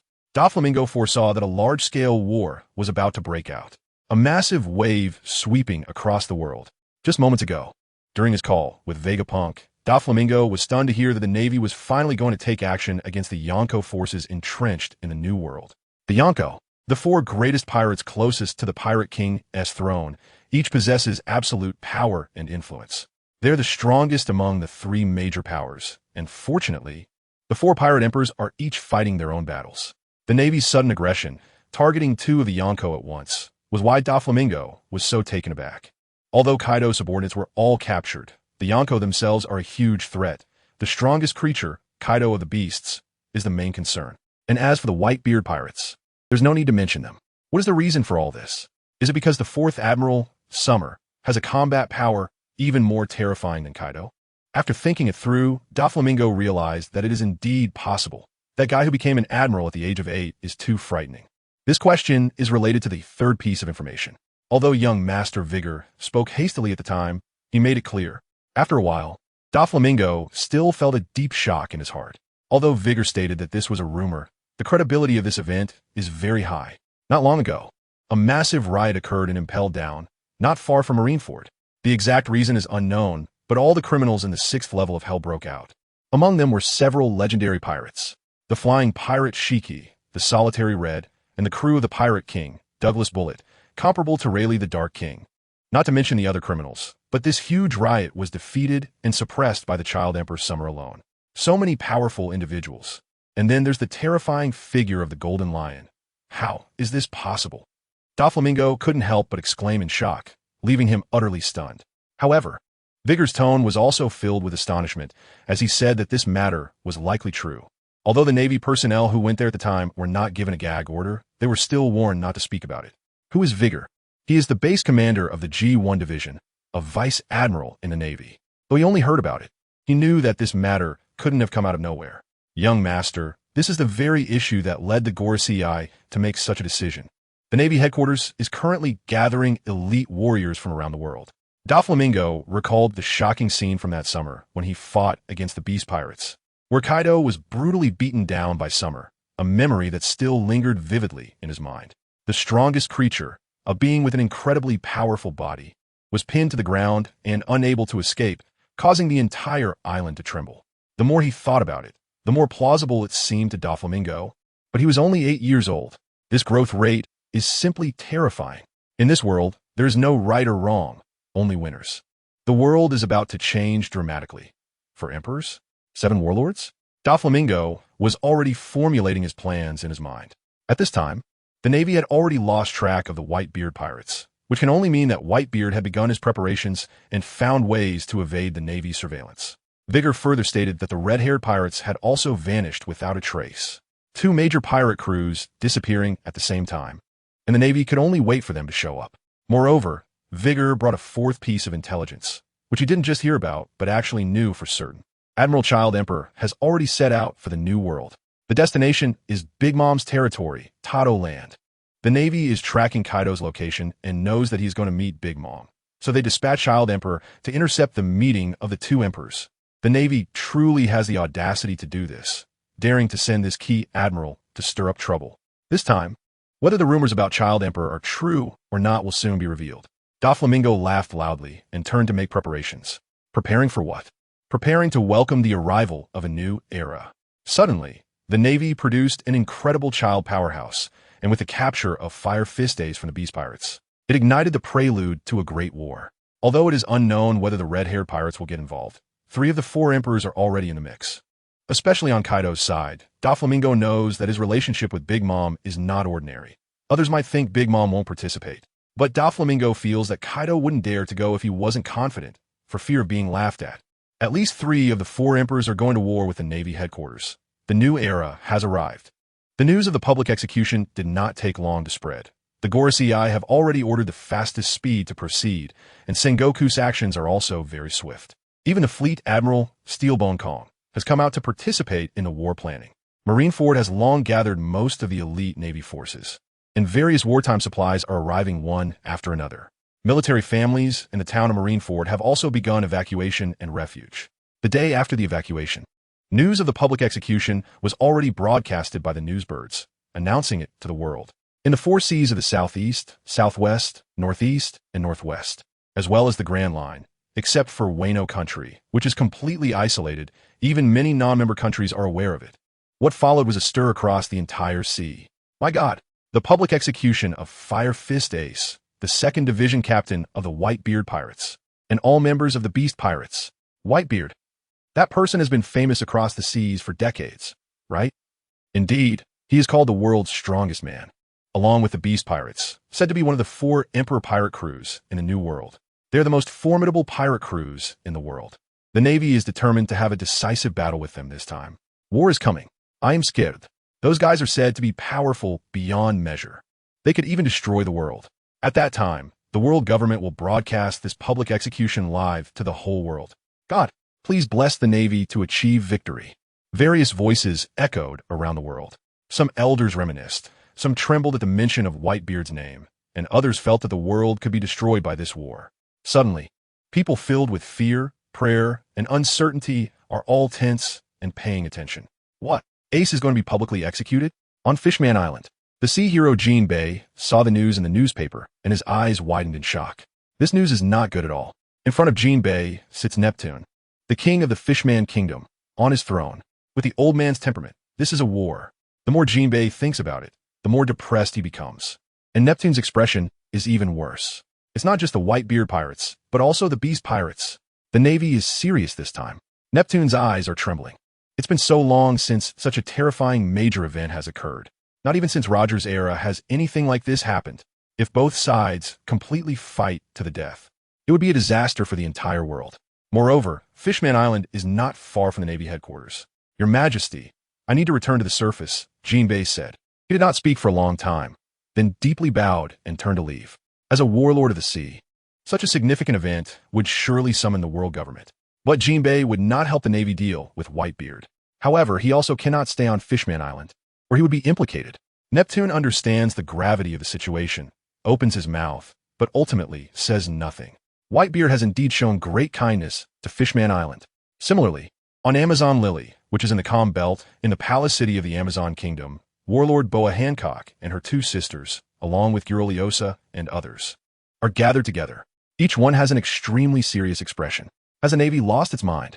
Executing everyone from the Beast Pirates. Isn't that provoking, Kaido? And the Whitebeard Pirates are suddenly moving against 2 of the emperors. Guruliosa, also known as Granny, trembles as she holds the newspaper and says, "This is such shocking news. This is simply the beginning of a war that will sweep across the world. Navy, what confidence do you have to do this? For years, the balance of the 3 great powers has been maintained, and they are about to break it with their own hands." The Empress Hancock said with narrowed eyes, her cold beauty evident. Even she couldn't help but feel a shock inside. Your Majesty, is this matter very serious? Some confused Amazon warriors couldn't help but ask. It's normal for the young ones not to know, and there's no need to mention the Navy. You all know Kaido of the Beasts, the strongest creature. But Whitebeard, you only know him as the strongest man. Yet he possesses the power to destroy the world. Granny Okiku said, her mind recalling some events from years ago, her expression revealing a hint of fear. However, what she couldn't understand the most was why the Navy headquarters, knowing that things could completely spiral out of control, still decided to start a war? The Navy's confidence likely stems from that 4th Admiral, the child emperor who had Kaido pinned to the ground and beaten. At this moment, Hancock, who had been pondering for a long time, spoke up. That incredible 8-year-old Admiral? Although the rumors say he is very strong and has even repelled Whitebeard and Shanks. This time is completely different. Granny Nyan still doesn't believe that everything is because the Navy has gained a new Admiral that has made the Navy headquarters so formidable. I can only think of this reason, Hancock said with a serious expression, but in her heart, she has no good feelings for the Navy that serves the Celestial Dragons. However, she has developed some interest in the 8-year-old child. Everyone was suddenly shocked.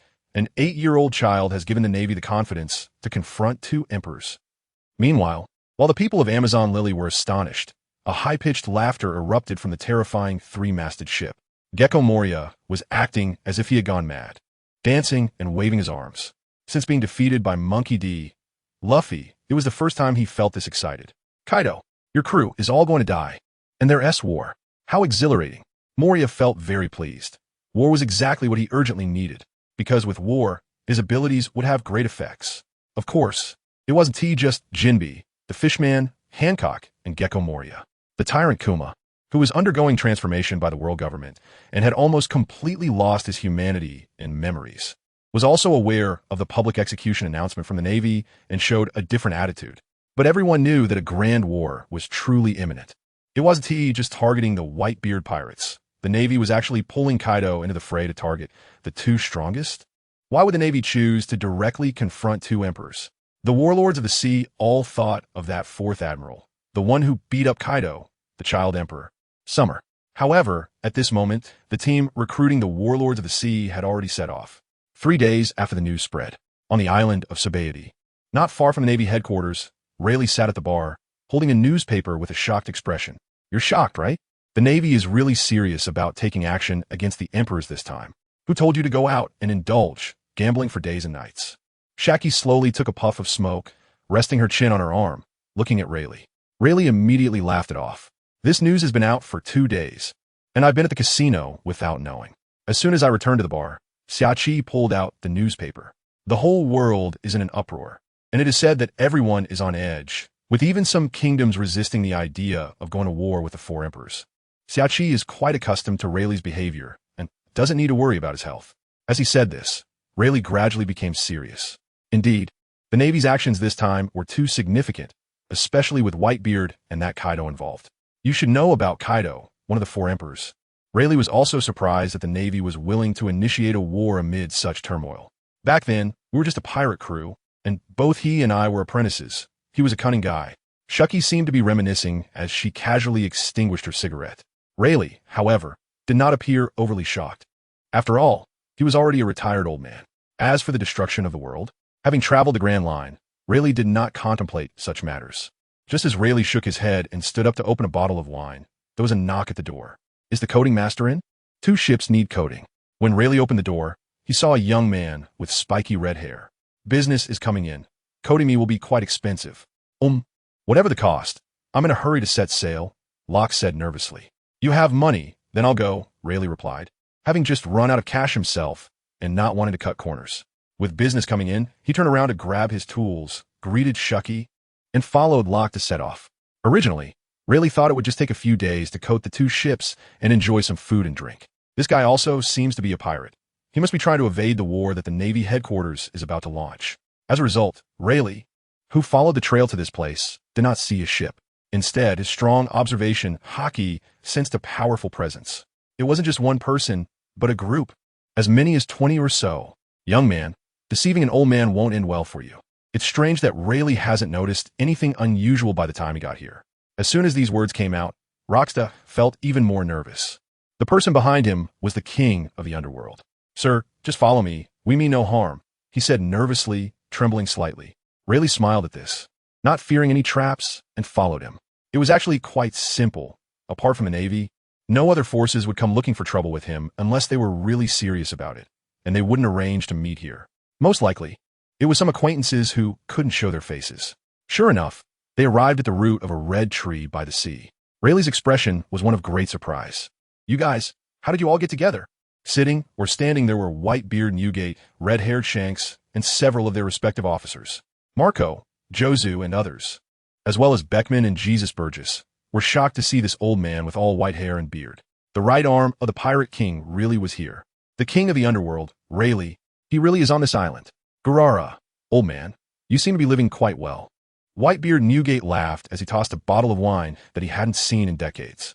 Whitebeard, it seems you aren't as old and immobile as the rumors say. Haha, they were no longer enemies, and Rayleigh was also very happy to see this. Especially Shanks. Mr. Rayleigh. Shanks treated the former shipmate with the respect and warmth of an elder. Red-haired, you've been doing well these years. Rayleigh, being well informed in the bar, naturally knew that Shanks had held the position of one of the 4 emperors for 6 years and had accomplished a lot. How have you been? We haven't seen each other in 10 years. At this moment, Shanks was still a bit excited. After sending Roxta over, he was anxious, fearing that Rayleigh would not be there. I'm in great health. Opening the wine, Rayleigh sat down on the tree root and started drinking. Whitebeard, red-haired. What a surprise that you two have come together. The news about the war with the Navy has spread across the world. Rayleigh didn't rush to reminisce with the two, but directly brought up the topic. It was clear that Shanks was siding with Whitebeard Newgate and was planning to raid the Navy headquarters. Indeed, we came to ask for your assistance, Whitebeard said straightforwardly, without any pleasantries. There will be plenty of time to catch up later. This statement made Rayleigh pause his drinking. He looked at Whitebeard, then at Shanks, and shook his head with a smile. But you're Whitebeard. I can't believe you would think of an old man like me. To be honest, this surprised Rayleigh even more than seeing Whitebeard and red-haired Shanks together. Who is Whitebeard? Newgate? He was once so proud, the strongest in the world. Now he is actually asking for his help. Let me explain the situation, Mr. Rayleigh. We need to rescue Ace, but we don't have enough strength, so we can't find you. Shanks first stated their purpose.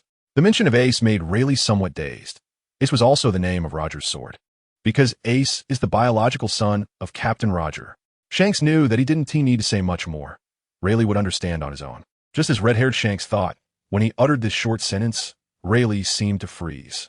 Roger's child?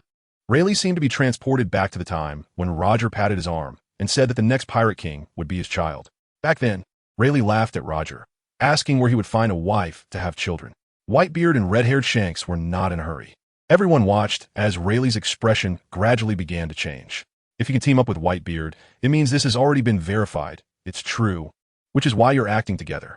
Whitebeard, I never expected that Roger's child would inherit the position of 2nd Division captain on your ship.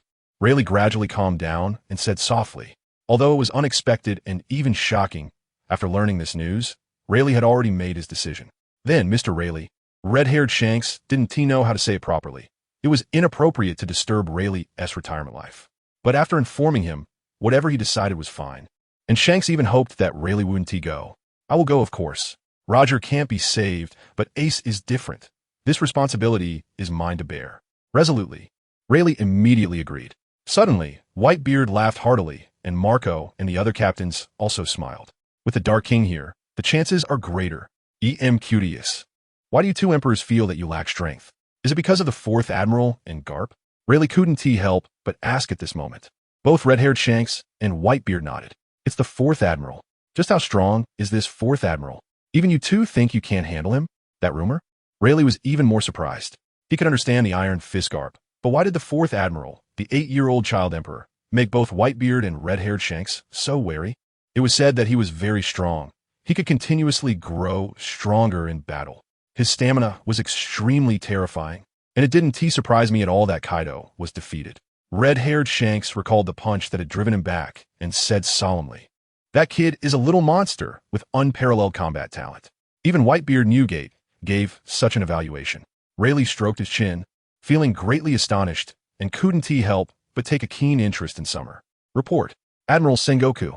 The whereabouts of the Whitebeard pirates are still not found. Hearing his subordinate's report, Sengoku frowned deeply. It had been several days since the Navy headquarters had sent people to monitor the Whitebeard pirates before the public execution was even announced. Even CP had arranged for people to keep an eye on the movements of the Whitebeard pirates. Yet despite this, they lost track of them several days ago. Admiral Sengoku. There's another piece of news. The red-haired pirates have also disappeared. What? Sengoku was even more troubled. Not only had the Whitebeard pirates vanished, but even the red-haired pirates had disappeared. The 2 Emperor-level pirate crews had lost their traces, especially the Whitebeard pirates, which had a high possibility of going to war. This was significant, as these two were among the most cohesive groups in the Emperor pirate crews. Whether it was the Whitebeard pirates or the ironclad red-hair pirates, neither could be infiltrated by the Navy or CP. The Navy, which could only monitor from the outside, easily lost track of their targets. This is also something that can't be helped. The warring states sighed deeply. Continuing to investigate the whereabouts of Whitebeard and Red-Haired. It is a special period now, so caution is necessary. Yes, Commander. The naval soldier who reported saluted and turned to leave the marshal's office. Sengoku dialed a phone call to summon Admiral Kizaru, Salino. Just as Kizaru entered the marshal's office, a worried colonel from communications rushed in. Report. Marshal Sengoku. There's a situation in the Wanakuni Sea. Kizaru raised his eyelids and looked over. Speak. Sengoku's face turned serious. Big Mom's Tato land has gathered a large force. Kaido has also been there for a few days. According to our analysis, they are likely aware that Admiral Fujitora is on his way there. Upon hearing this intelligence, both Sengoku and Kizaru felt a chill in their hearts. The two emperors have a large force as well. Kizaru began to worry. Sengoku was deep in thought, while a goat nearby bleated. Mr. Sengoku, with so many troops and the two emperors present, can we hold them off in the summer? Let me go. Kizaru turned to Sengoku, expressing his desire to assist. Big Mom and Kaido are teaming up. Summer is going to confront them directly, and a conflict is completely unavoidable. Moreover, both Big Mom and Kaido are the most cunning and treacherous individuals, and Kizaru couldn't help but worry about his 8-year-old brother facing them. Strength is one thing, but whether they would confront you head-on is another. Initially, Kizaru wanted to set off together with Summer, but he was ultimately stopped by Sengoku. Now, Sengoku also wouldn't let Kizaru go. Or Salino. As Kizaru stood up to leave, Sengoku quickly called out to him. The headquarters has important tasks for you as well. You don't need to worry about Summer. Momonosuke and Chavip are accompanying him. Chavip? Momonosuke? Even so, Kizaru felt somewhat unsettled. That brat Summer actually left without calling him, even though they agreed to go to the Wanakuni Sea together. There are many matters at headquarters, and the time given to us by the 5 elders is limited. The elite naval forces from around the world have almost gathered. The summons for the 7 warlords has also been issued, and several among them require an admiral to go. Sengoku said solemnly to Kizaru, this powerful force of the 7 warlords cannot just come and go as they please like before. This time, you must be present to confront the 4 emperors alongside the entire navy.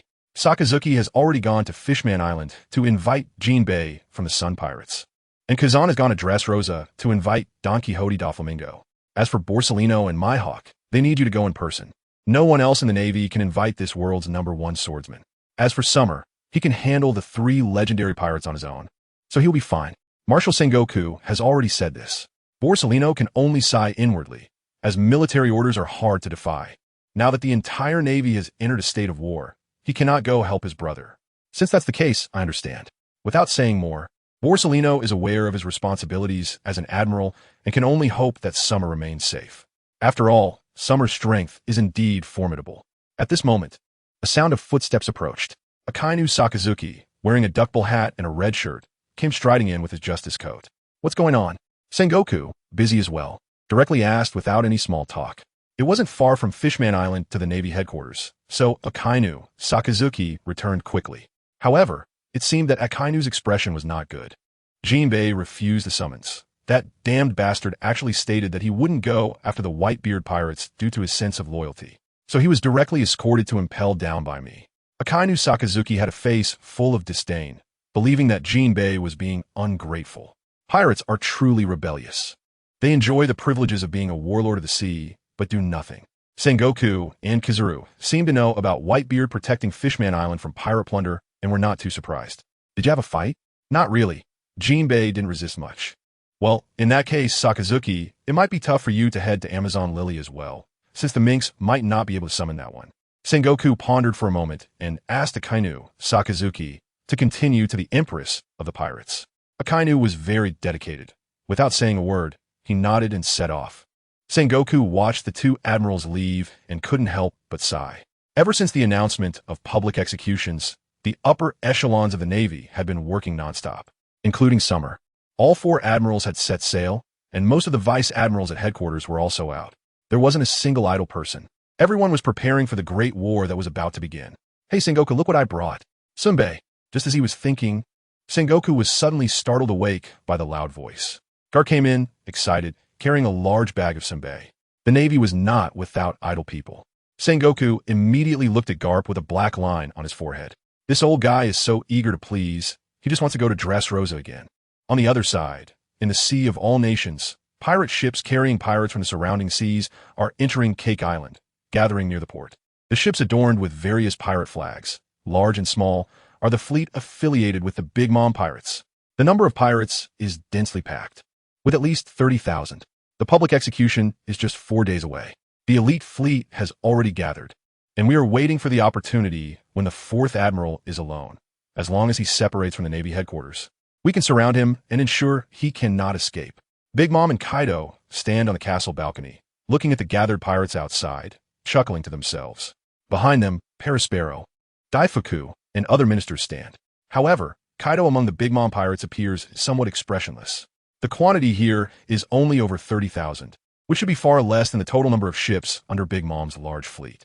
The old woman still hasn't fully committed her strength. Kaido cast a barely noticeable glance at Big Mom. If there's no chance to catch him alone, we just need to wait for Whitebeard to attack Marine headquarters, and then we will launch our attack on Wano to rescue my subordinates. At that time, Jean will also belong to your pirate crew. Kaido's response seemed to indicate that the opportunity was perfect. The situation was stronger than the individual, and he had demands from Big Mom, which left him with no choice. After all, he never intended to make a real promise from the beginning. Upon hearing this, Big Mom laughed heartily when Kaido mentioned giving up Jean.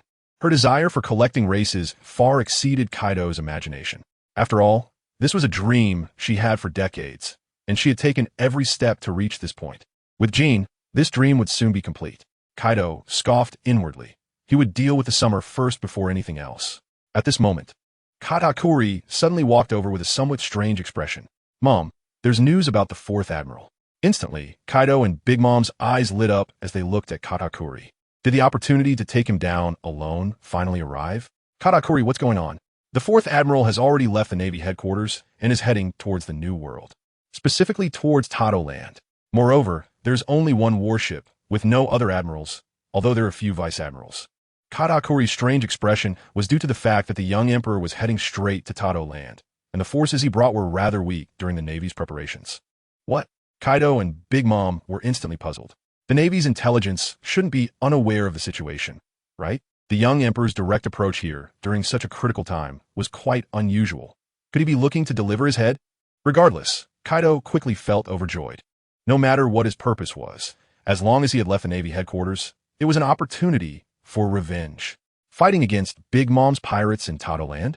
Even if the young emperor brought 2 more warships, they wouldn't stand a chance. Big Mom felt the same way, her eyes filled with excitement. The young emperor was surprisingly childishly impulsive, although they didn't know what had happened or what his purpose in Tado Land was. It meant that Kaido's historical stone tablet and the ashes would soon be handed over. Big Mom didn't fully trust Kaido in her heart. Even if the purpose was fulfilled, it probably wouldn't be that simple to hand over. But she wasn't afraid. Big Mom even planned that as soon as Kaido's men came out, she would let him fulfill his promise right on the spot while his subordinates were still unprepared. Meanwhile, on a warship that had just passed through a thunderstorm, the young emperor stood on the wet deck, looking ahead. They would soon arrive at Tado Land. As the young emperor stepped out of the cabin, Chiffon, Peach Rabbit, and Vice Admiral and I also came out. At this moment, the young emperor's phone bug rang. Hello? No, not this one. The young emperor casually took out a phone bug from his pocket, only to find that the black phone bug was unresponsive. The phone bug continued to ring. Watching the young emperor rummaging through his pockets, Hinai, Peach Rabbit, and Chiffon were somewhat stunned. It felt like someone they knew. Chiffon couldn't help but break into a cold sweat. They were biological brothers. Peach Rabbit sighed helplessly. Finally, the young emperor awkwardly pulled out a small phone bug with golden accent from the pocket of his justice coat. It's for the Admirals. Cough, cough. This is the young emperor. Why did it take so long to answer? Was there nothing on the way? On the other end of the line, Sengoku's voice came through, sounding somewhat puzzled. It's nothing. It just rained. I just heard it, the young emperor said seriously, casually making up an excuse. Now, I have a message. The Tado Land Kingdom has gathered a large fleet from the Big Mom pirates, totaling around 30,000 people. Kaido and Big Mom are likely already aware of your whereabouts. So be careful, Sengoku said in a serious tone, with a hint of hesitation. Big Mom and Kaido were not like Whitebeard or Red-Haired. These two were truly cunning and treacherous. Moreover, the Big Mom pirates had 4 commanders and over 30 officers, which made them quite troublesome. Sengoku actually wanted to suggest that the young emperor withdraw, but now that they were at this point, telling the young emperor to retreat seemed inappropriate. So many people. If there are that many, Mr. Sengoku, I want to apply for more funding, the young emperor said in a cute tone, making it hard for Sengoku to refuse. But this was the little monster who had defeated 3 legendary pirates. You really don't need to confront them directly. Just remember to maneuver and disrupt. Whether it's Big Mom or Kaido, test their cooperation. However, the funding will be reported to you. The minimum increase can be 8 billion. Sengoku said, somewhat speechless. But it seemed he had prepared for the funding request, responding without hesitation. He had figured out quite a bit about the young emperor's behavior and character. The young emperor couldn't help but smile. Sir, let's make a nice round number, 10 billion. I will do my best to talk to the 5 elders. In any case, you must be extremely careful, Sengoku said helplessly, giving another warning before directly hanging up. As for why he didn't let the young emperor withdraw, Sengoku was actually thinking further ahead. He viewed the young emperor as a future naval commander to be nurtured. Given the young emperor's currently terrifying strength, he couldn't just let him run away at the first sign of danger, even if he was only 8 years old. Only by experiencing more could he be better tempered. Hearing the hang-up sound on the other end, the young emperor opened his mouth and then smiled faintly. Admiral Sengoku was a good person. He said he would do his best, but he would definitely fight for him. The young emperor immediately felt somewhat satisfied. Indeed, being under a big tree meant quick money. As long as these pirates kept causing trouble, he would always have the opportunity to rake in money. However, the others, Vice Admiral Chiffon, Peach Rabbit, and Hinai, exchanged worried glances. They had all heard Admiral Sengoku's phone call. Hinai expressed her concern. What did we just hear? The Big Mom pirates have gathered a large fleet of over 30,000 people, and Kaido and Big Mom are acting together. Can the young emperor really hold them off? This is an impel down. The situation is completely different. Chiffon, hearing Hinai's words, also laughed foolishly and didn't dare to approach the young emperor to suggest anything about retreating. The child emperor general just said there was money to be made, and he had a cheerful expression on his face. It must be mentioned that when Summer took office, he did not possess complete authority as a general. However, now, whether in terms of naval prestige or the support from the warlords and the 5 elders, Summer's power has grown larger than that of the other 3 generals. For example, when Summer is on a mission, he has the authority to mobilize the subordinates of the other 3 generals. At this moment, the warship is filled with troops directly under Summer's command, and Major Hinai, a beautiful woman, has officially been assigned as Summer's deputy. You don't need to worry too much. Among the 3, only Peach Rabbit has enough confidence in Summer. In fact, Peach Rabbit is a bit excited to be going to sea with Summer because since his appointment, he has been dealing with characters of the 4 Emperors level. Who else could have a more thrilling mission than following Summer? T-Pig smiled wryly and didn't say much more. The names and shadows of people are significant. The strongest creature, Kaido, and the terrifying Big Mom, it's hard not to worry. Hinai looked at Peach Rabbit in surprise. Aren't you supposed to be a combat power on board? Why do you have more confidence than me, the deputy? There's nothing to worry about. Come on, let's go back and eat and drink. Summer couldn't care less about it and walked over to drag Peach Rabbit towards the cabin. General Child Emperor, with 30,000 people.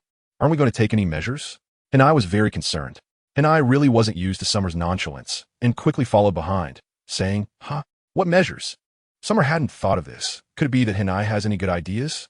Like an escape route or something, in case we can't win. Hinai said, but noticed that Summer was walking faster with a serious expression. Of course, the situation was already like this, and both Summer and Mamoru didn't seem too worried.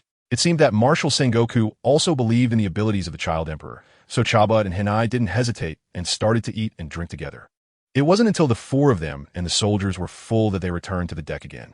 At this moment, the lookout naval soldier suddenly shouted, There's a situation. He seemed to see dark clouds approaching in the distance. But upon closer inspection, a massive dragon head broke through the clouds and glanced towards the direction of the warship. Its long, enormous dragon body was also faintly visible among the clouds. Dragon, dragon. At first glance, the lookout naval soldier was so scared that he fell to the floor, shouting loudly. What else could it be? It's Kaido, the Azure Dragon. On the warship, everyone changed their expressions. Chibuta and the others immediately grabbed their binoculars to take a closer look. It was indeed the Azure Dragon, churning in the clouds. And that's not all. As they got closer, they could see Big Mom standing on a mass of dark clouds beneath the Azure Dragon, flying at high speed toward them. Chibuta was shocked and turned his gaze to the sea, and sure enough, in the distance, a large number of ships were sailing toward them. The situation is dire. It's Kaido, Big Mom, and their large fleet coming our way. Chibuta, with a serious expression, hurriedly turned back to report. Hina, Peach Rabbit, and the other gathered soldiers were all astonished. Big Mom and Kaido had indeed figured out our movements and surrounded us. Hina and the others looked ahead. How long until they arrived? They could see the shadows without binoculars. General, this situation is extremely unfavorable for us. If we get surrounded by the Big Mom pirates, it will be troublesome to break out. Moreover, the two emperors are flying over. We should retreat. Facing them head-on is not an option. Chibuta, Hina, and the soldiers began to feel anxious, all looking towards Xiatian at the bow of the ship. To retreat or not, it needed the general's command. And even Peach Rabbit felt a bit apprehensive. After all, there were just one warship facing such a large number of enemies. But Xiatian showed no sign of fear. Strangely, the others noticed that General Tong, D, seemed to be getting excited. This saves trouble. We don't even need to find them at the location. Retreat? Come on, let's get closer. Xiatian pulled out his frog glasses and put them on, waving his hand to give orders. How could he not be excited? This was a guaranteed opportunity for experience and wealth. Plus, Xiatian had long wanted to see if fighting against the fully recovered Kaido would yield any improvements. The people behind him watched as he waved his hand, and instead of being anxious, Xiatian was full of excitement, causing all the majors and lieutenant commanders to gasp in unison. This is not right. With such a huge gap between the two sides, the Child Emperor General actually still wants to go up. This is really a tough situation.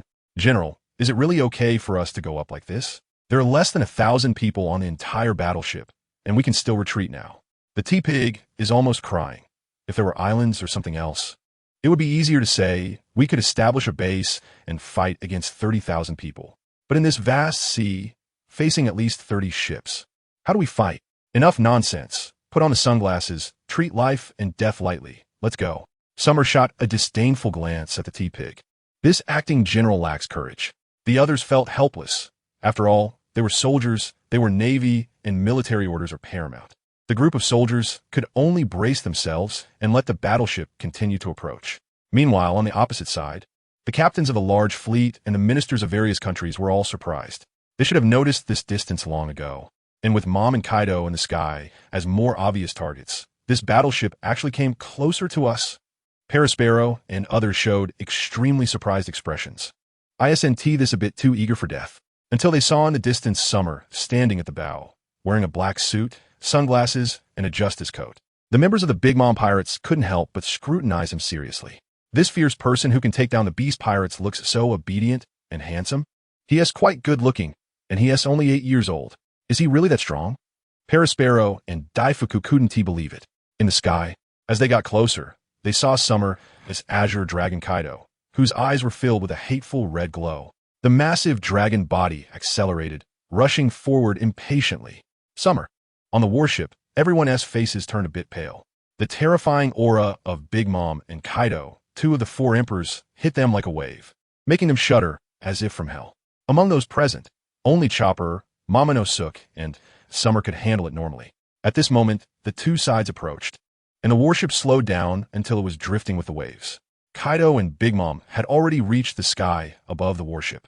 The massive and elongated dragon body spiraled in the air, with flame clouds supporting its limbs. And the fierce dragon head gazed down with a gaze filled with a hateful red glow. The other stood atop a thundercloud, its fat and bloated body resembling a giant balloon, and the exquisite makeup adorning Big Mom's face combined with her smile made her appear extremely terrifying. This was the first time Hina had seen Kaido's dragon form and Big Mom's true form, causing her heart to tremble. And it wasn't just her. Apart from the two candidate admirals and Summer, everyone on the warship felt the same way. Cold sweat dripped down their faces, and their expressions were stiff. Facing the imposing presence of the two emperors, they lacked the confidence to act normally. Momonosuke and Chuchun's expressions were extremely serious, with Momonosuke resting a hand on the hilt of his sword, ready to draw. Chuchun even rolled up his sleeves, prepared to strike at any moment. As pirate ships surrounded them, the atmosphere dropped to freezing point. The pressure on the Navy soldiers grew heavier, with cold sweat pouring down, especially facing the gigantic dragon head, which felt like it could swallow them whole at any moment. Kaido and Big Mom did not make a move. Instead, they fixed their gaze on Summer on the warship. Glug glug in this atmosphere, suddenly, Summer, holding a cup with orange juice, took his last sip, making a sound. Delicious. Summer's expression was calm and relaxed, leisurely sipping his orange juice. Behind him, Chu-chun and Momonosuke couldn't help but smile bitterly. Hey, there's a huge dragon in the sky. Did you see that? Well. This is the 4th Admiral, the child emperor, really quite adorable. Big Mom, seeing Summer in person for the first time, said in surprise. Just based on his appearance, one could hardly imagine this was the little guy who could rival Captain Rocks, according to Kaido. That's right, he is Summer. Didn't expect to see me here, did you? Kaido first responded to Big Mom, then arrogantly addressed Summer. His eyes, larger than Summer's body, emitted a fierce light. If you didn't come to the Navy headquarters, I wouldn't have a way to deal with you. But you were foolish enough to come here. With such a weak force and so few people, I'm going to capture you and torment you severely. Kaido laughed arrogantly, mocking Summer for being so foolish, as if he had come just to block him. Big Mom, Navy headquarters warns you to go back to your Tato land. Summer had no intention of acknowledging Kaido. In the face of his current strength, Kaido really was no different from a cute little creature. Big Mom was taken aback, not expecting Summer to say this to her. The Navy headquarters warning? Well. Kaido provided me with an irresistible bargaining chip. Big Mom laughed. Don't waste your effort, Summer. No matter how strong you are now, you're just one person. Kaido shouted angrily, viewing Chu-chun and the others as completely insignificant, considering Summer to be alone. I'll deal with you and then capture you to trade with the Navy for my subordinates. Just right. Aren't you going to fight that old man Whitebeard? I'll bring my subordinates to join the battle, and with Lean's help, it will be an unprecedented alliance of the 4 emperors attacking the Navy headquarters. What do you think, Navy? Enough to drink a pot? Kaido laughed heartily, revealing his plans to Summer, attempting to create significant pressure on him. With that said, Xiaotian finally looked at Kaido like a fool. The expressions of the T-Pig, Peach Rabbit, Hinai, and others on the battleship changed dramatically, looking extremely grim. Capturing the Admiral Xiaotian to save his comrades, then attacking the Navy headquarters with his subordinates alongside Big Mom. How could that be allowed? You won't succeed so easily. The soldiers on the battleship, whose faces had turned pale with fear, had originally been terrified. But now, each of them made a decision in their hearts. Such a thing must not happen under any circumstances. With a determination to fight to the death, we must stop Kaido and Big Mom here. Admiral Child Emperor. Behind Xiaotan, Cha-Fun, and the others shouted. Suddenly, the situation changed like this. They had to block them. The Navy headquarters couldn't withstand the attack of 3 emperors. Even if they held on, they wouldn't be able to protect Marineford. Yet Xiaotian did not look back. Instead, he laughed. Kaido seemed to be confused, as if his head had been damaged by his own blows. This plan was indeed deadly for the Navy, but if they really went to war, it would definitely be the general's game. But the most important question was, on what basis did he think he could defeat him and capture him to demand people from the Navy? Kaido, it's only been a few days, and you're speaking so fluently. Your wounds shouldn't hurt anymore, right? Xiaotian didn't mock or ridicule. He simply pointed at a wound on Kaido's body with a calm demeanor. That was a scar left by Xiaotian's punch, which had broken Kaido's skin and caused severe damage. A scar from top-level hockey, like a scar left by Odin. It was indelible. Following Xiaotian's, both the Big Mom pirates and the Navy soldiers on the warship turned their gazes to the enormous dragon body. The wound on it had stopped the dragon scales from growing, looking like a scar left after an exploded wound had healed. Faced with these gazes, Kaido instantly erupted with rage. You will pay for that scar. Kaido could no longer hold back. The fierce light in his eyes grew even more intense. Conqueror's haki manifested like a purple veil, enveloping the warship. Big Mom didn't team-mock Kaido, as they were on the same side. Seeing Kaido's Conqueror's haki erupting, intending to directly suppress everyone on the warship, she didn't hesitate either. She also grinned, unleashing her own overwhelming Conqueror's haki. The 2 emperors unleashed their oppressive power simultaneously. Instantly, everyone on the warship turned pale and became somewhat terrified. It feels just like facing the intimidating power of 2 demon kings, incredibly terrifying. Even Perispero, Katakuri, and the others all looked serious, their hearts trembling. This is the king of the new world. Such a level of Conqueror's haki is being showcased. Kaido. Summer looked at Kaido with disdain. So what if Big Mom is at it? In the next moment, an even more terrifying Conqueror's haki stirred the heavens and earth. Erupting with a roar, with a soaring momentum, Summer's explosive Conqueror's haki appeared red, clashing and resisting against the haki of Kaido and Big Mom. The calm Navy sea suddenly began to surge, the sky darkened, and the heavy clouds descended lower, with lightning flashing. Amidst the intertwined Conqueror's haki of both sides, arcs of haki were visibly colliding, spreading between them. Conqueror's Haki. A Navy Admiral actually possesses such powerful Conqueror's Haki. Perospero, as the eldest son, has followed Big Mom and knows many things. For example, it is very difficult, even almost impossible, for an Admiral to awaken Conqueror's Haki under the Navy system. Even if there is potential, it generally wouldn't manifest. But the reality is that a terrifying might is sweeping through like a hurricane. Katakuri and the other 4 commanders, as well as the ministers, looked at the clashing sides with grave expressions. Summer stood at the bow of the ship, relaxed, resisting the intimidating Conqueror's Haki of Big Mom and Kaido with an invincible stance. The T-Pig and Hinai on the warship were just scared, but now they all breathed a sigh of relief. They did not feel the oppressive Haki of the 2 Yonko at all. Even the warship was unaffected, all being held in midair by Summer alone. Watching the explosive arcs of Haki, the wind and clouds moved. Everyone was dumbfounded. Is this the terrifying power of Admiral Child Emperor? Hinai was shocked. That is one of the Yonko. Hinai never expected such a scene, looking at the raging sky. Then at Summer's back. Is this still a child? I can't believe it. Even the T-Pigs know that Summer's strength is very, very strong. It is said that he single-handedly stopped the Great Riot and impelled down. However, many people in the Navy believe that it was Fleet Admiral Sengoku who spread this rumor to enhance Summer's reputation. Who would have thought he was truly strong enough to exceed imagination? Bastard! At this moment, Kaido let out a furious roar. Unwilling to be held back by Summer like this, he unleashed his full power without regard for consumption. Big Mom was equally shocked. Both she and Kaido simultaneously released their Conqueror's Haki. And it's no exaggeration to say that even Garp and Sengoku would not be as unfazed as Summer in this situation, unwilling to back down. Big Mom also released an even more overwhelming Conqueror's Haki. They needed to suppress Summer in one go to break his momentum.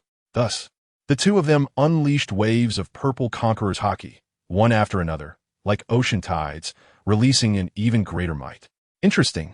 Upon seeing Kaido and Big Mom's actions, Summer felt that this momentum confrontation didn't need to last that long.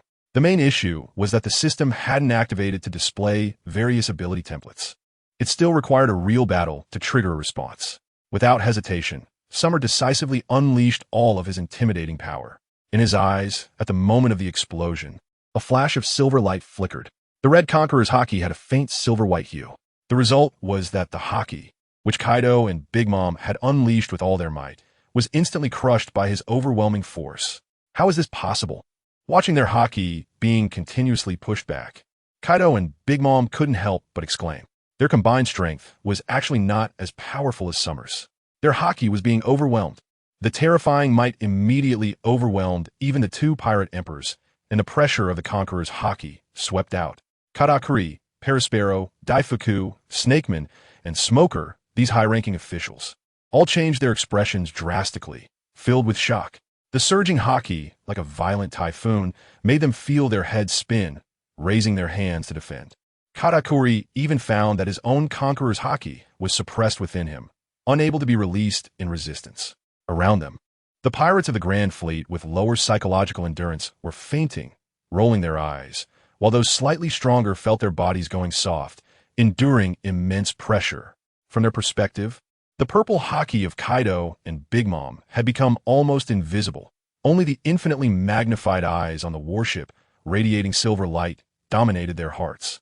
What kind of 8-year-old child is this? With such a terrifying and unparalleled Conqueror's Haki, he was completely like an ancient beast in human form. Shocked, finally, the confrontation of Conqueror's Haki ended when Kaido and Big Mom's Haki was shattered. Both Kaido and Big Mom were pushed back slightly by the force of the shattered Haki. Haki fragments visible to the naked eye floated in the air, slowly fading. He has become even stronger. Kaido sensed Summer's more violent state and felt a tightness in his heart. Just imagining it makes one realize how terrifying Summer is. Reaching this level at 8 years old, one can only imagine the magnitude of his daily progress. The advantage gained by taking the initiative with Conqueror's Haki was completely destroyed. Linlin, don't underestimate him. Kaido seemed to roar, but in reality, he was signaling Big Mom to attack together. The dragon's mouth opened, and flames gathered continuously within Kaido's mouth. The light of the dragon's breath shone out, causing everyone on the warship to stand on end. Heat breath. Kaido dared not hold back against Summer this time. Underestimating him? The surging heat breath was more terrifying and massive than ever before. The rapidly spiraling flames blasted through the air like a laser beam, creating a powerful force that shattered the air, rolling white halos spreading out, heading straight for the warship. Chaper, Hinata, and others widened their eyes in disbelief, their faces filled with shock. How are they going to defend against such a level of attack? But that's not all. Everyone was drawn in by Kaido's massive dragon form launching an attack. Yet below, Big Mom was equally merciless. Prometheus, Zeus. Lightning began to crackle and surge from the storm clouds beneath their feet. At some point, Big Mom had also grabbed a ball of explosive fire in her hand. Flames rolled and swelled on her hands, while the storm clouds beneath her feet brewed terrifying lightning. Just as Kaido's frightening heat breath surged towards the warship, Big Mom's lightning and fire combined in a terrifying destructive force aimed at the warship. The two great emperors were not only intent on annihilating people, but also on destroying the entire warship. No way. The Vice Admiral candidate, Chaphone, couldn't help but shout in shock. A massive heat breath came crashing down with tremendous force. The huge firelight was comparable to the size of the warship, illuminating the faces of everyone aboard. The terrified expressions of Momonosuke, Shurho, and the other soldiers were all clearly visible. The cold sweat on their faces indicated that they had no means to defend against such an onslaught. Meanwhile, on the other side, Big Mom unleashed a thunderous lightning strike from the storm clouds beneath her feet. The thunderous arcs were densely packed, each infused with the burning flames wielded by Big Mom. Even before the assault between the two had begun, everyone seemed to foresee the scene of the battleship being submerged beneath the lightning and heat. They're finished, without a ship to stand on. Even if one wasn't a devil fruit user, falling into the sea would leave them completely powerless and at a disadvantage. Ha ha ha ha. Charlotte Oven looked in shock at the powerful offensive unleashed by Big Mom and Kaido, exclaiming loudly. In that case, this attack was truly smooth, easily gaining a huge advantage. No matter how strong they are, it will be difficult to stop it, right? Charlotte Katakuri also nodded, his eyes wide as he watched the warship not far away. Only Katakuri suddenly had an extremely serious expression. He activated his observation haki to foresee the future, although it was only for a few seconds. The warship seemed to be surrounded by a burst of light and was not destroyed.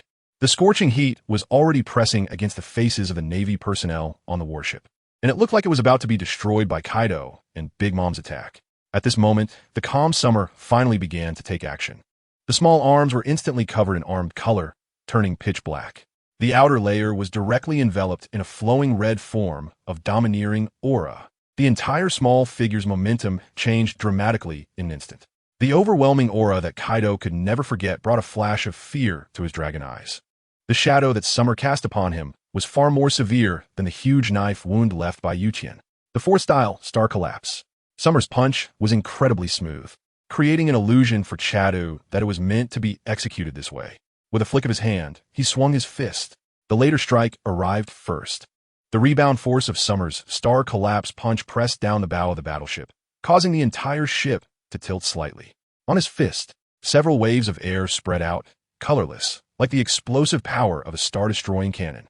The fierce momentum directly shattered the massive heat wave that charged down first. Big Mom's lightning fire was also extinguished in midair. Although it came continuously, as soon as it made contact with Summer's punch, it was torn apart. The punch surged forward. In the blink of an eye, it met the descending attack, constantly smashing upwards. The lightning fire was like a small flame hitting water, instantly extinguished. What is this? Big Mom, facing Summer for the first time, was greatly shocked. Even though her lightning fire strike was not the strongest attack, the force derived from nature was surprisingly so vulnerable to Summer's punch from a distance. Kaido's eyes also flashed with a hint of panic, and then his whole body increased the power of his heat wave, trying to withstand it with even greater strength. But it was ineffective. The heat wave's fire pillars surged massively, continuously spraying downward, yet it still couldn't hold on.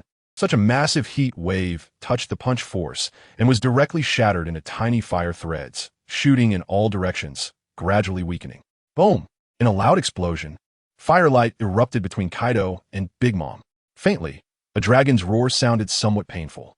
Big Mom, standing on the thundercloud Zeus, retreated a considerable distance, gritting her teeth to hold on. Just now, she hadn't been hit directly by Summer's star collapse punch, yet she was still pushed back by the powerful recoil. In contrast, Kaido's massive dragon body was spiraling in the air, unable to fully dodge. The heat wave was broken, and in a hurry, the dragon head twisted at the last moment. But the body was still hit. Fortunately, Summer's punch targeted their attack, not him personally. However, the punch force that grazed Kaido's body made him howl in pain, sounding like a dragon's roar. Kaido's body was also similarly affected, uncontrollably retreating a distance in the air. If Kaido were in human form now, he would probably be drenched in cold sweat. Summer, his punch, it had an aura of invincibility. This is the place that resonates most deeply with Kaido. Just like in the battle at Dressrosa, Kaido not only witnessed the unshakable armament hockey of Summer, but also the 4 types of fist techniques: sea shattering, cloud cutting, star crushing, and heaven opening. He knows that star crushing is not the strongest yet. Below, on the fleet of more than 30 pirate ships, many captains and members of the Charlotte family were in shock. They clearly saw how terrifying the attack released by Kaido and Big Mom was, but they never expected that it could be so easily shattered by a single punch from Summer. It was the first time I saw someone able to so effortlessly break through Big Mom's thunder fire and Kaido's heat breath with one punch. Perospero looked in disbelief at the figure swaying on the bow of the ship. As the eldest son who has followed Big Mom for most of his life, having been born in the Rocks era, he witnessed many strong foes and the terrifying enemies defeated by Big Mom. He also knows that Big Mom's use of her abilities has become increasingly terrifying over the years, with even greater power.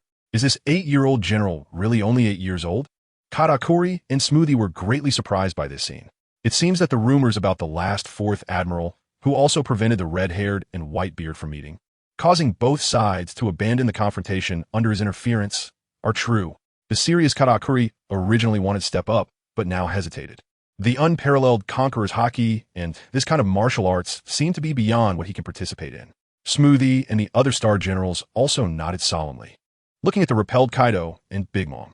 At the same time, on the warship, the attacks of heat and thunderfire were shattered by Xiaotian, and Chaper and other Navy soldiers finally reacted. As they breathed a sigh of relief, they witnessed the power of Xiaotian's punch and finally recognized his strength. No wonder he repelled the red-haired and injured the white-beard. The situation was truly critical just now. The reserve admirals were at a loss, and the warship was almost in danger. The Navy soldiers were all amazed, as Xiaotian had thwarted the attacks of the 4 emperors twice, causing the terrifying combined pressure to ease, which also relaxed them. Chaper, Peach Rabbit, and others felt a bit embarrassed as reserve admirals and headquarters captains. They were actually frightened just now. You take care of the ship. Leave the rest to me. Xiaotian cracked his neck and smiled at the sky. In his mind, the system prompts were flashing. Host has entered combat state. Gained stamina boost. Gained strength boost. Gained conqueror's hockey boost. Gained armament hockey boost. Gained observation hockey boost. Gained Big Mom's martial arts template. A series of enhancement prompts ignited Xiaotian's desire to fight, and he couldn't help but smile.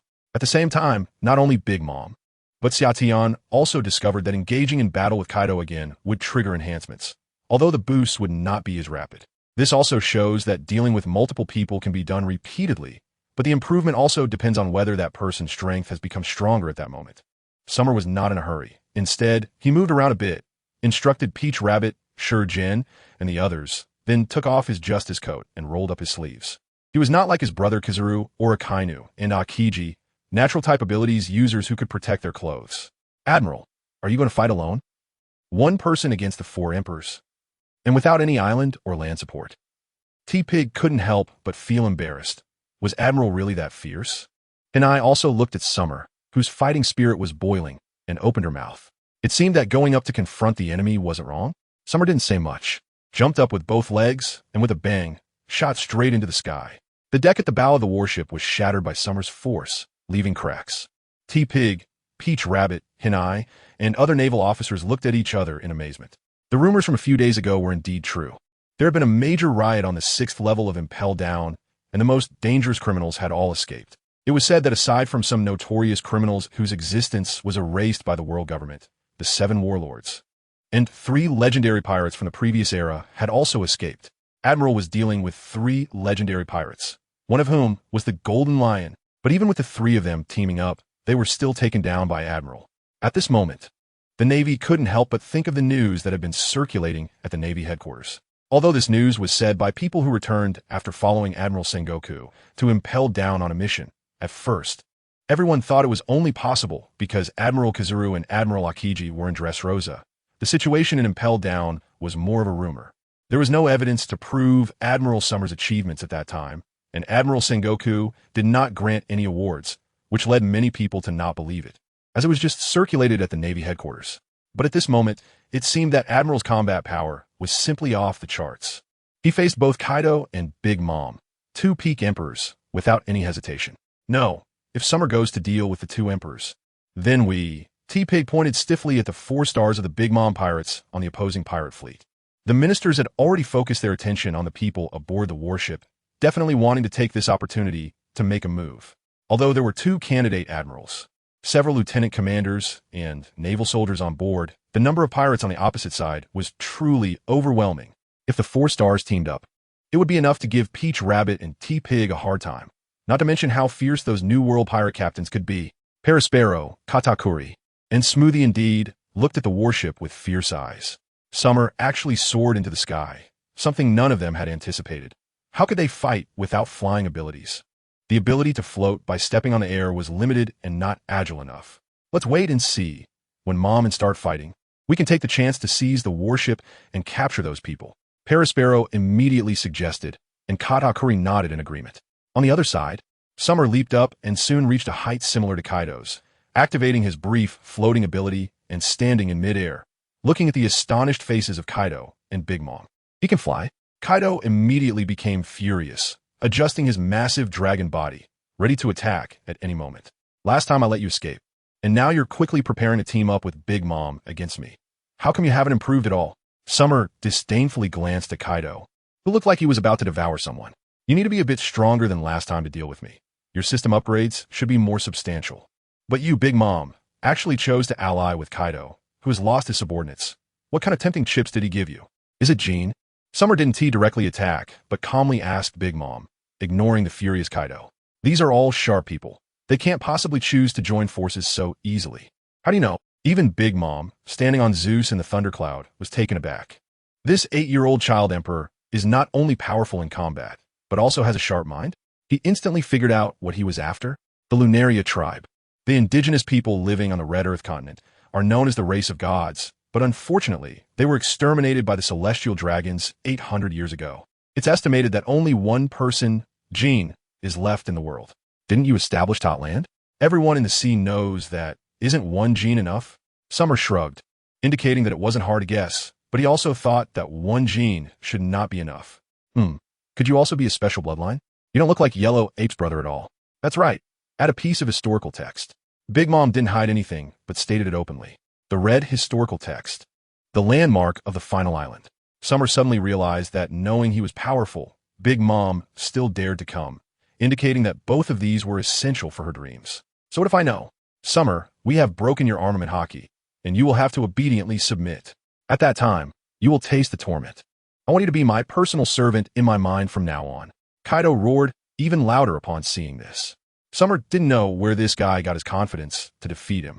Suddenly, he had a thought, recalling that Kaido and Big Mom teaming up seemed to significantly enhance their combat power. If you're so confident, then let us give it a try. The two of you, the Yonko's alliance. If you want to talk, then talk. If you want to fight, then fight. Summer completely dismissed Kaido. Meanwhile, down below, Katakuri, who was watching from the air, suddenly shouted. He was about to make a move. Be careful. The future-seeing Katakuri saw Summer attacking and immediately warned. However, foreseeing didn't help. It was already too late. Big Mom and Kaido also didn't expect that Summer would attack as soon as he said it. There was no sign at all. With a stomp in the air, a sonic boom erupted. Bang! By the time the sound reached his ears, Kaido was already on high alert.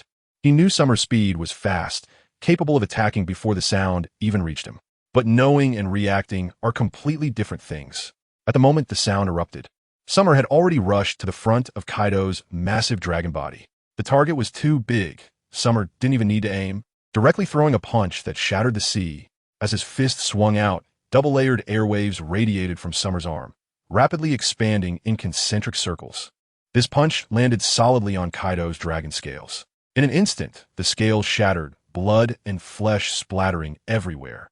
And one could visibly see Kaido's dragon body tremble like a wave as the force transmitted through it. Kaido suddenly took a heavy blow, his blood surging, the shockwave reverberating within his body. He coughed up a mouthful of blood. His massive body was sent flying higher into the sky. scattering a large area of clouds with the force of Summer's punch. The blood gushing from Kaido's dragon form fell like raindrops onto the sea, staining the water below. Big Mom widened her eyes in shock, turning to look at Summer's small figure. Below, Katakuri, Smoothie, Perispero, and others were equally astonished. In their view, they couldn't even see Summer's movements clearly. By the time they reacted, Summer seemed tiny compared to Kaido's massive form, like a small animal on an elephant. Yet despite this, Kaido was sent flying. Admiral was mighty. On the warship, the Navy soldiers couldn't help but cheer. So strong, Admiral was truly powerful. With one punch, he had made Kaido of the 100 Beasts spit blood and fly back, even in his dragon form. Was it the same in Dressrosa? Hinata was incredulous. Chafun was also in disbelief, glancing back at Peach Rabbitshine with Hinata. Capturing all members of the 100 Beast pirates alive was the strongest verified achievement of Admiral so far. Now, the Navy personnel had no doubts about it. Admiral truly had this strength. That's right, when he fought Kaido, it was even more ferocious than what you see now. Although Peach Rabbitshine had seen Summer beat Kaido again, she couldn't help but feel the shock in her heart. When the incident at Impelled Down came to light, most thought the rumors were unreliable, as no one stepped forward to confirm. It was easy for those who were unclear to think that the Yellow Monkey, Salino, and Warden Magellan were present at that time, so it wasn't a 1-on-3, but rather a 3-on-3 suppression of the riot. However, Peach Rabbit somewhat believed it. She felt Summer had that strength. And now, everyone on the warship couldn't help but start to believe it. Admiral was truly remarkable. At this moment, Kaido, being sent flying, was in immense pain from the explosive force of the shattered sea punch. He flew back a considerable distance before finally stabilizing his form. But he couldn't help but feel a sense of fear. The pain caused by this fist reminded him of the suffering of being ruthlessly hammered by Summer underfoot. It was a scene of humiliation that Kaido could never forget in his life. What shocked Kaido even more was that Summer's power had grown stronger. And it wasn't just a little bit stronger. This little monster originally thought that teaming up with Big Mom, two great emperors joining forces, would be beyond Summer's ability to withstand. But after taking a punch, Kaido began to have doubts. Don't underestimate him just because he is an 8-year-old child. Suddenly, Kaido reminded Big Mom with a loud shout. It was as if Big Mom snapped back to her senses. Instead, her eyes revealed a strong interest. The child Emperor Summer might really be a race of special bloodlines. How could an ordinary human be so formidable at the age of 8? Napoleon, while feeling astonished, Big Mom extended her hand, and the horned hat emblazoned with the Big Mom pirate skull transformed into a large sword with a bang. Powerful conqueror's haki flowed around Big Mom, concentrating on her arm as she wielded Napoleon. Summer, who could send Kaido flying with one punch, was not someone she could treat casually, let alone test. The purple conqueror's haki, combined with the covering of armament haki, surged as Big Mom charged towards Summer with the thunderclouds beneath her feet. With a casual swing, she unleashed a wave of sword energy straight at Summer, while also following closely behind, holding the sword in both hands and adopting an attacking stance. Big Mom was making her move. Hinai gasped, while the other Marines focused intently, afraid to miss any details of the battle. Perispero, Katakuri, and others narrowed their eyes as well. Big Mom was attacking, and they too wanted to see how Summer would respond. Summer remained calm. In fact, he had just been comparing the system S prompts to gauge how much his battle with Kaido had improved him. The result was disappointing. Fighting Kaido hadn't even reached half of his previous gains. Summer felt somewhat helpless about this, but it was also normal, as having improvements from battles was already quite abnormal. Thus, while contemplating, Summer casually slashed at Big Mom, sending her flying with a flash of the blade. At the same time, his burning gaze was already fixed on Big Mom. She was a newcomer and could be beaten up fiercely. At this moment, Big Mom, in her fully transformed state, is advancing with a powerful presence. Prometheus, the fiery little sun, has completely transformed into a flame demon that is now attached to Big Mom's head, resembling flowing, burning, orange-yellow hair. Beneath her feet, dense purple lightning clouds envelop Big Mom, spreading all the way up her arms. Thunder and fire clash. Emperor's sword. Thunder Fireblade. Big Mom wears a fierce grin as she swings the gigantic Napoleon, bringing it down fiercely towards Summer. The explosive power of the fusion of thunder and flames, combined with the slashing aura of Napoleon, fills the air with a terrifying might in an instant. Below, even Perispero cannot help but show a look of surprise. How many years has it been since Mom unleashed such powerful strength? Not just Perispero, but Katakuri Daifuku, and others who were born earlier all were serious expressions. This strike will definitely let the child emperor feel the power of the Yonko. No, wait, what is that? The other members of the Charlotte family were originally in agreement, but upon witnessing the scene in the sky, they suddenly looked as if they had seen a ghost. Their expressions changed to disbelief. The Navy members, including Chowder, Peach Rabbit, and Hinata, also felt their hearts racing as they watched Big Mom's thunder and fire-infused Emperor's sword. Such a powerful attack from the four emperors is truly frightening. If this were a small island, it would probably be cut open by her. But in the next scene, everyone's expressions froze. The overwhelming attack was caught by Summer, who reached out a little hand to grasp the blade. The Emperor's sword, dragging countless thunders and igniting raging flames, swinging down with a terrifying aura of sharpness that made people shudder. However, this very sword was directly caught by Summer's small hand, which was covered and intertwined with red-black armed color hockey. In an instant, the immense force created a shockwave that shook the air, causing a terrifying wave to sweep across. The lightning and flames covering Big Mom's blade were explosively shattered layer by Summer's absolutely powerful armed color hockey. Even that strand of sword aura, which was incredibly resilient and carried immense cutting power, could not shake Summer's tiny palm, and it was even shattered by Summer upon contact with that piece of sword aura. Impossible? What kind of power is this? Big Mom was dumbfounded. Despite continuously supplementing her lightning and fire power, hockey, and forming a fierce sword aura to press down, there was still no change. This knife was only caught by Summer just a little bit, right? Perhaps this is the power of invincibility? Summer shrugged casually, but that small hand still gripped the blade. The explosive aura of electric arcs generated a tremendous oppressive force, causing those below to break out in a cold sweat. Invincible power? Big Mom could hardly believe it. What kind of person could catch a thunder, fire emperor sword with bare hands? Is he not afraid of lightning? Is he not afraid of the high temperature of flames? When this sword was first used, even the rocks of that year marveled at the combination of the power of thunder and fire with the use of sword energy. Over the years, very few opponents have been able to resist directly. Therefore, when Big Mom realized there was no way out, she wanted to withdraw her sword. She was startled, fearing that Xiatian would seize her weapon and attack. However, when Big Mom tried to retract her sword, she discovered that she couldn't pull it back at all. Napoleon, the sword, showed a painful expression at its humanized blade. Mom, its hockey had a soul. The blade was firmly restrained by the armed color hockey emanating from Xiatian's little hand, unable to break free. What?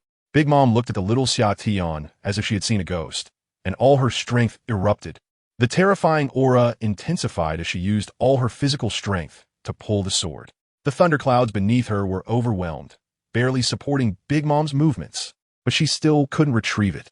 Xiatian's little hand was as solid as a rock, and the mysterious patterns of the black disaster on his arm lit up.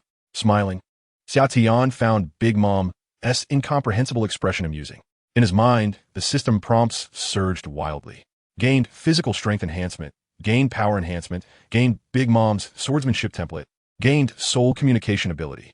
Not only were there improvements in various abilities, but there was even a small skill for soul communication. Xiatian firmly held the sword's blade and had the leisure to take a look.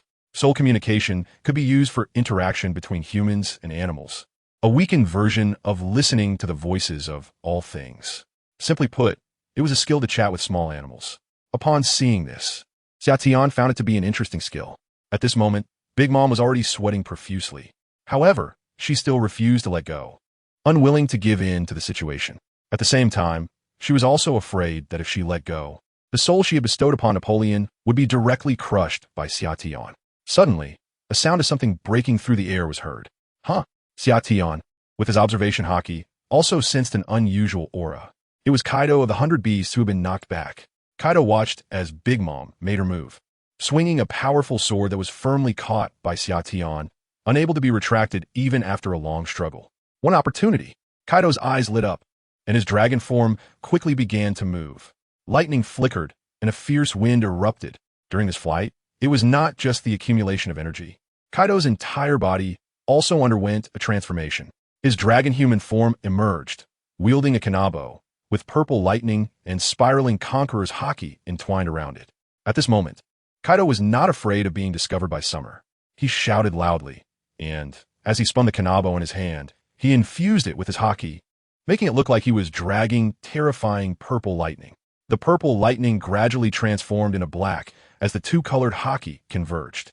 "Admiral, be careful!" And Chibuta and the soldiers behind them all had expressions of horror.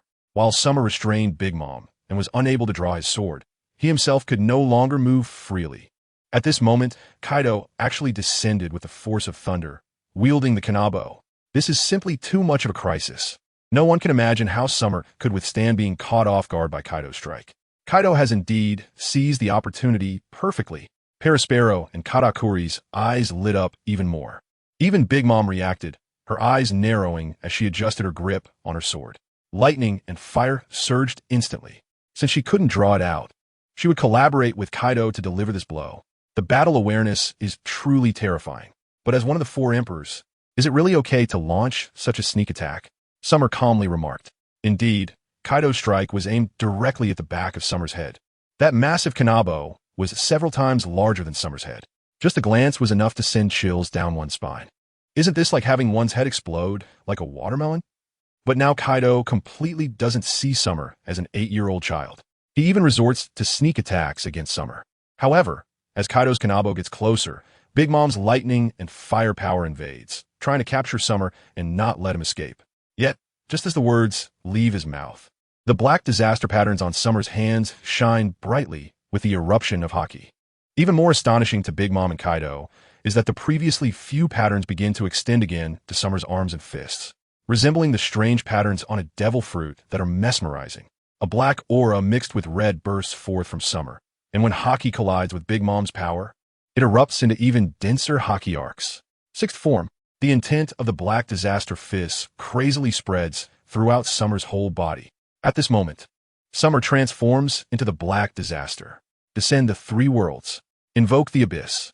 At this moment, the roaring Kaido arrives right in front of Summer, directly swinging down. Summer does not dodge or evade, even too lazy to move his other hand or body. He forcefully smashes back with the back of his head. A huge sound erupts. Kaido's 8-drunk fist strikes the back of Summer's head, and the brutal black lightning spreads in all directions. Under the powerful impact, even the sea below erupts explosively. The clouds in the sky split open. The arcs generated by Conqueror's haki shoot out explosively. However, this immensely powerful descend the three worlds. Invoke the abyss does not actually strike Summer's head. Instead, a layer of armament haki flows, forming a defense that blocks Kaido's kanabo.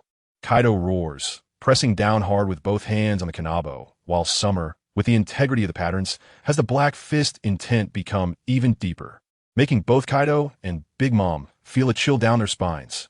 They cannot let him fully release. Kaido knows that once Summer's black disaster takes form, he will definitely be smashed out by this small head, so he immediately roars. Big Mom's pupils constrict in disbelief as she watches Summer's head and Kaido's kanabo nearly touching each other. The terrifying might erupts violently. What kind of armament haki is this? So terrifying, with Summer's haki form transitioning from red to black, and a strange pattern spreading across his body. Big Mom realizes that she must cooperate with Kaido to attack Summer. At this moment, Big Mom couldn't care less, and even went so far as to exhaust all the energy of Prometheus and Zeus, crazily channeling the powers of the two homies. Lightning and flames surged onto Napoleon's blade. Combined with her full-force Conqueror's haki and armament haki, Big Mom's bloated body radiated an even more terrifying might. Unable to shake off the control of Summer, Big Mom infused her power, directing the lightning and flames to stab at Kaido's nape. A strange explosive sound echoed across the battlefield. The three in the air were completely engulfed by the tidal waves of lightning, fire, and haki. The hurricane roared, lightning raged, and the sea stirred up tremendous waves. In the sky, the previously split clouds were now completely twisted and torn apart. Everyone below watched this scene, dumbfounded. Their hearts were shocked to an unimaginable degree. Is this the terrifying power that humanity can achieve? On the pirate ships that were rising and falling with the turbulent sea, the pirates couldn't help but question their lives. What guns and cannonballs seemed insignificant beneath the combat power of a Yonko level? What a terrifying power! What kind of monster is Summer, the child emperor? How could he still fight like this against two Yonko teaming up? No, he had just been in the advantageous position. The pirates felt a bit regretful in their hearts, regretting participating in the assembly called for by Big Mom. In this situation, they are completely like ants watching a show, and a careless move could lead to their demise under the aftermath. Meanwhile, on the warship, Chaho Hinai and the other Navy soldiers are extremely tense. Chaho and Peach Rabbit, being powerful figures, can clearly see that Kaido and Big Mom are currently battling against Xiaotian. As soon as Xiaotian's armament hockey breaks, Kaido's club will definitely come crashing down on his head, and Big Mom's lightning fire will fully strike Xiaotian, allowing the restrained sword in his hand to be drawn out. He won't be able to hold on any longer. Katakuri's eyes emitted a red glow, and his observation hockey was not very clear under the energy interference among the three. However, with his ability to foresee the future, he could still see a little. That is, Xiaotian's armament hockey is breaking. Perispero, Smoker, and the others' eyes lit up upon hearing Katakuri's words. Is it really going to break? Indeed. Under the combined attacks of the two emperors, even Xiaotian's armament hockey, which had reached the ultimate stage, couldn't help but falter. It's not that Xiaotian doesn't have means to counter, but the enhancement brought by the system is simply too exhilarating. Gained a significant increase in stamina. Gained a significant increase in strength. Gained a significant increase in observation hockey. Gained a significant increase in Conqueror S hockey. Gained a slight increase in armament hockey. Gained a massive increase in proficiency of Kaido S martial arts template. Gained a massive increase in proficiency of Big Mom S martial arts template. A series of prompts flashed wildly. Everything except for the already powerful armament hockey skyrocketed like a rocket. Xiaotian could even feel the improvement and strength of his physical body. This made Summer unwilling to let go at all. Taking a few more punches was not as good as enduring for a few more seconds. Unfortunately, everything did not go as smoothly as hoped. Under the full force attack from both of them, Summer's domineering aura faltered, and 2 seconds later, a chain reaction occurred. The back of his head was hit. Kaido and Big Mom were overjoyed. This time, you won't survive.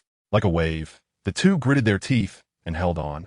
Their momentum like a surging tide continuing to swell. Layers of powerful force exploded. Thunder and fire, domineering aura, and black lightning finally struck the back of Summer's head, making direct contact with his hair and skin. A wave of air spread out. The world seemed to quiet down. Everyone watched as the three in the sky unleashed their might, with thunder and fire intertwined, an energy storm sweeping through. Hit the head. Chibuto was filled with horror, his fingers trembling uncontrollably. It was impossible to see the situation in the sky clearly now. The Child Emperor was very likely in trouble. That was a combined strike from Kaido and Big Mom hitting the back of his head. Peach Rabbit and Shirguan shouted Summer's name, their pretty faces turning pale. The other Navy soldiers couldn't help but feel a tightening in their hearts, their breaths stalling. Could it be that something happened? If the Child Emperor General was in serious trouble, the consequences would be too severe. Not only would Kaido and Big Mom be unable to stop the war at Marineford, but even the Child Emperor General would be captured and used to exchange for the beast pirates held and impelled down. The consequences would be far too serious. Perhaps the Marine headquarters of Marineford would become history under the attack of the four emperors. Most importantly, without their highest combat power, they would all die. It really broke. It hit. Perispero and Daifuku were all overjoyed. Just now, they were truly frightened by Summer. A single punch sent Kaido's beast form flying, and he caught Big Mom's blade with his bare hands. How astonishing was that? Fortunately, the four emperors were indeed the four emperors. Their strength was immense, and they finally broke through Summer's armed color defense. Once there was one time, there would be a second, and with Summer's 8-year-old body that had not fully developed, how could he withstand Kaido's real Wolf Fawn Club? One could imagine how delighted Big Mom's pirates were watching the battle in the sky at that moment. However, Kaido and Big Mom could not help but feel a great shock, their faces filled with disbelief. It broke. Indeed, after Kaido's Dragon Twister and Big Mom exhausted 2 of the highest level homies, they successfully caused Summer's armed color to stagnate. They created an opportunity for a breakthrough, breaking through the defense at the back of his head. The Wolf Fawn Club, mixed with Big Mom's thunder and fire power, smashed down on Summer's head. Boom! The enormous impact spread. Summer's body did not fly backwards as imagined, nor was there any bloodshed. Just under the powerful force's impact, without a supporting point, Summer, still holding onto Big Mom's large blade, pulled her down a bit. Big Mom was startled as well. "What kind of monster are you?" she shouted in shock, her eyes wide with disbelief. Impossible. How can your physical body be so terrifying? Kaido was also stunned, looking at the Wolf Fawn Club that hit Summer's head. His whole body trembling slightly. On Summer's head, one could clearly see that only a little skin was broken, let alone blood. Only a few hairs had fallen out. Is this some kind of head therapy? Your strength is a bit too much, Summer said casually, without even turning his head. But in his heart, he was complaining to the system. Is that it? Just this little improvement? Please fight seriously, host, the system responded to Summer, surprising him. This was the first time he had really complained to the system. But since the system said so, Summer naturally no longer acted casually. Originally, he just wanted to gain a bigger improvement. It seemed that in this battle state, simply getting hit wouldn't lead to more enhancements. Then he would just hit them back. The black fist intent formed an explosive aura that spread around him. At the moment of the burst of momentum, the patterns on his arms suddenly brightened. Even Kaido, caught off guard, was forced back by Summer's transformation into a humanoid black disaster form. Only Big Mom, being held by Summer with a large blade, was not pushed back. Lin, let go quickly. Kaido felt an overwhelming sense of pressure rising from his heart. He immediately understood and shouted. This form was too terrifying clearly. Summer was about to deal with them. But what good was it to remind Big Mom? Summer pulled with his left hand on the large blade. Big Mom instantly felt a powerful force erupting from Summer's arm. Under the pull, her own strength couldn't compete. Her plump body completely lost control and fell towards Summer. Looking at the black aura enveloping Summer, Big Mom's expression changed drastically. He just released the handle of the knife, and a powerful aura enveloped him along with his clothes. It happened too quickly. The ministers and stars of the Big Mom pirates below had just managed to see clearly, and then they saw Big Mom being pulled away. How could he possibly be unharmed? The members of the Big Mom pirates, who were originally overjoyed, suddenly froze in shock, their eyes wide open, and their brows furrowed in disbelief, looking utterly incredulous. The people below couldn't see the damage caused by the mace hitting Summer's head, but now it seemed he had no injuries at all, and even a faint smile was still on Summer's face. This completely shattered everyone's perception. An 8-year-old child's body can be so powerful, able to withstand Kaido's attacks without any issue. On the warship, T-Pig, Peach Rabbit, and Hinai breathed a sigh of relief upon seeing this. Their hearts were racing, and T-Pig was clutching his chest, worried that he almost scared himself to death. However, the battle in the sky was still ongoing.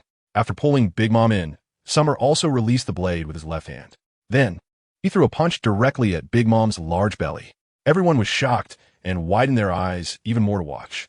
Big Mom reacted quickly, covering herself with haki while anticipating the trajectory of Summer's punch and focusing her defenses on her belly.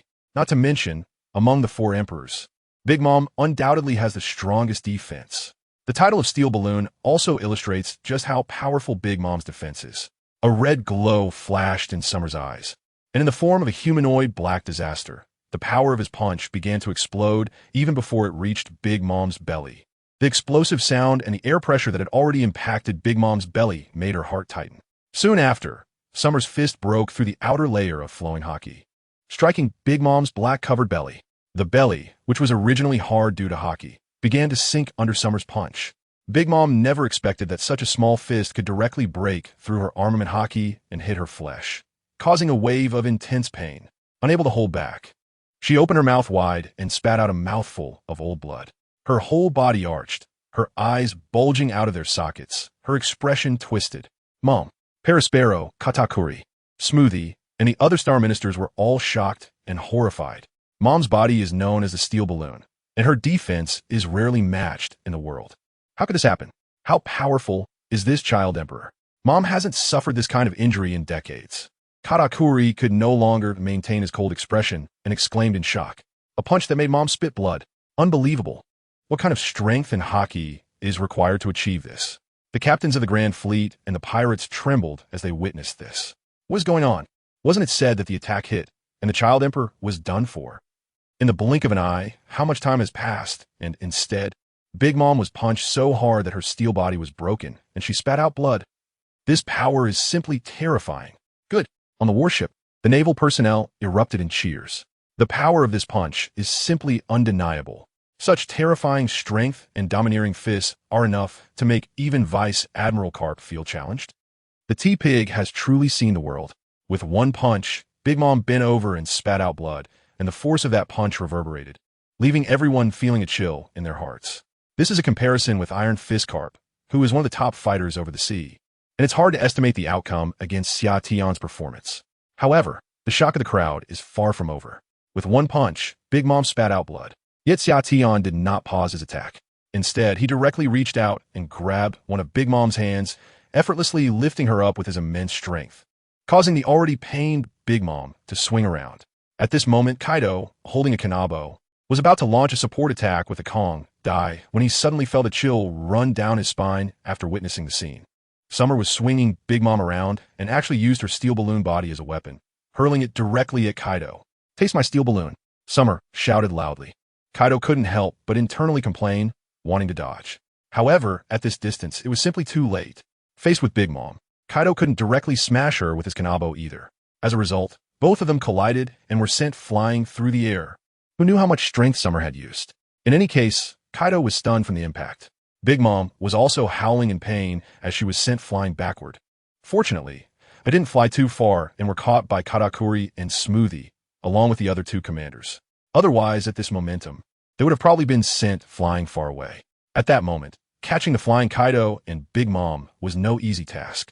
The force that Summer unleashed was incredibly violent. When Smoothie and Katakuri jumped up to catch them, they couldn't help but tremble from the immense power, using almost all their strength to stabilize the two.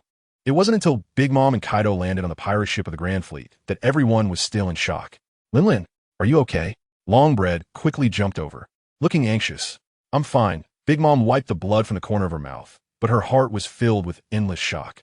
Over the years, this is the first time she has encountered such a monster. Kaido said that this child emperor is not far from Captain Rock's. This is hardly a short distance. This physical strength has already surpassed Rock's. This is also the part that Big Mom finds most perplexing. She has a certain understanding of the bloodlines of all races in the world, and there are indeed monsters that are similar to her own body. However, there has never been a little guy like Summer in the world, who is only 8 years old and possesses such power. Even the mutated giant bloodlines are not that terrifying. Is this really the younger brother of Kizaru? Who would believe it? As she thought about it, Big Mom couldn't help but turn around and scold Kaido. "Bastard, making this deal with you is just the worst luck ever." Big Mom felt a bit regretful. The cost of the deal with the history text was completely underestimated. He wasn't that strong back then. Kaido also gasped for breath and explained, "There's no way to predict this. After all, who could have anticipated it?" Summer's strength had even shocked himself. After all, he and Big Mom were no longer the small pirates they used to be. Their strength had reached a whole new peak. They originally thought that even if Rocks were alive, they could barely handle him. But they never expected such a result. Meanwhile, on the warship across from them, the Navy members, including Chaper, Peach Rabbit, and Henai, were all in awe of Summer's small figure. TSK. Who else in the world could swing an emperor to smash another emperor like this? Chaper was amazed, and the Navy soldiers regained a lot of confidence at this moment. Did you see that? Even an emperor was being swung around by the child emperor. Weren't you shaking your legs just now? Peach Rabbit shot a sideways glance at Chaper, but she had to admit that Summer was truly terrifying. It was only now, after the battle had started, that he revealed his true strength, and everyone had been worried he would be injured or killed by Kaido or Big Mom. Wait. The Big Mom pirates are preparing to attack. At this moment, the shocked Henai was originally looking at Summer, but when she turned her head to look towards the big fleet, she discovered that more than 30 ministers of the Big Mom pirates and the 4 sweet commanders had drawn their weapons. They were going to make a move against Summer. At this moment, Summer still maintained a brief ability to hover, digesting the improvements gained from the earlier confrontation. The proficiency in the template had improved quite well, and it seemed he was just a bit short of unlocking the 7th style. The enhancements in various fundamentals and the improvement of the body technique template were satisfactory, which made Summer feel quite pleased. He then wanted to continue pursuing Big Mom and Kaido. At the same time, he noticed that the ministers of the Big Mom pirates had joined the battle. The numbers were decent, although their strength was unlikely to provide Summer with significant improvements. Their sheer quantity was overwhelming. Thus, Summer beckoned with his fingers towards the arrogant figures below. "Come on, let me see how terrifying the Big Mom pirates are." Summer smiled calmly and slowly floated over, waiting for them to make a move. Was he too arrogant? Parasparrow and the other ministers were all furious, feeling provoked. However, it seemed that Summer indeed had the strength to be this arrogant. The ministers did not hold back at all. Rain of Destruction. Parasparrow was the first to launch an attack. Using observation haki to aim, the candy imbued with armament haki transformed into black arrows, shooting densely towards Summer. Behind Parasparrow, A group of ministers also launched their attacks simultaneously. Each took out their signature techniques, not daring to show any sign of negligence. This is a naval admiral capable of shattering Mom's defenses with a single punch, no longer just an 8-year-old child. Demon Slash. Charlotte Doflamingo activated his belt, summoning a strong demon that flew rapidly towards Summer, wielding a large sword held high. The blade was gleaming black, clearly enhanced with haki. Hatsiwanlai. Owen, the user of the heat fruit, unleashed a powerful technique, heating the ocean's temperature and forming several flowing columns of hot water, resembling orange-red tentacles. They surged from the sea, fiercely wrapping around Summer. The other ministers, including Smooji, also drew their swords and executed unmatched slashes.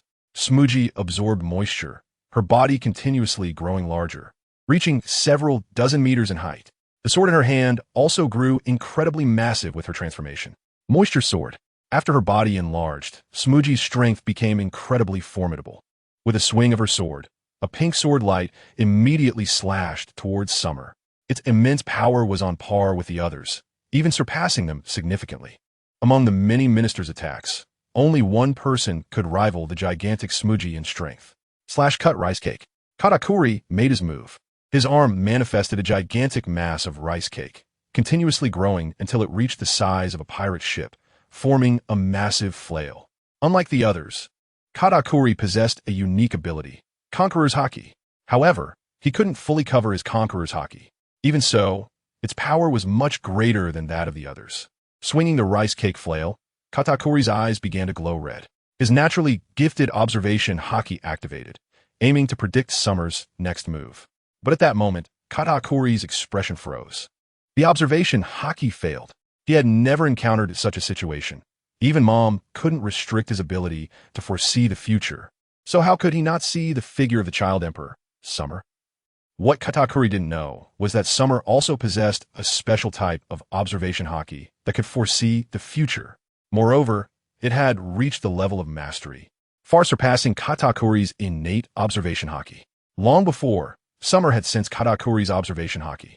He chose not to interfere, but now, Summer decided to disrupt it. This is what led Katakuri to be unable to foresee any scenario facing the direction of Summer. At this point, Katakuri instantly understood, breaking into a cold sweat. The ability to block his observation Haki indicated that Summer's observation Haki was even more powerful, and it could foresee the future. It was simply unbelievable. Conquering Haki, armament Haki, and observation Haki were all so formidable. No wonder Summer, as a Marine Admiral, didn't rely on the powers of Devil Fruit at all. With just his 3 types of Haki, even ordinary Logia and mythical Zoan types were unworthy. Was it really that exaggerated? Chibuta felt like he was going crazy, his heart racing again, looking extremely grim. Over 30 ministers launched their attacks simultaneously, and the terrifying power spread across the entire battlefield. This scene simply does not belong to the power of Kaido's club from earlier. However, Mamoru, Shigeuin, Hinata, and the others have already missed the chance to support Xiaotian. The warship has already pulled away a considerable distance due to the previous turbulent waves. Hurry, go support Xiaotian. There's no reason to retreat, and just watch. Mamoru anxiously shouted at the stunned naval soldiers. At this moment, the numerous soldiers finally woke up. They had already decided to fight to the death, determined to stop the 2 emperors at all costs. Now, seeing Summer being attacked by Big Mom's pirate crew, they immediately rushed over at full speed. However, with this wave of attacks, it was destined to be too late. On the contrary, Summer did not show much change in expression. He was only surprised that the ministers of the nations acted together, and their power was quite impressive. No wonder they are known as the Emperor's pirate crew. Besides the captain, the others could also unleash such a strong offensive. Summer couldn't help but nod in appreciation. It's no wonder that any member of the Emperor's pirate crew is regarded with utmost caution by the Navy. The contact between the 2 pirate crews is something that absolutely cannot be allowed. The combined power of these people is enough to easily destroy a country. Just take the Navy headquarters as an example. A single misstep could lead to its destruction by them. However, such opportunities are rare. Most of the time, they fight separately, and only in Summer does it sway them into forming an opportunity to strike for the sake of battle enhancement. Even if you have a resilient body, how much can you withstand? With his tongue stretched to his chest, Parasparrow laughed and made strange noises. Resist? Who said I want to resist? Summer laughed, his eyes behind his sunglasses curving like crescent moons. Resisting won't maximize the system's enhancement. Then, facing the overwhelming attack from the Big Mom pirates, the mysterious patterns on Summer's arm surged. The aura of the humanoid black disaster also exploded, and then he punched downward. Bang! At high speed, the fist attacked through the air, creating a shockwave. Following that, the black disaster's fist energy erupted in a fan shape and surged downward. It was as if the night had fallen. Perospero's candy arrows shattered into candy crystals upon contact with Summer's fist energy.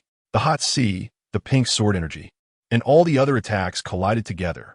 ZZZZ. The clash of armed color hockey and Katakuri's Conqueror's hockey with Summer's fist energy created a violent explosion of hockey arcs. The terrifying red and black electric arcs struck the surface of the sea, causing the water to explode instantly and create massive waves. At the point of impact, the air currents violently surged under the force, forming a hurricane that blew in all directions. However, this confrontation lasted less than 3 seconds. The pink sword energy, Katakuri's Machi meteor hammer, and a series of attacks were all obliterated by a single punch from Summer. The shockwave crashed down onto the sea, instantly causing the ocean to bulge downwards, then rebound violently, creating a commotion. No effect. Perospero and the other ministers were stunned. The combined assault had an unimaginable power. Yet even so, it was all destroyed by Summer's punch, completely shattered. Everyone couldn't help but feel a chill in their hearts. How can we still fight like this? This naval little monster's punch almost completely fell down. Katakuri and the others understood that this punch was probably just a casual punch from Summer, not even a proper technique. Of course, Summer did not unleash the sixth form, Black Calamity. This is just an ordinary punch in the form of a humanoid black disaster. However, after shattering their offensive, Xiatian had a smile on his face. In his mind, the combination of martial arts, strength, and the three-colored hockey was quite impressive. He could even clearly feel the increase in his power. What was even more satisfying was that he had gained the martial arts templates from Katakuri, Smoothie, and the other 3 sweet commanders, as well as from the candy minister Perospero, the baking minister oven, and the 34 other ministers. It didn't matter how powerful their template martial arts were. By acquiring these, Xiatian could start to combine what he had learned before and develop the 7 style through the system. On the warship, Chaffone, Peach Rabbit, Hinai, and the others were all shocked, but finally breathed a sigh of relief. Their tense hearts were finally set at ease. It was too frightening. Chaffone took a breath, his expression becoming serious. Peach Rabbit and Shurion also drew their long swords from their waists, and the soldiers like Hinai all became solemn. Navy, attack! The enemy had already taken action against Admiral Child Emperor, and the 4 emperors couldn't help. However, since these officers had taken action, there was no reason for them, as the Navy, to just watch from the sidelines. At this moment, the warships have closed the distance considerably. Momoto Cheyenne was the first to move. Moonwalk. With an explosive burst of super speed from her legs, she compressed and propelled the air to gain powerful mobility. This kind of step further developed into the moonwalk, allowing her to step into the air. Momoto Cheyenne is not just a pretty face. She is one of the candidates for Admiral with strength close to that of a general. As her figure rapidly darted forward, Momoto swung her long knife. The fierce blade aura extended nearly 40 meters, striking toward Katakuri and the others at an even more terrifying speed. Behind Momoto, the candidate Admiral Chibuta, the Major General Hinai, and a group of elite soldiers all sprang into action. The Navy's Rokushiki, Moonwalk, allowed them to dash through the air, leaving after images as they charged toward Big Mom's pirate crew. Other Navy soldiers set up cannons and fired them with a loud bang. The ministers of the Big Mom pirate crew were pushed back repeatedly under the impact of Summer's punch on the deck. They then noticed Momoto's blade attack coming through the air. Candidate Admiral Momoto, Chibuta, how dare such a small number of Navy soldiers charge straight at us? Charlotte Oven sneered and spat. 2 candidate admirals dare to lead such a small group of Navy soldiers to attack? This is quite audacious. The substitute isn't really a great general. Don't underestimate them. Katakuri said coldly with a furrowed brow. Immediately, his arm, resembling Machi, surged and extended into an oversized fist. Tightly clenched, with the enhancement of armament hockey, it charged forward, howling towards a slashing sword light of Peach Rabbit. Clang! The sound of metal clashing echoed. Sparks flew as the sword light struck against the Machi fist, continuously being consumed. Until the moment of dissolution, Katakuri's massive fist also lost its momentum. Don't underestimate the power of the Navy. Seeing the disdainful looks from the ministers of the Big Mom pirates, Chiffon felt an intense displeasure. While sprinting with Moonwalk, he directly charged into the ships of the Grand Fleet. Six style technique, Sikins, Gal. After covering his legs with armament hockey, Chiffon did not fix his attacks on a single target. Instead, with a sweeping kick, he unleashed a crescent-shaped gale foot that extended over 10 meters, sweeping across fiercely. The masts and decks of these pirate ships were effortlessly shattered by Chaperon's six styles, scattering debris backward. In a short time, one pirate ship was completely destroyed, and Charlotte Daifuku, who was controlling the demon, was directly swept away. This shows that the candidate general of the Navy headquarters has great strength. Let's go together. Seeing this scene, Smuggy and others all took action to block Chaperon's sweeping attack, finally realizing the power of the candidate general. They immediately became cautious and did not underestimate the enemy due to their small numbers. Soon after, Momotatsu and soldiers like Hinai rushed over, and the warships began firing at the other pirate ships. Cowardly? The Navy couldn't possibly back down now. Charge! Hold the fire, and let's kill these Navy soldiers. The captains of the large fleet of pirate ships quickly reacted, shouting commands to counterattack the warships, aiming to directly approach them. As for the vice admirals, they will be handled by the ministers of the Big Mom pirates. Let's fight them. The Navy soldiers on the warship, under the command of a colonel, fought bravely without fear of death. These guys are the vicious pirates of the New World. If they don't fight with all their might, they will only face death. Tohoku Cheyenne wields a knife. Chibuta is radiating overwhelming power, fighting barehanded. Additionally, Hinata, who is barely managing to utilize her devil fruit abilities, has also joined the battle against the ministers of the world government.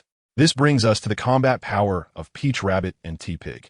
Although T-Pig looks like a street thug with a lewd expression, his strength far surpasses that of other vice admirals in the Navy headquarters. Mastering the 6 forms of the Navy, every move he makes is at an advanced level.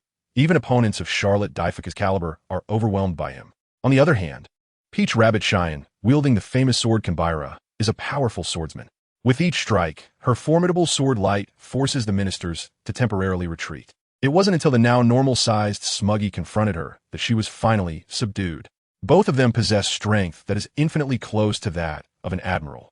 This is also why they sent someone to accompany Summer to the land of Wano. If it were just one general, Summer, facing 2 of the 4 emperors, even Fleet Admiral Sengoku would not feel at ease, no matter how much he believed in Summer's strength. Unfortunately, the ministers of the Big Mom pirates are all experts, and even while being surrounded, the 2 were still being pushed into a difficult situation, fighting fiercely. Moreover, the reason it had come to this was because Perispero and Katakuri had not made a move at all. The 2 candidate admirals and a rear admiral, along with several elite soldiers from the Navy headquarters, hadn't reached the level where all the combat power of the land of Wano needed to be deployed. Both Katakuri and Perispero were focused on Summer, who was floating in the air. Meanwhile, Kaido and Charlotte Linlin were adjusting their breathing, which had been disrupted by Summer, preparing for their next attack. However, Summer did not want to be stuck in a stalemate like this. Just as he was about to throw a punch and continue his battle with Kaido and Big Mom, the strongest of the 4 sweet commanders, Katakuri, could no longer hold back. Suddenly, Katakuri, who had been some distance away from the warship, vanished from the pirate ship and instead appeared on the warship. Perispero licked his lips, and Kaido was visibly taken aback. Katakuri had charged out from the cabin of the warship, leaping high into the air, another enormous Machi meteor hammer. Under the coverage of his Busashoka haki, the reflective black color appeared shiny and bright. In the midst of it all, Katakuri had also infused all his Conqueror's haki into the attack. This creates an effect similar to the overlapping entanglement of Conqueror's haki, although it doesn't truly achieve it. The power is even greater. Moreover, Katakuri arrived on the warship using the Mirror Fruit's ability, and this is the back of Summer. Unexpectedly, and extremely fast speed, everything was completed in the blink of an eye. Admiral, the Navy on the warship was also taken aback, seeing Katakuri leap high into the air, and while still in mid-jump, he formed a massive morning star that came crashing down, prompting everyone to shout warnings. This attack concentrated all of Katakuri's strength. From abilities to haki, every aspect was pushed to the limit. He didn't expect to defeat Summer directly. Just exposing a flaw in Summer was enough. A powerful haki filled the air, even sparking red-black arcs of haki. However, Summer had already sensed Katakuri's movements and didn't even look behind him. Instead, he glanced at the Mirror Fruit user on the pirate ship, Charlotte BRLE. This ability is quite interesting. Being able to move freely through space is incredibly convenient. At that moment, Xiatian turned around and responded to Katakuri's attack from behind, under the cover of black flames, in the form of a humanoid black disaster. Xiatian's casual punch possessed unparalleled power, just by turning around and throwing a punch. With these two simple movements, the air in the entire space was hit as if a wall of air had formed. A visible large-scale shockwave spread out. The black force surged forward with incredible speed, and when Katakuri's massive meteor hammer made contact with a black punch, even the domineering electric arc was directly extinguished. Katakuri's machi fist shattered inch by inch. Katakuri never expected that under Xiatian's fist, he couldn't even hold on for a second. Until the incoming black punch landed on Katakuri, his eyes widened in shock. Blood still in his throat, he was sent flying like a cannonball. Katakuri, Perispero couldn't help but tremble inside, never expecting such a result. Katakuri didn't even have the qualifications to threaten Xiatian. Brother, Charlotte Brule was so frightened that she collapsed to the ground, her old and ugly face filled with panic. Fortunately, Katakuri flew away and crashed into the pirate ship surrounding the warship, smashing through the floor, and many pirates went up to check and rescue him. Everyone else, including the pirates from the large fleet and the ministers, were filled with shock. They were well aware of Katakuri's strength. He could even be described as having strength close to that of an emperor. Yet, despite this, Katakuri still appeared so vulnerable before Xiatian, directly sent flying by a casual punch. The child Emperor Xiatian was truly absurdly powerful. No wonder even Big Mom and Kaido had ended up like this. Suddenly, as everyone was in shock, a terrifying wave of energy began to spread. The powerful force immediately caused Tao Rabbit, T-Pig, and others, as well as the members of the Big Mom Pirates, to turn around in astonishment. On the deck of a pirate ship, Big Mom and Kaido were both emanating terrifying waves of power that sent shivers through everyone, as their conqueror's haki exploded with all its might. The two of them seemed to be entwined in purple light ropes, circling around each other. The overwhelming pressure shook the hearts of all present. Even Summer couldn't help but focus, as the aura of Kaido and Big Mom at this moment was actually on a straight upward trajectory. It was a completely different intensity from before. Combined attack technique? Summer had a vague impression, but he remembered that Kaido and Charlotte Linlin had practiced combined techniques in the past. It was likely that the current momentum was related to this. Sure enough, under the powerful and shocking aura, the entire battlefield felt like hell, causing the weaker Navy soldiers and pirates to shiver with fear. It was as if, in an instant, life and death no longer belonged to them. What is this? Even the ministers of the Big Mom Pirates didn't know what Kaido and Charlotte Linlin were using, each one wide-eyed in astonishment. Big Mom held Napoleon, her sword, with both hands, while Kaido wielded his kanabo with both hands, left and right. Their power and haki seemed to be infused into their weapons in a special form. Then, the two raised their weapons and swung them simultaneously. Thunder suddenly appeared from the sky, illuminating Kaido and Big Mom's fierce faces. As the weapons swung, a massive shockwave instantly formed after they crossed into a giant X. With a speed surpassing the speed of sound, it surged towards Summer with a faint purple glow. The immense power caused the ship beneath Kaido and Big Mom to crack apart completely. Conquer the sea. It was only when Summer shouted this name that he realized. So it was this move, the combined technique of Kaido and Charlotte Linlin, transformed from the giant race's combined attack style. Now, fueled by the strength of their status as Yonko, especially with their incredibly powerful conqueror's haki. The shockwave from his terror attack is so powerful that even a medium-sized island would crumble and collapse under it. What incredible power! Summer exclaimed, raising his small fist in a punching stance. The black aura around him swelled even more, flickering and undulating. The sixth move, Black Catastrophe. Faced with the incoming shockwave capable of destroying the entire battlefield, Summer finally unleashed his combat technique. The patterns on his arm glowed as if they were breathing, responding to the surge of dominance. In that brief moment, a strong hurricane rushed toward him, and the clouds in the sky churned violently. Summer even felt the pressure of dominance carried by the shockwave. But none of this fazed him. He punched out towards the shockwave of dominance, his fist propelled by the rhythmic breathing of the patterns on his arm. Bang! His small fist pierced through the compressed air, sending waves of white energy rolling out. The black fist force descended like the night, striking the shockwave of dominance in an instant. In that moment, the electric arcs of the colliding dual dominance flashed violently. The immense power of the impact spread out, causing the entire sea to churn with waves. Under the black catastrophe, the terrifying combined technique of dominance sea began to shatter in less than 2 seconds. Fragments of dominance spun and scattered further apart. Black catastrophe directly broke through Big Mom and Kaido's dominance sea. What would it take to pose a threat to him? Big Mom and Kaido's pupils trembled, unable to believe the scene before them. It was shattered just like that, although the black catastrophe punch also consumed quite a bit of energy. The residual shock waves forced Kaido and Charlotte Linlin to retreat repeatedly, and the ship beneath their feet completely splintered, becoming driftwood on the turbulent sea. The dim sky seemed to brighten slightly, and a flurry of information surged through Summer's mind. In addition to basic enhancements, there was even an unexpected gain. He obtained the skill template for Dominance C. There is a special power at work here, and it is no surprise that the system has captured it. This indicates that the move by Big Mom and Kaido has its merits. No wonder my Black Calamity was able to neutralize almost all of its power before completely defeating it. Summer has obtained a special technique template and couldn't help but smile with joy. Kaido and Big Mom surely never imagined that the powerful move they painstakingly researched and practiced would be captured in its essence after just one attack on themselves. Next, both Kaido and Charlotte Linlin took a deep breath, furrowing their brows, and finally understood. It seems impossible for just the two of them to take down the Child Emperor. Summer, this old guy is really insane. In terms of strength, speed, stamina, observation haki, conqueror's haki, Xiaotian is simply all-powerful. He doesn't have a devil fruit ability, but he himself is like the embodiment of abilities. Little ones, let's attack the Child Emperor Xia Tian together. At this moment, Charlotte Linlin shouted loudly, issuing what could be considered the captain's command.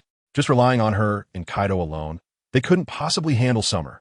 Even with the use of the Overlord's power, they posed no threat. But what kind of state was Summer in now? Too relaxed. The energy they spent on using the Overlord's ability was considerable. Yet when Summer threw a punch, it seemed as if it didn't affect him at all. If this continues, they will inevitably be the first to suffer losses. It's better to call the ministers together now. Chibuta and Mamoru Shurjin, along with other naval warriors, have already been facing immense difficulties in battle. Especially the two candidate generals, who are constantly under attack from over 30 opponents at the ministerial and executive levels, can only exert all their strength. In such a state, the exhaustion of Mamoru Shurjin, Chibuta, and Hinata's group is significant, leaving them panting for breath. Now, having heard the call from Big Mom and Kaido, they must have the executives join the fray. They cannot afford to let them escape to deal with Summer. Mamoru Shurjin looked grim. But the more it came to this moment, the more they had to persevere. Sword in hand, he clashed with Smuggy, sparks flying. Can you hold me back, Mamoru? Smuggy appeared to be in a much better state than Mamoru, showing little signs of fatigue, and even seemed to be smiling a bit. This group of Navy soldiers can't hold out for long. Even the two Vice Admirals are the same. After a collision, Smuggy jumped back, and a stiff-faced Cookie soldier swung its weapon to immediately fill the gap, trying to attack Tao 2. Tao 2 swung down with her sword, hitting the Cookie soldier's shoulder, but found that it struck a hard shell. The Cookie soldier's shoulder merely shattered. At this moment, more Cookie soldiers appeared. They surged forward, causing Tao 2 to involuntarily take a step back. I'll leave this to you, Kreja, Smuggy said with a serious expression before jumping away. Tao 2 had no way to pursue at this point. She increased her strength and killed one, but there were still many more. Leave them all to me. A robust man over 3 meters tall, with purple hair, had 3 clusters of hair on his head and back, the top cluster shaped like a long loaf. And the tips of the 2 clusters at the back were sparking. His face looked fierce, with a scar over his right eye. This is not the Biscuit Knight that Peach Rabbit and the others are familiar with. This is Kureha revealing its true form. Now, the Navy members like Chibuta, Peach Rabbit, and Hinata, who rushed in a fight, are surrounded by the Biscuit soldiers controlled by Kureha. Normally, dealing with these Biscuit soldiers would be a piece of cake. However, both Chibuta and Peach Rabbit are already exhausted and unable to maintain their full strength. Additionally, they are being held back by some remaining world ministers. The other ministers, like Smoker and Odin, are jumping in to respond to Big Mom's call, planning to join forces to attack Summer. Despicable, Peach Rabbit shouted in frustration, unable to break through it all. The consumption of haki is also quite significant. We are pirates. Who cares about being despicable or not? Kureha shot a strange glance at Peach Rabbit and immediately created a large number of Biscuit soldiers to replenish their ranks. Around the Navy members on the pirate ship, A pile of biscuit chunks was scattered. But immediately, another large batch appeared, causing Chibuta to curse. This is never-ending. You all take care of yourselves, no need to worry. At this moment, the tender voice of Summer came through. There was no hint of worry in the tone about being surrounded. Chatu and Tauru Shikyu then raised their eyes to the other side of the sky. Summer stood in the void, enveloped in a black aura, exuding an imposing presence that made Kaido and Big Mom below feel extremely grave, beads of cold sweat forming on their brows. Such a sense of security. Yes, we don't need to worry too much. You can always trust Summer. Tauru and the others nodded seriously, gradually gaining confidence. The powerful attacks from Charlotte Linlin and Kaido were all destroyed by Summer with a single punch. There was really no need to worry so much. It was actually a good thing that their ministers gave up on the wheel attack, because they couldn't afford to have any accidents. Otherwise, they would be used to threaten Summer. Moreover, at this moment, Summer was truly filled with fighting spirit. Hey Kaido, Big Mom, use all your strength. I'm getting a bit bored. Summer looked at Katakuri reappearing from the bottom of the pirate ship behind Kaido and Charlotte Linlin, and saw Smoker and the others gathering one by one, and spoke up. Kaido and Charlotte Linlin really weren't enough to contend with him. If the Big Mom pirates joined forces with the two emperors, it would definitely be different. More people means more strength. Summer really wanted to have a good fight with them. He didn't want to waste any opportunity for improvement in every battle. Big Mom didn't expect Summer to be so calm in facing all of them. Didn't want to treat us like the second beast pirates to fight. Big Mom couldn't help but look at Kaido. That is how the beast pirates were captured and brought to impel down. And Kaido seemed to be surprised that Summer had become even stronger. If we join forces with your subordinates, maybe we really have a chance. Kaido had a fierce expression. His heart was truly going mad. If they couldn't deal with the child Emperor Summer, what would they do in the future? Who else could control this monster? Whitebeard, that old man. Just then, a cannonball was fired from the back of the pirate ship with a bang, soaring into the sky, heading straight for Summer's back. However, this kind of attack had no effect on Summer at all. Before it reached Summer, the cannonball exploded directly, but it was like a signal. Instantly, the ministers below began to move. The sea was filled with boiling hot seawater, forming a gigantic swirling water column, immense in size. The entire water column had already surpassed large ships, surging up from the sea, heading straight for Summer. The orange-yellow color it presented indicated that this water column not only possessed tremendous impact force, but also had a scorching high temperature. This is the attack launched by Charlotte Oven, the baking minister with the ability of the burned fruit, and Smuggy, one of the four sweet commanders, working together. Just the combined efforts of these two have already created such a powerful offensive. This shows how formidable the Big Mom pirates are. Just a moment ago, they were clearly holding back against their opponents like T-Pig and Peach Rabbit, and only now are they unleashing their full power. Others, from Katakuri to Daifuku, are the same, including Kaido and Big Mom. None of them are holding back at this moment. All are going all out. The massive rice cake drill, infused with overwhelming haki, is plunging down from the sky towards Summer. On it, the wildly spinning drill is also coated with various colors of candy. This is an attack launched by Katakuri and Perispero together. One person's offensive is no longer enough to break through Summer's defense, and it is even easily defeated under Summer's fist. This point was clear to both Katakuri and Perispero, who had been observing Summer's battle. They even felt that such an offensive wouldn't pose much trouble for Summer. All their hopes were pinned on Kaido and Big Mom behind them. Meanwhile, the other ministers launched their proud attacks one by one. In an instant, multiple powerful offensives surged towards Summer from all directions.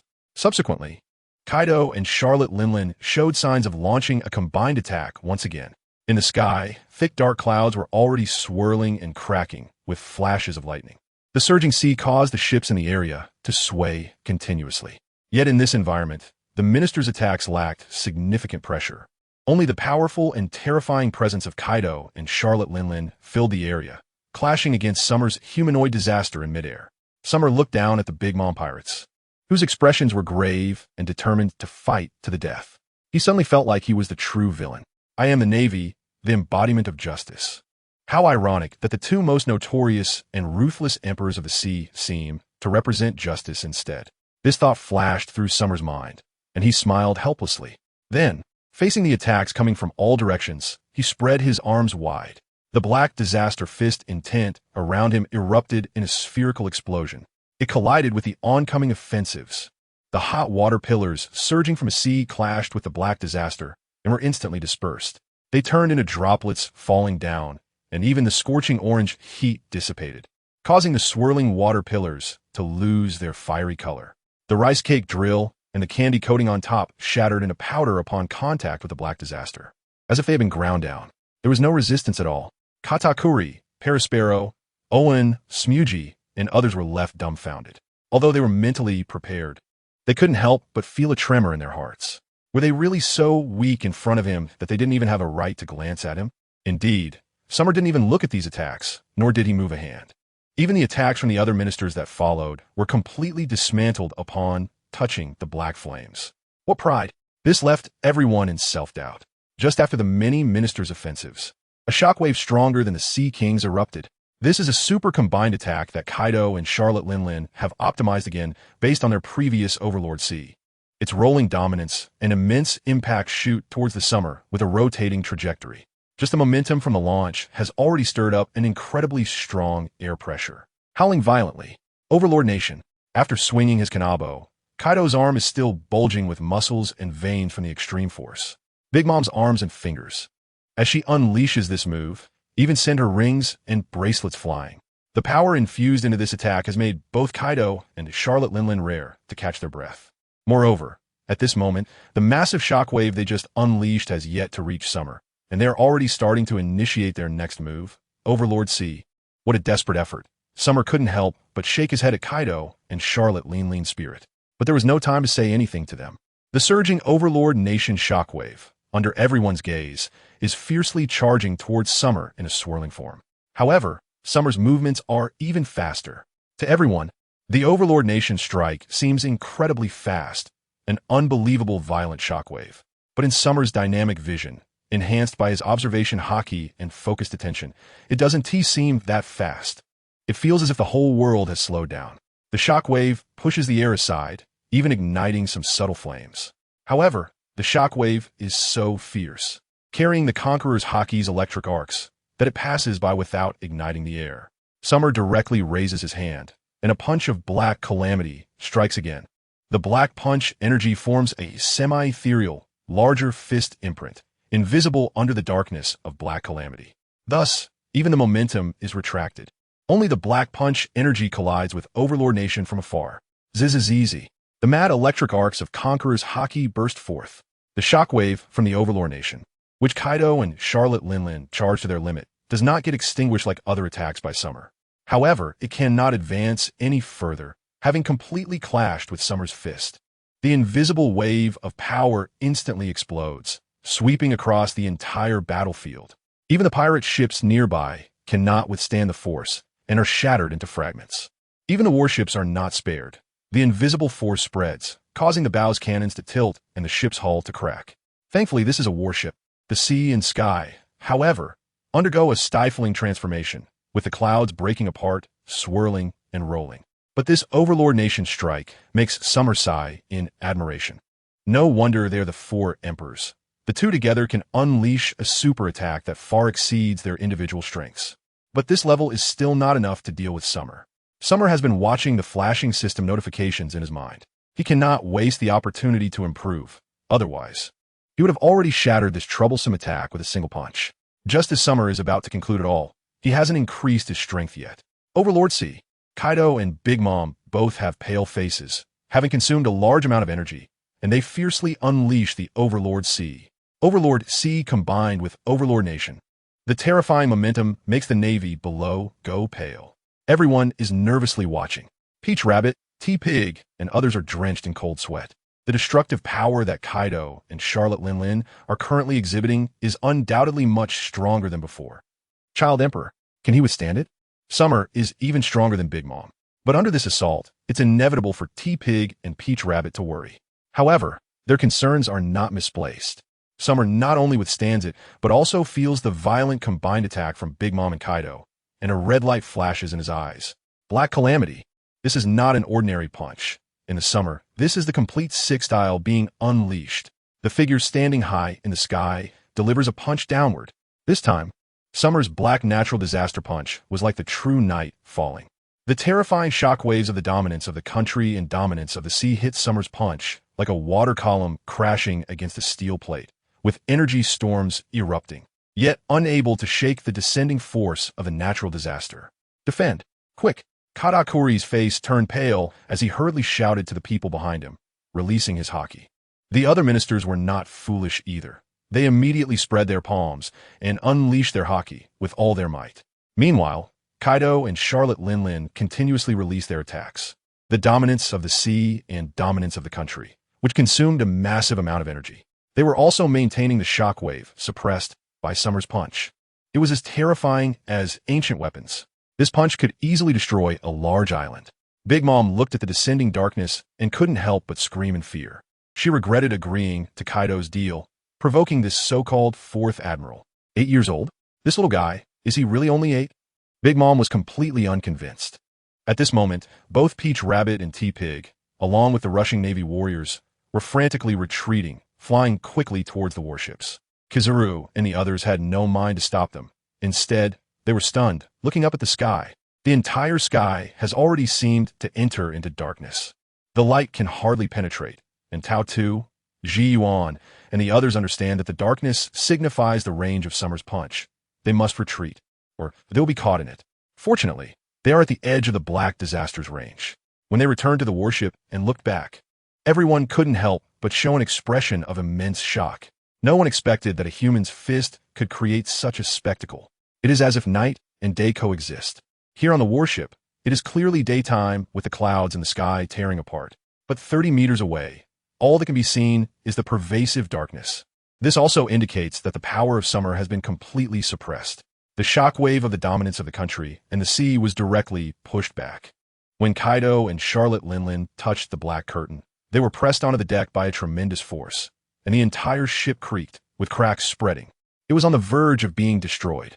The reason it wasn't directly destroyed was that Katakuri and more than 30 ministers, along with over 30 captains of the Grand Fleet, desperately unleashed their haki, forming an invisible defense to withstand the black natural disaster descending from Summer.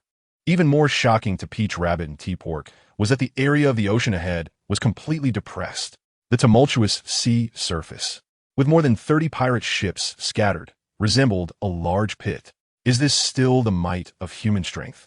The warships had retreated quite a bit, but the people on the ships stared in shock at such a stunning scene, all dumbfounded with their mouths agape.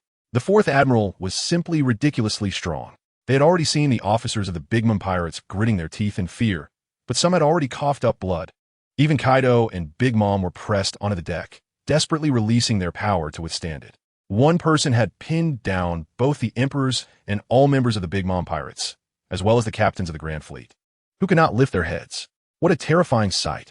I finally understand why the Warring States general isn't worried about Summer at all. Sending us here is probably just a precaution against Summer being deceived due to his young age. Chibuta smacked his lips, wiped the cold sweat from his forehead, and said in shock, "The strongest general in history is none other than the Child Emperor." Hinai was stunned for a long time and finally managed to squeeze out a sentence. The other soldiers nodded in agreement with the Child Emperor's punch. Even Kaido and Big Mom would have to consider whether they could escape. Finally, a massive whirlwind erupted from the punch of the Black Catastrophe. Summer was enjoying the system's mad notifications and clearly felt the power of his body, secretly delighted. The group of pirates below, along with Big Mom and Kaido, finally managed to withstand Summer's Black Catastrophe. However, when the punch's power dissipated, the sea surface that had sunk suddenly rebounded, and due to water tension, more than 30 pirate ships were directly capsized, with over 20 of them shattered in mid-air. Katakuri, Perispero, and all the ministers, generals, and pirates turned pale. Each of them had suffered serious internal injuries, and under the rebound water tension of the sea, they even spat out blood. Kaido and Big Mom also had pale faces, having expended too much energy. Kaido's shoulder was visibly deformed, and Big Mom had bloodstains all over her side. The power of the Black Catastrophe was aimed directly at the two of them. Otherwise, given the punch that Summer just delivered, even if they had managed to block it, they would have still lost all their ships and fallen into the sea. Kaido and Big Mom were injured again, but they didn't pay much attention to it. Although the injury is serious, with their monstrous physiques, the two can recover in a very short time. However, everyone has been injured to varying degrees, which worries Kaido and Big Mom greatly. Could it be that Summer would really break through alone? Just as Kaido and Charlotte Linlin were deep in thought, full of concerns and caution about how to respond. The brief period of levitation ability came to an end. Summer's small body lost its buoyancy and began to fall. During the interval of his ability, it would take Summer several seconds to activate the levitation ability again. As for using the moon step to walk on air, Summer couldn't be bothered and simply jumped back up using the force from the sea. It seemed he couldn't stay in the air indefinitely. Parasparrow's eyes lit up immediately as he realized Summer's ability. Perhaps the Big Mom Pirates wouldn't lose so easily after all. This is clearly a great opportunity. Seizing this chance, Parasparrow began to endure the pain he felt within and fully activated his candy powers. Mom, there's a chance. The Big Mom Pirates can't lose like this. Being defeated by the 8-year-old Child Emperor alone would be a loss of face for the entire crew on the seas. Big Mom was also thinking about how to retreat, as Child Emperor was performing too well. However, at this moment, Parasparrow's shout and the rapidly spreading candy swamp on the sea made Big Mom react quickly. Kaido understood that the opportunity had come. Everyone prepare to continue the attack. Big Mom, filled with madness, raised the large sword in her hand. The pirates of the New World were all seasoned warriors. As they watched Summer fall onto the sea, the pink candy swamp instantly reached out, firmly attaching itself to Summer's legs. A great opportunity, as Summer fell from the sky and was about to reach the sea surface. He suddenly noticed that Parasparrow's candy goo was floating up from the water. The flowing candy goo, under Parasparrow's control, covered him. It would be easy to dodge or just stomp it to pieces, but Summer smiled slightly and landed directly on a piece of broken ship hull, allowing Parasparrow to wrap the candy swamp around his legs. He actually wanted to see how high the limit of the advanced level of armament hockey could be. At this moment, Summer had other intentions and wanted to test what kind of attacks armament hockey could withstand in a normal defensive state. The previous attack from Kaido, with the drop of the 3rd generation, didn't truly reflect that, as it was only a slight break when the flow of hockey was obstructed while grabbing Big Mom's blade. This time, Summer wanted to stand still and conduct a complete test. Parasparrow was doing his utmost to control the human disaster that was Summer, not only solidifying the golden candy to increase its strength, but he also infused all his strength with armament hockey from such a distance. It should be noted that Parasparrow's candy swamp had already covered a large area of the sea centered around Summer, encompassing most of the battlefield to ensure there was enough strength to restrain Summer's movements. However, Summer, who showed no signs of struggle, puzzled Parasparrow. Shouldn't it be to quickly break free and avoid being bombarded by the enemy's attacks? It's strange, but at this moment, there wasn't much time to think. Thus, in the eyes of the Big Mom Pirates and Kaido, Summer was caught by that candy. Frozen, Parasparrow showed an excited expression as his ability activated again, turning the candy fluid instantly as solid as steel, transforming into a golden color with a faint red glow. Parasparrow had it under control. Big Mom let out a strange laugh and was the first to pounce on Summer. Since Zeus and Prometheus had already been pushed to their limits and couldn't be used in battle, Big Mom directly wielded Napoleon, infused with her powerful Conqueror's hockey and armament hockey, and slashed at Summer, as long as she could restrict Summer's movements. Big Mom just wanted to see how many swords it would take to cut him down. Kaido Katakuri and the others also understood that ordinary sword slashes from a distance had no effect on Summer at all. In this opportunity, it's best to unleash one's attack power to the fullest. This means that the attacks must land solidly on Summer with the strongest force. With this thought and concept in mind, it's clear that all of them, armed with weapons, charged forward with Big Mom. The collective eruption of the Yonko pirate crew and the 2 Yonko created an immense aura that spread across the entire battlefield.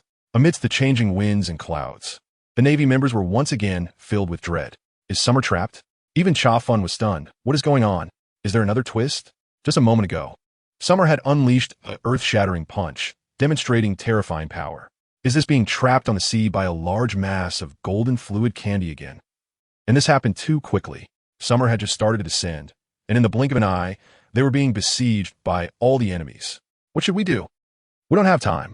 Tao Rabbit had a look of anxiety on her face, but there was nothing she could do. Just after they returned to the battleship, they were pushed back a good distance by the rebounding waves. This makes me want to support Summer, but with their speed, they won't make it in time. Don't panic. Remember the connection we have between our ups and downs? Summer isn't foolish, and just look at his expression. Cha Tan has become somewhat familiar with Summer's battles. From being nervous at the beginning to the worries and shocks of the ups and downs, to now being calm. Unlike Peach Rabbit, who gets flustered with concern, and unlike others who panic, Cha-tun has truly calmed down to observe. It seems that Summer isn't unable to win, but rather is having fun. Watching the Big Mom pirates rush in along with the two emperors, Cha-tun couldn't help but say this unbelievable statement with a fluttering heart. Summer's expression filled with anticipation in his smile. Does he seem like someone who is trapped? Not at all. This guy, from start to finish, is just playing around. Playing? Momotaro and Hinata were stunned, unable to believe it. Facing the strongest creature Kaido, the Iron Balloon Big Mom, and the entire Big Mom pirate crew, fighting alone, and he is just playing around? If this were said outside, it would probably make a lot of people laugh. However, at this moment, the people on the warship somewhat agreed with T-Pig's words. Upon reflection, wasn't Summer's battle just giving Kaido and Charlotte Linlin opportunities to attack again and again? Otherwise, with the Black Disaster's punch just now, it wouldn't have been enough for Summer to smash. Just wait. We will let the Child Emperor General have a good time. After all, he is only 8 years old. Kids love to play. T-Pig revealed a bitter smile and said dryly, "Yes, let's not forget. Summer is only 8 years old." However, even T-Pig could notice that on the Big Mom pirate side, some people had also realized it. Big Mom, Katakuri, and others vaguely understood that Summer was just playing with them, letting them off easy. But there was no way.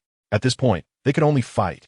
Big Mom didn't believe in evil. With the strength she and Kaido had trained for half a lifetime, they shouldn't be unable to harm an 8-year-old child. Emperor's Sword. Breaking Blade. Under Big Mom's unique swordsmanship, the dual-colored haki formed a light pink sword light that flickered at the blade's edge. With a swing, it formed a crescent shape and slashed horizontally towards Summer's neck. The crazy sword light hadn't even pierced yet, but the sharp aura had already cut through Perospero's golden hardened candy. Until a clang sound was heard, Napoleon broke through the black fist's aura and landed on Summer's neck. Sparks flew, and haki arcs burst forth wildly. The entire golden candy trembled violently on the sea. However, just 5 centimeters from Summer's neck. Big Mom's Emperor's Sword had already stopped there. The colorless armor formed by the advanced level of haki was as solid as a rock. No matter how much force Big Mom gritted her teeth and used, she couldn't cut in. Instead, the blade let out a screeching sound, almost about to break. Then, after Big Mom's strength and sword momentum were exhausted, a backlash force exploded from the blade, causing her to be pushed back repeatedly by the invisible rebounding force. At this moment, behind her, the giant demon controlled by Daifuku, Owen's full-power scorching punch, and the attacks from Smoker, Cracker, and others all landed on Summer. Boom! The sound of explosions, the clash of metal, the roaring flames, and even haki arcs shooting out. The ministers of the Big Mom pirates, from powerful Katakuri to Charlotte Angelo, and so on, used everything from long swords to cannons to massive attacks. Every technique they could think of was directed at Summer. The spinning rice cake spear of Katakuri pierced Summer with terrifying penetrating power, and red-black haki arcs spread out, but despite this, no matter how powerful Katakuri's force was, he couldn't advance an inch. After being blocked by Captain Summer's armed haki, it was a buildup of rebounding force. Instead, Katakuri's weapon almost slipped from his hands, and he was thrown away. Cracker used his true power, covered in armed haki, quickly charging toward the opponent. His sword released a powerful shockwave as it stabbed at Summer. But the more such attacks occurred, the more awkward they became when they were knocked back. Cracker rolled and couldn't stop his body from flying out. And the others were not foolish either. All attacks landed on the point right in front of Summer's heart. The gigantic Smoker, gathering strength, thrust his long sword, combining it with the massive impact of the water sword. The incredible force piercing Summer's chest. A giant sword stabbing at the chest of a tiny human? This scene appeared incredibly comical, but the one being blasted away was Charlotte Smoothie, whose giant form had grown through moisture absorption. The 3 sweet commanders all struck with such force, not to mention the other ministers, although their combined attacks repeatedly targeted a single point. Attempting to break through Summer's indestructible defense, it was still no use. The black-coated haki was even more solid and terrifying than 100 pure sea stone, showing no signs of wavering at all. Instead, the candy solid that bound Summer's legs cracked repeatedly, and the candy covering most of the battlefield's sea surface shook violently under the relentless attacks of the Big Mom pirates. Perospero truly felt he had reached his limit. While he repeatedly replenished his ability to restrain, he also had to endure the shockwaves from his own allies' attacks. Each strike put immense pressure on him, and soon blood was oozing from his nostrils and mouth. Even if Summer did not struggle, he was already at his breaking point. Is everyone just tickling him? Can't they muster any strength? Summer let his hands hang down and smiled broadly. The eyes behind the frog's sunglasses were full of mockery. The ultimate level of hockey defense was truly too powerful. This is a power so strong that even Summer itself can't believe it. It originally comes from one's own strength. But only when it is continuously released from within the body does Summer truly feel the endless potential. Moreover, armament hockey is primarily a defensive power. However, as a means to counter abilities, it has been continuously developed into an all-round hockey that integrates both offense and defense. Now, when used entirely for defense, it truly manifests the so-called ultimate technique. Especially from the first strike, Big Mom's beheading blow, Summer felt it. He didn't even need to deliberately defend. The armament hockey could automatically form a powerful defense through the perception of observation hockey, and it could even rebound the attacker's power. The rebound force is not even comparable to the power when being attacked. Of course, this ultimate technique only takes effect when Summer uses armament hockey for defense. Upon hearing Summer's slightly mocking words, whether it was the person who was knocked away or Big Mom and Kaido, they were all filled with shock. Summer stood there, his hands naturally hanging down, his legs bound, and unable to move at all. Yet even the repeated strikes had no effect. Incredible. In terms of defense, he has far surpassed Captain Rocks. Even the combined forces of Garp and Roger back in the day would find it hard to deal with such a child emperor. Big Mom's hands were trembling, becoming increasingly despondent. He was only 8 years old. It was impossible for him to have no flaws at all. Yes, it couldn't be possible. It was too contrary to reason. Kaido comforted himself in disbelief. As the Big Mom pirates and others launched their attack, he raised his kanabo and swung it horizontally towards Summer's chest. This point has already been bombarded multiple times by many people, and it must be the weakest link. Kaido wants to break through it himself. No one's armament hockey can be strong enough to this extent. If the surface can't be broken, then he will go straight through. Since he intends to use such a technique, Kaido has already made up his mind. The combined technique of Conqueror of Nations and Conqueror of Seas is very powerful, even stronger than the attacks launched by all members of Big Mom's pirate crew together. However, both he and Charlotte Linlin have consumed too much of their Conqueror's hockey and cannot use it for now, so they can only resort to alternatives. In his dragon form, Kaido unleashed his strongest single-target move, Dragon Breath, thunderous 8 trigrams. As he swung the kanabo, it emitted a dazzling firelight, resembling concentrated heat. Thunderbolts fell from the dark clouds, striking right at the 8 precepts. Firelight, thunder. With terrifying power, even the solid candy beneath Kaido's feet shattered into pieces. This shows just how much strength Kaido poured into this attack. And it doesn't stop there. Big Mom also rushed back, her plump body moving with surprising speed. Like a pink whirlwind, she held Napoleon with both hands, her eyes filled with madness. It should be noted that Big Mom possesses innate superhuman strength. Even Kaido is slightly inferior. With both hands wielding the sword, she too poured all her strength into a horizontal slash at Summer's chest.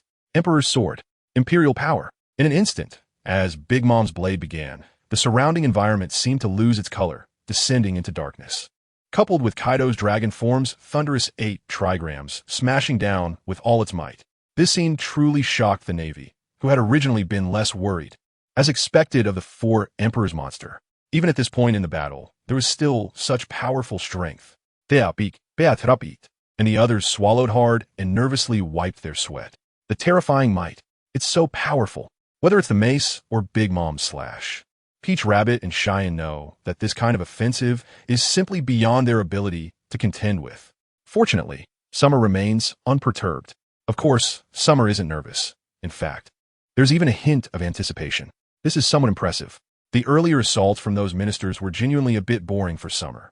They didn't even provide much improvement from the battle. It's still the 4 emperors who are impressive. Their attacks can overshadow the battlefield. Summer has already sensed the formidable pressure and the impact of the domineering aura approaching him. With a clang, Kaido swung his mace with both hands and struck Summer directly in the chest. The thunder and lightning instantly surged through Summer's body, carrying a terrifying force that instantly collapsed all the solid candy behind him. A massive area was reduced to fragments as the shockwave spread, and even the surrounding sea was directly blown apart. The swirling clouds above were also blasted open by the tremendous impact of Kaido's swing. It was incredibly spectacular and shocking. However, at this moment, Kaido's expression changed dramatically. An unbelievable look of horror erupted from his eyes. The terrifying rebound force from the point where Summer was attacked exploded directly. The strength of Kaido's attack was immense, and thus the rebound force was equally strong. Because Kaido was still far from breaking through Summer's armed color hockey's limit. His flowing cherry blossom hockey was indeed effective, but it was far from enough to injure Summer's body. Therefore, the moment he struck Summer, the immense rebound force caused Kaido to change color in shock. Puffed. Kaido's hands gripping the 8 treasures broke apart, with bones visibly exposed. With the tremendous rebound force, it was no surprise. Kaido was sent flying, and the mace slipped from his grasp.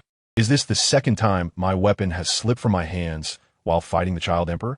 As Kaido felt the intense pain in his hands and the blood surging, he inexplicably thought of this. Back in Dressrosa, it seemed that Summer's punch had also sent his weapon flying. Now, in this Wano Sea area, it was even more unbearable. Summer stood there motionless while he was sent flying, his weapon slipping away, and his palms exploding. Just how monstrous is Summer? However, the tragedy didn't only befall Kaido.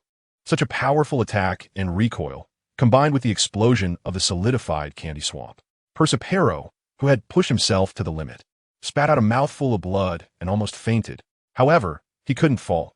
After Kaido, there was still Mom's super strong strike to deal with. He couldn't let the confinement loosen, allowing Xiaotian to move easily. What Persipero didn't know was that the solidified candy swamp was merely being used as land. It had no real binding effect on Xiaotian. Instead, Persipero wagered several liters of blood to gather the candy swamp again. Big Mom followed closely behind Kaido, swinging her sword in a horizontal slash.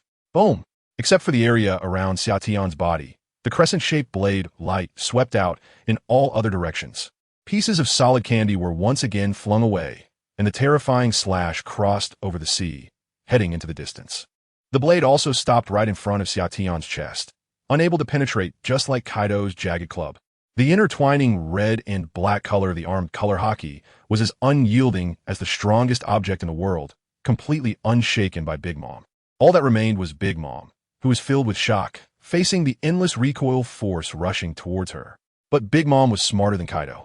She realized after being blown back by the first attack that if she couldn't break through Xiaotian's defense, she would face an even stronger recoil force. So, feeling that recoil force approaching, Big Mom simply let go. Napoleon, her giant sword, flew away like a kite with a broken string, soaring into the distant sky, instantly disappearing from view. Although Big Mom let go in advance, the impact of the recoil still affected her, sending her flying back as well. However, she was the least affected, while Persipero was the one who suffered the most, standing on the relatively intact pirate ship. The dizziness from Big Mom's last strike nearly made Persipero bite his own tongue off. Now, he was in a terrible state with blood flowing from all 7 orifices. "Mom, I can't hold on any longer," he said, his eyes darkening, and before he could finish what he wanted to say, he fainted. Xiaotian found it somewhat speechless. Persipero, this guy, hadn't contributed much in attack, merely engaging in ineffective confinement and exhausting himself in the recoil. Truly disappointing. Is this it? I thought you would be much stronger after binding me. Giving you a chance didn't help at all. Xiaotian said to Big Mom and Kaido, who were showing shock. Disbelief, hesitation, fear, and grim expressions. Indeed, the more indifferent he was, the stronger their feelings of intense shame became. An entire Big Mom pirate crew, along with a large fleet, and led by 2 emperors. After continuously attacking Xiaotian, this Child Emperor general just stood there without even moving a hand. Leaving the group in this state, it was simply outrageous. After saying this, Xiaotian felt it was about time. This battle had reached its limit. Continuing to fight would result in diminishing returns from the system. It seemed he needed to face even stronger opponents. As he grew stronger, these ordinary cadres no longer provided any significant improvement. The stronger he became, the less improvement weaker enemies brought. This situation is a kind of law. Although the system provides a golden finger, it does not blindly grant Summer growth without any balance. The system's purpose seems to be to allow Summer to make progress in battle. Of course, collecting treasures is also an important part of upgrading the system. Even if one dies in battle, they won't lose their breath. However, some members of the Big Mom pirates have started to reach their limit. Summer's words have been too much of a blow to the honor of their Yonko pirate crew. They have always been high and mighty, so how could they just back down? Thus, a large group of ministers and cadres, along with elite pirates, charged towards Summer once again, shouting and venting their humiliation. Big Mom and Kaido gritted their teeth, sweating profusely and feeling somewhat shaken. Seeing many subordinates attacking, Big Mom immediately called back Napoleon from a distance. Kaido went to retrieve the thrown kanabo. Meanwhile, Summer looked down at the candy swamp that had trapped him. With a crunch, he exerted force and directly shattered the candy that confined him. Then he stomped his foot down hard. Boom! The entire golden candy ground shook violently. Immediately, the solidified candy swamp floating on the sea shattered with a loud bang. Pieces of crystal sank into the seawater. The ministers and a group of pirates charging and were directly shaken, their feet losing support. Without a point of support, everyone's expression changed drastically. It was not just because they lost their footing, but because Summer had broken free from his confinement, causing the Big Mom pirates, who were already feeling ashamed, to suddenly lose their sense of security. Indeed, Summer had no intention of holding back anymore. The black aura surged. The defensive armament Haki transformed, the red receded, and the black aura exploded wildly around Summer.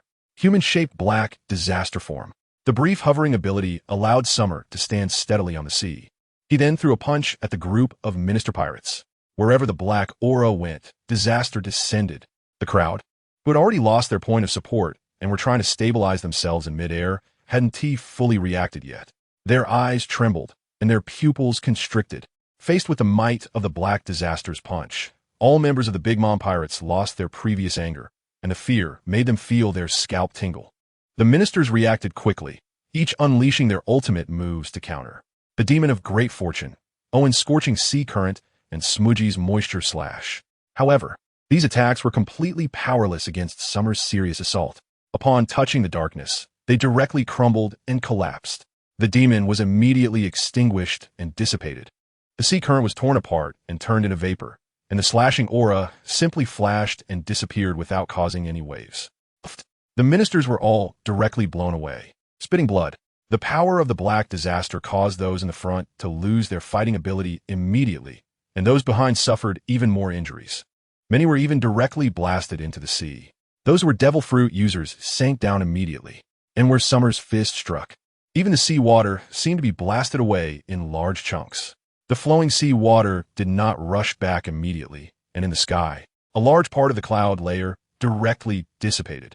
The power of this punch is simply terrifying, directly shattering a group of ministers and elite pirates. The Child Emperor General is getting serious? Hinata expressed her shock. Her fingers on the warship couldn't help but tremble for a moment. It was completely different from Summer's earlier attack. This time, it was Summer who actively defeated the enemy, whereas before it felt like a casual strike in response to an attack. Moreover, these were elite pirates from the New World, and one punch could take down a large group, which was truly astonishing. That's right, the Child Emperor General was serious. T-Pig took a deep breath and smiled. This shows that Summer doesn't want to play anymore, and finally, there's no need to be anxious. If Kaido and Big Mom have any more tricks up their sleeves, my heart can't take it anymore, regardless of whether I win or lose. No normal person can withstand such torment. Meanwhile, Tosaka and the other Navy members are all watching the battlefield intently. Summer has crushed a large portion of Big Mom's pirate crew with a single punch, exuding an overwhelming aura, incredibly powerful. Kaido, Big Mom, let's go together. Since Summer doesn't want to play anymore, it's best to end this quickly. Turning around, I see that Kaido and Big Mom are actually standing together, each holding a weapon. Both of them have trembling pupils, clearly making some serious decision, their expressions grave. Summer, on the other hand, has a smirk at the corner of his mouth. After these few minutes, Kaido and Big Mom must have recovered their haki. From their looks, it seems they still have some moves left to use. Just at that moment, Katakuri, who didn't join Smudgy and Cracker in the attack, suddenly charges in at high speed. He appears behind Summer, wielding a spear formed from machi, infused with immense power and haki, thrusting it straight towards Summer's head. His timing is impeccable. It seems he's waiting for Summer to be distracted. However, Summer simply turns his head, and the spear passes right by his ear. With his powerful dynamic vision, Summer can see that Katakuri's spear is actually enhanced with Conqueror's haki. It's not like the haphazard way it was infused before. This time, Katakuri surprisingly applied his Conqueror's haki quite skillfully. No wonder you dared to attack me alone.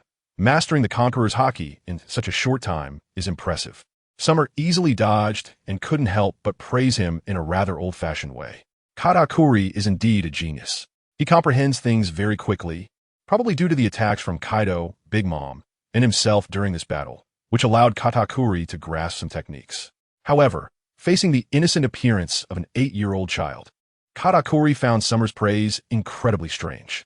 This indicates that I also have the qualification to hurt you. Katakuri roared, thrusting his spear repeatedly, with his observation haki reaching its peak, determined to land a hit on Summer. But Summer accurately predicted every one of Katakuri's attacks.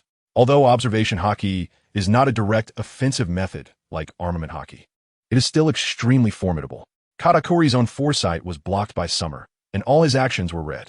Summer simply tilted his head, leaned to the side, or twisted his waist, effortlessly dodging all of Katakuri's moves. It seems you don't even have the qualification to attack me, let alone hurt me. Not forgetting to mock him. Summer moved and was already standing right in front of Katakuri, within arm's reach. Moreover, your movements are too slow, Katakuri. Summer smiled, and in the blink of an eye, he extended his hand to Katakuri's forehead. A snap of his fingers struck right between his eyebrows. Zizizizi. The electric arc from the clash of conquerors haki sparked.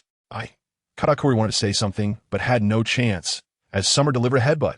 Katakuri directly fainted, his body beginning to fall naturally onto the wreckage of the pirate ship below. Over 1 billion bounty. A powerful figure at the level of vice captain of a Yonko crew was thus defeated by Summer's headbutt. The awake pirates were sweating profusely, swallowing hard, unable to speak. If even the flower minister Katakuri couldn't land an attack, then aside from Kaido and Big Mom, no one could threaten the child emperor anymore, right? What were those two Yonko doing? After knocking out Katakuri, Summer no longer paid attention to him, but instead looked toward Kaido and Big Mom, who were mobilizing immense power within themselves. These two have come up with new techniques. Blood accelerates the flow, increasing the power. Big Mom, Kaido, are you guys going to fight me to the death? Summer looked up and saw that Kaido, who had retrieved his weapon, and Charlotte Linlin were now in a somewhat hysterical state. Both had bloodshot eyes, and the haki covering their skin had turned an even deeper shade of red. Kaido gripped his kanabo tightly, with veins bulging on his arms and hands, pulsating as if a fierce beast was about to break out from within him at any moment. Even the overweight Charlotte Linlin looked the same, with visible blood coursing through her veins beneath the haki on her arms. A thick aura of blood spread from both of them under their control. The aura that emerged was brutal and fierce, filled with a suffocating feeling. Even in Summer, it was easy to perceive. This behavior was a fight that consumed life. It seemed that these two had already deemed themselves pushed to the brink. Well. The child Emperor Xiaotian won T fight desperately, and falling into the hands of the Navy would T lead to a good outcome. Why not let you experience our move? Big Mom chuckled sinisterly, her eyes filled with unwillingness. For many years, the four emperors stood high above, all stemming from their terrifying strength, dominating the seas. Yet now, they were being beaten down by an 8-year-old child. Big Mom couldn't swallow this humiliation. Even if Xiaotian was unmatched in combat power, it was hard for her to find peace in her heart. No matter what, she wanted to take this chance. As long as she could severely injure Xiaotian, there might still be hope. You are the most troublesome among the Navy and the biggest enemy of pirates. If you continue for a few more years, no one will be able to stop your steps. Kaido harbored deep hatred towards Xiaotian, believing that Xiaotian was the greatest obstacle on his path to becoming the Pirate King and must be eliminated. Just the two of you? I'd like to see how much threat you can pose to me with such moves. Xiaotian shook his head and became serious towards the two. This aura is indeed very powerful. After all, it is a technique that comes at the cost of life. Summer is curious to see whether his Kinbunchika haki is strong enough or if their mutual destruction technique is truly impressive. Then go ahead and try it. Kaido's expression suddenly turned ferocious. The momentum swept in like a storm, accompanied by a faint red blood aura bursting forth. All the haki spiraled around Kanabo, crackling with electricity. Napoleon, held by Big Mom, radiated a sharp blade light, soaring into the sky under the frenzied infusion of blood and haki. A pink storm, carrying haki and red threads, spread an indescribable force. The clouds in the sky, already rolling and churning, formed a huge vortex under the explosive momentum of Big Mom and Kaido. Oppression, tremors, a mad momentum that seemed ready to tear the sky apart. Summer remained expressionless. He was not moved by such a terrifying aura, nor did he directly intervene to stop the two. The Navy personnel stood on the ship's railing, gripping tightly with their arms, their faces dull, hearts trembling. Kaido, Big Mom, what are these two going to do? Chabo had a look of horror in his eyes. Logically speaking, The two emperors should clearly not be Summer's opponents even when they teamed up. But the might being unleashed at this moment was simply too overwhelming. Even this vast ocean was creating a massive vortex. The vortex in the sky and the one in the ocean were in a stalemate. Even with an increased flow of blood to enhance power, it shouldn't be this strong. What exactly are these two doing? Peach Rabbit had picked up on some clues, but was still deeply puzzled and couldn't understand. Meanwhile, the Big Mom pirates, having suffered a setback, saw the explosive might of Kaido and Big Mom and retreated in panic. Run. Otherwise, they would be caught up in the attacks of Mom and Kaido. Charlotte Daifuku shouted without hesitation, reminding his siblings while carrying Perispero and sprinting. Instantly, everyone reacted quickly, and Smoothie even woke up Katakuri. Seeing the situation, Katakuri, feeling dizzy and sore all over, wasted no time and quickly retreated, because at that moment the blood aura of Big Mom and Kaido was expanding like a tornado, about to cover the entire battlefield. The momentum is indeed impressive. I'm getting more and more excited. Summer retracted the black disaster aura around him, converting his haki into full defensive mode. He casually took off his sunglasses, revealing his calm eyes. Your arrogance will cost you your life. Big Mom screamed loudly, her eyes wide with bloodshot rage, and then she raised Napoleon high. It's the limit. Linlin attack. Kaido and Charlotte Linlin raised their kanabo simultaneously, gritting their teeth as if enduring immense pressure, then shouted together. The weapons in their hands swung down heavily. Demon. Country. Kaido and Charlotte Linlin's weapons fell towards Summer from the air. In an instant, the entire world seemed to fall silent. The wind swirled from the kanabo and knife tips, and after a brief delay, it erupted violently. A streak of blood color exploded from nothing. Roaring from the weapons swung by the two, from a streak of red light to a shockwave of hundreds of meters. In a bizarre form, it charged towards Summer. Like a ferocious blood-red demon, it aimed to tear Summer apart. And having successfully executed the demon country, both Kaido and Charlotte Linlin felt their bodies relax, almost collapsing. But smiles appeared at the corners of their mouths. The first theoretical strike, unprecedentedly powerful, was a success. Not only was it the Conqueror's haki and armament haki, but also combined their fruit powers, along with their own blood aura. The impact and destructive power were terrifying, world-class. It's no exaggeration to say that even if Rocks were resurrected, he would have to retreat in the face of this strike from me and Linlin. Kaido laughed maniacally, as if he could already see Summer, who stood there foolishly, getting torn apart by the shockwave of Demon Country. The blood color surged like a dragon. This shockwave was imbued with your souls. Summer's eyes were fiery, feeling the terrifying power even amidst the incoming wind pressure. Moreover, this Demon Country was a dragon-shaped shockwave. Its ability characteristics were so obvious that Summer naturally saw through it. With his legs slightly bent, Summer, in the eyes of everyone, made a seemingly insane choice to withstand it head-on. Swift and violent, everything along the path was shattered into pieces under the blood-red shockwave. Layers of energy storms surrounded the shockwave. Even the sea surface was torn open into a massive trench, rippling waves. The shockwave of hundreds of meters makes Xiaotian look like a tiny ant in front of it, ready to be swallowed at any moment. However, at this moment, the aura emanating from Xiaotian's small body is not weak at all, as a terrifying pressure bursts forth from him. Immediately, his small arms reach out, completely disregarding the powerful attack from the fierce country. The advanced armed color haki covers the surface of his skin, and as he reaches out, it directly tears through the overwhelming high-pressure air. In this way, amidst the astonished gazes of Chatu, Tautu, and Hinai from the Navy, as well as the incredulous expressions of Katakuri, Smoothie, and Cracker from the Big Mom Pirates, his hands collide directly with the blood-red dragon-shaped shockwave. In an instant, the brutal twisting force distorts and tears at Xiaotian's palms, coupled with the terrifying impact force. The blood-red shockwave has completely engulfed Xiaotian's body before anyone could even see clearly. The arc of the collision of haki wildly bursts forth. Brilliant colors flow away, and the dozens of kilometers ahead of Xiaotian are entirely covered by the blood-red rainbow. As everyone feels the immense aftershock rushing towards them, they raise their arms in front of themselves, their eyes filled with shock, staring intently at the figure still existing within the fierce country. What will the outcome be? Did Xiaotian successfully withstand the full force of Kaido and Charlotte Linlin?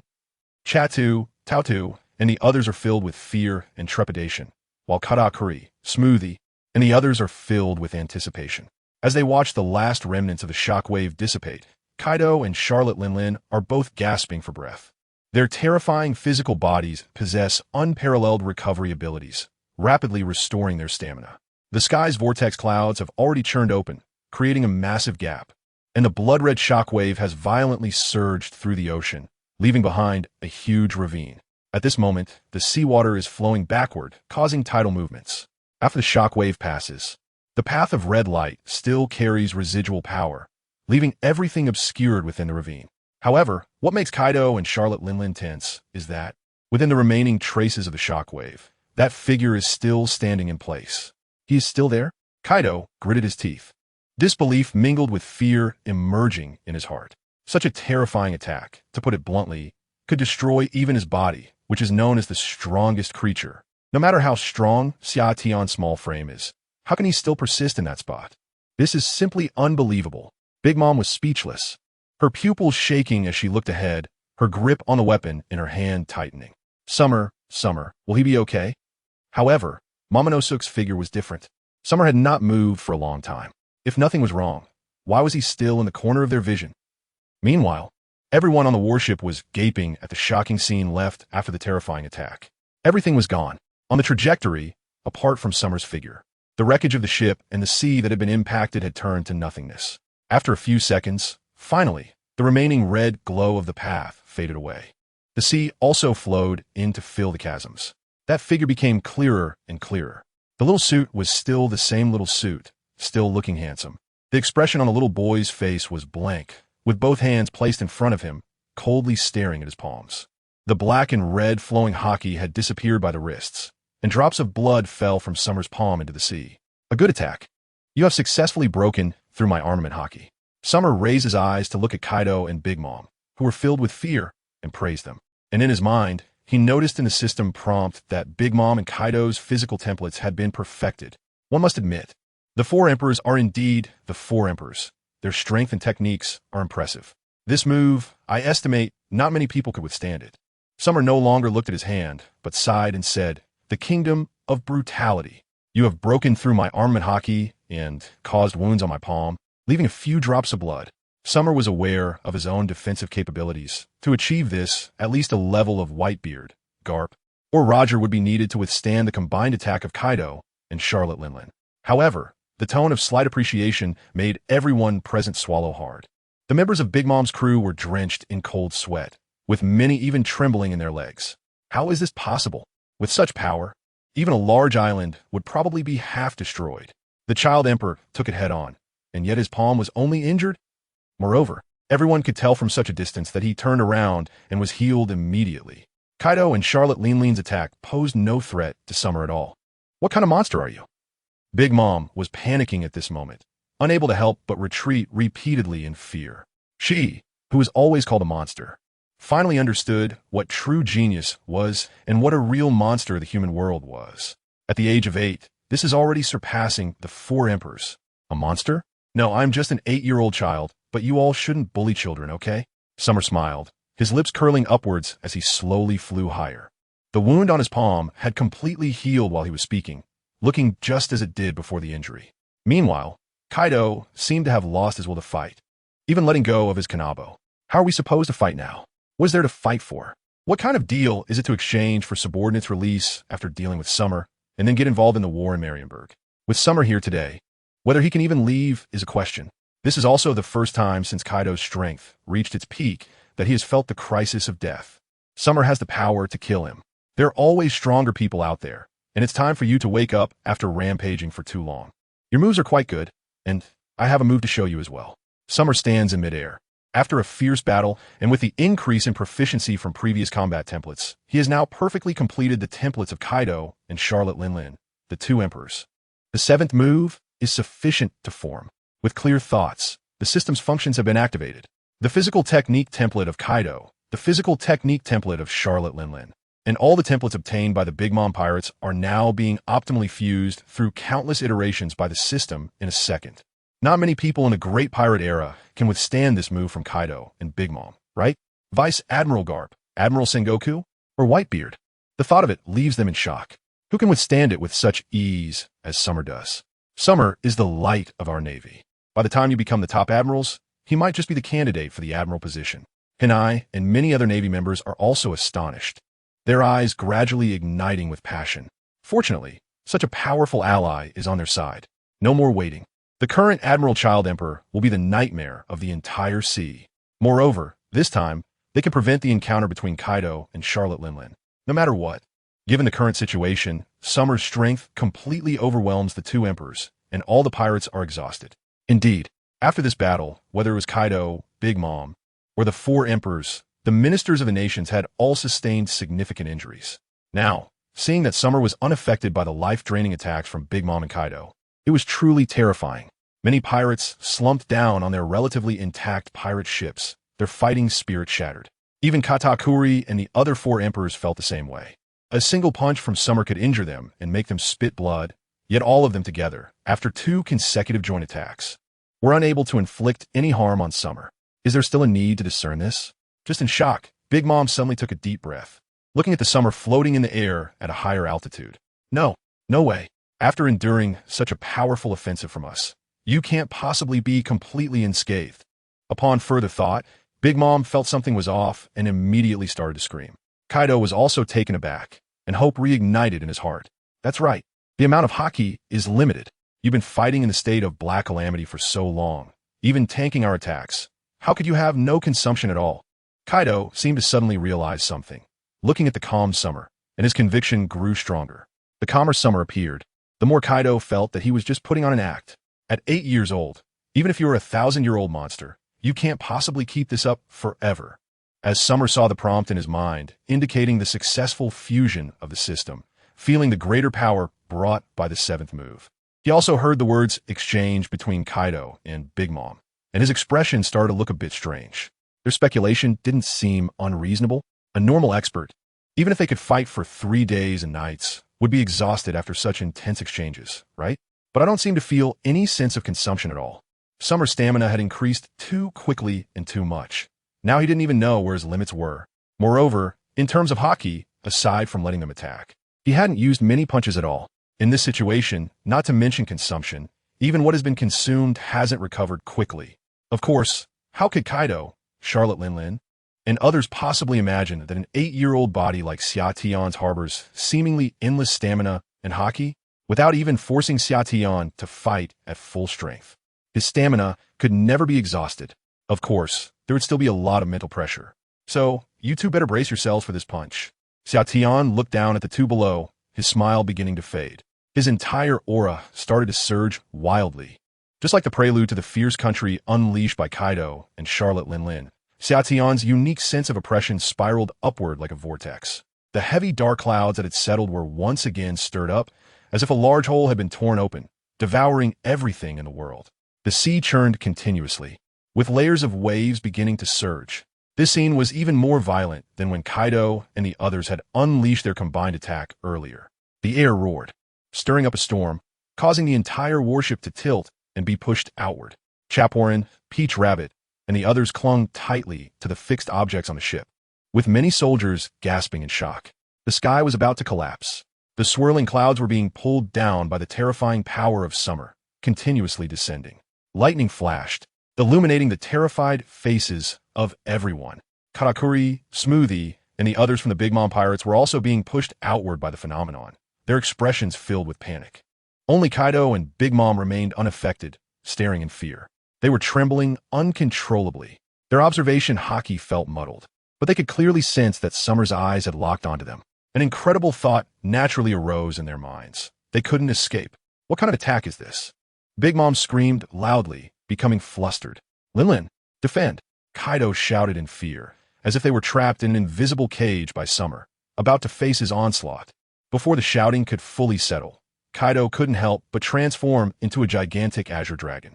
While the dragon human form had strong combat power, its defense was still stronger in its beast form. Hearing Kaido's call, Big Mom immediately jumped onto the dragon's head, her haki surging and fully unleashed. With a loud dragon roar, Kaido's dragon scales tightened, working in tandem with Big Mom's armament haki, coiling together, the flowing cherry blossoms covering half of their bodies in front. All of this was because they knew Summer's attack would be terrifying. 7th style. Everyone's heads buzzed, and then the whole world seemed to quiet down. The whirlpools sweeping across the sea had come to a halt, and between heaven and earth, only that youthful body raised its arm, forming a tight fist. In a peculiar punching posture, it struck out at the suspended Kaido and Big Mom above the sea. A terrifying tremor filled the space. The world turned upside down, and the overwhelming momentum surged toward Kaido and Big Mom. A huge fist shadow then descended from the sky. It broke through the air, tearing out a white tail trace. And the sea surface churned and trembled, waves rising high. With a roar of the dragon, Kaido and Charlotte Lean's blood mist swelled, and their armament hockey further enhanced their defense. But even with the consumption of their vitality, both the dragon and the person were still trembling at their core. Before the punch even arrived, the light emanating from it was already growing stronger. It was like staring directly at the sun. Living hell. A tremendous sound drowned out the words living hell uttered by Summer. The air within dozens of miles was compressed to a mere 5 meters around the two. Under the immense pressure, despite being in dragon form, Kaido's massive body was in immense pain from the overwhelming force. Big Mom was even worse off. Her organs felt as if they were being burned by fire, unable to even scream, only able to flail her arms wildly. And this was just the rhythm of hell before the attack landed. The true living hell punch seal was radiating an increasingly blinding light as it fell. Everyone who had been pushed away by the overwhelming force felt the air thin, gasping for breath, their eyes wide in shock as they looked at Kaido and Big Mom, who were already howling in despair. At this moment, the descending punch of Xia Qing resembled that of a deity. Below, Kaido of the 100 Beasts and Big Mom appeared as if they were trapped in a hellish nightmare, facing the divine retribution with terror. The punch imprint and the explosive light had already blinded everyone. They could not see how the punch imprint fell upon Kaido and Charlotte Linlin, nor could they foresee the horrifying scene that would follow, until a powerful shockwave radiated with blinding brightness, swiftly impacting everyone. The scorching, violent shockwave sent everyone staggering backward. The few pirate ships of the Big Mom pirates shattered into pieces under the impact, and the pirates aboard were sent flying in the opposite direction by the shockwave. Following that, the compressed air and the energy of the punch imprint underwent a violent transformation. A thunderous explosion erupted within the expanding, circular shockwave. Neither Kaido nor Big Mom had anticipated that this punch imprint would not actually land on them, but rather explode above their heads, unleashing a terrifying energy directly from above. The dragon scales resembled charred fish scales, shriveled and blackened, and Big Mom's hair, fully activated with her powers and hockey, was instantly burned away by the scorching, explosive energy. Her face and body were subjected to an endless stream of terrifying power, and after a violent spurt of blood, it was vaporized. Kaido, even in his enormous dragon form, coughed up blood, his dragon scales charred, and his flesh torn apart. He was soon enveloped in an even more intense explosion of flames. Boom! The space, sea, and sky trembled.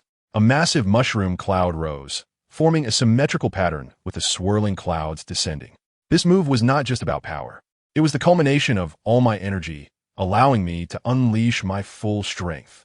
Watching the terrifying mushroom cloud soar and the circular explosion shockwave expand layer by layer, Xia Qing felt an inexplicable joy and shock, never expecting that his punch would create such an earth-shattering might. It was like a nuclear explosion, a hellish slaughter. With such a level of technique, Xia Qing smiled with satisfaction. And the system's notifications did not sound again. This is also normal. After a fight, they have almost taken all the enhancements they could get. Moreover, the successful fusion of the 7 style has increased the difficulty for Xia Tian to gain enhancements. As long as he takes a moment to settle down after the battle, his strength will become even more formidable. Gradually, the swirling clouds in the sky began to return to their original state. The thick, dark clouds that had gathered were blown away, and the terrifying explosions of the hellish slaughter dimmed, their light fading. The Navy soldiers, including Chibuta, Tautu, and Hinai, shook their heads and released their grips from the fixtures on the ship. Opening their eyes, they saw the warship facing Kaido and Charlotte Linlin cracking inch by inch, with cracks still emitting sparks and smoke. This is what was left after being hit by the shockwave of a high-temperature explosion. This took a deep breath, and the Navy immediately looked up at the distance. Then, everyone stood still, their mouths gradually opening wide. Fear and horror blossomed on their faces as they looked in disbelief at the location where Summer had just attacked. What kind of power is this? Can a person really achieve this? I have witnessed Whitebeard unleash the destructive power of the Tremor fruit, But now, compared to this, it feels even more terrifying. Yes, Kaido. Will Big Mom still be alive? I don't know, but she should be close to death. The strongest admiral in history, the Child Emperor, is surely confirmed now, right? With such power, the Navy soldiers have already gone dumbfounded, staring blankly at the shocking scene before them. As the clouds dispersed, the swirling vortex began to recede, and sunlight shone down from there. Now, the sunlight seemed so gentle in everyone's eyes, perfectly illuminating the spot where Summer's seventh strike landed. The sea had been blasted into a huge, circular abyss. Flashes of lightning danced within the giant mouth of the abyss, still retaining the residual force of Summer's punch. The seawater could not flow back in to restore its original state, completely defying the laws of physics. And with the shining light, it could be seen that the deep pit had reached the seabed, where two figures had crashed into the sandy bottom, their bodies charred black. Blood was continuously oozing out from various broken wounds, mixing with their blackened skin. Those were none other than the severely injured and unconscious Kaido and Big Mom. They actually didn't die, the steel balloon Big Mom and the King of Beasts Kaido. Summer was also somewhat surprised. In his observation, although both were on the brink of death, their injuries were surprisingly recovering slowly. One can't help but marvel at the two's tenacity, like cockroaches. The seventh form of my living kill hell. Even Summer felt a chill the first time he used it. Summer estimated that its power could easily destroy a large island. Mom. In the distance, the Big Mom pirates, swept by the waves, were trembling in shock. Could Mom and Kaido be dead? Nonsense. How could that be possible? You saw the terror just now, can you be sure? Among the Big Mom pirates, the ministers were all stunned and terrified. Some even collapsed, helplessly thinking in fear. Shut up. Mom and Kaido are not dead yet. Katakuri's eyes were fixed on the self-satisfied Summer in the air, his heart trembling uncontrollably with dread and fear. The Child Emperor is just too powerful. There's no way they could win. Thus, Katakuri decided he didn't want to die anymore. Suddenly, he disappeared from his spot and rushed toward the terrifying abyss that had been created. Retreat. We must escape. As he vanished, Katakuri gritted his teeth and said hoarsely. On the warship, many Navy soldiers were still in shock over Summer's impressive punch. The entire battlefield was still in a chaotic atmosphere, making the sea restless for a long time. Especially in the sea pit on the battlefield, lightning flickered and the seawater flowed backward. Chabro, Peach Rabbit, and Hinai were swallowing hard with trembling eyes, unable to calm down. Not good. They want to escape. At that moment, Katakuri from the Big Mom pirates let out a loud roar, attracting the attention of Chiffon. When he turned around, he saw that the remaining pirate ships were all turning back and starting to sail away quickly. The ministers of the Whole Cake Island, both on and off the ships, began to flee rapidly. Chase. They had all sustained serious injuries. This was a great opportunity to eliminate Kaido and Big Mom. Such a great opportunity, Chabon, Peach Rabbit, and the others naturally would not let it slip away. The Navy behind them reacted quickly and also began to take action. The sailing ships of the Big Mom pirates would definitely not escape the speed of the Navy's warships. As long as they caught up, facing these severely injured officers and ordinary pirates, there was a good chance to capture them all. The Navy is pursuing. Smuggy coughed vigorously a few times and shouted out loud. She had been paying attention to the warship, and sure enough, Peach Rabbit had already ordered the pursuit. A warship began to chase after their 3 to 5 pirate ships. Where is Katakuri? At this moment, Kizaru and the others noticed that after Katakuri called for their retreat, he had disappeared without a trace. I don't know. Daifuku and the others couldn't figure out where Katakuri had gone after moving at high speed. However, Charlotte BRL was nervously waiting with a large mirror. Where did her brother go? Following the direction pointed by BRL, everyone then realized that it led directly to a deep abyss that went from the surface of the sea down to the seabed. A figure was speeding across the surface of the sea, heading towards the terrifying abyss. He was going to save Mom. Smoker couldn't help but exclaim in shock, his eyes filled with fear. Katakuri was really bold. Even now, he still wanted to save Big Mom and Kaido. Wasn't he afraid that the Child Emperor in the sky would come down and punch him? Huh, where's the Child Emperor? Smoker instinctively looked up into the sky, only to find that the small figure was no longer there. Meanwhile, Katakuri successfully passed through the lightning and jumped into the abyss. A large mirror emerged from the machi, and Katakuri, covered in sweat, placed the unconscious Big Mom, who was trapped in a pit of sand at the seabed, and Kaido, who had reverted to his human form, into it. Then he dove in himself. Finally, they appeared in front of BRLE in the large mirror on the pirate ship. Run, hurry, and escape. Back on the ship, Katakuri felt a wave of anxiety and urged them to accelerate. Without Katakuri's frantic urging, the crew on the pirate ship was already terrified, fearing that the child emperor would pursue them. They pushed themselves to the limit, using all kinds of devil fruit abilities, especially after seeing the gruesome sight of Big Mom and Kaido covered in wounds and bleeding. They were scared out of their wits. This punch almost killed Big Mom, known as the Iron Balloon and the strongest creature, Kaido. How terrifying. Are they going to stay here and offer their heads? On the warship, Chiffon, Momonosuke, and others also noticed that Katakuri had taken the risk to rescue Big Mom and Kaido, and their expressions changed drastically. Quick, chase after them. We can't let them get away, Chiffon shouted anxiously. At that moment, a figure quickly landed on the deck of the warship. Summer, Peach Rabbit, and Hinata immediately recognized the person who had descended. No need to chase, Summer said, breathing heavily, trying to control his disordered breath, and waved his hand. Admiral. The Navy officers looked at Summer, who had returned to the warship, with fervor. Hearing Summer's order, no one dared to disobey. They immediately stopped the pursuit. Are you okay, Child Emperor? This is a rare opportunity, and both Kaido and Charlotte Linlin have been rescued. Chaba looked at the panting Summer in surprise, but still advised him. Chase. Why chase? Summer was too lazy to respond to Chabot's insistence on continuing the pursuit and sat down on the side. Because they're the four emperors. This is a great opportunity to eliminate them, Chabot said, but upon seeing Summer's expression, he swallowed hard and couldn't continue. Didn't he see that the Admiral looked very exhausted? After all, they were facing two four emperors. Chabot's expression tightened as he glanced at Peach Rabbit and then spoke. Why are you so oblivious? You're just staring at the pirates. Summer clearly looks like he's exhausted. I'm sorry, Admiral. I didn't consider your condition. Are you all right? Chabot's expression changed as he finally realized that the child emperor, who had defeated Kaido and Charlotte Linlin, was actually panting. I'm Fine. That move took too much out of me. Summer didn't blame him for this.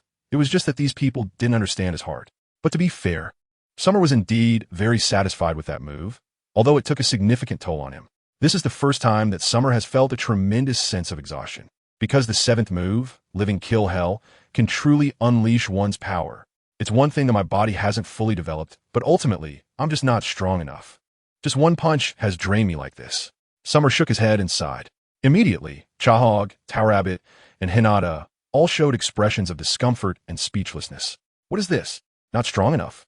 Does this punch only count as strong if it reaches a level where it's casually thrown around and not considered ordinary? If it really reached the level of casually unleashing attacks in the hell of living kills, then what four emperors, what legends?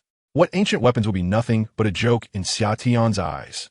But at this moment, Xiaotian's aura has calmed down, and his entire body's strength has once again surged, recovering in a short period of time. Xiaotian stood up and looked at the several pirate ships in the distance, fleeing with all their might, a smile curling at the corners of his mouth. When Katakuri went to rescue them, his observation haki sensed it, but why should he stop it? It's more beneficial to let Kaido and Charlotte Linlin kill them than to do it himself. Not to mention the wealth it could bring. Even the next time he battles them, it would also provide a significant boost.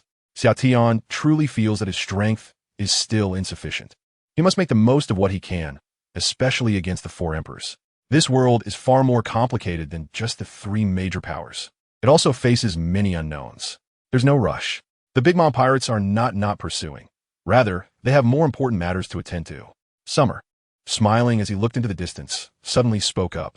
More important matters? T-Pig's expression froze, somewhat puzzled. Isn't pursuing the heavily injured Big Mom pirates the most important thing right now?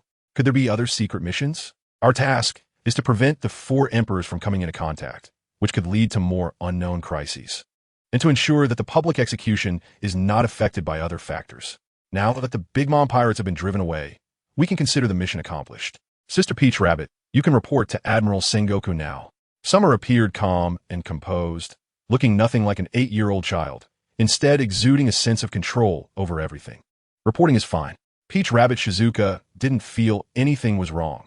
After such a spectacular battle, it was indeed necessary to report to the Navy headquarters. You know what the focus is, right? Money, the money for this mission, the organization's money. But clearly, the situation has changed, and if we continue the pursuit, we need more funds. As Summer mentioned money, he immediately started rubbing his fingers together with a grin. So that's what it's about. Peach Rabbit immediately pouted and silently took out a transponder snail after opening her mouth.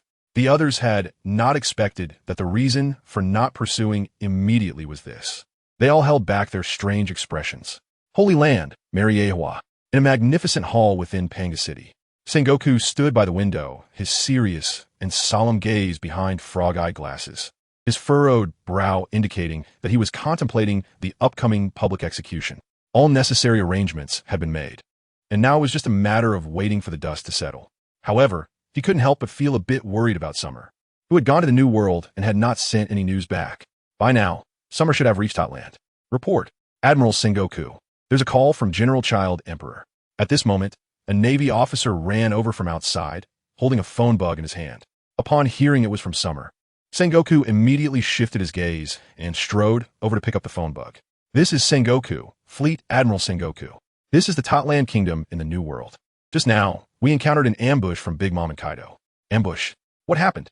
Sengoku felt a chill in his heart upon hearing the voice of Peach Rabbit. Kaido actually teamed up with Big Mom to hunt down Summer. Yes, Kaido declared he wanted to capture General Tunem alive, and then exchange him for his 3 disaster subordinates. He even openly stated that he would participate in the public execution at Marineford with Big Mom. However, the entire Big Mom pirates and Captain Big Mom, along with Kaido, were all severely injured by General Tunem alone and have now fled, Peach Rabbit reported, still somewhat shocked. Sengoku, however, widened his eyes in disbelief, while the communications soldier beside him was so startled that he nearly collapsed, quickly retreating silently. These matters are not something a single school-level messenger can comprehend. After detailing the course of events, 20 minutes later, upon finishing the detailed report from Tao Tu, along with the corroboration from Cha Tun and others, Zhangguo was left speechless in shock. This kid has actually become so powerful, single-handedly injuring both Kaido of the 100 Beasts and Charlotte Linlin to the brink of death with one punch.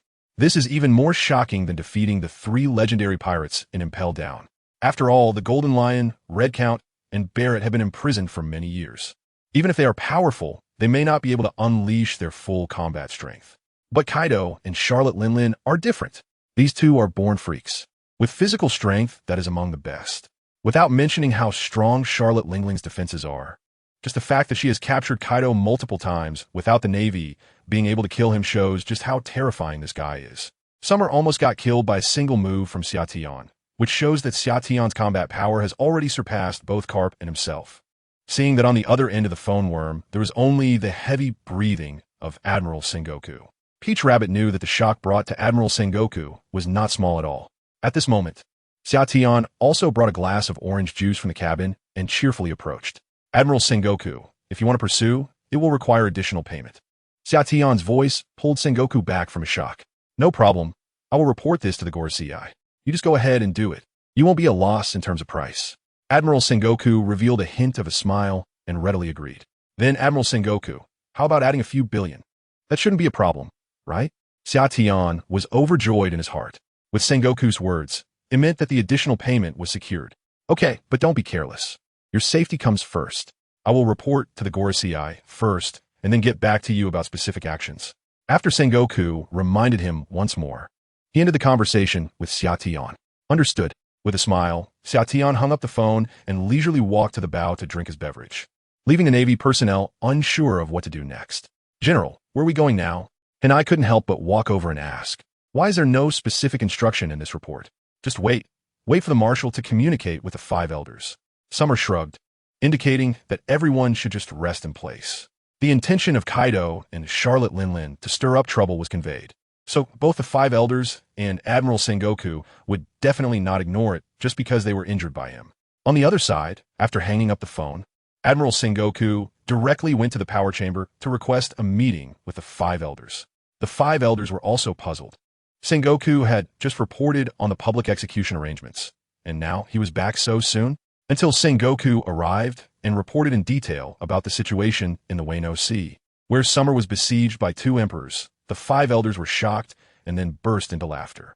Good, very good. Kaido and Big Mom have kicked a metal plate. They actually wanted to kidnap a Marine Admiral to threaten the Navy. The 4th elder had a disdainful expression. He had long wanted to eliminate Kaido. Now that the Child Emperor was still on the sea, the interception mission was considered completed. What to do next? Pursue or how to act? Regarding the price, Summer wanted to increase it. Sengoku asked the 5 elders for instructions and put forward Summer's request. Of course, there was no problem with money. It would be increased to 10 billion, and they must ensure that little guy Summer pursues, capturing them if possible. However, Wano must be blocked to prevent those two from causing trouble. The 5 elders never cared about money and readily agreed, issuing the next action orders. Admiral Sengoku gladly accepted the mission and took his leave. Before he returned, he contacted Summer directly using a den mushi. The 5 elders have agreed to your request. It's increased to 10 billion. Next, pursue Kaido and Charlotte Linlin and block the Wano Sea. In short, we cannot let the 2 emperors have a chance to intervene in the next few days. Upon hearing this, Summer immediately revealed a happy smile. An increase to 10 billion meant an additional 5 billion. He guaranteed the completion of the mission. After receiving the news, Summer happily instructed to set sail towards Big Mom's territory. We can pursue now. Let's go. Summer waved his hand, and the eyes of Chaparrito and the others lit up. They were finally going to pursue. Subsequently, the warship slowly began to accelerate. On the other side, Sengoku, walking on the road to Mariehua, shook his head helplessly after hanging up the phone. Summer, a prodigy. At just 8 years old, he has become this powerful. Everything else aside, if he can uphold the justice of ruling the seas, he must be made the next admiral no matter what. I just hope there are no accidents after this war, and everything goes smoothly. Sengoku sighed and walked step by step towards the bubble elevator, returning to Marineford to oversee the situation. Meanwhile, in the power chamber, the 5 elders were sitting on the sofa, looking both pleased and worried. Tap, tap, tap, the elder's fingers rhythmically tapped on his cane. A punch that could kill in hell nearly wiped out Kaido and Charlotte Linlin. According to reports from Momonosuke and others, Summer's haki has reached an extreme. He withstood the attacks from Big Mom's crew without a scratch, remaining unyielding. Even we wouldn't find it so easy. The 5th elder held a long knife, slowly polishing it while speaking expressionlessly. With such strength, not to mention anything else, his defense has surpassed everyone since the Rocks era. The 2nd elder gave an even higher evaluation. The strongest defense across 3 eras? This is simply unbelievable for an 8-year-old child. A natural-born powerhouse. With him around, the future world government can rest easy.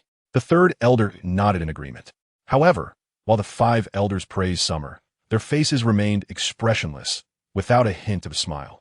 Being powerful is a good thing, but it can also turn into a bad thing. Because now, the worries and anxieties in the hearts of the 5 elders had taken root and grown. Summer is not under their absolute control. He is only 8 years old. Who can be sure he will always stay in the Navy? The elder's fingers paused, and he spoke solemnly. This hits the nail on the head. In the world government, that is a good thing, but outside of it, Summer could become an opposing force. The current world situation is not too good. The D family, the secrets of the last island, ancient weapons, the revolutionary army, and countless pirates. Summer can only be in the Navy within the world government. The 5 elders' concerns stem from this reason. External threats are not fatal, but if any side has a uniquely powerful Summer, it will lead to earth-shaking changes. Just like now, the pirate forces facing Summer, even the 2 emperors have suffered defeats and injuries. Any plan will turn into empty talk.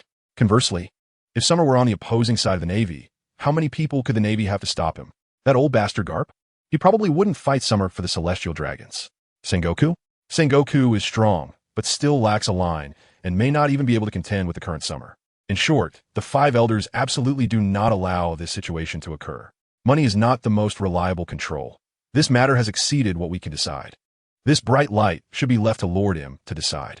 The elders slowly stood up at this moment, looking at his 4 partners. Although they did not want to disturb the Lord, there was currently no good solution. The 4 elders also solemnly nodded and stood up. This genius, and only 8 years old, is an extraordinary individual with limitless potential and cannot be treated lightly. Thus, the 5 elders, after straightening their clothes, walked out the side door and headed deep into Panga City. They passed through corridor after corridor, gradually descending underground. In the dim passage, only a few flickering flames illuminated the way. The footsteps of the 5 elders echoed crisply. Soon, they traversed the passage, and the terrain began to rise again, finally returning to the surface. Here, it was a true sanctuary that ordinary celestial dragons could not access. The residence of Lord M.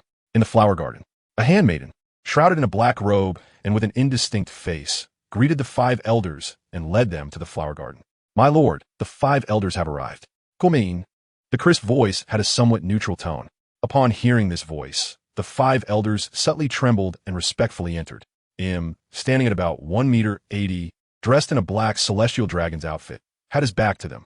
Without saying a word, the 5 elders directly knelt halfway to the ground, their faces filled with respect. Lord is about the Navy's 4th Admiral, Summer. The 5 elders wasted no time and immediately stated their purpose. They knew Lord preferred straightforwardness and disliked beating around the bush. The brother of Kizaru, that little guy with the strength of an admiral at just 8 years old. Im's tone revealed some interest as he gently stroked a petal. At this moment, the maid gently brought over a chair, and Im turned around, elegantly facing the 5 elders as she sat down. If Sabo were here, he would probably be very surprised and utterly astonished. This Im, who controls the world government, is actually a woman, the true master of the celestial dragons. At first glance, Im doesn't seem particularly beautiful. There's no stunning impression. However, with her oval face, Im possesses a certain charm that makes her increasingly beautiful and captivating the more you look at her. This kind of female appearance is a style that becomes more and more appealing over time, and it seems that Im is only around 23 or 24 years old. The most peculiar thing is that Im's eyes, the pupils are dark red. The 5 elders, however, do not dare to look directly at Im's face, showing respect and seriousness. Although she maintains a youthful appearance, she is no ordinary flower season girl. She is a god who has lived for 800 years.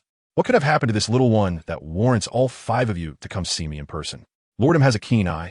The child emperor, Summer, after assuming the position of commander, made his first move by thwarting the meeting between Redhaired and Whitebeard, repelling Redhaired and causing Whitebeard's old injuries to resurface during their battle, thus ending the fight. His second move was in Dressrosa, where he injured Kaido of the 100 Beasts, exhausting Kaido's stamina, and captured all members of the 100 Beast pirates alive. The third move occurred in the underwater prison, level 6 of Impel Down, where a major riot broke out, and all prisoners were freed from their restraints, including Red Count and Gold Lion. When Summer arrived, he suppressed the prisoners on level 6 without a scratch and prevented the escape of figures like Gold Lion and Red Count. The fourth move happened just recently when he was ordered to stop the meeting between Kaido and Charlotte Linlin, single-handedly injuring both emperors and all members of the Big Mom Pirates. Summer emerged unscathed, though he was exhausted. The 5 elders reported to him all the events that had occurred since Summer took office in one breath. Even someone of Im's stature couldn't help but show a look of surprise. If it were someone like Garp, Im would not have shown any emotional change. But all of this was done by Summer, which made it different. Summer is only 8 years old. Im immediately understood the implication of the 5 elders' words, and a pleasant smile appeared on his face, like a beautiful flower blossoming. The 5 elders did not even dare to raise their eyes to look at Im's beauty.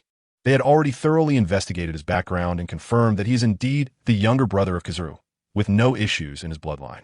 The Grand Elder also revealed the results of the CP investigation, an extraordinary mastery of armament hockey, having awakened Conqueror's Haki, possessing such powerful and terrifying strength at the age of 8. Lord Im, we are worried that we cannot keep him under control. Im looked at the solemn 5 elders and smiled again. This child has piqued my curiosity, but with me here, you need not worry. After the events in Marineford are concluded, bring him to see me. Then, Im said something that surprised the 5 elders. Lord Im actually wants to meet Summer. It should be noted that Lord Im, who has lived in Pangu City for many years, never meets outsiders, especially those who are not celestial dragons. Yes, Lord Im. The 5 elders were surprised, but the fact that Lord Im would meet him was already a rare and exceptional grace. With Im's directive, the 5 elders understood and did not say more. Lord Im enjoys tranquility, so after the 5 elders finished their report, they bowed and took their leave. Among the flowers, only Im remained. Without the bloodline of the D family, is he truly a naturally gifted human talent? 8 years old, Im stood up and began to admire the beautiful flowers again, but his mind was no longer on the flowers themselves. At the age of 8, Summer's strength has exceeded the world's imagination. Possessing strength that surpasses the 4 emperors at just 8 years old, even Im, the behind-the-scenes boss of Mariehua, cannot comprehend this. Meanwhile, news of the Tado land battle spread rapidly across the seas, making it impossible to keep the information contained, especially with such terrifying phenomena. The big news reporter Smoker used the sea seagulls to pay attention to the battlefield. Thus, within a short time, just a day later, the entire world was buzzing with the news of the Tado land battle. In such a tense and turbulent environment, only such shocking news could stir the entire world. In the East Blue, On an island near the Grand Line, a group of people cloaked in dark green robes gathered there. After meeting each other, they took off their hoods, revealing their true identities. Among them, the leader was none other than Monkey D. Dragon, the most notorious criminal as classified by the world government. These people are the cadres of the Revolutionary Army. The serious expressions on their faces are due to the impending public execution in Marineford, as well as the great battle coming from Totlan. The fourth Admiral of the Navy, the Child Emperor, is truly a once-in-a-thousand-years monster. Who could imagine that this is an 8-year-old child? People can be so shocking that it can kill others. The cadres of the Revolutionary Army were all extremely shocked. And when they received this news, no one even believed such an exaggeration. What kind of punch could create a deep pit directly leading to the abyss of the sea? Is this the power that humanity can wield? However, when the spies of the Revolutionary Army personally arrived at the oceanic pit created by the hell of that summer and took photos to bring back, everyone was completely stunned in place. The area measured at least several hundred meters, and terrifying lightning flickered above, preventing the seawater from flooding back in. This giant pit that leads straight to the seabed has existed for at least a day and a night. In 3 years, no, in a year, the title of the strongest man, Whitebeard, will probably belong to him. The Navy is formidable, and the pressure we face has increased significantly, causing even more anxiety among the cadres. Although they are not direct enemies of the Navy, and the Navy will not actively hunt them down if they encounter the Navy, the Revolutionary Army, labeled as criminals, will still fight against them. We will try to avoid direct confrontations with the Navy. Monkey D. Dragon also feels a headache. Such a powerful monster far surpasses other admirals. If provoked, no one in the Revolutionary Army besides Dragon can match him in strength. But our enemy is not the Navy. It is the world government and the CP troops. This public execution will surely lead to a battle between the Navy and Whitebeard, and the world order will change. Dragon then sighed. What was originally a great situation for the Revolutionary Army has turned into a source of pressure after summer, especially as the Navy's strength grows. The prestige and position of the world government will become even more solid. This will make it even more challenging for the Revolutionary Army to liberate kingdoms. But at this moment, they have no choice but to continue planning. There is a high possibility of a war between Whitebeard and the Navy headquarters, and the world government will surely allocate forces to that battlefield. This is our opportunity. Inform all Revolutionary Army members that once the war starts, we must seize this chance to liberate as many countries as possible. Monkey D. Dragon solemnly stated the directives for this meeting. This is a great opportunity for the Revolutionary Army to grow and expand again. On the other side, the pirate Empress Hancock and her group, along with Admiral Akainu Sakazuki heading to the Navy headquarters, are equally shaken. Kaido and Charlotte Linlin, the two emperors, teamed up, and with the Big Mom pirates all taken care of by the Child Emperor, the two emperors nearly lost their lives. Hancock, with her cold demeanor, couldn't help but exclaim. And beside her, only the female soldiers of the Navy can be at her side. Yes, Admiral Child Emperor is the light of our Navy. This group of female soldiers proudly spoke up. Is your fourth general really only 8 years old? What kind of person is he? Hancock couldn't help but grow more curious about Summer, rarely asking the female soldiers beside her. The Child Emperor General? He's a very handsome little boy. You can't help but want to hug him and pinch his cheeks, the female soldier said excitedly. Many Navy soldiers were there at Oshi Square to welcome Summer back from Dressrosa. Hancock looked speechlessly at the female soldier, acting infatuated, and cast a sidelong glance at Akainu Sakazuki, who was standing at the bow with his arms crossed. Of course, the Empress would never take the initiative to speak to these filthy men. However, Akainu Sakazuki, with his back turned to the crowd, couldn't help but slightly raise the corners of his mouth upon hearing the news. On the other side, aboard Kizaru Borsalino's warship, Mihawk Dracul, who had just fought against the Whitebeard pirates, was expressionlessly looking out at the distant sea with his black sword Yoru on his back. Meanwhile, Kizaru had a cheerful smile on his face, mumbling that he was truly proud of his brother, clearly happy after hearing the news. Old man, I know you're very happy, but if you keep smiling like that, won't your face get stuck? War Peach Maru, carrying a large axe, couldn't help but complain, although he was also shocked. I am Light. You must believe in Light. Light won't get stuck, Kizaru Borsalino said with a grin that didn't stop. Your biological brother? Finally, Mihawk, who had been silent all this time, stood at the bow for a long while before asking. It's quite doubtful, but he is indeed my grandmother's biological child. Kizaru Borsalino was already used to it and felt no displeasure. If he hadn't been present when Summer was born in the hospital, he would have doubted it himself. Incredible strength, with Big Mom and Kaido teaming up there are few rivals in the world. Your brother has already surpassed the strength of a general. I look forward to fighting him." Mihawk's sharp eagle eyes flashed with intense battle intent. "Whether he fights you or not, you have to ask him yourself. But I suggest waiting until after the public execution." Kizaru stretched lazily, well aware of Mihawk's temperament. This is a true great swordsman who constantly challenges the strong. He is also the only one in the 7 warlords who deserves this title. He is recognized as the world's #1 swordsman, possessing the strength of an emperor. Even Kizaru himself does not dare to claim he has ever defeated Mihawk. Mihawk glanced at the indifferent Kizaru and said nothing further. Instead, he thought about another layer. What will happen to their 7 warlords after the balance of the 3 major powers is broken? Meanwhile, at the Navy headquarters, Don Quixote Doflamingo, Blackbeard Teach, Gecko Moria, and Bartholomew Kuma had all arrived at the Navy headquarters. At this moment, they were gathered together at the Navy fortress. "Ha! I've heard some incredible news. Kaido and Big Mom were almost killed by the Child Emperor. Another Emperor pirate crew has fallen to his hands. Hey, brand new. Us 7 warlords. Are you planning to take action too?" Doflamingo laughed loudly, suddenly addressing the green-haired Navy officer accompanying the 7 warlords. "Doflamingo, I'm just a rear admiral of the Navy headquarters. You should directly ask Admiral Sengoku about such matters." Brand New replied calmly without showing any panic. "How boring. You always preside over the Navy's high-level meetings. It seems you know everything." Doflamingo licked his lips and said with deep meaning, as this guy had failed to bribe him multiple times, "Hawkeye Mihawk and the Pirate Empress will arrive soon." But Brand New remained indifferent, simply sitting there calmly. "Ha! It's truly shocking.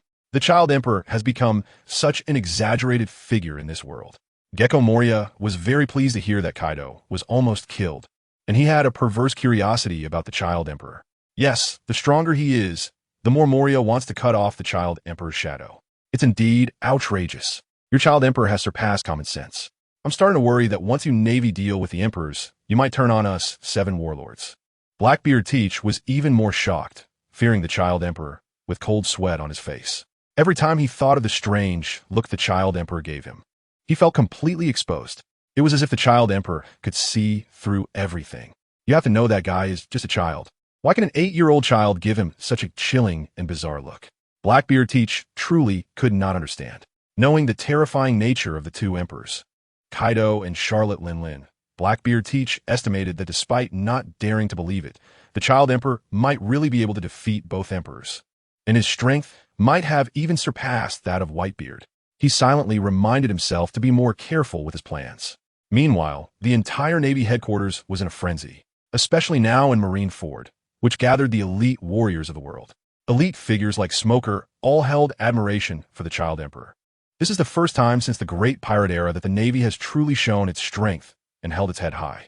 In the past, even when facing the 4 Emperor's pirate crews, it was merely symbolic battles, exchanging harsh words, and then letting it go, especially in the New World. But after this, who would dare to say that the Navy cannot deal with the 4 Emperors?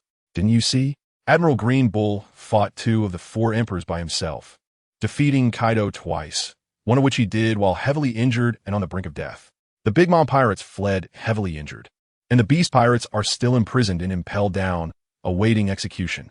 Even Garp, Zephyr, and Granny Tsuru couldn't help but express their admiration. The Navy headquarters was in a festive mood, but things were completely different on Whitebeard and red-haired Shank's side. The power of a single punch. It directly created a massive explosion, and that lightning seems to be the force of the punch. Red-haired Shanks held a piece of the seabed Abyss left from the Totland War, pointing out the details on it, and said seriously to Whitebeard Newgate. Whitebeard, the Dark King Rayleigh, and Beckman, Marco, and others gathered around. Whitebeard and Rayleigh were somewhat calm, but the officers couldn't help but swallow hard at the terrifying scene in the photo. This is too strong. A single punch severely injured Kaido and Big Mom, and it left a deep-sea pit that has not dissipated for 2 days. This lightning is caused by Haki. His armament Haki is very powerful, and even after so long, the Conqueror's Haki remains entwined, and he uses it very skillfully. Rayleigh, stroking his grizzled beard, said in amazement, "This 4th Admiral, the 8-year-old Child Emperor, possesses unimaginable power." A strong sense of curiosity ignited in Rayleigh's heart. Someone who can make even Whitebeard wary is truly not to be underestimated. The young people of today are indeed frightening. Gwahaha, even the king of the underworld would sigh like this. Are you confident in your words? Whitebeard smiled and asked, pointing at the photo. As an old man, winning is very difficult, but if I go all out to stop him, perhaps it could work. Rayleigh was also cautious not to sound too confident. Judging by the overwhelming presence and intelligence gathered, this 8-year-old child emperor is undoubtedly a top-tier powerhouse. His Busashoku haki and Haushika haki are incredibly strong, but it seems his Kinbunchika haki is slightly lacking. The Navy has more than one child emperor. If Iron Fist Garp doesn't intervene, there's still one admiral and the battle power of the 4 admirals. Shanks in his heart also secretly compared the gap between the two sides. Fortunately, this battle is not about a life-and-death struggle. It only requires rushing in to rescue Ace. At this moment, an intelligence report reached Whitebeard, Shanks, and Rayleigh. Admiral Tun M did not return to Marineford. He has led his subordinates to blockade Wano. The public execution was about to begin, and he surprisingly wasn't recalled. Beckman frowned, his eyes lighting up. Many of the officers couldn't help but breathe a sigh of relief. This was good news. Such a powerful force had not returned, but instead went to confront Big Mom and Kaido. Marco, Bista, and others were also somewhat surprised. It must be said that knowing that summer was still in the New World eased a lot of the pressure in their hearts. Even Whitebeard and Shanks did not expect this, and were unexpectedly relieved. It was likely that Kaido wanted to come in and stir things up, dragging Big Mom along, only to suffer a huge loss at Tottenham's hands. The force we are facing has become a little lighter. Shanks had a deep prejudice against Kaido. Now that he learned that he was blocked by Summer and nearly killed, he felt a secret delight, especially after knowing that Kazuki Oden died in Wano. Shanks had caused Kaido a lot of trouble in recent years. The friction between the two had never ceased. Tottenham really wanted to meet him. Such a monstrous talent had filled Rayleigh's heart with curiosity about Summer. According to everything he knew about the world, there shouldn't be such a little monster emerging. This little guy appeared out of nowhere. In the prophecy of the world-shaking war, he will be a huge variable. But none of this has anything to do with me, this old man. Rayleigh sighed to himself, unsure if he could survive while saving Roger's child. Everyone get ready. Whitebeard Newgate had been pondering, knowing that Summer was still in the New World, which was the best possible scenario. He immediately began to issue orders for everything to proceed according to plan. The Moby Dick and the Red Force, 2 world-famous pirate ships, had reached 100 of their coding progress. The whole world was unaware that Whitebeard and Shanks, 2 of the 4 emperors, had submerged into the sea so close to the Navy headquarters and completely disappeared from the surface. Moreover, they were only 1 island away from the Sabeti archipelago. Other preparations were also accelerating during these days. Right at the Sabeti archipelago, on this island, which is the only way to enter the New World, a group of supernovas from all corners of the sea are gathering. 11 supernovas, each of whom has endured various hardships and adventures from the 4 recorded routes, have arrived here. However, just after landing on this island, even before their ship's coding was completed, they were shocked by a series of major events. In Area 24, at a civilian street restaurant, a group of peculiar-looking individuals are dining inside. Each of them belongs to a different faction, occupying a table and devouring their food ravenously. These individuals are known as supernovas, gathering here to coat their ships and enter the New World. Captain, latest news. Vice Admiral Tuntam, the 4th Admiral, single-handedly led a warship into Big Mom's territory, injuring Kaido and Big Mom, causing the entire Big Mom pirates to flee. A subordinate exclaimed, filled with shock, as he spoke to Kid, who was engrossed in his meal. As soon as these words were spoken, all the pirates in the restaurant looked towards Kid's table. The supernovas, including Basil Hawkins, Drake, Trafalgar Law, Jewelry Bonnie, and Capone Beach, were all present. Ha ha ha, what a monster! We've been hearing about the 4th Admiral's bold actions all the way here, Beach said, fiddling with his food while laughing. Clearly, the other supernovas felt the same way during their journey. Since the 4th Admiral took office, their voyage has been filled with various major events. Kid squinted his eyes and exchanged glances with Killer. Originally, they had set their sights on the 4 emperors even before entering the New World. However, they did not expect that before even reaching the New World, the seas would already be in chaos. The balance among the 3 major powers of the Grand Line has been lost, and the Navy seems poised to strike with thunderous force. One by one, the 4 emperors are encountering trouble. Next to Kid, Killer, wearing a holy mask, chuckled eerily. In fact, this situation is advantageous for them supernovas. The impending public execution is something the entire world is aware of. The Whitebeard pirates are sure to come. At this moment, the 4th Admiral has defeated the 4 emperors Kaido and Big Mom in the New World. Bonnie was tearing into the meat in her hands and said meaningfully, "No matter how you look at it, the Navy is taking action against the 4 emperors. Suddenly, aside from the red hair pirates, the other 3 have already been locked onto by the Navy. If nothing unexpected happens, a new era is about to arrive. And whether these guys can survive is a question. Kid disdainfully glanced at Beej and said with implied meaning, "Humph. What did you say?" Beej's side immediately erupted with anger. Standing up, Kid's side did not back down either, with each person looking fierce and standing up. Although the Navy's guard force here is small, it's best for everyone to avoid trouble. Drake calmly stood up and led his group outside. As Drake stepped out onto the street, the noisy sound from the restaurant came out, and he fell silent. In reality, he was shocked beyond measure. So quickly. The 4th Admiral has defeated both Kaido and Big Mom. What should I do about my mission? Should I continue to enter the New World? Drake felt a bit confused. As an undercover agent of the secret forces, he was originally supposed to infiltrate Kaido's crew. However, the Navy headquarters has not sent him any instructions yet. Similarly, inside the restaurant, aside from discussing the public execution and being astonished by the battle in Tato Land, one person was also deep in thought and did not speak. That was Trafalgar Law.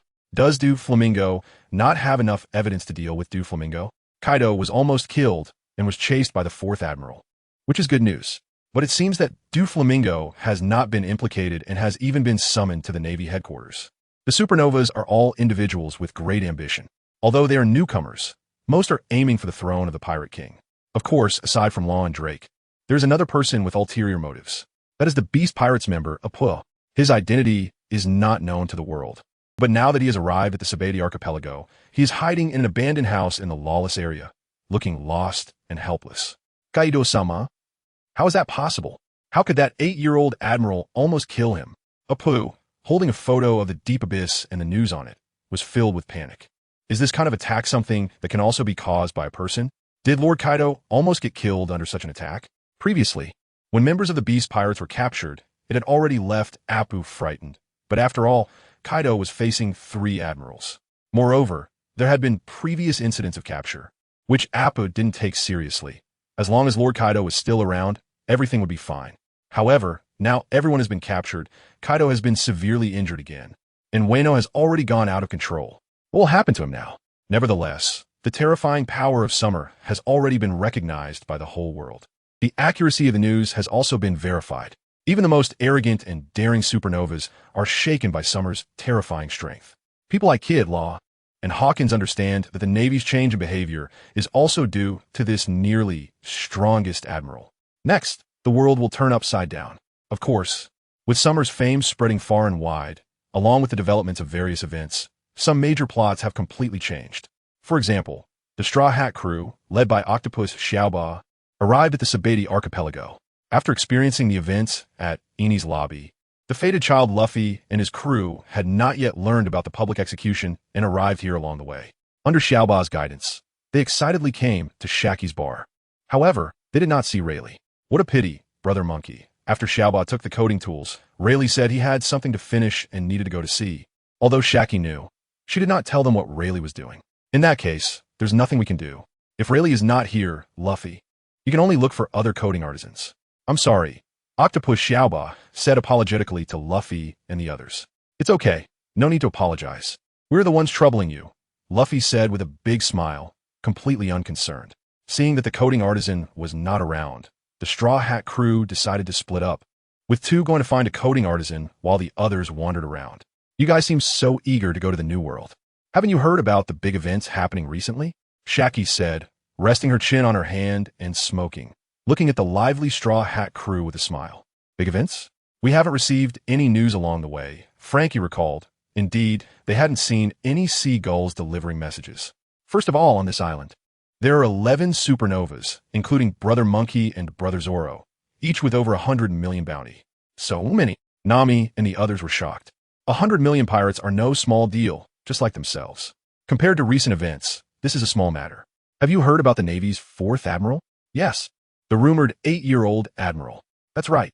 Not long ago, this child Emperor Admiral single-handedly defeated 2 of the 4 emperors, Kaido and Big Mom, and almost killed them. Now he is pursuing them. This news has shocked the entire world. Shaki, who has a great fondness for the adorable Straw Hat crew, didn't mind sharing. For emperors. Luffy, isn't that what your grandpa said? The 4 great pirates closest to the throne of the Pirate King? Sanji paused in his action of lighting a cigarette, surprised. The current Straw Hat Pirates do not really understand what the four emperors represent, only knowing they are one of the three major forces in the Grand Line. Yes, Shanks seems to be one of the four emperors too. At this point, Luffy became immediately interested. Red-haired Shanks? He was also repelled by the fourth Admiral. Shaki smiled, feeling very curious about Luffy's crew. They have no information at all. She really doesn't know how they made it here. Of course, the strength of the fourth Admiral is terrifying, but there is another piece of news that has nothing to do with her, which is at the Navy headquarters. There will be a public execution of Whitebeard Pirates 2nd Division, Captain Fire Fist Ace, and all members of the Beast Pirates. And that is the real big event that will happen soon. As Shaki was speaking about the second piece of news, she noticed that the expressions of the Straw Hat Pirates had all changed. Ace. Whitebeard Pirates Ace. You mean he was captured and is going to be executed? Luffy's expression instantly became dazed, his demeanor changing drastically. Nami, Robin, Brook, and others were all the same. They all knew Ace, who is Luffy's brother, in the New World, in the area of Whole Cake Island. Big Mom's 34 islands are surrounded by her territory, with a solid influence that has created a peaceful atmosphere over the years. After all, this is the territory of the four Emperor Big Mom. No one would dare to cause trouble here. However, in this area, after Big Mom and Kaido regained consciousness, they didn't even dare to approach the islands. Even more helpless and frustrated, they couldn't even venture out of the Whole Cake Sea. They could only drift among the more than 30 islands of Tato Land. On a large pirate ship wrapped in candy, Big Mom and Kaido had both regained consciousness. They were wrapped in layers of bandages, leaving only their eyes and mouths exposed. Mom, we can't go to the islands, and we can't go too far. The Navy has sent observers. As soon as we expose ourselves, they will immediately send people to pursue us, Perospero reported to Big Mom, showing signs of having received treatment. Although his injuries had somewhat recovered, they felt like fish trapped in a pond, unable to reach the shore or escape. As soon as they went out, they would be warned by the Navy. Although the child Emperor Summer was not personally present, it was made very clear. The Admiral said, "You just float at sea. If you dare to go out or land, I will personally come hunt you down." This is a complete insult to the four emperors. Kaido and Big Mom gritted their teeth, trembling with anger, their bandages cracking under the strain of their rapid breathing, blood seeping into the white bandages. Summer, the child emperor. If I get the chance, I will skin you alive. Big Mom was filled with resentment. When had she ever suffered such humiliation? In her own territory, she couldn't even set foot on the island. Kaido felt the same way, his anger making smoke billow from his nostrils. Clearly, they were both extremely furious. In their immense resentment, they even forgot the fear that Summer had instilled in them. Around them, the injured ministers and officials were wrapped in bandages, all of them furious. However, they felt powerless. Anger aside, everyone understood that they could not provoke Summer right now. Not pursuing them at that moment was already letting them off easy. If he had truly chased them down, they would all be doomed. Didn't they see that Kaido and Big Mom were still bleeding from their wounds, cursing but not daring to rush out or land on the island? At their current speed, they could not escape Summer's pursuit in this sea. But what was his purpose in doing this? Kaido gradually calmed down and curiously said, "Not pursuing, not caring, and not letting us go, what is this all for?" This left many ministers confused. They didn't know what he wanted, but he certainly didn't take us seriously. Katakuri forcefully said this sentence, filled with bitterness. He still remembers the moment he jumped into the deep sea, glancing up at Summer. At that time, Summer had a slight smirk on his lips, and his eyes were filled with playful interest. Just recalling that gaze made Katakuri's heart tremble. It felt as if everything was under his control. At that moment, Summer had the chance to kill them all. So where is he now? Big Mom took a deep breath and slowly stood up. The child emperor has taken over Cake Island. Cake Island? No, the entire Tato Land Kingdom has become Summer's paradise. He is playing. Smoothie clenched her fists tightly and bit her teeth in shame as she spoke. This guy, along with those vice admirals and rear admirals, is completely unlike the Navy. They resemble pirates. After taking over Tato Land, he has directed the entire kingdom towards entertainment. These past few days of feasting, playing, and various pleasures have practically turned the Tato Land Kingdom into his own place. Charlotte Oven, Charlotte Daifuku, and others shouted in anger. Upon hearing this, Big Mom was furious. In Tot Land, the child Emperor Summer has completely become the local ruler. Summer. Big Mom's eyes turned red, and her fingers, wrapped in bandages, trembled violently. Tot Land was her dream. It held everything she had worked hard to build, and now it was occupied by Summer. Calm down. Lin Lin, The turbulent Conqueror's haki was about to explode, and Kaido immediately stood up to block Big Mom. If he didn't stop her, Big Mom would lose her rationality and turn into a mad dog attacking indiscriminately. The Child Emperor Summer only occupied your kingdom for enjoyment. They haven't destroyed your order. Finally, after some persuasion, Kaido managed to calm Big Mom down. The ministers were all ready to flee, and they breathed a sigh of relief. Big Mom couldn't cause destruction on the only big ship they had. Otherwise, they would be forced to squeeze onto a small boat. It's impossible for us to capture Summer alive or defeat him. After experiencing true death, Kaido had to admit Summer's terrifying strength. Once Big Mom calmed down, she sat there with a dark expression. Kaido's deal with you has already caused me to lose my territory. Big Mom was quite displeased, even feeling an impulse to capture Kaido and hand him over to Summer. But considering the current situation, they couldn't keep Kaido, and it wouldn't be surprising if things turned violent. Lin, who would have thought Summer's strength could reach this level? But do you want to redeem yourself? Or will you just wait for Summer to leave and continue being your queen in Totland? Kaido seemed to sense Big Mom's changing emotions. Although he understood, he wasn't flustered. But he began to address this point. Redeem myself? Kaido, even if the two of us work together, we can't break through Summer's defenses. How can we redeem ourselves? Big Mom shouted angrily. There will definitely be opportunities. Moreover, our deal can continue. According to the plan, if we can't capture Summer, then we will rescue the people and impel down, right on the day of the public execution. Kaido looked at Big Mom seriously and spoke slowly. This was already part of the plan. Big Mom opened her mouth, but eventually fell silent. Now she was on the same boat as Kaido. Katakuri, what do you think? Big Mom asked irritably, turning to Katakuri, who also had bandages wrapped around his head. Mom, we have no room for maneuvering with the 4th Admiral now. We must regain some ground after losing face. Katakuri replied gravely, glancing sideways at Kaido. In fact, everyone present understood that from the moment the 4th Admiral arrived in the land of Wano, the Navy's intentions had become clear. They no longer cared about maintaining any balance and were ready to break years of tacit understanding. First, there was Kaido's artificial devil fruit, followed by the public execution of Fire Fist Ace, and, at the same time, the 4th Admiral came to Wano to stir up trouble. All of this was aimed at the 4 Emperors. The only thing that remained unclear was Summer's actions. He clearly had the opportunity to directly capture or defeat all of them. Of course, even if they racked their brains, they would never understand. In fact, Summer's purpose in sparing them was simply to gather more treasures and money, as well as to prepare for the next battle to improve himself. Katakuri, go save them. On the day of the Navy's public execution, they would have definitely brought the prisoners from Impel down that very day for stability. At that moment, the defense before the Navy's arrival would be at its weakest. After a long pause, Big Mom finally made up her mind. Kaido also revealed a smile.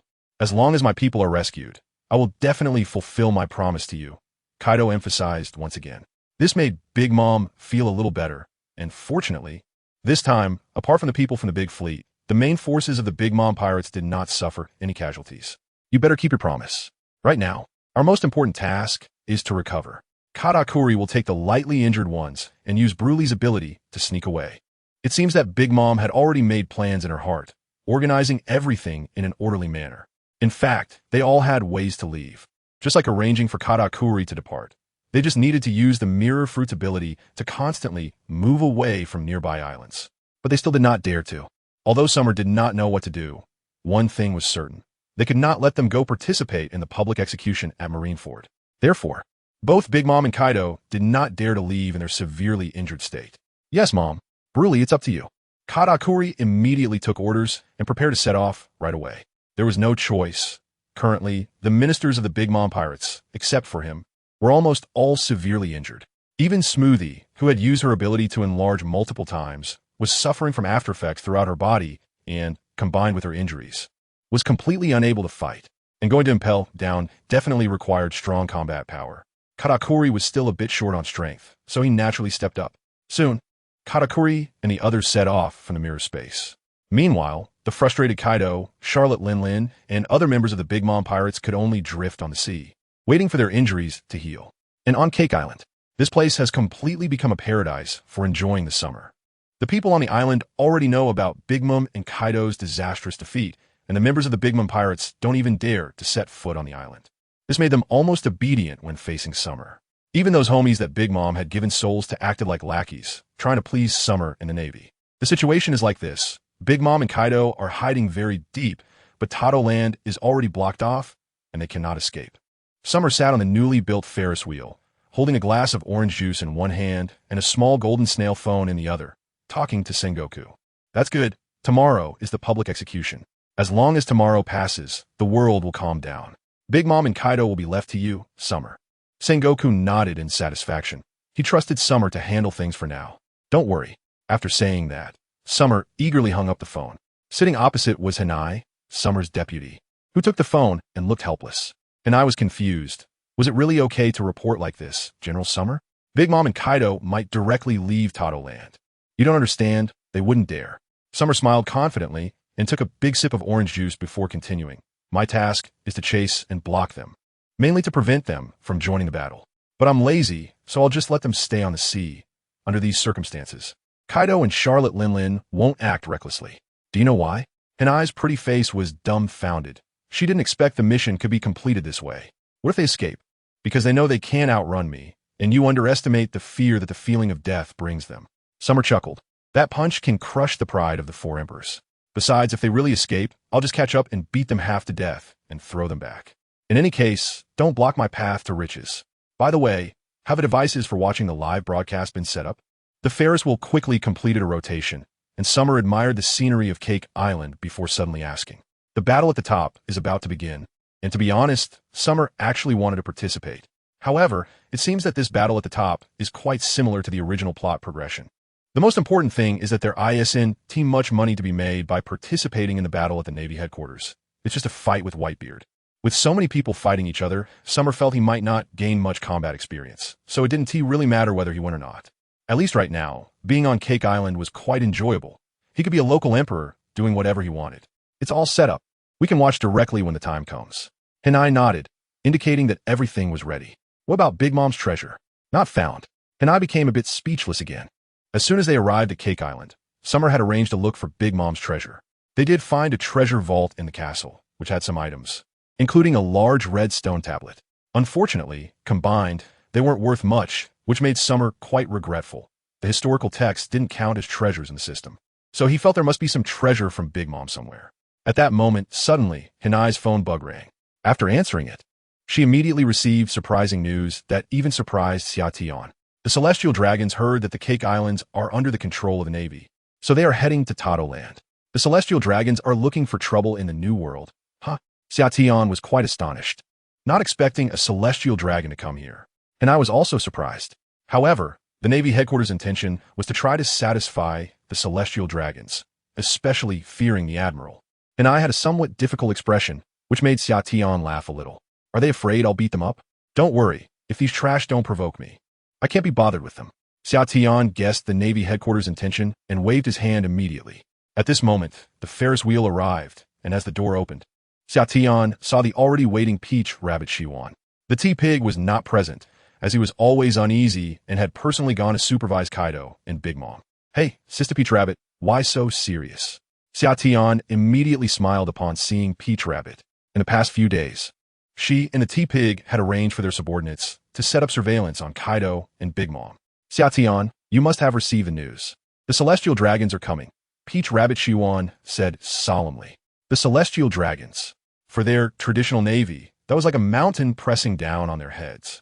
Just moments ago, the world government had specifically contacted Peach Rabbit, demanding that the Navy in Tot Land must protect the arriving Celestial Dragons. After all, this was a new world. The arrival of the Celestial Dragons in the Tot Land Kingdom was a significant event, especially at this time. Xiaotian couldn't help but sigh that these Celestial Dragons were truly seeking death. Peach Rabbit was also there, and Xiaotian rolled her eyes, picking up a din mushi and dialing the Navy headquarters without hesitation. Mr. Sengoku, don't the Celestial Dragons fear death? She said boldly once the call connected. Sengoku. The fleet admiral guessed what Xiaotian was referring to and began to feel a headache coming on. The world government's obstruction was useless. They had heard that Tot Land was gathering all the races of the world, and several families had set off together. For now, it has to be this way. Xiaotian, when the Celestial Dragons arrive, we must ensure their protection, Sengoku said, rubbing his temples, feeling dissatisfied with these Celestial Dragons. Not to mention the public execution approaching. Their large-scale movement required arranging personnel for protection. and the white-beard pirates were still missing. If they were hijacked, the situation would immediately fall into a stalemate. Protecting these scumbags is fine, but they better pay more, Xiao said reluctantly, already understanding the nature of the celestial dragons before crossing over. Since arriving in this world, she had heard plenty about their atrocities. However, since they were coming, if she had to protect them, she needed to charge more. Scumbags? Who did you learn that from? Garp? Sengoku coughed, reminding Xiao to be careful with her words, as protecting the celestial dragons was their duty. As for money, you can directly ask the celestial dragons. They have plenty. Sengoku's words awakened Xiao. She had only been thinking about getting money from the Navy, but the celestial dragons were the wealthiest. Right. I understand. Mr. Sengoku. Xiao immediately squinted her eyes into crescent moons, smiling. Sengoku chuckled, while the nearby Kizaru Salino reminded her again, little sister, let us avoid offending the celestial dragons as much as possible.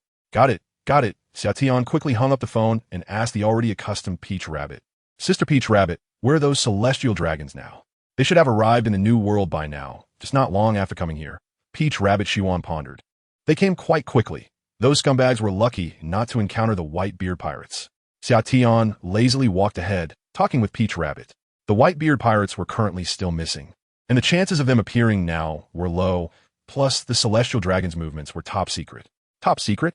Xiao scoffed. The white-beard pirates have probably already submerged underwater, which is why we haven't received any news. It seems we've missed a great opportunity to save Ace. Kidnapping the celestial dragons was actually a good option. Although this would provoke a stronger backlash from the world government, it could even potentially mobilize the elders. I wonder if the Revolutionary Army will show up. Xiao said with a hint of anticipation. Peach Rabbit and Henai exchanged glances, feeling that Xiao seemed to want something to happen to the celestial dragons. However, not long after, the arrival of the celestial dragons was much faster than expected. The Big Mom pirates, still drifting in the sea and unable to sail or land, received news shortly after the celestial dragons appeared. After all, this was still Big Mom's territory, and her spies were spread throughout the entire sea. What? On the pirate ship, the cabin suddenly exploded, and two powerful auras swept through like a gale. Big Mom and Kaido gritted their teeth, both showing expressions of anger. The celestial dragons are here, and they are heading to Cake Island. Big Mom clenched her fists tightly, while Kaido's veins bulged. The two emperors of the sea were furious. The celestial dragons were synonymous with disdain for them, and even the surrounding ministers were filled with anger or sullen expressions. It was a tremendous humiliation for the celestial dragons to come to the territory of the four emperors. In the past, Big Mom would have set sail and devoured those celestial dragons alive, sucking their lifespans dry. However, now, after venting their anger, both Big Mom and Kaido could only suppress their fury. Keep a close watch and see what these celestial dragons are really here for. Cake Island. Before reaching it, one could see a massive island made up of several giant multi-layered cakes. Even before arriving, the various sweet scents could be smelled from the island. Chocolate, strawberry cream, cantaloupe juice, and donut flavors. At the port, a large crowd had already gathered on both sides, waiting for a luxurious giant ship adorned with a lion emblem to slowly sail in. The people standing at the forefront are Navy soldiers dispatched from the New World Navy Division, as well as local residents from Cake Island. They are all aware of the news that the celestial dragons are coming, and the luxurious ship clearly belongs to them. On the castle side, Xiao, Peach Rabbit, Rinai, and others did not go to the port to welcome them.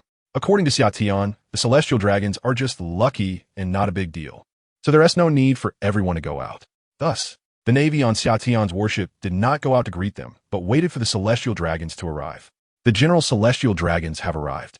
At this moment, everyone from the castle to the welcoming party outside knelt down in succession. Beatrapi, Teapik, and others did not want to kneel to welcome them and turned to leave.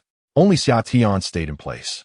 It wasn't that Xiao wanted to interact with the celestial dragons. He just wanted to see if they were indeed as ugly as rumored, as it was said that none of them were normal. Sure enough, 7 celestial dragons walked in a row, all wearing their specially made clothing, with bubble helmets. Some were extremely fat, while others were thin and emaciated, even displaying foolish expressions with snot hanging from their noses. They regarded the people around them as if they were air, curiously observing the scenery. Wow, look, these trees are made of chocolate. That river is melon juice. The bridges are donuts. And that is a rainbow candy tree. Is this really the territory of the Yonko Big Mom? Even the celestial dragons were astonished by the magical sights of Cake Island. After all, this was the first time the celestial dragons had come to the Yonko's territory in the New World. Previously, they could only dream of visiting. Therefore, these 7 celestial dragons from different families were exceptionally excited. Finally, when they reached the castle entrance, the celestial dragons noticed that everyone was kneeling to welcome them. Inside the castle, a young boy draped in the Admiral's justice coat was leisurely drinking orange juice while staring directly at them. Everyone was kneeling to pay their respects, except for one person who stood still. Even though he wasn't very tall, he stood out significantly. The citizens of Totland outside the castle and the navy were sweating profusely. The people of the Totland kingdom were fine, but some were also those who had come in and settled. They were well aware of the celestial dragon status in the world. The navy soldiers were all sweating for Xiaotian. It wasn't that an admiral could be disrespectful to the celestial dragons, especially with 7 from different families coming at once. Failing to show respect might anger the celestial dragons, and one could even lose their admiral status, because one of the rules for the previous admiral was to obey the celestial dragon's commands. However, unexpectedly, the 7 celestial dragons did not show the anger that was imagined. They did not mind Xiaotian's direct gaze and disrespectful behavior. Instead, upon seeing Xiaotian, the celestial dragons, protected by numerous armored soldiers and men in black, quickened their steps slightly. Hey, you are Admiral. You look so beautiful. What beautiful is the light of the Navy, the great knight protecting our world's nobles. We've all heard of Admiral's deeds. He can even conquer the Yonko's territory. Truly remarkable. The actions of these celestial dragons completely shocked everyone around them who were there to greet them. Even Summer, listening to these words, was bewildered by the celestial dragons who had surrounded him. Wasn't it said that the celestial dragons were brutal, arrogant, and completely unrestrained by law, treating people as if they were not human at all? What's going on? Whether it's the Navy soldiers or the hidden Peach Rabbit, T-Pig, and Hinata, even the original inhabitants of Cake Island were left dumbfounded. Why do the celestial dragons still have a kind of respectful attitude towards Summer? These little clever ones are even trying to flatter him. The saying goes that 1 dozen tea strike a smiling face, and unexpectedly, Summer didn't anticipate this situation either. Thus, a false smile appeared on his face, and he simply exchanged pleasantries. Then he instructed the other vice admirals to take the celestial dragons on a tour of Cake Island. Summer was too lazy to deal with them any further. On the other side, aboard Big Mom and Kaido's ship, the pirates were astonished. The celestial dragons were very polite to the child emperor, even respectful. Kaido looked at Big Mom in disbelief. Both were somewhat baffled. According to the temperament of the celestial dragons, even if the admirals didn't have to kneel and bow, such rudeness would surely provoke their anger. Who would have thought that the celestial dragons would treat Summer in such a manner? This is simply unscientific. It seems that the child Emperor Summer has a remarkable status among the celestial dragons. Parasparrow licked his lips and said gravely. Initially, he thought that this young child emperor might cause some conflict with the celestial dragons, which would be quite entertaining. Big Mom and Kaido's expressions subtly changed. Unfortunately, there was nothing they could do. At this moment, 2 vice admirals were leading the celestial dragons, their entourage, and the recently disembarked slaves to tour Cake Island. Summer naturally didn't want to accompany them. They could enjoy themselves while he did his own thing. Having given them enough respect, they considered it a face-saving gesture. After all, this was specifically instructed by the elders. It was truly puzzling what was so impressive about this little child. We just have to put on a show. I heard Totoland has gathered all the races in the world, and we can catch some slaves to take back. This is a great opportunity. After bringing them back, we can show off. With so many races, I must choose the best one. The celestial dragons were now riding on their slaves, chatting among themselves and admiring the scenery along the way. Clearly, what had just happened was just for show, not their true intentions. In the towns on Cake Island, the original inhabitants saw a large group of people entering and all looked as if they had seen a ghost, hurriedly hiding away. Of course, some who couldn't escape simply knelt on the ground, not daring to look directly at the celestial dragons. Everyone knew that the celestial dragons were unreasonable and brutal. The Navy soldiers and the 2 vice admirals leading the way couldn't help but change their expressions upon hearing the words of the celestial dragons. At this moment, without Summer present, the celestial dragons, who believed they had already been given enough face, finally began to show their true vicious nature. Looking at the various human races, fur tribes, long-armed tribes, etc., on the streets, the celestial dragons grew increasingly excited. Come here, grab that one, That one and that one. They will be my slaves from now on. One of the celestial dragons chuckled as he began ordering his black-clad subordinates to plunder. In their eyes, these people were not humans at all, just livestock. Immediately, the kneeling populace on the street turned pale with fear. Especially those who were pointed out could not help but tremble all over, turning to flee. But the celestial dragon's subordinates were not without their own experts. Setting out for the New World, still in the territory of the Four Emperors, they clearly had some CP troops with them. Although most of the people on Cake Island were not ordinary defenseless individuals, they were no match for these black-clad figures, and soon several were captured. The others who were not pointed had also knelt on the ground, not daring to move recklessly. Can't hold back so soon, Silva Saint? Then I won't be polite anymore. Come here, I've had my eye on that little fur tribe guy for a long time, and that one. The celestial dragons, reverting to their brutal nature, laughed as they began ordering the capture of their chosen individuals. What scenery, what sweet smells. In their eyes, the most attractive thing was these exotic races. Suddenly, chaos erupted in the streets. Those about to be captured started to flee and resist, engaging in combat with the black-clad figures. The defenseless ones were quickly fitted with slave collars in just a few moments. The two vice admirals turned pale with fright and secretly sent someone to notify Summer. But the others could do nothing, even having to help fend off attacks from some agitated individuals against the celestial dragons. Yes, after all, this was a new world. Although there was Summer-esque deterrence on the island, there were still people fighting back for their survival. Bastards! How dare these lowly scum resist the will of the gods? Kill all those who disobey. The 7 celestial dragons were all taken aback, infuriated, demanding that the black-clad figures kill everyone who disobeyed. It was uncertain which CP unit these celestial dragons had brought, but their strength was formidable, quickly suppressing the situation, even killing several of those who led the resistance. You disgusting celestial dragons deserve to die. A lion-faced fur tribe member shouted in anger. But the celestial dragons were excited, laughing wickedly. Kill those who disobeyed. Suddenly, at this moment, a small figure abruptly appeared in the scene, coldly surveying the surroundings. Stop it all. The vice admirals dared not intervene, but fortunately, they could call for Summer. Suddenly, Summer appeared as if he had teleported, not exuding a terrifying aura. But his piercing gaze made the black-clad figures feel as if they had fallen into an ice cellar. They immediately dared not move. Who told you to stop? Capture them. Kill all those who disobey. The celestial dragons, who had just been immersed in excitement, were suddenly displeased by this halt. I didn't give an order, and my subordinates actually dared to listen to a vice admiral? Who exactly is the world noble? Child Emperor Admiral, are you being a bit too overbearing? We Haven T made things difficult for you. These guys are all top-tier slaves. Isn't it reasonable for us to capture some take-back? The celestial dragon huffed, expressing strong dissatisfaction with Summer-S obstruction. Giving you such a face is already a grace. We already hold you in the highest regard. The other celestial dragons also expressed their discontent. Summer chuckled, turning to glance at the people lying in pools of blood and the panicking populace, then turned back to the celestial dragons. Don't misunderstand. You can do whatever you want, but you have to pay. Pay. That's easy. Upon hearing Summer say this, the celestial dragons immediately burst into laughter. This little guy actually wanted to take the opportunity to collect some money. No problem, as long as you don't interfere. Name your price. The celestial dragons chuckled confidently at Summer. Money? Do the celestial dragons care about a few coins?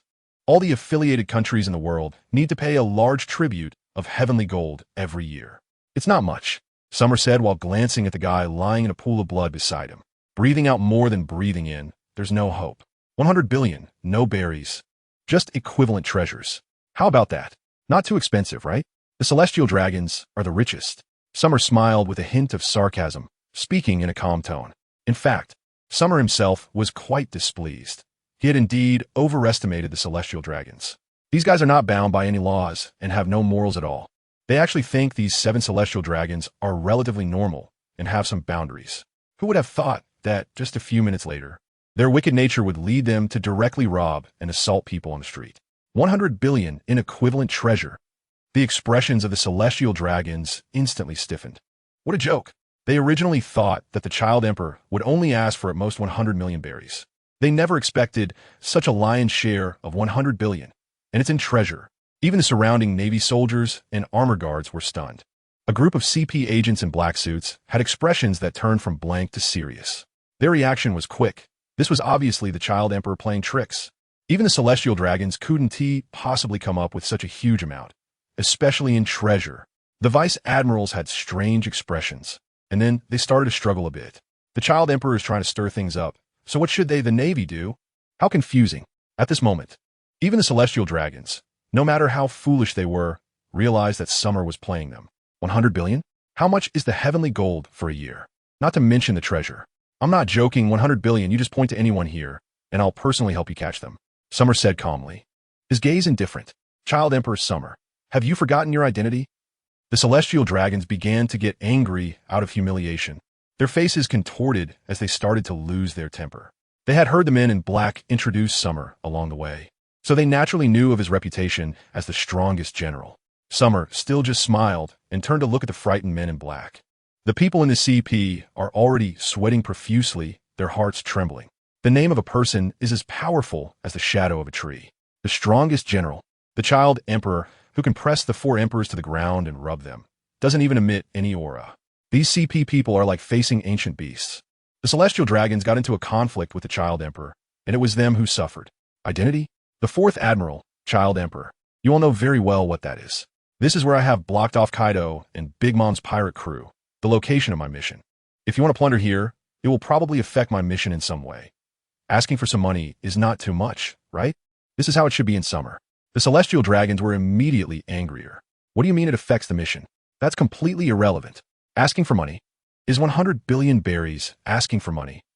Navy Admiral, you are directly under our world, noble celestial dragons. Protecting and obeying our orders is your duty.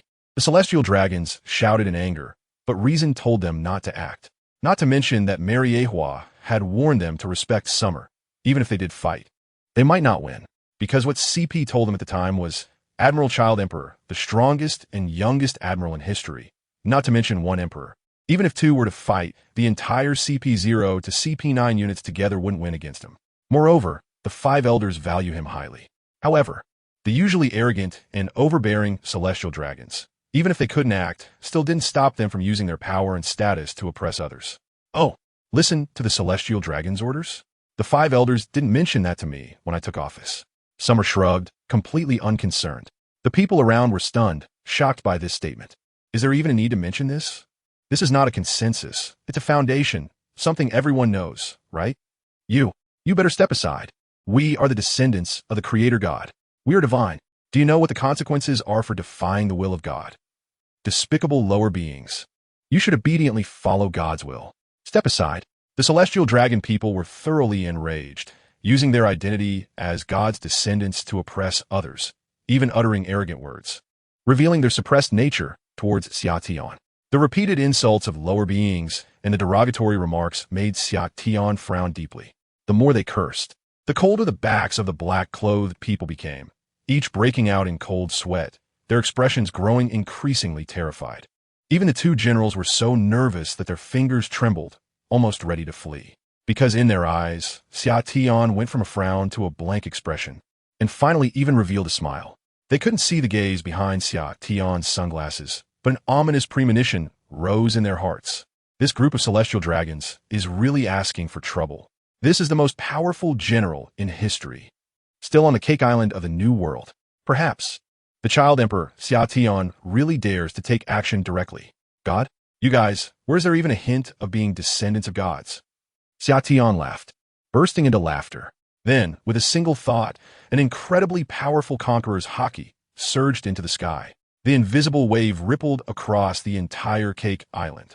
The momentum was as if a deity had descended, causing the heavens and earth to change color, as if covered by a layer of mysterious hue. The originally clear sky was suddenly filled with endless heavy dark clouds, dimming the entire sea area. The clouds churned visibly, with thunder and lightning flashing. The sea roared. Huge waves surged and crashed against the shore, the sound of the tide responding to the thunder above. In an instant, everyone was enveloped under boundless might. The child emperor, Xiaotian, is he fighting someone? On the other side of the sea, Kaido, Charlotte Linlin, and other ministers all sensed Xiaotian's aura. On the sea's surface, strong winds were blowing from the direction of Cake Island, carrying a suffocating atmosphere. The sky was overcast with clouds, and the once calm sea was now turbulent with waves. This inevitably made everyone in the Big Mom Pirates feel anxious and surprised. What happened? Is it Summer? He has unleashed his momentum. Tao Tu, Cha Tun, Hinata, and others immediately reacted and rushed towards the direction of Summer. Could it be that Kaido and Charlotte Linlin have arrived? Or could it be other enemies? Until they reached the scene, feeling the waves of pressure hitting their skin, they were dumbfounded. Summer stood in the street, and the 7 celestial dragons in front of him had all fallen off their slaves, each looking terrified and unable to move. The men in black and the armored soldiers lay on the ground, as if crushed by a giant stone weighing thousands of pounds. Only the civilians and the Navy were not suppressed by Summer's imposing aura. But everyone could feel the terrifying presence of Summer, as if the heavens and earth were changing color and a deity had descended. The ground beneath Summer's feet was cracking and spreading. He took a step forward, slightly leaning forward, wearing a mocking smile. These days, under the oppressive aura of Summer, the world seemed to disappear from the eyes of the celestial dragons, leaving only the terrifying and intimidating gaze that kept magnifying. It occupied every inch of their souls, causing the celestial dragons to be scared to the point of losing control. Now, who is more like a god? Summer's tone was very calm, but in the ears of the celestial dragons, it sounded like thunder, leaving them pale-faced. Fortunately, Summer did not maintain the oppressive aura for long. As he retracted his presence, he glanced at the stiffened figures of Peach Rabbit, T-Pig, and Hinai, who had rushed over. Hinai was shocked that General Summer actually took action against the celestial dragons. People like Hinai, Peach Rabbit, and T-Pig belonged to the traditionally raised Navy, and their attitude towards the celestial dragons was deeply ingrained. Although influenced by Garp, they could not change the common knowledge that the celestial dragons were inviolable.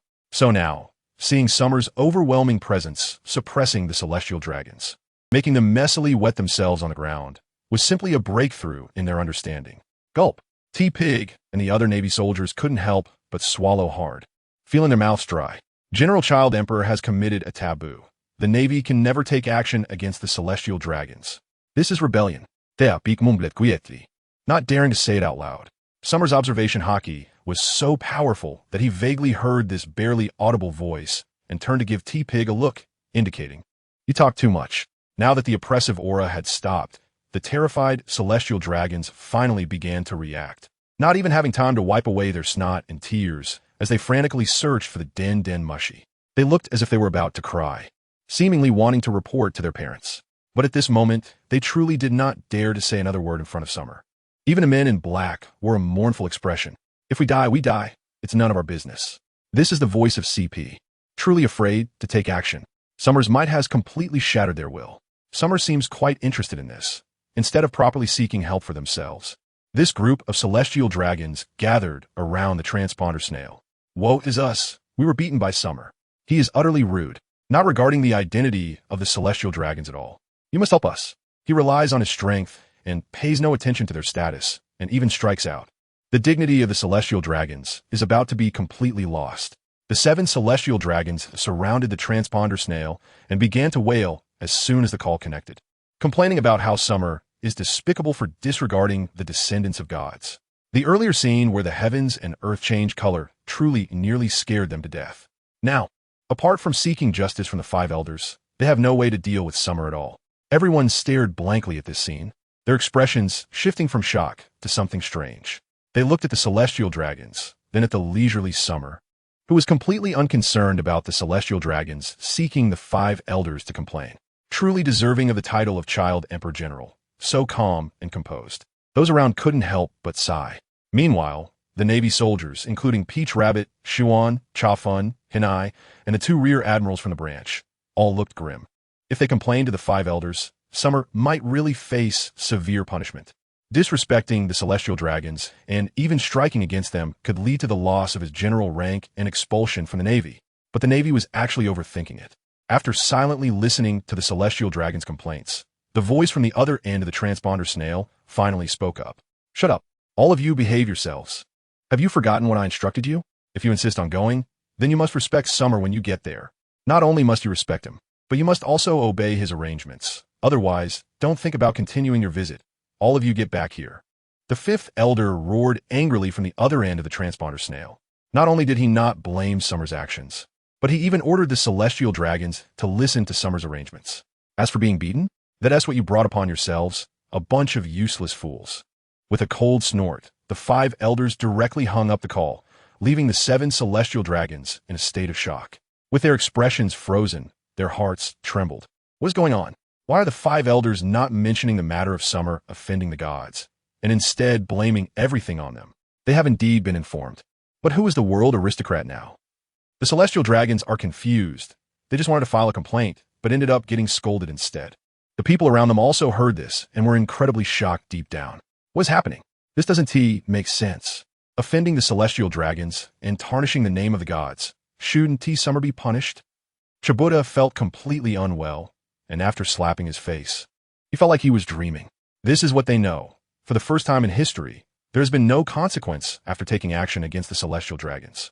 Even the highest authority of the world government, the Gorosei, is obviously biased towards the summer. This is simply unbelievable. The sun has risen in the south. How about that? It seems the elders don't support you either. Xiaotian chuckled, patted his clothes, and turned to walk towards Peach Rabbit, Rinai, and the others. You can visit, but do it properly. My place doesn't allow for strong arming, and for those who died, you need to provide compensation and an explanation. Or give me 100 billion treasures, and this will still be your paradise. As Xiaotian passed by the dazed, incredulous celestial dragons, he said again, Rinai, clean up the bodies, and let the Navy maintain order on the island. If they cause trouble, let me know, and I'll come back to deal with them. After giving his orders, Xiaotian dragged the shocked Peach Rabbit away. He was annoyed just looking at those celestial dragons. However, as he walked, Xiaotian found it a bit strange. The attitude of the elders was somewhat inconsistent. They said I not only slandered the gods but also attacked the celestial dragons, yet they completely ignored it. This was not in line with the world government's usual behavior.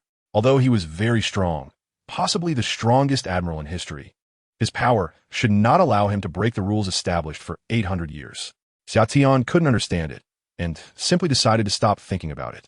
After all, he only knew the original trajectory of events, and now, with the plot disrupted, there were many things he didn't understand. Of course, at that moment, Xiaotian would never think that the current preferential treatment was actually closely related to him. Watching Xiaotian leave, the people of the Totland Kingdom changed their expressions one by one. They completely changed their view of Xiaotian. They originally thought he was in cahoots with the celestial dragons, but unexpectedly, he confronted them and prohibited them from doing as they pleased. The child Emperor Admiral seemed different from their imagination. Yes, he truly doesn't mind that we are from the Big Mom Pirates Kingdom. Now they felt relieved. These celestial dragons shouldn't act recklessly like before, right? Everyone should still be cautious, but with the child Emperor Admiral around, they should hold back. On the streets and in the houses, the people of the Totland Kingdom watched as Xiaotian walked away, as well as the celestial dragons leaving in disgrace, and began to discuss among themselves. The 2 vice admirals from the divisions looked at Xiaotian as he left and silently saluted him. What is justice? Perhaps some Navy personnel believe that upholding absolute justice and fulfilling their duties is the Navy's justice. But at this moment, Xiaotian, who protected ordinary people in a kingdom, was also seen as a figure of justice in their eyes. The child Emperor Admiral is indeed impressive. After all, he is a celestial dragon.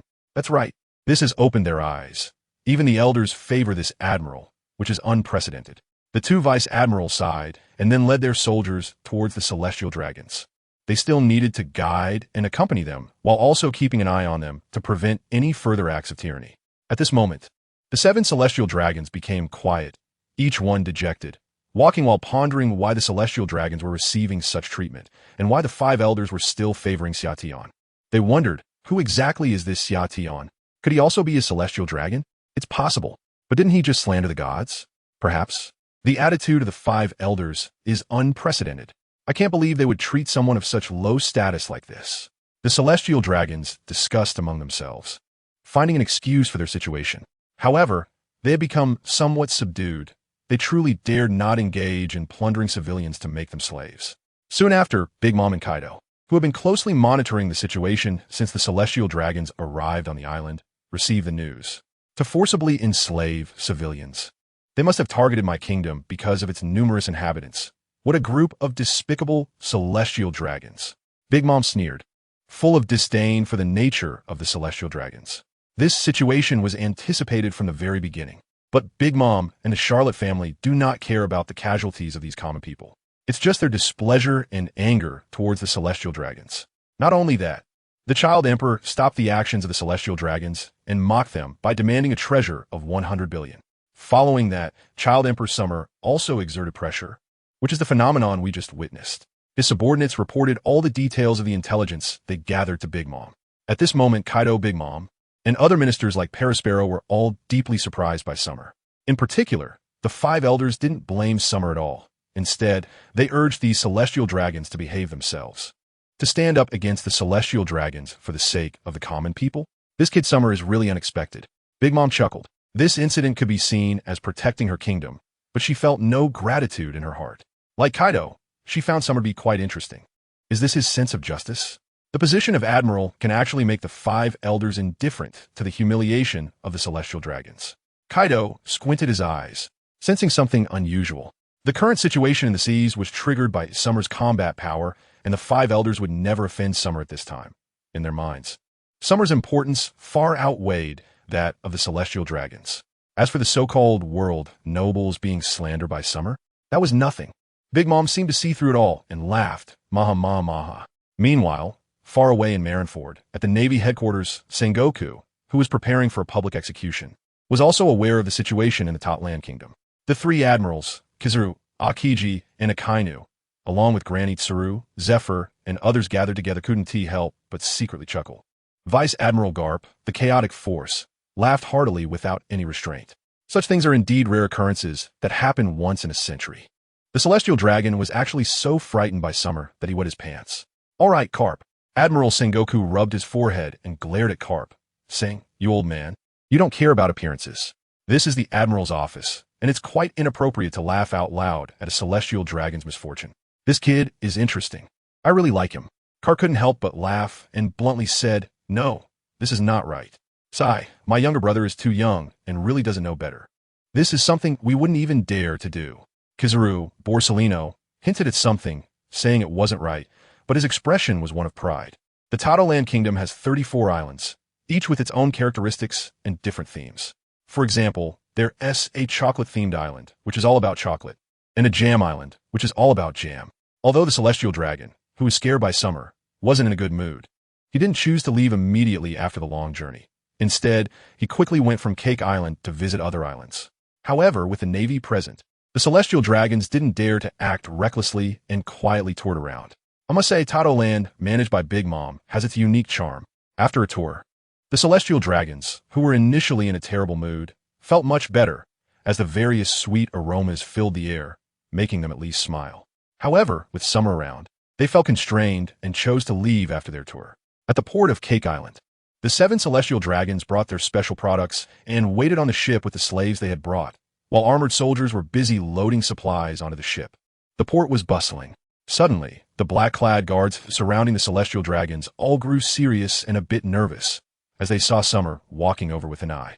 Summer was not wearing a small suit today, but was in short sleeves and shorts, without even adjusting his coat, sporting a pair of yellow sunglasses and holding a cup of orange juice.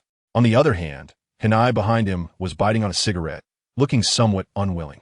She really didn't want to meet the celestial dragons, but as the vice-captain of the Child Emperor, she had to follow along. "Hey, are you leaving already?